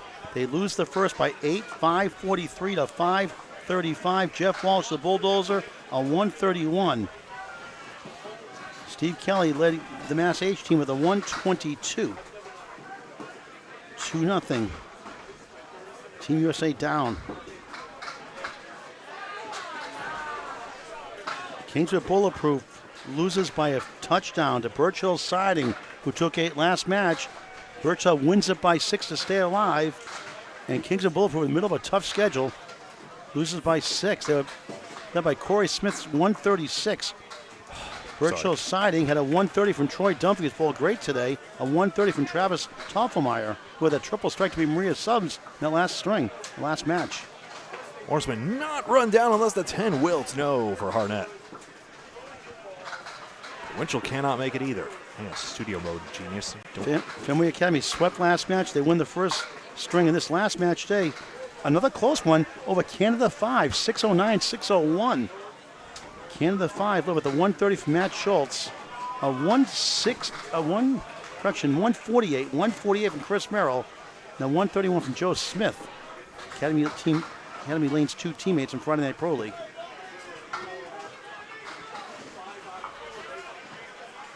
Other action, you saw here, 618 to 584. Despite Sean Baker's 167 Maria Subs, not enough. Justin Corkum led his team with a 132. Blake Doucette at 129, Jerry Dunn at 124. Well, it was actually Cody Bork that took his place after 5 boxes. That pin hit Harnett. He's got a 2-pinner. But the credit goes to lead-off bolt, the person that started. Right. Harry's All-Stars, 596. They win it to 523 over Spike's Chimney. Spike's Chimney starting to get towards the edge of not making it.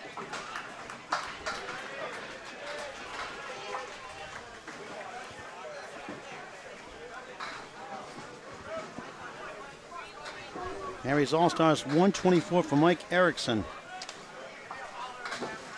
We'll get the updated standings here in a minute, too, as well. Brian Hatchman, 556, but they lose 605 to Extra Lane's lucky strike. A 146, Mr. 235. His high single, Dave Godwin.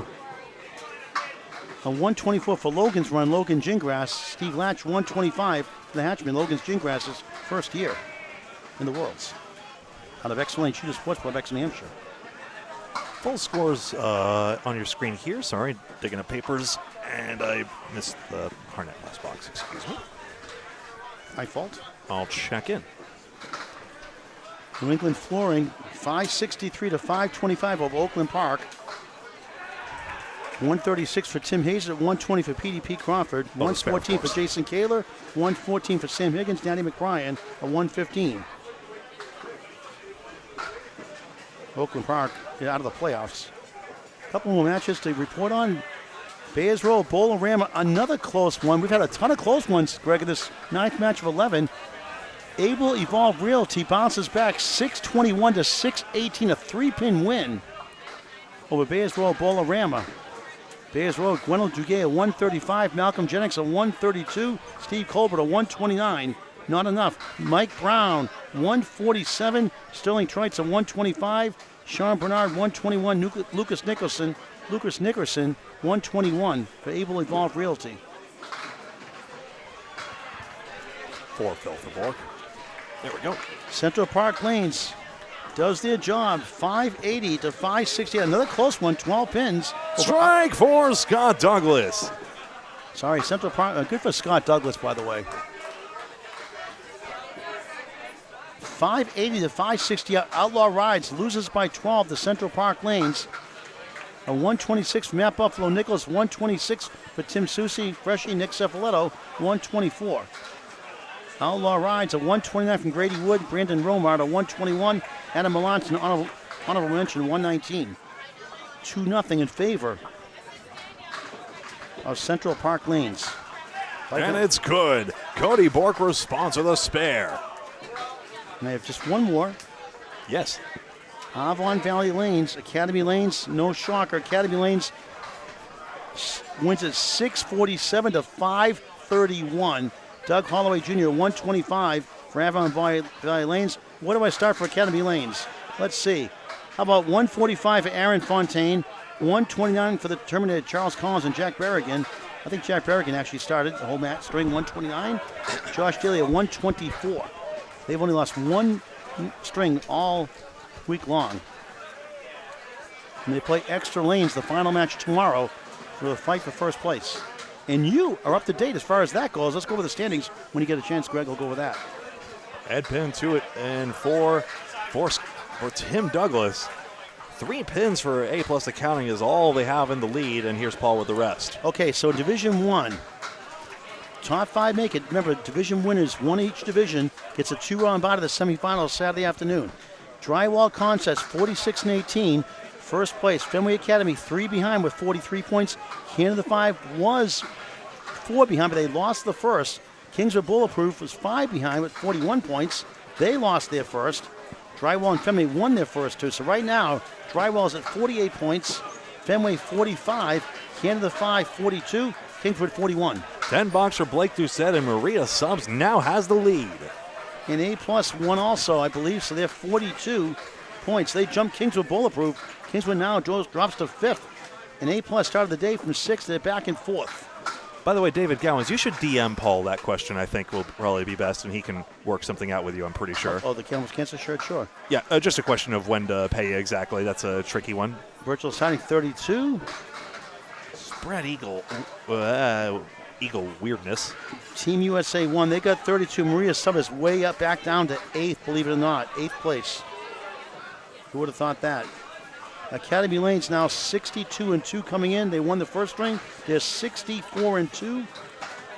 X Lanes had a tie apparently last match. They're 55-9 listed. So there must have been a tie along the way. After a score correction, they win their first ring, I believe. So they're 57-9. They're 7 behind. They basically have to win outright today and sweep tomorrow, the last match, to get that 2-round bye in first place. Outlaw Rides lost their first ring to Able Evolve, who's at 38. Outlaw Rides third at 46 points. Central Park Lanes 34-32 now. And Bayers Royal Boulevard, I believe they lost that string. I'll double check that again. We'll update it later on. So a lot can happen between now and tomorrow afternoon. 11 rounds. We're in round 9 now. Doucette gave up on his before Douglas wanted to. Of course, he had the ball moving about. In the end, it's a 1-pin gain for Maria Subs. Average for team, leaders for each team. Brad Stewart, 120. For Wreck and Roll, 2.64. Drywall Concepts led by Mark Webber, 126. Kai Hunt, 122. For Kingswood Bulletproof, Corey Smith, a 121 average. Justin Jones, a 120 average. For Fenway Academy, led by Cole Fry, 124. Chris Merrill, 123 average. Joe Smith, 122. Tim Jam and Jalbert, 120 average. Birchall Siding, a 122 average. And Travis Toffelmeyer, Freddie Toffelmeyer, 121 average. Stars and Strikes, 119 average to Joey Hutchinson to lead his team.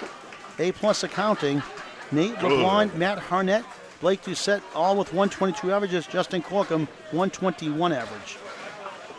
The Mass team, Sean Shattuck, 121 average to lead his team. A few more. Right side plank for Corkum should respond with a spare. Left side works too. He's got it. Canada 5, nobody above it, 118. 118 for Andrew Murphy, but a lot at 116, Matt Schultz, Bobby Kite, 115, Mark O'Loughlin, 114, Brad Glynn. A balanced attack. For Maria's 119 for Aaron Spill and just one match he bowled in. Brian Fuller Jr., 119. John Winchell, 119. That 9-pin drop for Baker, and he's still on a roll. Graffam floor led by Scott Lampius, 118 average. Jeff Bugia, 115 second to team. Last one, Team USA. Jeff Walsh, the Bulldozer. Sean Sears from Western Mass, 119 average. Kevin Padgington, only 2 strings of 118 average. And that's it, I think. Oh, actually, I missed. Did I miss anybody else? Yep, I missed Spike's Chimney, I think. Hold on. Yeah, Trevor Stinson by Spike's Chimney, 123 average in 9 strings. Baker does not get the single on the other side. Corkum has a trickier one with the 6-7. How about John Aloha Alosa at Butwell's Bowlington in Concord, New Hampshire, 120 average to lead the Hatchemen. Newcomer Driti Dallas, a 117. Steve Latch, a 118. Bayers Roll, Bolorama, Eric Banfield, 125. Malcolm Jennings, 122. And David Cooper, a 120 average. A couple of more Central Park lanes out of East Boston, Mass. Top average bowler right now, 118, Tim Susi. Actually, Keith Beaupre out of the Tsunami, 123. Tim Susi, 118. Able to evolve Realty, Mike Brown, 123 average. With Sean Bernard, who's bowling great, 123. Garrett Martin, a 123 average. I'll mention Billy Gillis, 119.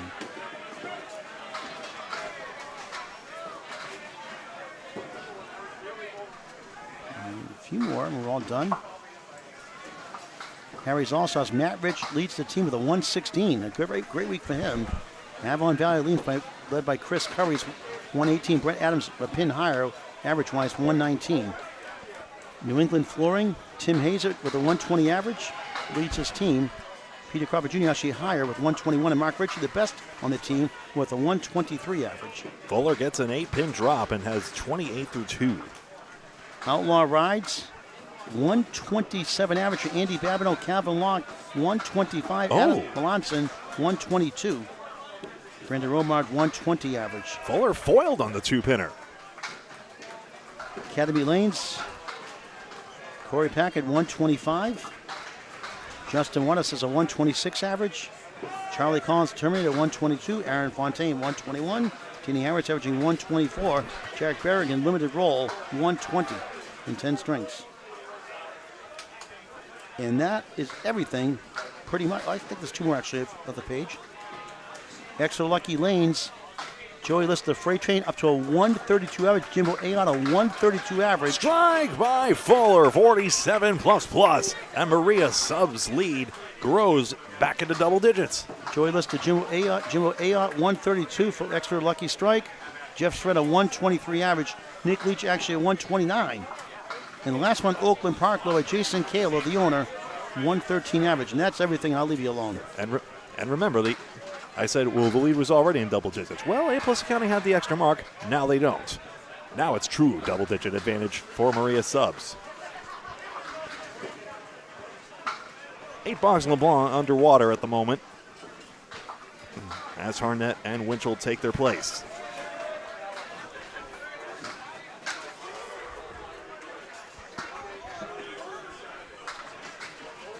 Thank you very much, Paul, David and Paul. Much appreciated. Thank you, Stephen. Which Paul? Paul Duffy. Oh, hi, Paul. Strike! And now John Winchell. Back-to-back strikes for Maria Subs. 3-2 split. And how much did they lose the first string by, Greg? Like 35 or so?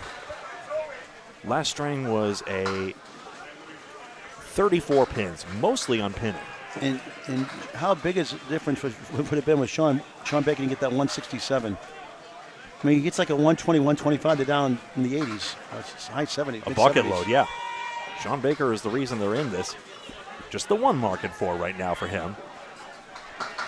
Arnett disciplined pinning gets him a 9, and he has 33 through 3. Thank you very much.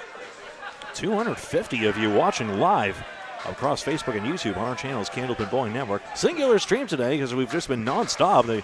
One match starts and another one ends, and the lanes break down. We move, and here we are. Until this last match. 1, 2, and 4 for Wilts behind. Scheduled TBD based on standings. We're fun maxing. We'll get you something that'll be very entertaining. And if we're wrong, apparently the Candlepin gods will guide us in the right direction, and we'll get you a barn burner that way. That was some fun match we got steered into. 1-2 is a goner. Strike spare for John Winchell. Arnett, no, 4-pin. And the lead grows, and now the despair flipping on the other side of the scale.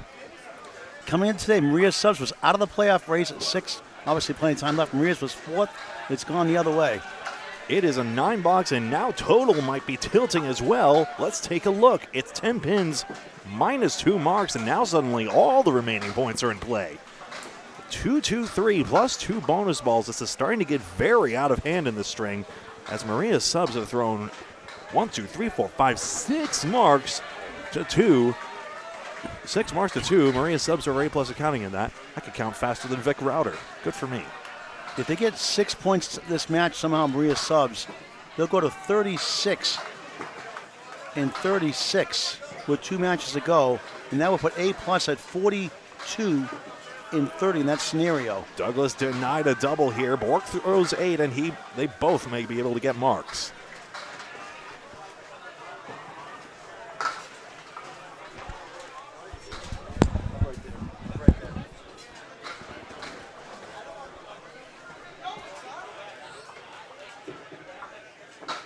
Cody waiting up for the bowler on his right. He was on approach. Now into the wood. Good. One way or another, he's going to get you. 3-mark half for Cody Bork. Douglas doesn't make it there. He's got a 9 fill.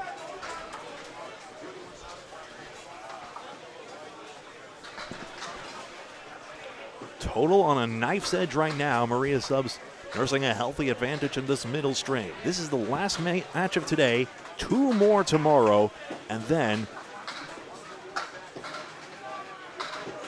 it will be 2 matches tomorrow, and then the last match will be playoffs, and then all day Saturday.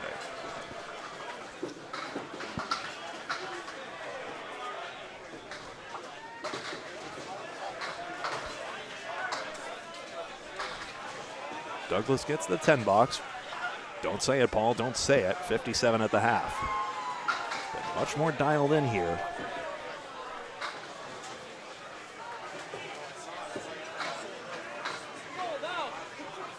Cody Bork, the 2-5-7-8.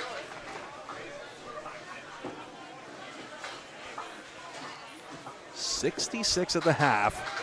Scott Douglas is the 4 horseman and the sort of ball that can dig into the 1-2.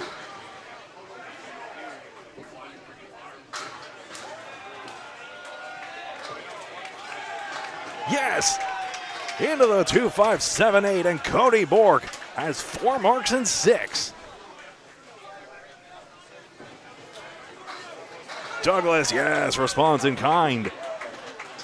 And he's got 2 marks in the string. Could have been 3 in a row, but now Maria subs still way ahead in the string. And total on that same tightrope act. Tim Douglas and Blake Doucette.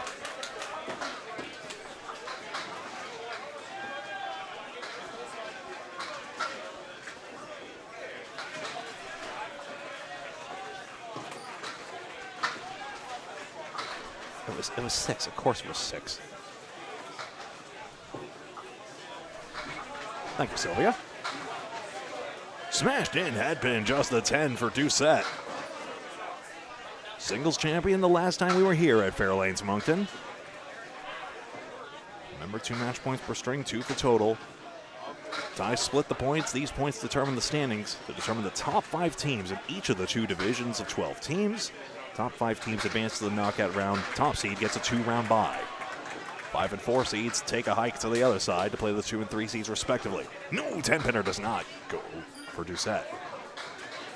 1, 2, 8, and 9. Timmy doesn't take.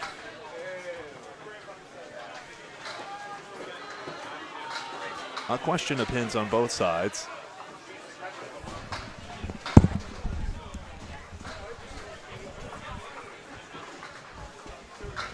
Still it remains. That's a 9 box and a 46 half.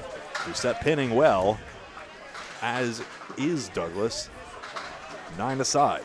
Greg, just the remaining sketch of some of the bubble teams or teams in the playoffs. Bayers Row Ballerina tomorrow takes on Academy Lanes, the number 1 seed, and Avon Valley Lanes after that. Avon Valley Lanes takes on the Hatchman and Bayers Road. Outlaw Rides takes on New England Flooring and Harry's All-Stars. Ooh. Spikes Twin takes on Central Park Lanes, number 5 seed right now in Oakland Park. So some of those teams have a chance to get some points. Able Evolved Realty, Exeter, and then Hatchetman. Now substituting for A+ Accounting, back in is Jerry Dunn. On Division 1, Drywall Concepts plays A+ Accounting and Birchill Siding. That's no guarantee of easy points. Fenway Academy has Wreck and Roll and Mass H, a more friendly schedule based on seeding right now, but any match, anything can happen in a dime. Kingswood takes on Maria Subs and A+ Accounting tomorrow. Maria's takes on Kingswood and Graffam Flooring. Canada 5 takes on Mass H and Stars and Strikes.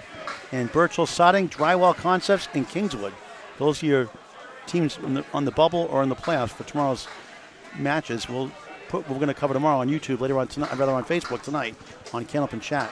Jerry Dunn among a number of others wearing the poppy, a symbol of Canada's Remembrance Day, November 11th, the equivalent of the United States' Memorial Day, remembering the sacrifices of those who have served. Head pin spilled out. Tim Douglas 3-2 split. Dunn washed out the head pin, I do believe. Remembrance Day is commemorated on November 11th. But the poppy's already available here. There's just a simple box of them here that those who want to have that symbol of remembrance just can simply have one of those poppies. Nice little symbol. The wood betrays Dunn on this one, and the 9-pin remains. 3-2, Douglas, what a cut. He got the 3-1 split. He's shut down. And total remains tight. Still at this early stage of proceedings. I do notice that I was under the impression that the substitutions would be before box 6, but I noticed that A+ Accounting did it before box 6, and I'm not sure if they felt compelled to do so.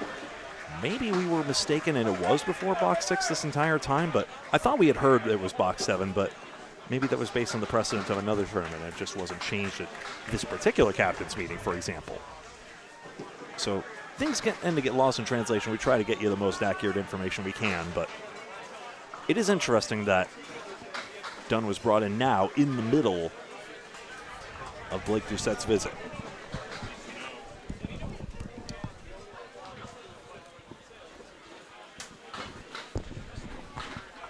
Justin Corkum, you got to stop doing that, I'm afraid. The microphones are twisted up, so now I don't know which is which.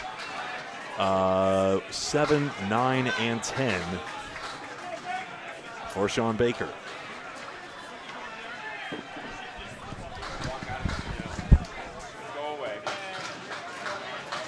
And 4 and 6 pins taken out.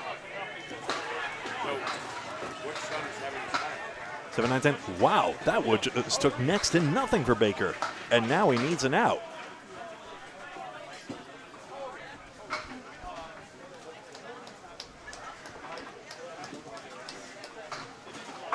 Eight box for Corkum.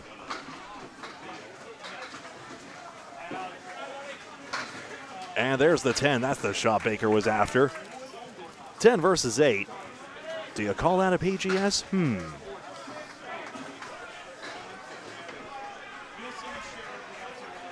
Now 266 as we get to 4:28 p.m. Eastern and 5:28 local time. That's Atlantic time.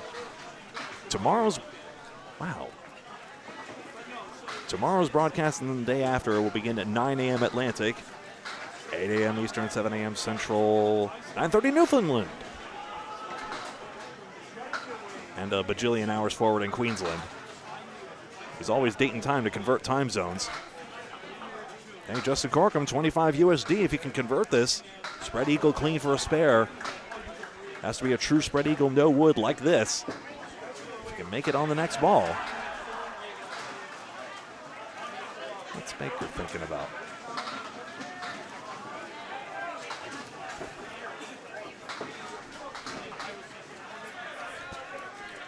Not sure what Sean's delay is now. He's just chatting it up. I'm not sure what it is, but he's ending up slower than Justin Corkum.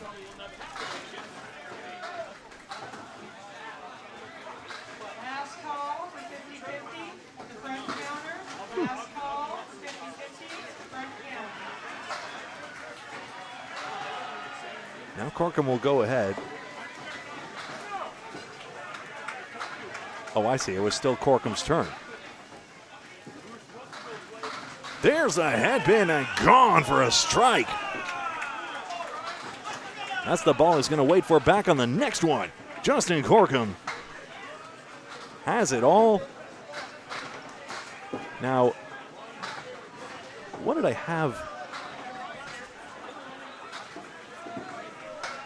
Now, Corcom's lane was reset, so I'm wondering if there was a possibility that maybe there was an invalid rack or something and he had to go in. Interesting. Say, that's Matt McPhee up there right now. Nate LeBlanc hasn't marked in 4 boxes, and I wonder if A-plus accounting is once again trying to push someone out there to start generating those marks. Justin Corcom sure as heck did. That was a great hammer. For the out, Baker takes 10. Only 4 pins left standing. Good pinning, 65 through 6. It is Matt McPhee. Nate LeBlanc substituted out. Brian Fuller Jr. appear maybe going the distance. 21 pins and an extra bonus for Maria Subs.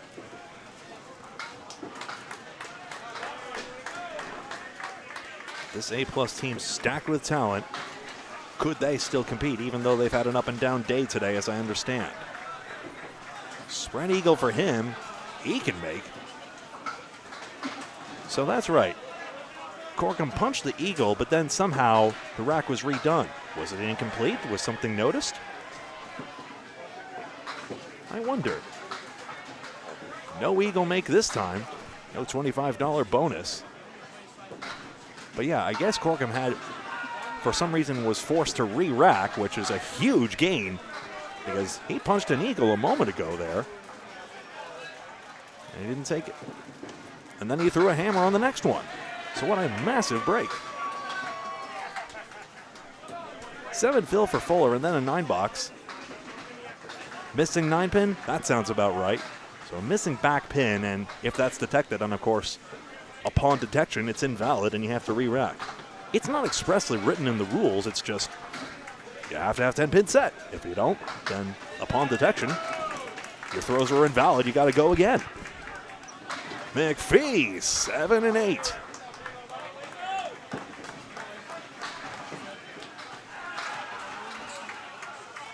One of the greatest substitutions of all time was Sean Dion, who went in into basically the back half of that final match versus Fenway Academy. And what was that single he got? He had either 160 or 170 something. But there we go. So yeah, no 9 pin in the back. Thank you, Sean, for the spot on that. And there you go. Well done, Super Sleuths.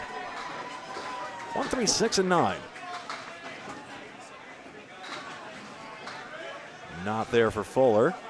So Maria Subs still way ahead in the string. Now they lead total in effect.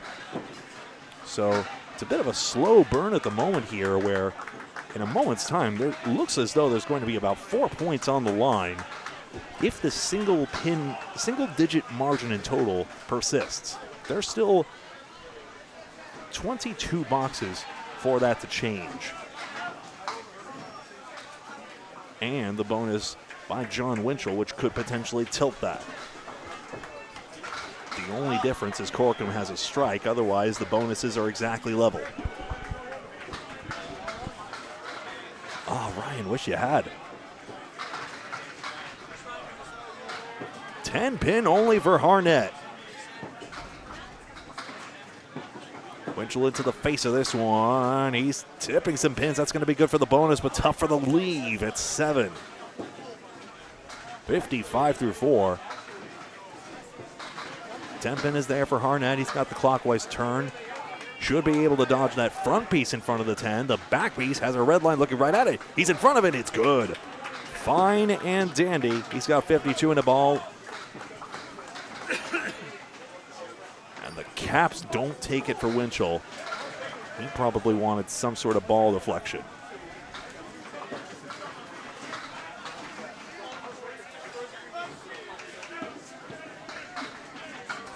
There's the 9 box. 64 half for Winchell.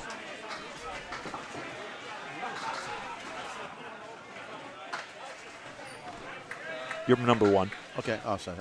Maria Subs really needs 6 points, say Greg, to have any chance for the playoffs. They think they're done, but they can still get in there. They need some help. They got to win outright pretty much. No rush. Would just love to see that myself. Don't rush it. That's after the first white chicken scratch. They were 32 and 34 coming in. I didn't get the latest printout, so they're 32 and 36 right now coming in. And A+ won their first string. Harnett has 8 and another, possibly. Against them, obviously, so they're 10 behind right now. So if they can win outright, they'll get to 36. Harnett spares. And stay 6 behind A+. With Birchall selling and Team USA could even surpass them today. And Winchell cannot. One note about Matt Harnett, he's a singles champion as well. I mentioned the singles runner-up, of course. But Matt Harnett defeated Corey Smith 144 to 111. That was 2016, the year it was hosted at Lakeside, if memory serves. That's right, 2016 it was hosted at Lakeside, and 2018 at Academy. That's right. Huh, Winchell just made that by the by. That's a 10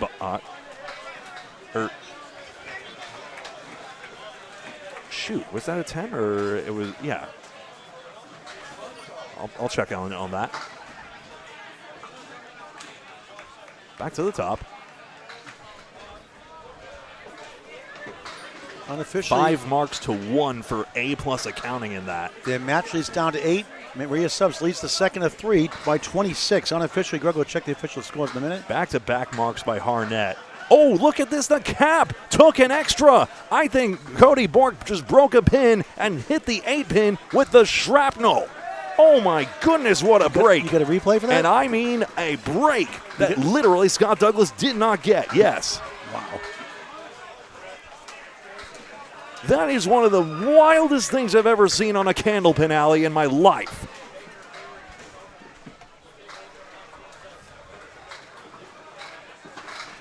Now it has to be retrieved, and we take another look. I think you will find that detritus took that pin.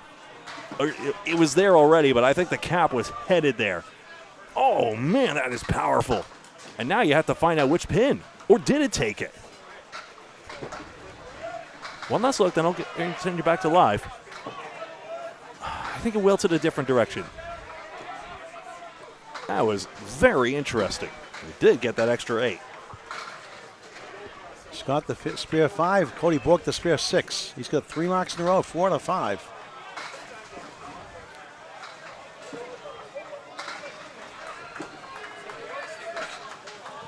Nico, don't highlight reel that one. Well, you can.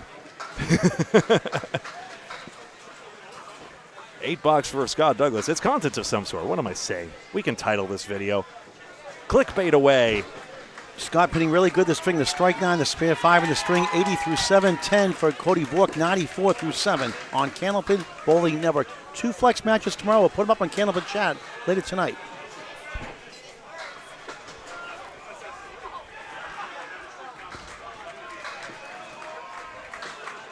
Just 2 for Scott Douglas on the first one. Bork into the head pin. That 8 was hit. 4-8. Already a chance for the 120s. Into the curtain. No, Kevin. That belongs to the bowler who destroyed it. That is their badge of honor. Also, I think you'll find I've yet to bring home a pin of my own. I have 0. I don't own any pins. I got to do that.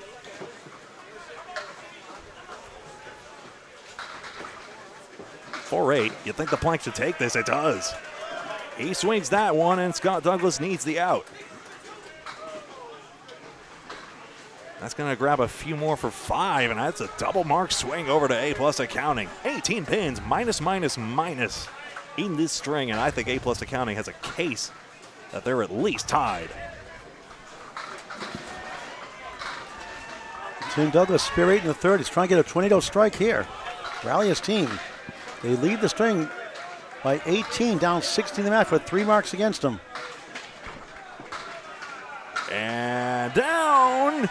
You don't go, I guess. That 5-pin was partway down, and then the wood. Everyone needs to support a friend to lean on. The pins do not deserve that dignity. But that's how the 5-pin gets propped up. Jerry Dunn, 1, 3, 7, and 8.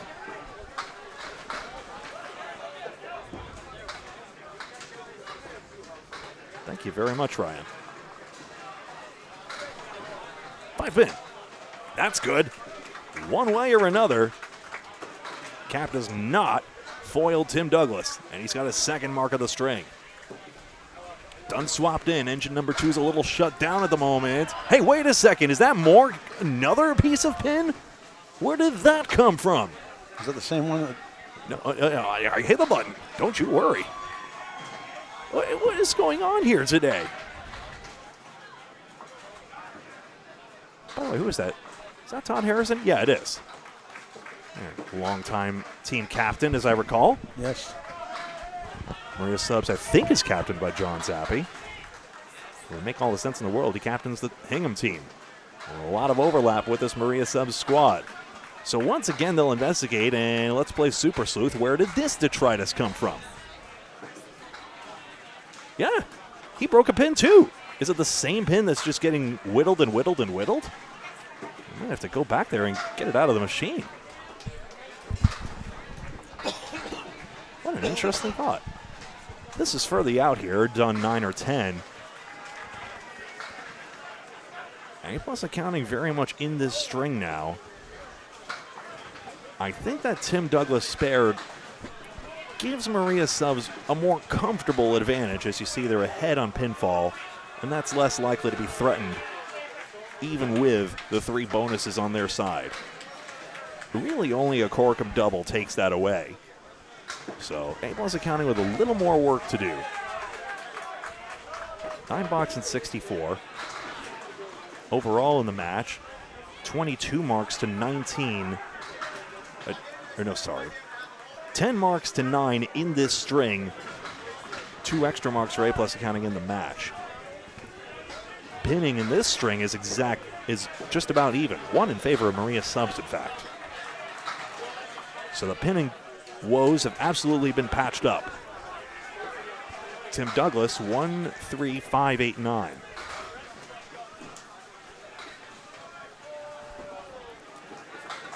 Does Dunn have any more in him? 2, 4, and 10.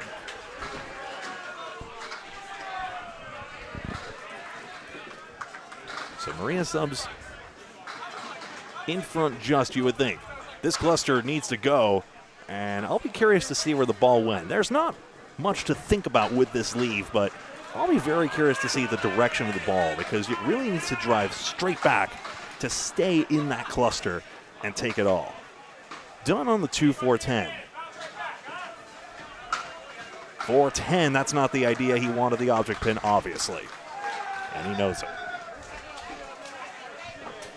So yeah, I am going to actually replay it. Yeah, that's what I thought so too, Eric. I thought that was going to be the same reset. 9 and 9. Yeah, I had a feeling it was just the same pin, Eric. I think you're absolutely right. So watch the ball of Tim Douglas, and let's see where it goes. And it goes off to the left, indeed. So somehow, the cruel fact of Candlepin, the ball weighs less than the pins. Applies here, and unfortunately, Timmy needed to throw a spread eagle ball for that. It's interesting the adjustment that the Canada 5 bowlers have. Some former Candlepin to 5, some former Candlepin now 5-pin bowlers, some 5-pin bowlers who are trying our version of small ball for the first time. And getting used to the adjustment there as they need a little extra power themselves with no rubber bands to help out. Head pin, still like Mags, no double strike. No piece of wood wanted to take the 5, unlike the convent that happened, I think it was yesterday's matches, where they just readily went over. Baker could have gotten the 3-2 if wood didn't interfere. 5-pin is right there. A+ probably needs another mark.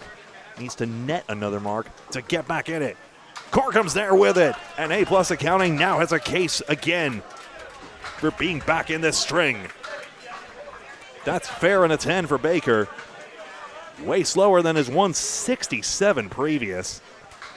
He does have that spare 9 and no pins lost in the last 5. Gorkum has been dialed on that headpin, as has Baker for that matter. You can see the colorful bricks. That's not standard candlepin notation. That's a growing movement of Atlantic candlepin singles tour bowlers, spearheaded by Micah Imperato. Yellow for headpin hits, red for headpin splits.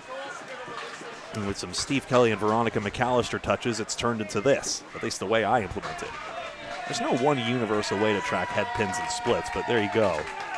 In my mind, I think there should be yet another color for thin hits, but on the other hand, I'm not sure I want that many more colors.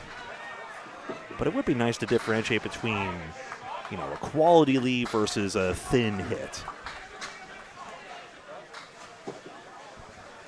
That's an interesting thought. Maybe I will add another color sometime. It'd be an interesting thought. Blue? For the thin hits like diamonds, bundles of 5, heaven forbid parallel pins. Arguably, that's candlepin's equivalent of a split, since they don't go nearly as often as in the 10-pin game. Then you might have more of a chance. Baker, the 5, 6, 9, and 10, and well, see, here you go. Interestingly, there is wood. I have to call this a headpin hit by the definition we're going by in this traveling singles league we have down here in New England. But it's interesting. Gorkum 8, and still he motors on.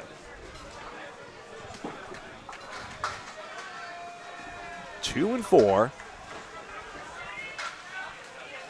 Does that piece to the left actually help Baker's ball? I don't think it does, because he throws more or less left to right.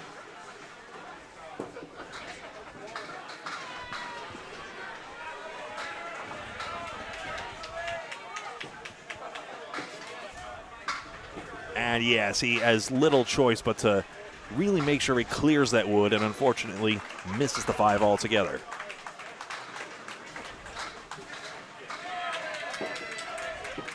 Gorkum at this 2-4. A+ accounting now leads by a mark. Could they lead by another? Could he? Yes! 4-pin tips down eventually. Justin Gorkum 3 marks in a row.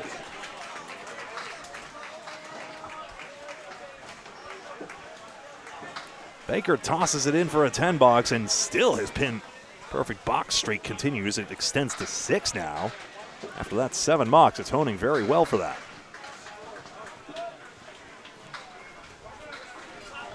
Maria's had the lead in the string. They cut the deficit in total to 8 overall. Now it's back up to 28 in the match for A+. Maria's up 6, but down 3 spares to none. The earlier string 1 pinfall woes, unfortunately, still biting here. A+ accounting has knocked down 27 more actual pins, and there's now 3 bonuses, so that's why they're way, way ahead in the match at the moment, now that they've swung quite a few marks their way. Fuller Jr. gets a 6-pin, though, to try and turn the tide. McPhee swapped in partway through. 5-pin, 6, and the 10 go, and he's got a lead.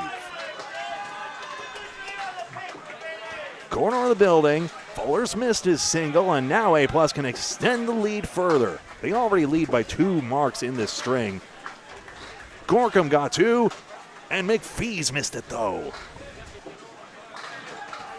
Scorpion tail kick takes it. Who knew? 10 box for Fuller Jr. Chances aside, but status quo is fine for A+. 10 for McPhee as well. My name's Greg Gouillard. That's Paul Grant, and we're here on Candlepin Bowling Network. On Facebook and YouTube, big favor, I know a lot of you have since it's been one big super stream. But please like the video if you're logged in by hitting the thumbs up button on whatever platform. And either way, we greatly appreciate your support just by watching. Thank you. 2, 5, and 7 for Brian Fuller Jr. 1, 3, 6, 7, 10 for McPhee.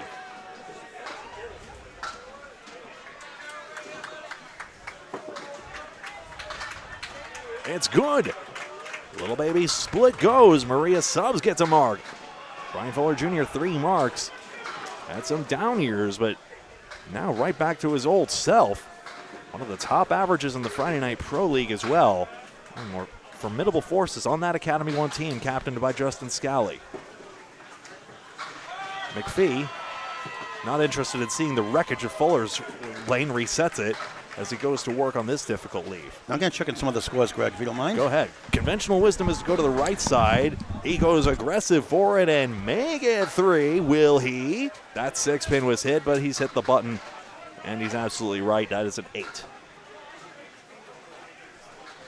He saw for himself that pin was never going to take it in a million years. Now a closer string develops here as Fuller gets that mark. Still A+ accounting with a significant lead.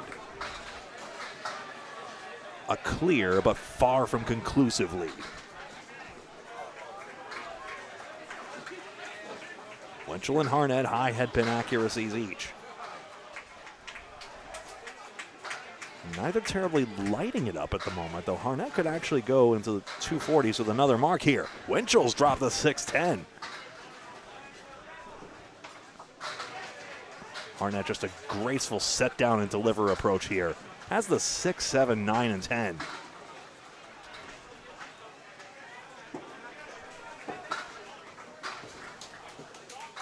Just wide of the 6 is Winchell. Every string worth 2 match points. Determines the all-important standings. Arnett trying to pull the string. 7's falling back into the pit, though. Question of a stick either side. So remember, A+ left 28 fewer pins on the plate. And that is the albatross hanging around Maria Sub's neck right now, which is an old-timey reference I've forgotten the meaning of. 3 pins for Maria Subs, minus that mark for A+ accounting in this string. Were it not for that pinning gap, this would have been a single-digit total instead. And that's why that third ball, even though it's never flashy, is so important to avoid massive losses like this. Eagle for Winchell. And a 4-pin, 4 horseman for Harnett. 8 box is about to be completed, and then I'll take a score check just to make sure I've got everything hunky-dory for you, especially with the string as tight as it is. Winchell can't get it, and this is Harnett's chance. No, he's ripped it away. Just the 2-pin taken out. And we've got ourselves a very interesting string coming up here. Final pair of boxes in this middle string. Harnett gains 2. Pin grinds to a halt, 9 and 7. Let's take a look. In fact, I'm just going to go down and check the scores for myself. BRB.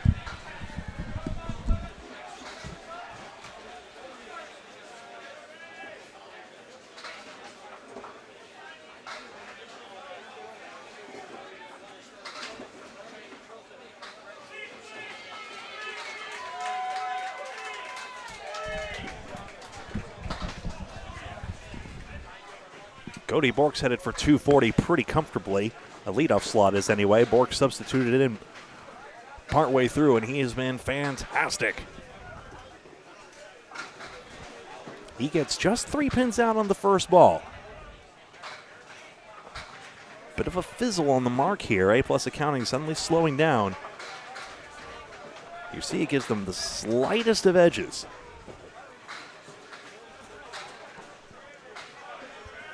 Glances just the head pin. Now he needs an out. Scotty throws left to right and gets this with the wood. Big time spare for Maria Subs. I'll confirm as fast as I can. This out very important for Bork. He's left it left and takes a 5. Now then. 3 pins and an extra bonus for Maria Subs as they try to hang on.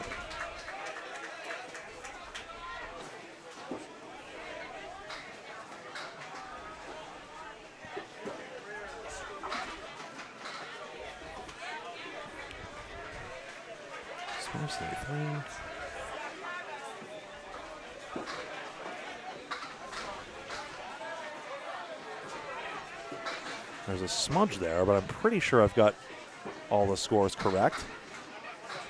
A split for Douglas. 6 on his fill.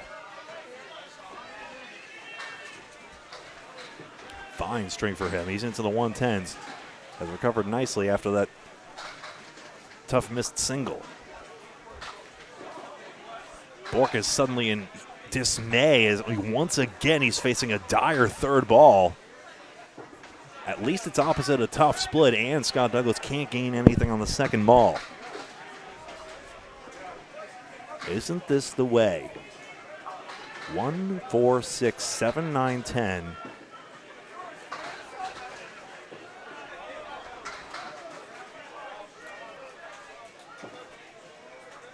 And he's missed it altogether. And just 9 pins for the pair. Scotty gains 2. And Woods coming across to take out the 6 pin. And he gains 25-9 for a 16-pin Maria swing. And a spare fill fizzled as well.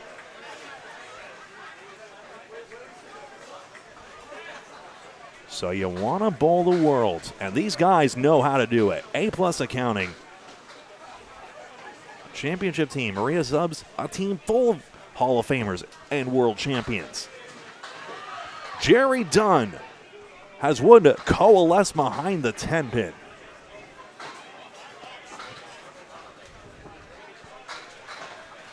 Timmy, yikes, a trapezoid.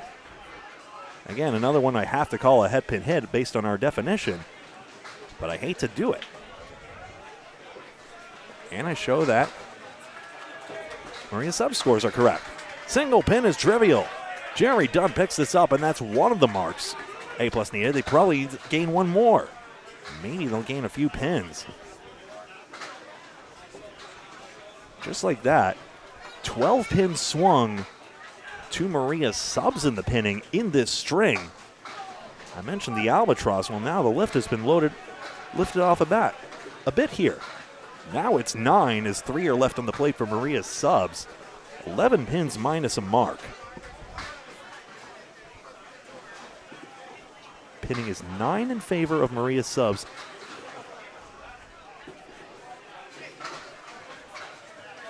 If pinning were even, A-plus would be ahead. Dunn smashes his head pin and gets a 9-pin drop.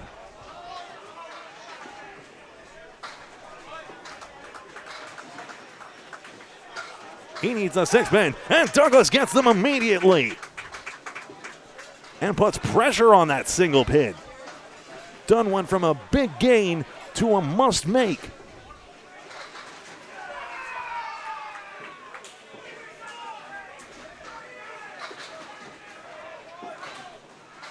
And he's missed the single. Apologies for the scoring mishap. It was unintentional. Arguably the worst caster jinx in history. 102 for the string. 2 pins and an extra strike for Maria Subs as Tim Douglas has delivered a huge blow in the 10th. 2 pins. And he loads extra here. Does he double? No, that Wood's not going to take anything, I don't think. Maria's leads by double digits. It's just a question of sticks. Justin Corcoran has been their best bowler far and away. Cody Bork was until his 9th and 10th went terribly awry. The fill is 10, 114 for Tim Douglas.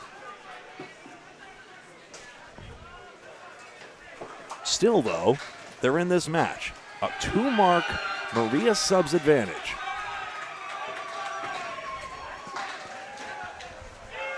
Corkum. Boxes 9 and 10. Here we go, folks. 2 points that mean so much in the standings for these two teams.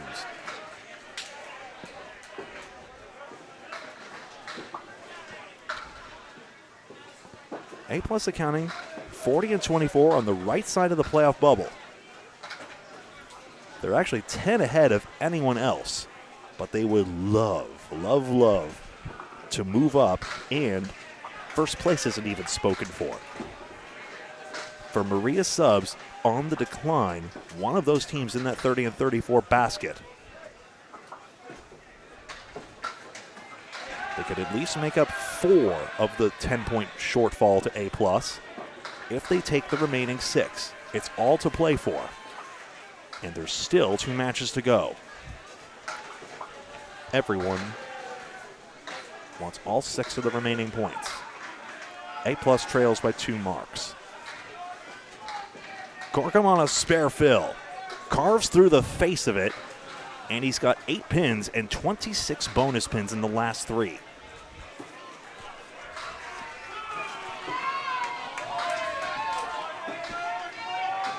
Nine pins down for Baker. A 9-pin drop for Baker. And that is a big moment for Maria Subs if they can convert this. You're watching Candlepin Bowling Network, bringing the best of this world's tournament, the International Candlepin Championships. The greatest event in the men's candlepin calendar. Off the wood, no. What is coming across there? That looks way too slow in my opinion, and it will straighten out. Baker plays it nice and simple. All those 10 boxes providing the foundation for this mark. And now, despite just 2 marks, Baker can go into the 110s. Gorkum completes 115 through 9. 4 pins and 2 extra bonuses.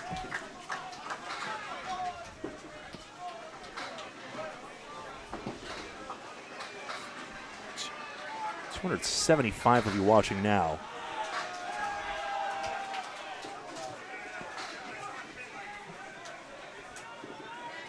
If you like fun bowling, please like this video if you're logged in.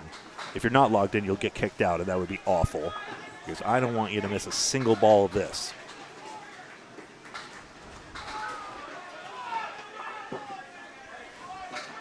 And what's most interesting is that at this rate, if all holds, Maria Subs would be within 2 marks. And then all the points would be to play for in string 3, which comes right on up after this.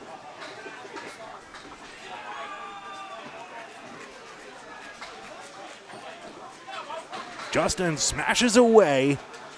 6-7. I think the red line takes it as front wood is mischievous. I would rather it go away for his sake. And here it goes, 20 bucks by Baker.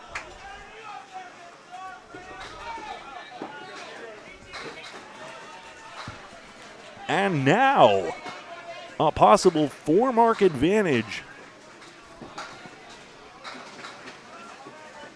And total could be within 1 mark if this 6-7 doesn't go.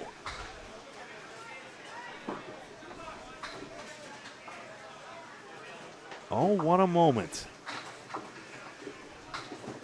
And we are watching the one man in the world who does not mind taking his time in this pressure moment. Just soaks it all in. Front wood goes. I thought it was only the back wood. But Gorkum shows you how. 6-7 taking 125 in a ball. 522 and an extra. 522 to 508, and Maria Subs has the extra knock. With that strike, that 20 box.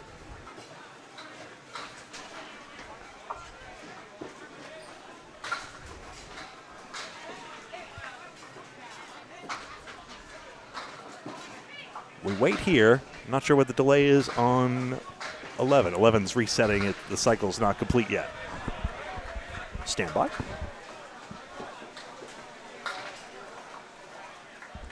I gotta hydrate a bit, folks. I don't know about you.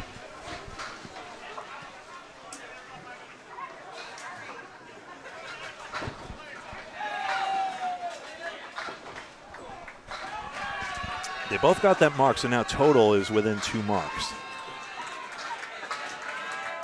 There's still time for even these 2 points to teeter the other way. The 808 plus accounting option is not off the table. But there's a big horse race for those top 5 spots. I'm sure A plus accounting would rather be trying to fight at number 1, which they're 6 points back of, rather than number 5, which currently they're 10 ahead of, and would be very disappointed if it didn't work out. Maria Subs has had a crash. They're down to 30 and 34. are looking to reverse the momentum. 11's reset light has been hit. You can't see the reset lights because I've zoomed in on the camera just that little bit more. But right now, that's what we're awaiting here, because as soon as it resets, we're going to have ourselves, and here you see it cycling now, 14 pins and an extra mark. Massive cheers. I think that's from the Kingswood Bulletproof side as I look around. All pins set, and off we go.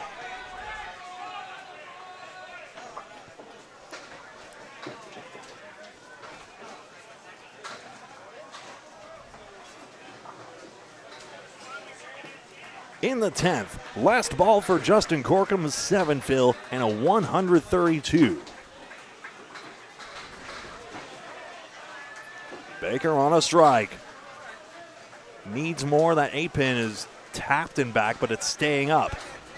Okay, on your lucky 50-50 for $624. No, that's the back pin. That's not the one. You see the immediate disappointment on Baker's face. He takes 122.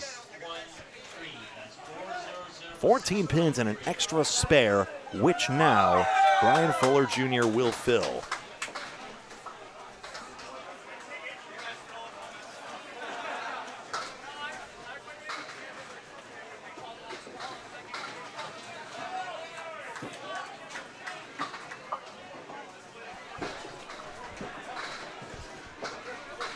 In just this middle string,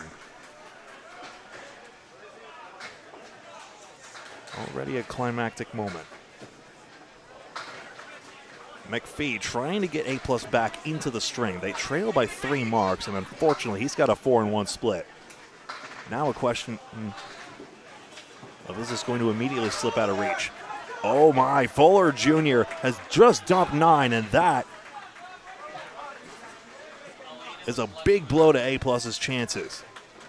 McPhee uninterested in how that approach went. He's going to try it again. Very few bowlers have the ability to stop on a dime like that when they realize, uh-oh, my footwork is not remotely close. You see his later steps are quicker as he takes aim. But doesn't get the 10. Allowing Fuller to cover. 111 and a ball. And now Maria Subs look to be in pole position in this string. Even the wood doesn't help out on the end. McPhee swapped in, remember. And unfortunately, number 4 struggling to get out of the 90s even. $10 gets them there, but that'll be tricky. So 24 pins and an extra bonus now. We may be headed for the miracle zone at this point. McPhee, 5, left side. Fuller Jr., he's light on the head pin this time. He only gets 4. That should still be plenty for Maria Subs to get ahead. 28 pins. Bundle of 5 not taken, and now definitely something miraculous is going to be needed at this point. It's possible a pinning game might be part of that, but even there, you'd have to have Matt Harnett start chaining some strikes together. He hasn't had a single one, though he's had his 6 spares, which is perfectly sensible bowling at this level. Once a year tournament held this year in Canada, the next in the United States. We already know Academy Lanes in Haverhill, Mass. will be the 2026 host. Third ball coming on up.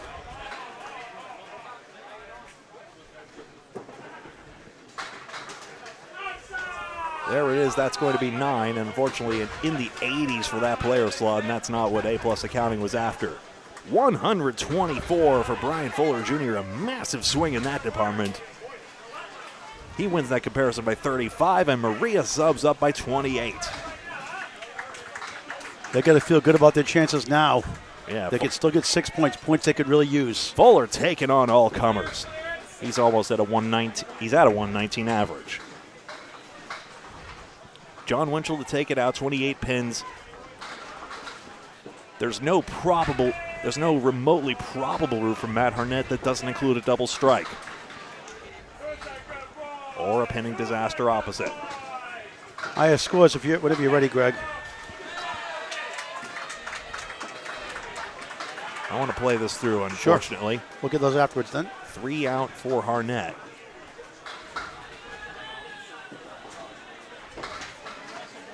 At pin, still they fall. Wow, everything just crumbles behind the 2 for Winchell. Oh, the 369 got taken out, isn't what's the address of this place again? 936? 936 Mountain Road. There we go. We got the 936 taken out. Awesome. We did it finally. And a spare for Winchell.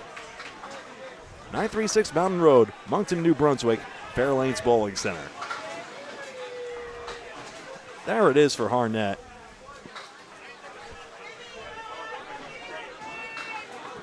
Takes the 10, in fact.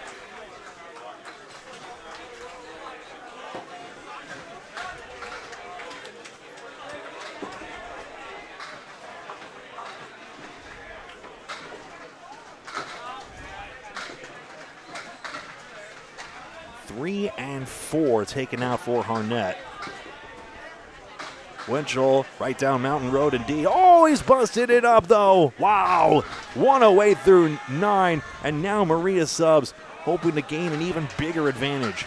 Right now it is a singular pin deciding it in total and bracing ourselves for a 4-point blockbuster in string 3.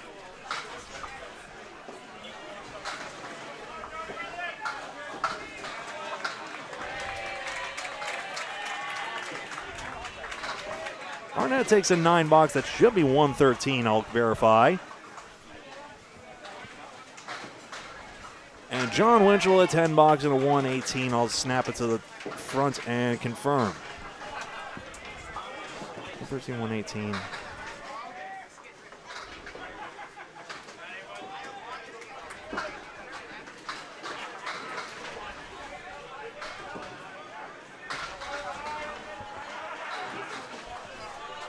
Five, 5-2.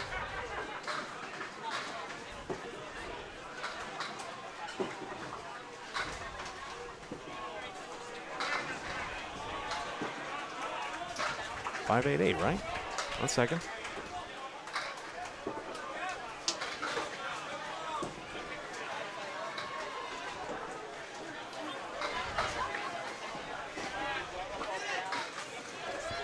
Can't see it.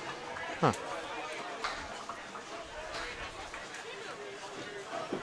Get out of the way.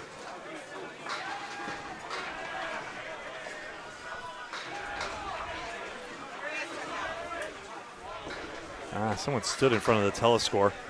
That's a shame. I think it. Anyway, I'll give 2 points to Maria Subs. I'll get the official score in a minute, Greg, here.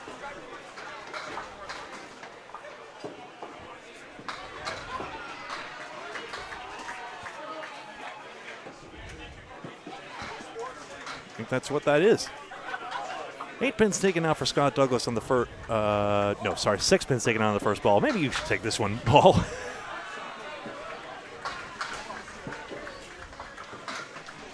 Okay, Scott Douglas, a twister. 1-8, 6-10 right, double wood behind. Jerry Dunn, 4-2 washout. Final string of the final round today. 2 more to go for the round robins. Playoff start tomorrow afternoon after 4 p.m. Give or take.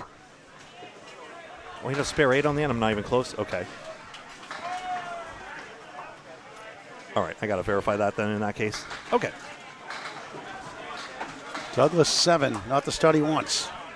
Hit a 198 his first 2. Jerry takes an 8. 7 versus 8. Okay.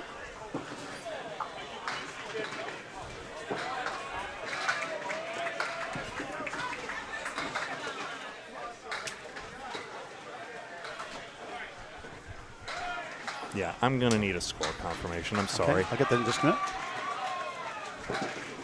1, 4, 7, 9, 10. let me know if you can't. Otherwise, we Sure, can get another streamer to do it. I'll get it 1 moment. Thank you.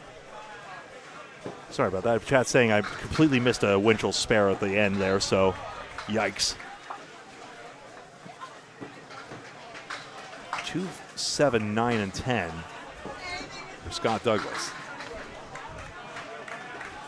I'll take a picture for you. Thank you. Yeah, just a picture of that official score sheet, if you please. That's all I need, not the transparencies. Oh, Dunn gets denied. So actually, it's a 1-mark total by my count. But either way, we're set up for a good one going down the stretch. I said for the millionth time I was going to give 2 points to Maria Subs. Ding, there it is. Acknowledging it more so. Scott takes 8 and Dunn takes 9.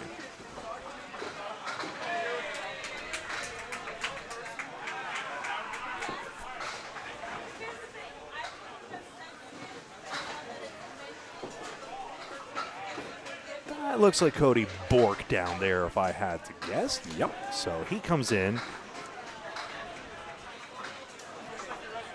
Now in the 2 spot. A+ Accounting loves to change up their lineup and see what pieces work, who's hot, who's not, and just not make anyone suffer. They just want to. I'll have to ask Todd Harrison his philosophy on that, but I know Paul's interviewed him before, but obviously a very aggressive substitution policy is one way you can describe it. Maria's won it 596 to 552. They lead the match by 10, 1180 to 1170. They win the string. They get 6 points. 6 points they could desperately use to stay alive on the final day tomorrow. That didn't sound like what I had. Would you mind saying it again? Yep. They have 596 to 552. That's correct. And they lost the first by... Oh, so it's 10, and Maria sets at 10. Maria's up by 10 after 2. And now up by 2 in the string. Yes, I got it right now. Thank you. And chat helped. You're a genius. We are co-creating candlepin content. Genius. Brilliant. 7-pin cluster, and Cody Bork is in the land of misery right now. Valley of unhappiness as he stares down another 7-pin cluster.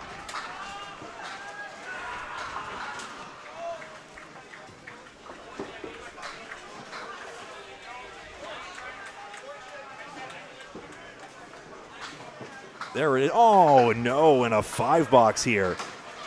Oh, Todd, I thought you were just rooting for Maria's. Maria, sub. But I don't think that's at all what you're saying, though, based on what you just said there. Guys, where are the results for round 8? That's on the Fairlanes Bowling Facebook page. Paul's reciting it as often as possible, of course, as well. But in the hopes you have a Facebook account, well, yeah, I get it. Facebook's a complicated thing to want people to have, but it is where the standings are at the moment right there, so in this instant in time. 4 horsemen and the 10-pin for Bork. Trying to find the page they're found on. Tim Douglas, 19 box, and another spare. They're at facebook.com/fairlanes.bowling.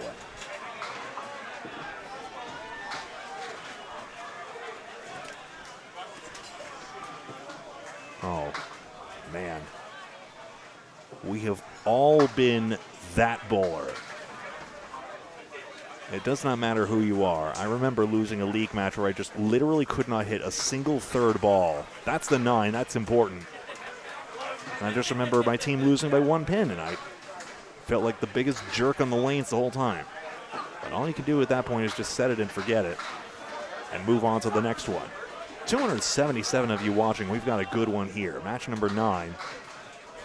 As we've skewed our cameras to the left from high up here at the DJ booth. I had a feeling I knew what you were talking about, but yeah. I can be slow, though.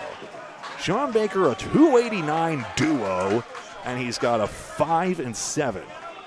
Is the man ever going to be bad at this?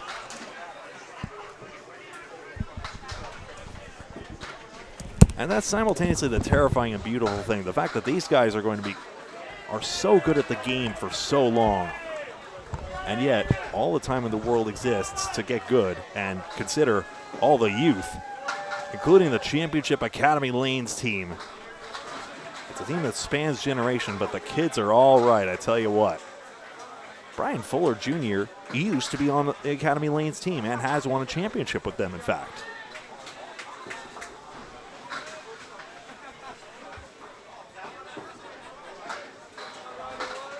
Oh, push down. There goes the 7-pin. Yes. A spare there and a 10.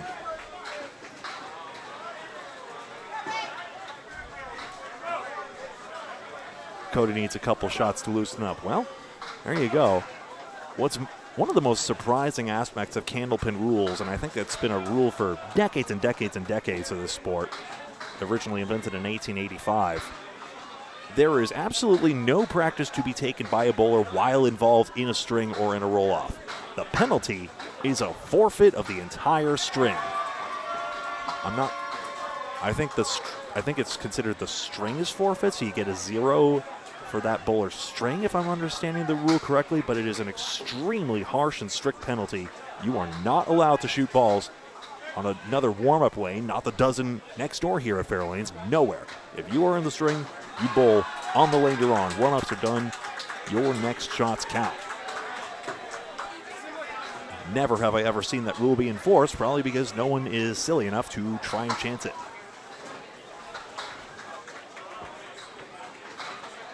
Gorkum fills 5 on a spare fill.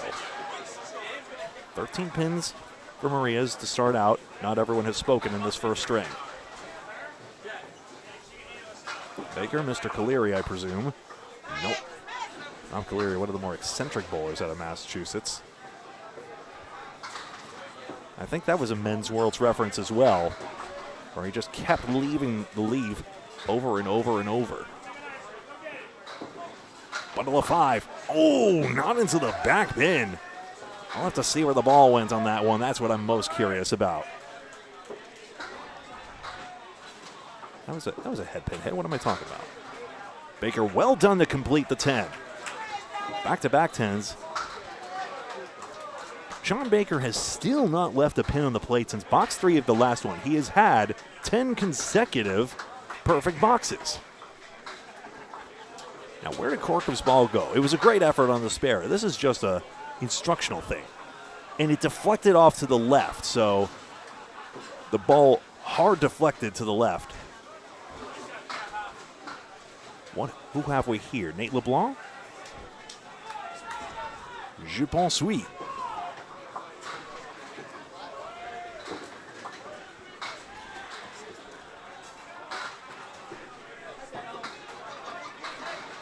One, 3, 6, and 7.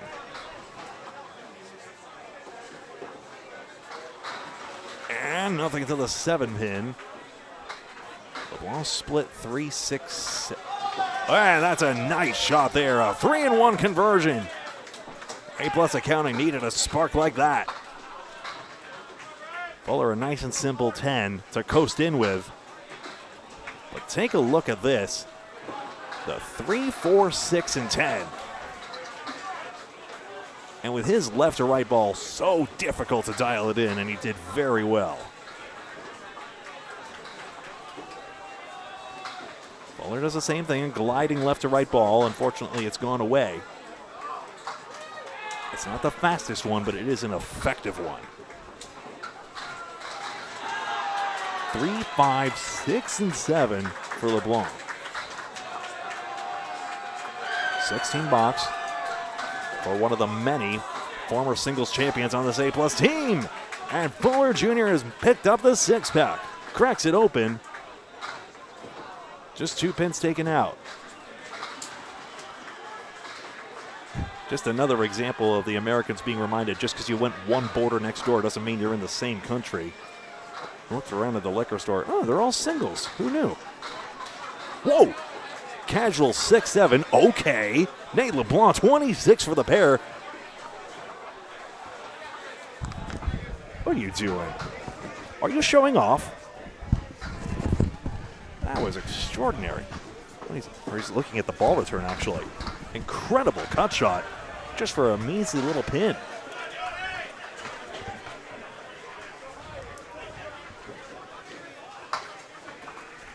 2 pins, 2 balls. Maria Subs in the string. Zach, you've seen that happen. Wow.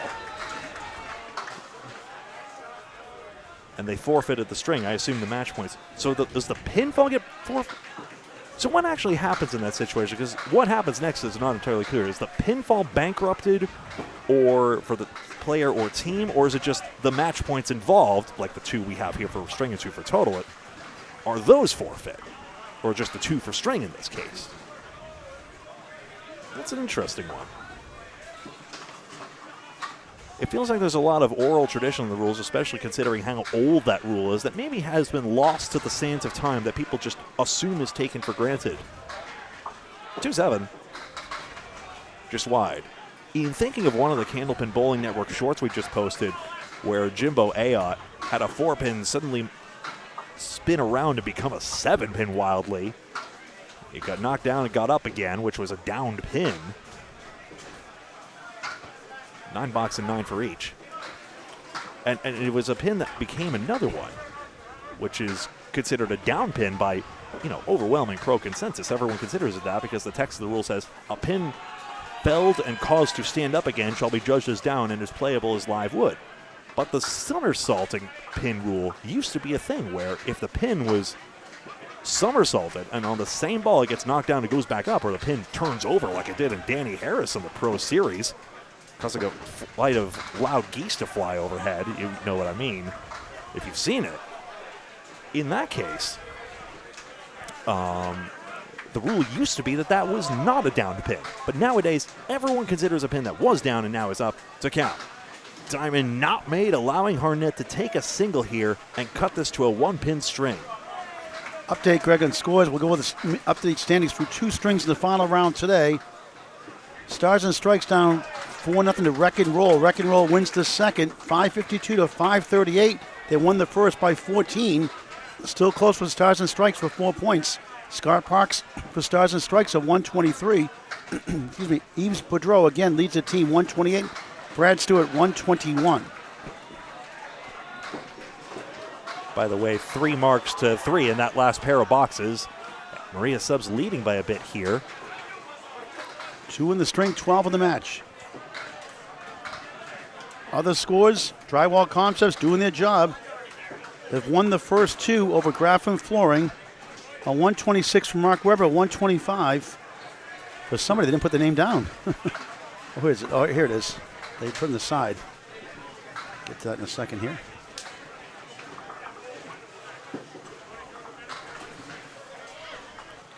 Austin Barnes got a 125, okay. And then for Graffam Flooring, led by 130 by Ryan Oval Southwood, a 131 first. Strike! Scott Douglas hammers here, and I tell you, in a match of a drift leadoffs with a pinning on both sides, Scott Douglas has had some dandies here.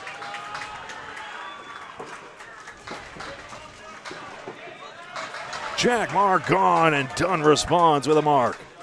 Check this out here, Greg. Fenway Academy, Canada 5. Response. Fenway 609, 601 on the first. Second one, Canada 5, 558, 555. A tight one there. A 5-pin lead for Fenway going the third string.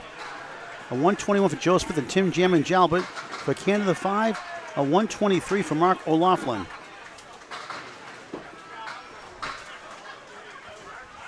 Six out for Dunn. 1, 2, 6, and 10 for Douglas. So your interpretation, Zach, is they'd lose a string, and in this format you would lose 4 points if you threw an illegal active string. Central Park Lanes won the first, 580, 560 over Outlaw Rides. Outlaw Rides wins it big in the second, 653 to 594, 2 points apiece. Matt Buffalo Nichols a 145 for CPL. Outlaw Rides a 129 from Adam Melanson, 123 Andy Babineau, 129 Brandon Roma. But how about Grady Wood? A 129 first, a 158 second for Outlaw Rides, 2 points apiece. For the out, 9 for Dunn, and 8, 9, or 10 for Douglas. Avon Valley Lanes in trouble now. They lose 647, 531. A good second string, 607, but they lose with a 637. Academy Lanes, who continues to roll. Josh Daly a 148. Aaron Awesome Fontaine a 144. A 130 for Sean Taylor. For the defending champions. Matt Pickram a 138. Chris Curry a 123. Sam Duguay a 122 for Avon Valley Lanes. Now in trouble for the playoffs.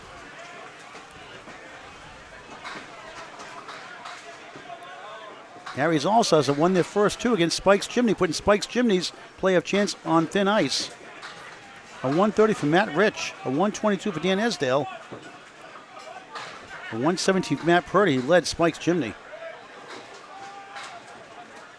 Tim Douglas on back-to-back marks here.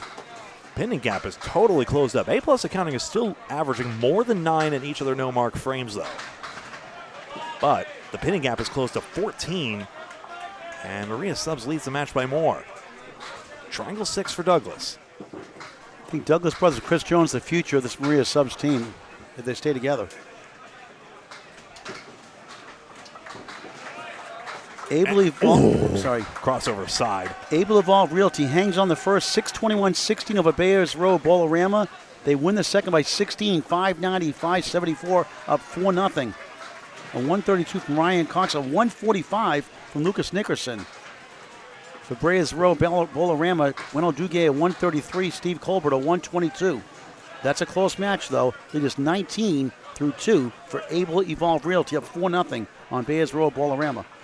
Triangle nearly taken out by Tim Douglas here. Just want to diagnose what went wrong here. I was going left to right. Doucette is now in the match, I'm noticing. He swapped out for Cody Bork. And the ball just kept going. Team USA won the first 530, Mass H beat Team USA 543, 535 by 8. Team USA comes storming back 620 to 546. Tie at 2 points apiece. A 132 from Sean Sears, 130 from Al Kessick. Jeff Walsh, the Bulldogs, a 123. Justin Lanes, JT, a 120. Looks like is that a 154? For Troy Fournier, or is that a 134? So 154, well, this is wild. Yeah. Doucette does not get the split here. 54 minus 24 is 30, 36, 37, 46, 546. There you go. Okay, good for him. Triangle. Oh, no, and Douglas found a new way to not pick up the triangle. Again on his object and again foiled. 2 points per snatch. Kingswood Bulletproof. What a wild finish that was. Justin Jones came up big down the stretch. They lost the first 566, 560 to Birch Hill Siding. They win down the stretch in the second 580 to 560. They're up 14 going to the third string tied 2 apiece. Tim Douglas now lost both his coin flip to triangles. Ask his teammate John Winchell how he feels about it. I think the wood took his ball away. And again, I'm not trying to shame him for the misses. This is just, they're very good efforts at it. And yes, the ball deflects away because of the wood. It was another commonality. Dave Godwin is Jimbo Ayot's teammate, and he had a replacing pin crazy video on Mike Sweeney's channel, Wolfman 12395. Wolfman 12395. Treasure trove of classic candlepin bowling clips in the United States. Also, may I recommend Sean Benoit for classic Canadian candlepin TV shows. Sean Benoit, Benoit. New England Flooring beat Oakland Park the first two. They won the second 557 to 520. They're up 4 points to none in a desperate spot for the playoffs. Aaron St. Cyr, the Rockstar, 131. Ed Woodside, 123 for New England Flooring. Oakland Park, 117 for Jason Kaler. 11 pins for Maria Subs in this string, 21 in the match. Gorkum wants one back. He's been a steady source of marks, and he gets it. Just give him a second. He's got you, no problem. He gets a mark here, and he's pin perfect through 3. All right, a couple more, Greg. Extra lucky strike. Actually, sorry to stop you there. Baker's Sure. on a pin perfect stream. He's got 10 in a row perfect. Oh, not quite. $9. Boo. Sorry. He had 10 in a row that were pin perfect, and he's finally left a pin standing. Extra Lane's lucky strike, second seed behind Academy Lanes. They'll play each other tomorrow, the last match, in a fight for first place in 2-round bye to the semifinals. They win 6-11 to 553 on the Hatchetmen, up 4-0, commanding lead in total. A 140 from Jimbo Ayot, a 138 from Nick Leach. Hatchman Dimitri Dellis had Mark Gallagher. Mark Gallagher, good for him. A 139. Mark Gallagher, 139 for the Hatchman. And that is it for scores. Now, Corkum looking to spill them all. It's 10. 8+ accounting leads the string. Baker has the right of reply, but is off target on ball 1.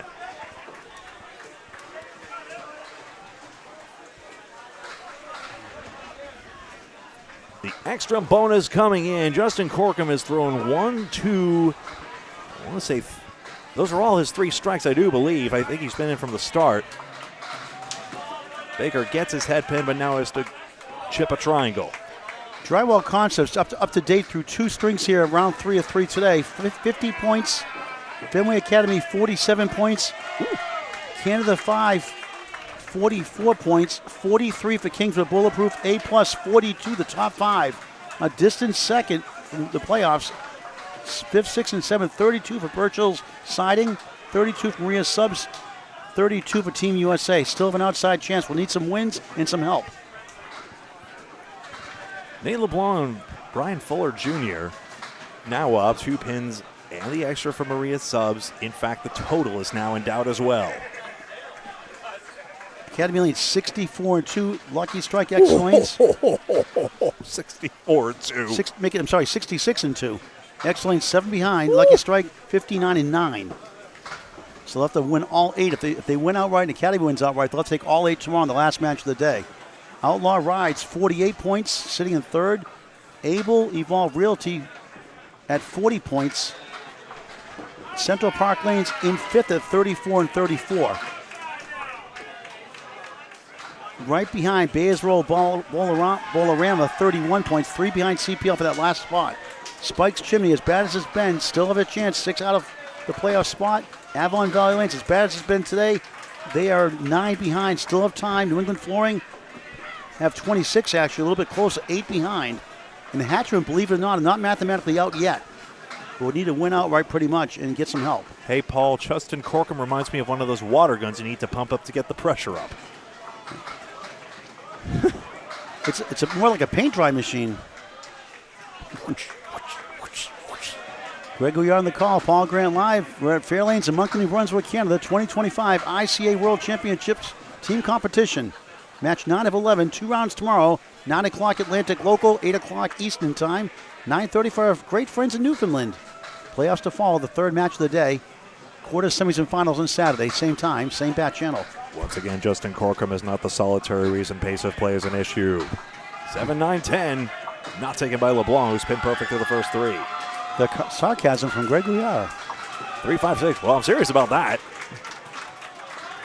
He's not the only reason. I know. Fuller Jr. gets the triangle. LeBlanc missed the triangle at the last frame, so a swing to Maria's. 10 here, all the pins, 46 through 4. They're up 2 in the string, 12 in the match. Mark situation, 2 marks for A+, 1 for Maria Subs. From Situate, Massachusetts. Yeah. First time I called the match, I said Saugus Mask. I used to work for CBS after 31 years at Radio Shack, and I thought there was Maria Subs and Saugus. I said Maria Subs and Saugus. I didn't know any better. I didn't get any information. I just thought, who else would have a Maria Subs? And sure enough, they're in Situate. Oops. Didn't get the memo. All the points on the line here. Drew Steele, good to see you. I'm sure Maria Subs and Saugus love the plug. Arnett 8, Phil Winchell splats it to the head pin. What busts it up and gets the 3-6. Final string of the final round today. Some good matches, some good strings today as well. That's the skee ball shot on the right side, going for the 50 and the 100 to our right there. I know how to back it off that side wall. No points. These guys do too. Can Harnett get the ball bounce? Wow, went right side on it. Come on, Matt, you got to hit something. He's a funny guy. Yes, Winchell picks that up. And Maria Subs virtually ties the string. Harnett 9. Maria Subs ran to a red-hot Birchall Sun who swept them to hurt their playoff chances. 6 points, pretty much a must, you'd think.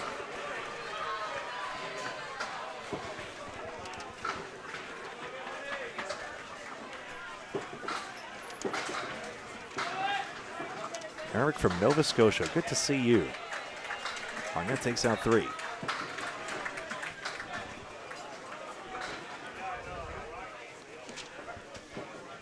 Winchell, spare fill, down the middle again. Ball just keeps driving on through. Maria Subs has Kingswood Bulletproof tomorrow morning, the first match on lanes 1 and 2. Graffam flooring after that. Arnett from left to right. It's interesting. Bob Lee's obsessed with speeds. I'm obsessed with ball entry angles. Who's right? Probably with our powers combined. I'm obsessed with lemon drops.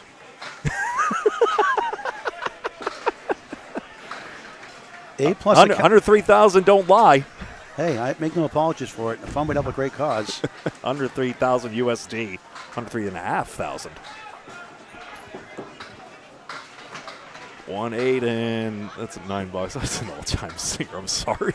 A plus accounting themselves has Birchall's siding and Graffam. I'm sorry, tomorrow they have drywall concept and Kingswood. So A plus, not a guarantee. So if Maria Subs gets 6, they've got a shot still at the playoffs, that final spot. By the way, watch Winchell's ball as it just gets nestled in the 135 and it gets stuck in jail there, and that's why it really doesn't deflect much. Do not pass go. Do not collect $200. Yeah, well, after 3 knocks, it finally gets out, and 3 marks to 2 in A plus accounting in that last pair of boxes. Knock 3 times on the ceiling if you want me. You know that song? Not a Tony clue. Orlando and Don. I'm Casey Kasem. This is American Top 40. Anyone? Come on, Tony Orlando and Don. That's a big hit. Yeah, you're doing an overseas show. Jerry Dunn strike.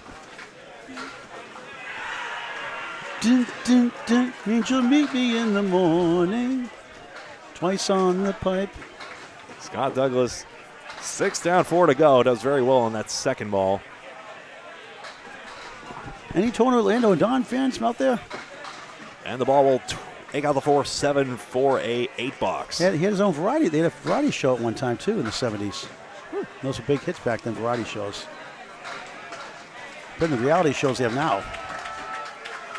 Reality, sure. Including Rona Martin's Laughing. Very interesting. Ati Thompson. My favorite reality show, one of my favorites of all time, is Canada's Worst Driver. Andrew Younghusband needs to bring that show back. Even if he doesn't present, I don't care. It's one of the best shows ever, one of the most wholesome shows ever. Like, why do people suck at driving? It's not just because they're bad. Scott Douglas, 1, 4, 5, and 7. They really jumped the shark when they went down the millennials suck trope, but other than that, they really, I think, hit the wholesome human element perfectly. Bring it back to Discovery. Oh, no 7-pin for Douglas. Jerry Dunn filling the back half of the strike. In a tight string, in a tight match. Tied right now, pending this fill. Yeah, the strike fill decides the lead. It is missed, so it's 5. 57.5 break for Maria Subs. A plus up 5 in the string. Maria's up 5 in the match. 1 mark for each side now. Takes a 10 box. Don't give it all away now. Oh, it's 6, so it's down to 1 just like that. And now it's a 1-pin lead for A plus on the string. Maria's up 9 in the match. Maria's really need the points more so than A plus. But A plus doesn't think that either. They want to get them all. They want 8 points, or 6 points. They lost the second. They won the first. We need some Bob and Doug McKenzie brothers commentary. Didn't Bob retire? I don't want to retire yet. Karen says, I love Tony Orlando and Dawn. Tie a yellow ribbon around the old That's oak right. tree. That another hit they had. They had a few hits. His #1 song. Tim Douglas has had 3 headpin hits in this last one. There's a banana split. Where's Casey McCool? Always hungry, always growling out of Lakeside Lanes. Is Casey still out there? Ayers do set with a 6-10. Boy, does number 2 need to get going for A plus accounting. They've tried a lot of bowlers in this spot and haven't had a whole lot of success. It's been hit and miss. Douglas. Yikes, just goes into the 2-4-7. And the 6-10 is covered. A plus accounting now ahead in the string. Trying to nip away a total. Timmy, the safe way is to the 6-10, just off target for an 8. We're on Candlepin Bowling Network on YouTube, the ESPN of Candlepin Bowling. We cover all the classes all the time, everywhere. And all the pin sweeper advertisers. You're welcome, Case Depot. Hit the bell icon on YouTube after you subscribe. It's free for live notifications. Over 2,300 videos in climbing, over 5,200 subscribers in climbing. Join in for free. High definition, Candlepin Bowling Network on YouTube. Like and follow us on Facebook as well. 6 pins for Tim Douglas. 2, 4, 6, and 7. Down the 3-9 hole, and Doucette gets a 43 half. A deuce for Doucette.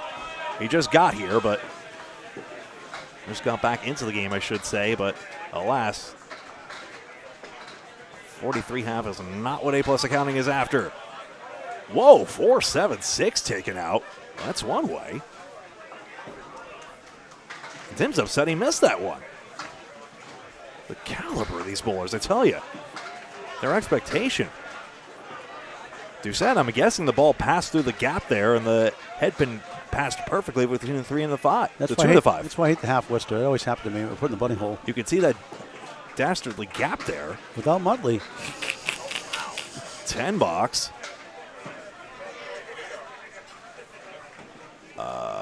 Doucette needs an out, or Maria Subs takes the lead, in fact.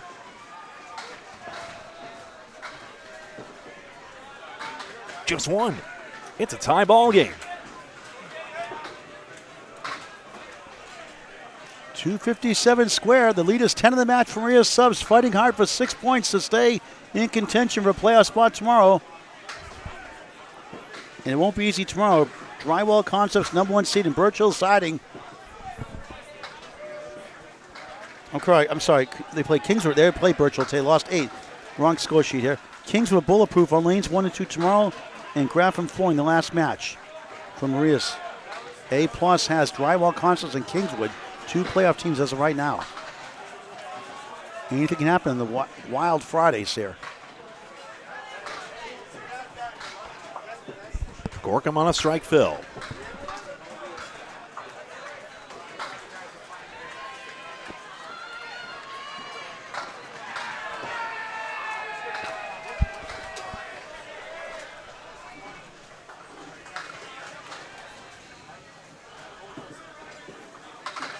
Deals into the head pin, and he's got a double strike. After a spare. Perfect string. Spare 5, 10, spare, strike. 75 plus bonus balls to half. Bad news for Maria Subs. Baker has the blank available, goes for a piece of the headpin as well. Good shot for 10. And here's Justin Gorkum making a difference.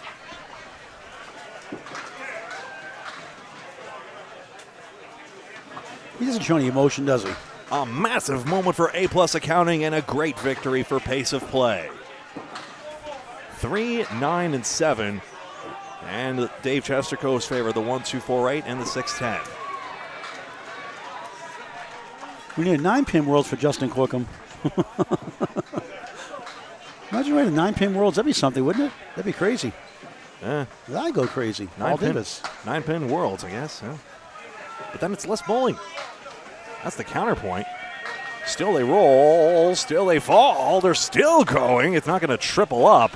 But Justin Gorkum is 28 in the 4th. 73 through 4, 83 plus in this 5th. Baker, oh, what a bid, but no. Did Baker have a spare or was that a 10?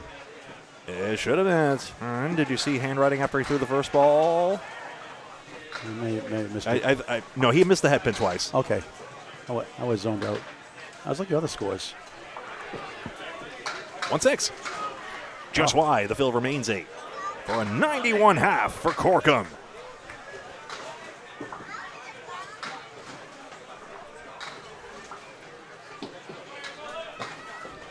There's a 10 box for Baker. I'll coordinate with you a second, Nico. Pretty good pitting. 3 10s, 4 10s in the string. 57 without a mark. Pretty good through 6, but they need marks. The fans want to know as well, and it'll be 8, so not yet to 100. Sorry, you'll have to wait till the 7th box. 99 through 6. 39 over already. A+ leads the string by 24. Now they lead the match by 14. LeBlanc and Fuller.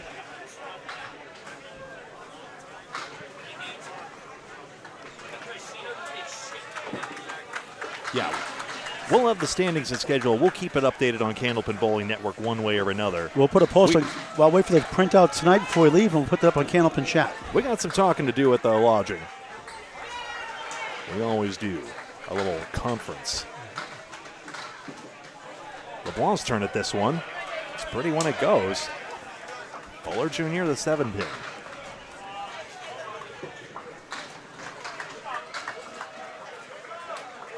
Wide on the corner pin. A+ accounting ahead on both fronts thanks to the power of the double strike. 4, 6, 8, and 10 for LeBlanc.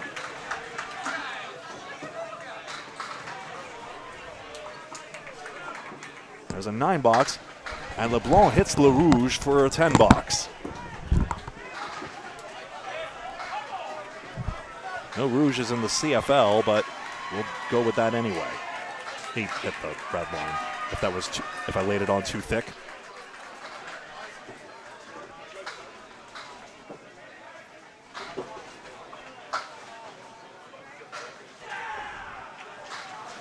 Two, 4, 5, 8, 10. 4 horsemen for LeBlanc, who still guys all his pins down. Fuller Jr. only just lost one with that 9 box.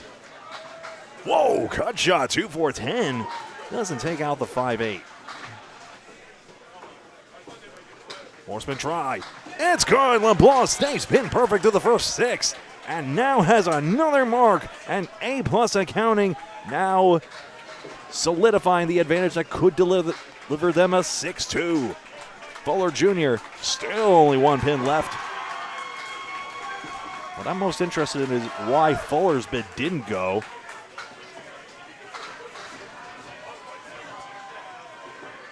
Ball didn't stick around, but I mean, it has to be a glancing blow there.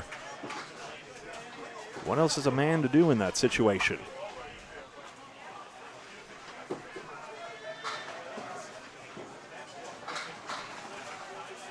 Head pin. Winchell wants to be on that 1-3 side, but it just didn't go through. Harnett, what's rolling, and he strikes. 3 pins swept away. A+ getting the bounces again. It's a good ball, and the results delivered. Winchell can possibly get this. Redline doesn't take the 5. It doesn't take the 10, rather, but that's where it is. Winchell, all his head pins in this half, by the way. You see the yellow bricks for head pin hits and red bricks for head pin splits. Not standard candle pin notation, but there you go. Lucky strike set up the sweep. Lucky strike set up the sweep. Academy in a slightly tighter one, but still looking at 8 as well. X-Lane's going to take a sweep. Academy Lane's tight for the 3rd, but looking like a sweep for them too. 9 box for Winchell at the half, 54 at the half.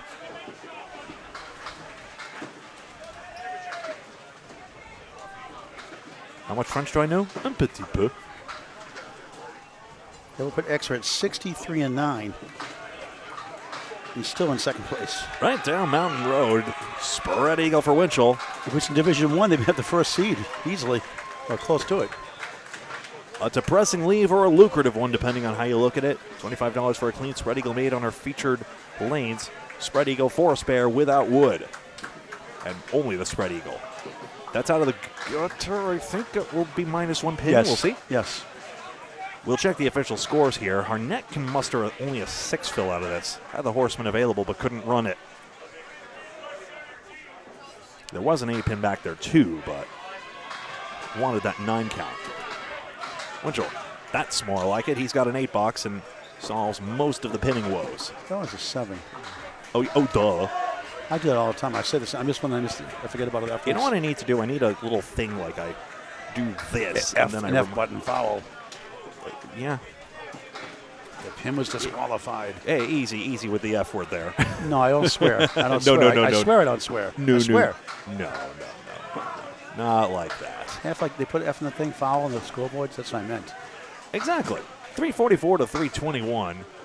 So Mitchell should have 61 through 6, and we'll go back to the top. I'll grab these binoculars just in case. And then we'll go over to Jerry Dunn. We'll start the box 7 and 8. Nico, you did not spell wee-wee correctly at all. Unless it's like little piggy goes wee-wee-wee all the way home. That 9 pin might be headed there next if Scott Douglas can dial in. 344 and a bonus ball. A-plus accounting now stacking up advantages.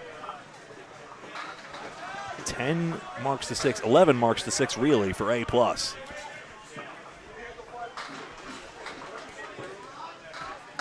They filled 7.4 on their marks in this string. 7.4 average fill on their marks in this string.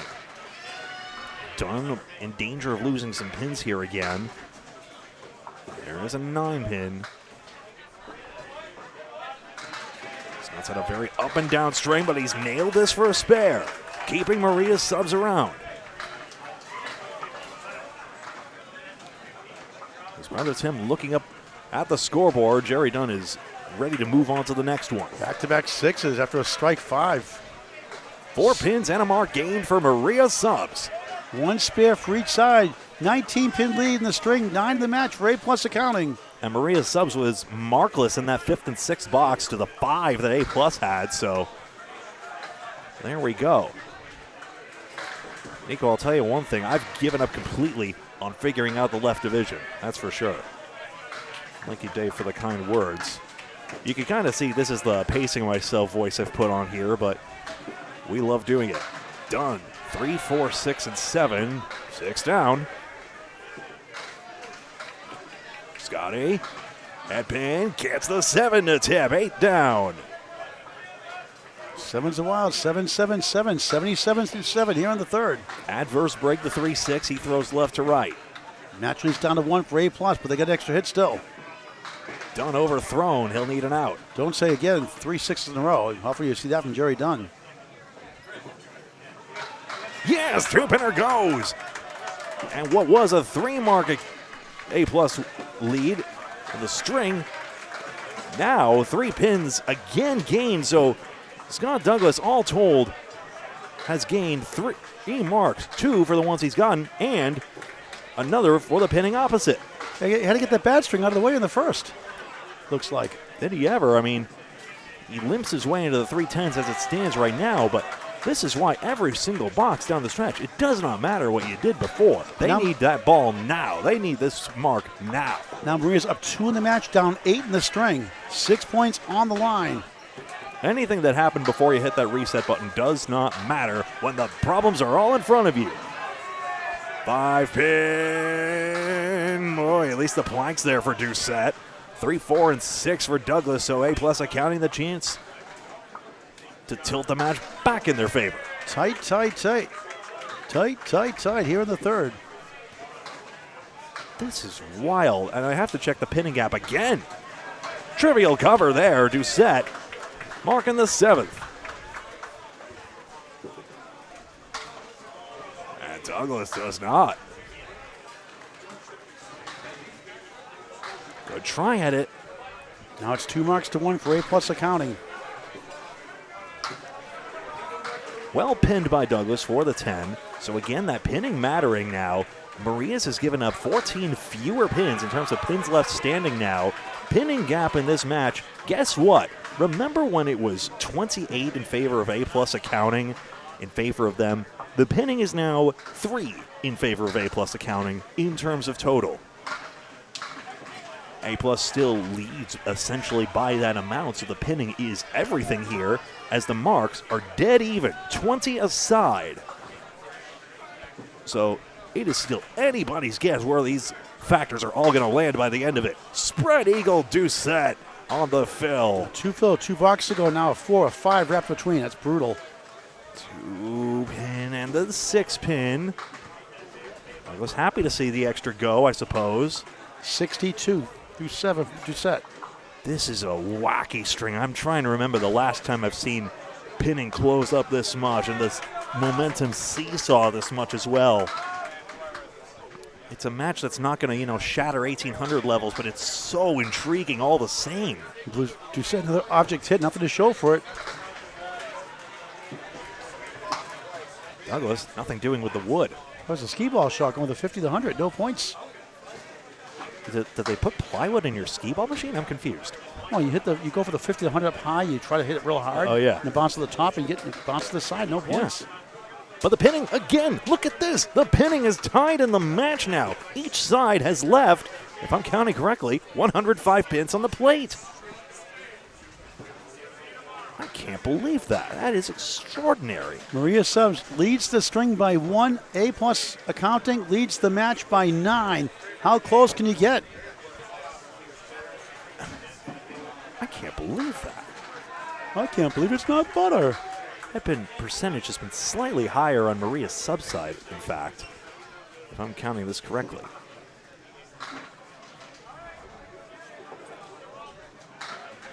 Here's Corkum.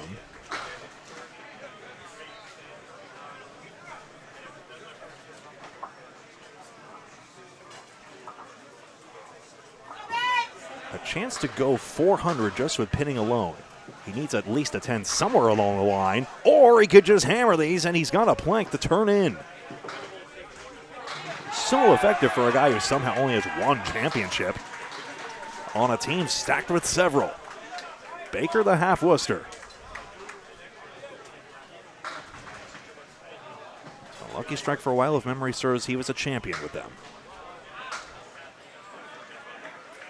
Yes, he should. I'm trying to remember the Alley Chat broadcast, Alley Chat on YouTube. I'm fairly sure he was. That was when they won it at Lakeside. Corkum celebrated with his family on these very lanes, or the pair to his right anyway, after that thrilling victory. He covers for the spare. Baker, what a bid, but the 5 goes the wrong way.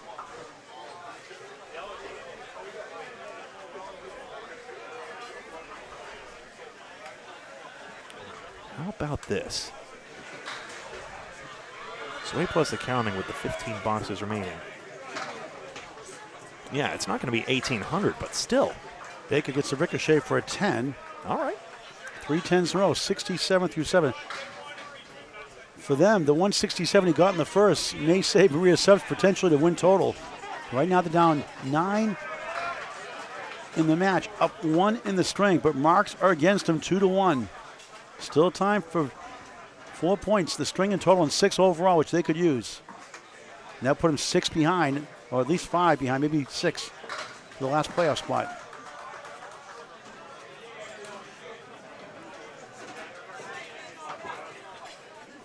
Corkum on 12. Gets out just 4. 113 through 7. One of the rare times he's been off target. And Baker gets 5, guaranteeing him 360s. Very solid string. A 167 and a 122. Needs some marks, though, or he won't get his 400.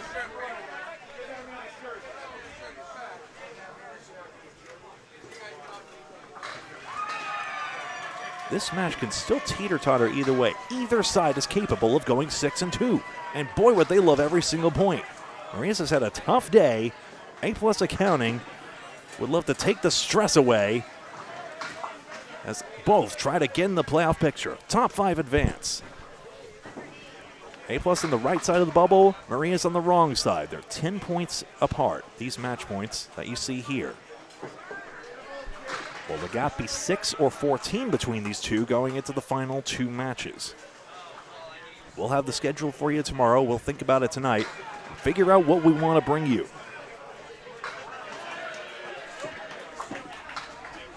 Baker disappointed not to gain more than 1 pin.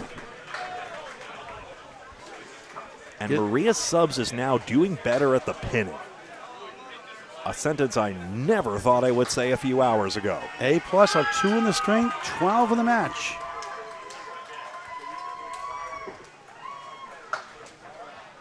Nate LeBlanc into the headpin. Where did the ball go? I guess the ball just kept going to the left while the headpin sailed away everything to the right. 6 pin for Brian Fuller Jr. And a bad spot for that wood. LeBlanc trying to fight out of this split does very well, and he could keep his pin perfection going. He got a disappointing 4-fill, and Brian Fuller Jr. has his spare. 2 spares, none in their favor now. Oh no, a pin left standing. 9 box for LeBlanc as he leaves his first one. After the spare 4, 79 through 7. A plus up 5 in the string, 15 in the match. It's close to a virtual tie in total. 2 spares to none for Maria Subs. Here we go again. Well, each side in the 4 spot has left 1 pin standing in this one. 2 marks for Maria Subs. The string is virtually tied. LeBlanc the 1-3, 7-8, 10.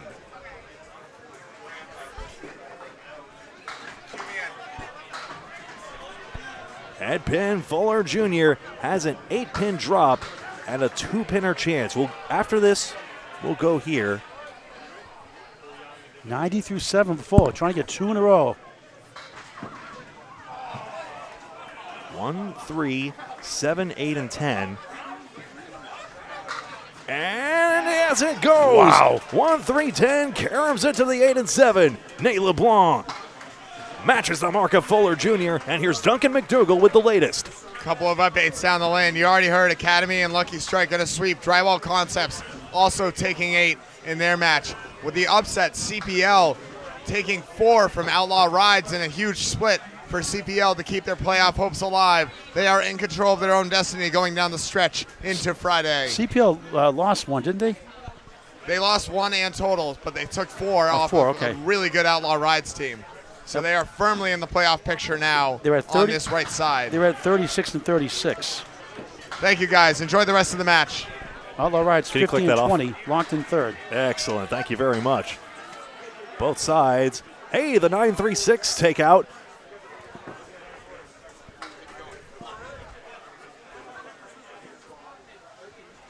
Arnett takes out a different side saddle triangle. And now he's got a meme leave. The 6-pin and the 7-pin. Winchell will push a pin. Who knows? Any singular pin could make the difference. Arnett's certainly not going to take both. Wow, he really tried to put a bid on that, I think. Tailed over to the right side, and he takes an 8. Winchell now can pick up a couple. Never makes it to the head pin. He's got 9.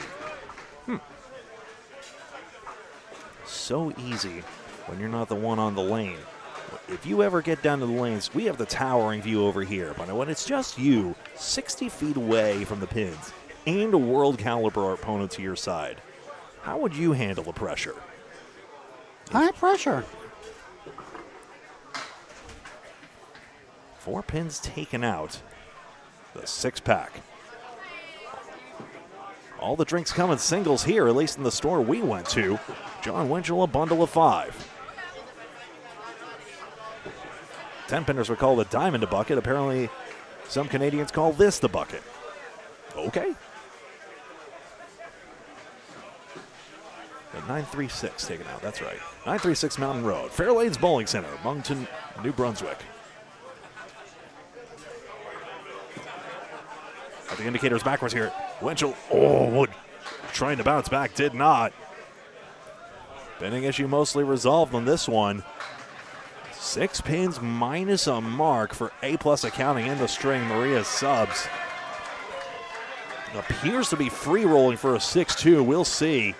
Is it somehow still going to end up 4-4 or something in between? 10 for Harnett. This is going to be a lot of math here. I got to put this down. I'm going to try and figure this out. 9 for Winchell, and I'm going to go score check, or so help me, because I really want to get this right. Unofficially, 438, 431. A+ accounting of 7 in the string. Maria Subs up 3 in the match. $10 to go. The final round today.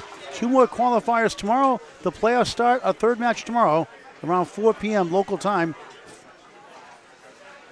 give or take. And then 3 matches on Saturday, quarters, semis, and finals right here on YouTube on Candlepin Bowling Network. Please tell your friends and family to subscribe. Why not? It's free.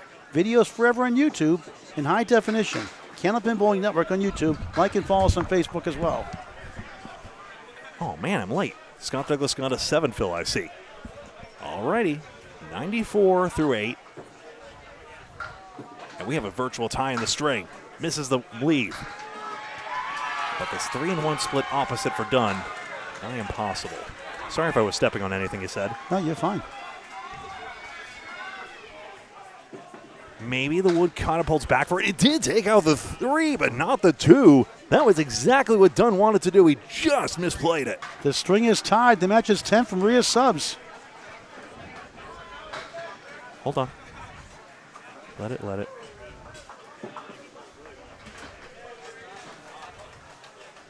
$8 and 10, I do believe. I'll have to check in a second, sorry. That was a bad time for the monitor to malfunction on me. I think it was 8 and 10. And I'll confirm the rest for you. He gives A+ a 2-pin lead. Maria subs up 8 in the match. Look 9 blocks to go. Look at this one. Didn't we just have this? Is the record skipping? 1, 2, 10. Done! 10 pin. Oh, for sure that was going.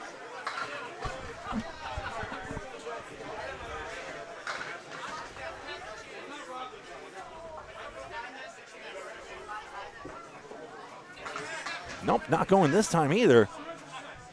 Lefties love to aim at this 10 pin. That's good. In the face, Jerry Dunn.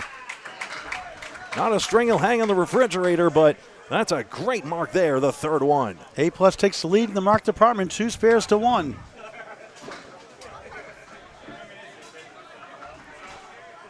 And it'll be a $9. 458, 455. A+ up 3 in the string, down 7 in the match.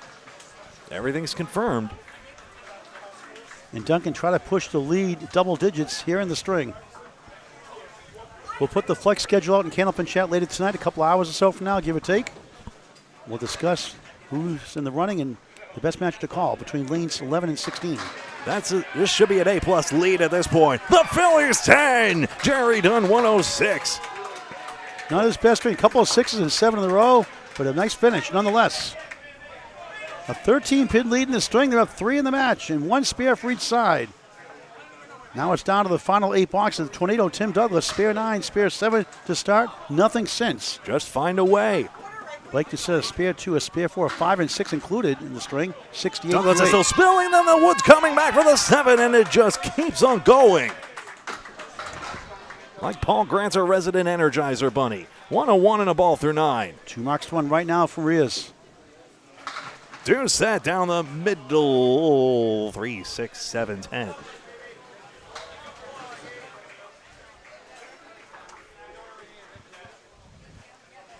Does he have the cut for this? The wood to the left of this, to the right of the 7 assists. Can he put it there? This is one way. Deadened up the pin action. He wanted the cut on the 3, obviously. Does well to get those pins. You don't see a score like this from Blake Doucette very often, do you? He gets a 10. First 10 of the string, 78 through 9. Remember, Cody Bork was the predecessor in this slot, a slot that's not likely to escape 80. Or escape 90. It's close to a virtual tie. A+ has the lead in the match by 13. They're up 3 in the string, but minus a mark. A+ Accounting is very unhappy with these 80-somethings there. They had hung an 89 last string. It's holding them back. Maria Subs took 2 points last time it happened. Douglas double strikes. Oh, my goodness. And that could save Maria Subs. Tornado time. Doucette trying to respond. That marker's going to do him pretty well. But Tim Douglas has given Maria Subs the lead on both fronts. Even if Doucette covers here, this should. Blank is there.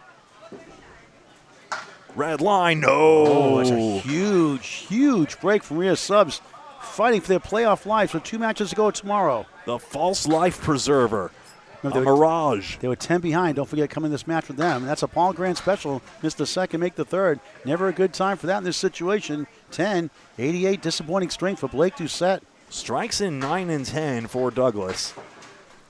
As we see here, 3 pins for A+ Accounting on paper. But Tim Douglas about to fill possibly 20 pins worth of fills. This should tilt the match big time for Marias. If he fills it, but a devastating spread eagle. 14 in the first. It's just wrong. 24 in the box, 115 through 9. And now he needs more on the second one or else the string remains a single-digit game. Last ball. Wayward, it's 6. 20 bonus pins on the 2 marks.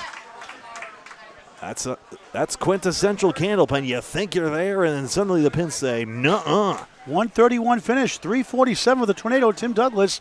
495, 488. Maria Subs up 7 in the string, 17 in the match. 6 boxes to go, 6 to go. Middle bowlers, Justin Corkum on fire, 119 through 8. Sean Baker, 74 through 8. Because Moss was at first, that 167 can help save total. 3, 4, 6, and 7. Like the wood behind. Back to Greg. All scores are unofficial, but I'm mostly confident I've got this correct. I was a little squirrely about one of them. Corkum has been so dialed all day long. 5, 6, 9, and 10.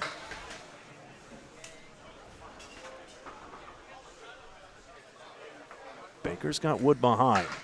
Action is subsided, but now the energy picks right back up as Sean Baker gets the 3, 4, 6, and 7. And has Maria Subs done enough to go 6 and 2? There's still 5 boxes after this. Vintage Sean Baker, clutch after a tough string. His first mark at a good time. He's had 5 10 boxes as well to give him the opportunity. He lost 1 mark's worth of pins in the pinning, but still it's been good overall. Corkum, can he play the wood well? Plays it high, trying to turn it, and it just doesn't go.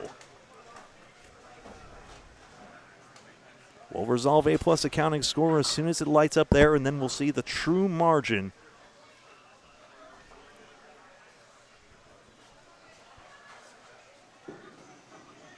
There's a 10. Hello. That might matter. 129 through 9. 7 for Maria's in the string, 17 in the match. Baker has their team with 2 spares to 1. So Maria Subs appears to have a 2-mark advantage. 9 there. Yes, the double strike is 24. It's 14 fill and the strike on top. That's how it's 24. I know some people just write the 24 in the box, but I like consistency. 93 through 9. 9 fill for Baker. Big-time development. And pin smashed in. Here comes Wood. Ooh, that pin was hit, and Corkum denied a chance to go striking. And the ball dropped early. I think it fell out of Baker's hand. Not happy with that one. Doesn't miss that too often. You're not going to make them all, obviously. When it drops out of your hand, that's when it gets frustrating. It's so easy. The littlest of differences make the biggest of differences down the lane. Corkum, who is now officially over 400. By the way, same thing with Corkum. You see, it's an 18 fill on top of the 10 implicit to the strike. That's why it's 28 there. Some people will write 28 again in that situation, but it looks it looks nicer, though. Looks big. Number go up. Well, if you want big number, play the other game. 1 pin to get.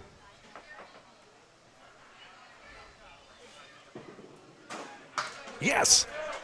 Well played. The wood was no good, most likely. 139. Baker gets the pin. 392 for him. Corkum has his 400. And now it's a single-digit margin if Corkum fills big. In the string, totals looking more cozy by comparison, but you can't be too sure.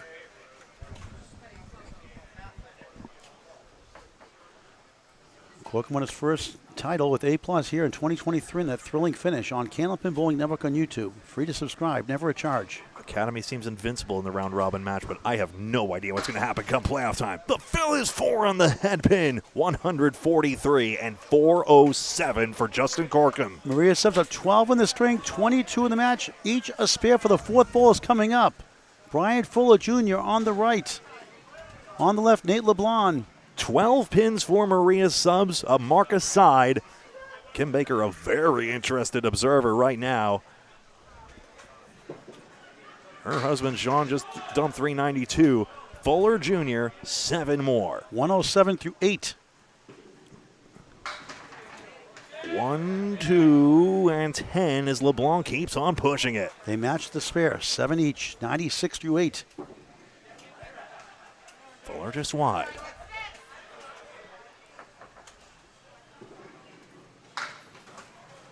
And LeBlanc just wide. No marks, that's fine. Maria's is fine with this right now. Fuller Jr. has the 8.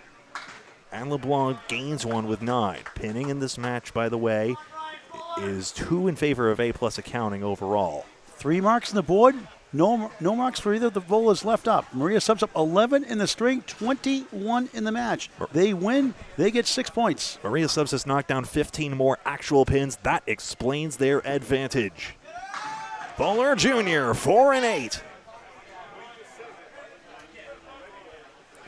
He will have a 360.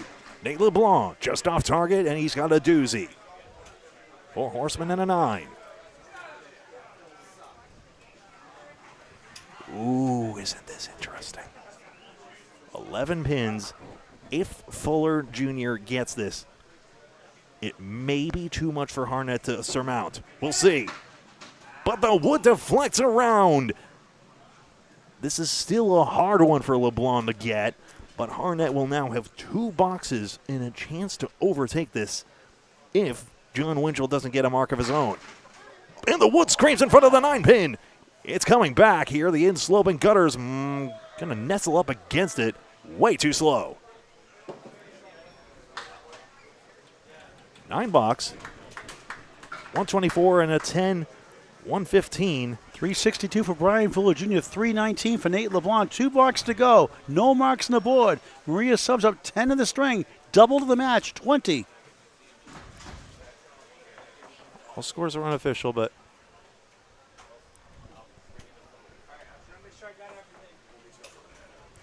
John 111, Winchell 131, 1. Yep. on the right. Matt Harnett on the left. Here we go. Nobody's on a mark here. Winchell tipping pins over the 4, 6, and 10.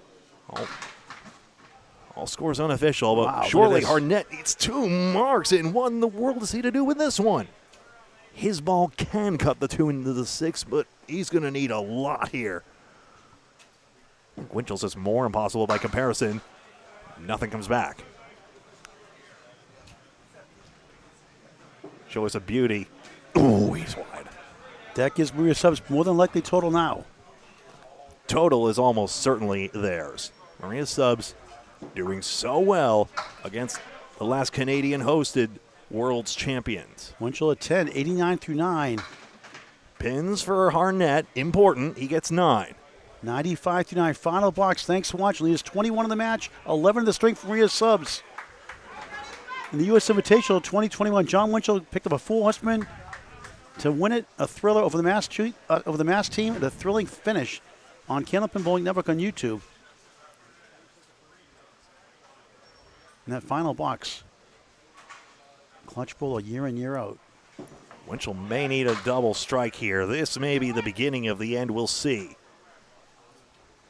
He needs to somehow gain 11 in this final box, and now it demands a mark. This is about a 1 in 5 chance for Harnett without wood. Stats by Candlepin Bowling Network. 4 horsemen in the post.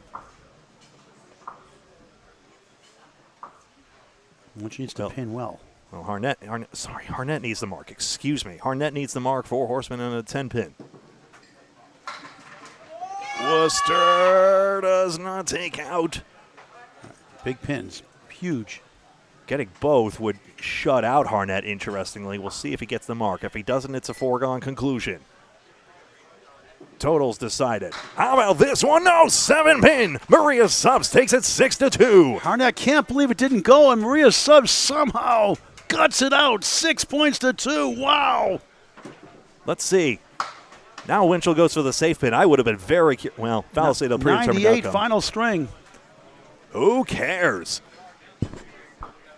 There we go. They get stuck in the 550s, both of them, but Maria Subs finds a way and gets their 6 points against a formidable squad. And that's big points. They get 6 points off A+. A+ now 42 in 30. Maria Subs 6 behind at 36 and 36. Dead even 500. They've struggled the last couple days, but they're still in contention for a top 5 spot. Information will be on Fairlanes Bowling Facebook page, Fairlanes Bowling. We'll get the print out here about a half an hour or so. We'll put it on Candlepin Chat, and we'll discuss who we're covering tomorrow in our live coverages here. A+ ended up on 5-5-7 somehow, so that's the final score at the 10-pin margin, and nonetheless a 6-2 victory for Maria Subs. So You want to fix that on here at all? not sure whose score it is, interestingly. Let's just see if I can get that real quick somehow. 688-43, let me see. 105. Matt Harnett had a 105 somehow, so I'll just give it to him. So there we go. The 10-pin win for Maria Subs, 10 in the string, 20 in the match. They've got to feel relieved. They thought they're out of it coming in after that first string loss. Now they have some life after all. And by the way, I'll just debrief the match right here. Marks were 49-48 for A+ accounting. Filling was 7.58 average fill for Maria Subs to 6.95 for A+ accounting. Pinning was 3 in favor of A+ accounting. Marks are, and then the pinning was pretty even, but in that last string, it was Maria's gained 14 pins, and that was why they won. How many viewers here, Greg, we had? Do you know? By the way, when viewers are probably clicking out right now because I'm just reciting stats, which is boring, but then it was a pin-out victory for Maria Subs. Actually, it was exactly. So, in the third, it was a pin-out victory. Otherwise, bonuses decided it. So just tomorrow, just so you know, the people in the contention for player, Drywall Concepts takes on A+ accounting the first match tomorrow. They play Birchhill siding after that. Fenway Academy has a favorable schedule against Wreck and Roll and Mass H. Kingswood takes on Maria Subs and A+ accounting. That's Kingswood, that is. Bulletproof. Maria's takes on Kingswood. Lanes 1 and 2. Canada will have that coverage on the first match, I would think. And Graffam flooring after that. Canada 5. Mass H and Stars and Strikes. That can favor them also. A+ accounting, Drywall, and Kingswood. Bulletproof. For the other division here, Division 2. Don't forget, Academy plays Lucky Strike. Lucky Strike must take all 8 tomorrow if they stay within the 7-point range, as they are 7 points behind right now in second place. Let's see. Tomorrow here in our division, I have it here real quick before we go. Sure. Let's see. Bayers Road, Bolorama. Academy Lanes the first match. Avon Valley Lanes the final match. That first one's going to be a tough one. Avon Valley Lanes, the Hatcheman, and Bayers Road, they're in trouble. Outlaw Rides, New England Floor, and Harry's All-Star, probably the easiest schedule as far as records go. But that's not a guarantee because these teams can light it up, all of them, very quickly. Spikes, Chimney, and Central Park Lanes, East Boston, Mass., and Oakland Park after that. Able Evolve Realty has extra lanes, Lucky Strike, and then the Hatcheman. And those are the teams pretty much in the bubble. And we know Central Park Lanes, I didn't put that on here, but they're now in the running. And they were 5th coming in now, I believe, after this shift. We'll get the standings updated on Candlepin Chat within an hour or so. So thank you very much for watching. Greg, with the final conclusions, final thoughts. That's it. Paul Grant, Greg, we are saying so long for now. Thanks for watching this great and unbelievable game of Candlepin Bowling on Candlepin Bowling Network. We'll see you tomorrow morning, 9 o'clock Atlantic, 8 o'clock Eastern, 9:30 for our great friends in Newfoundland. Till then, so long for now. That's my line. So long. 2023, Greg, we are incorporated. Thank you.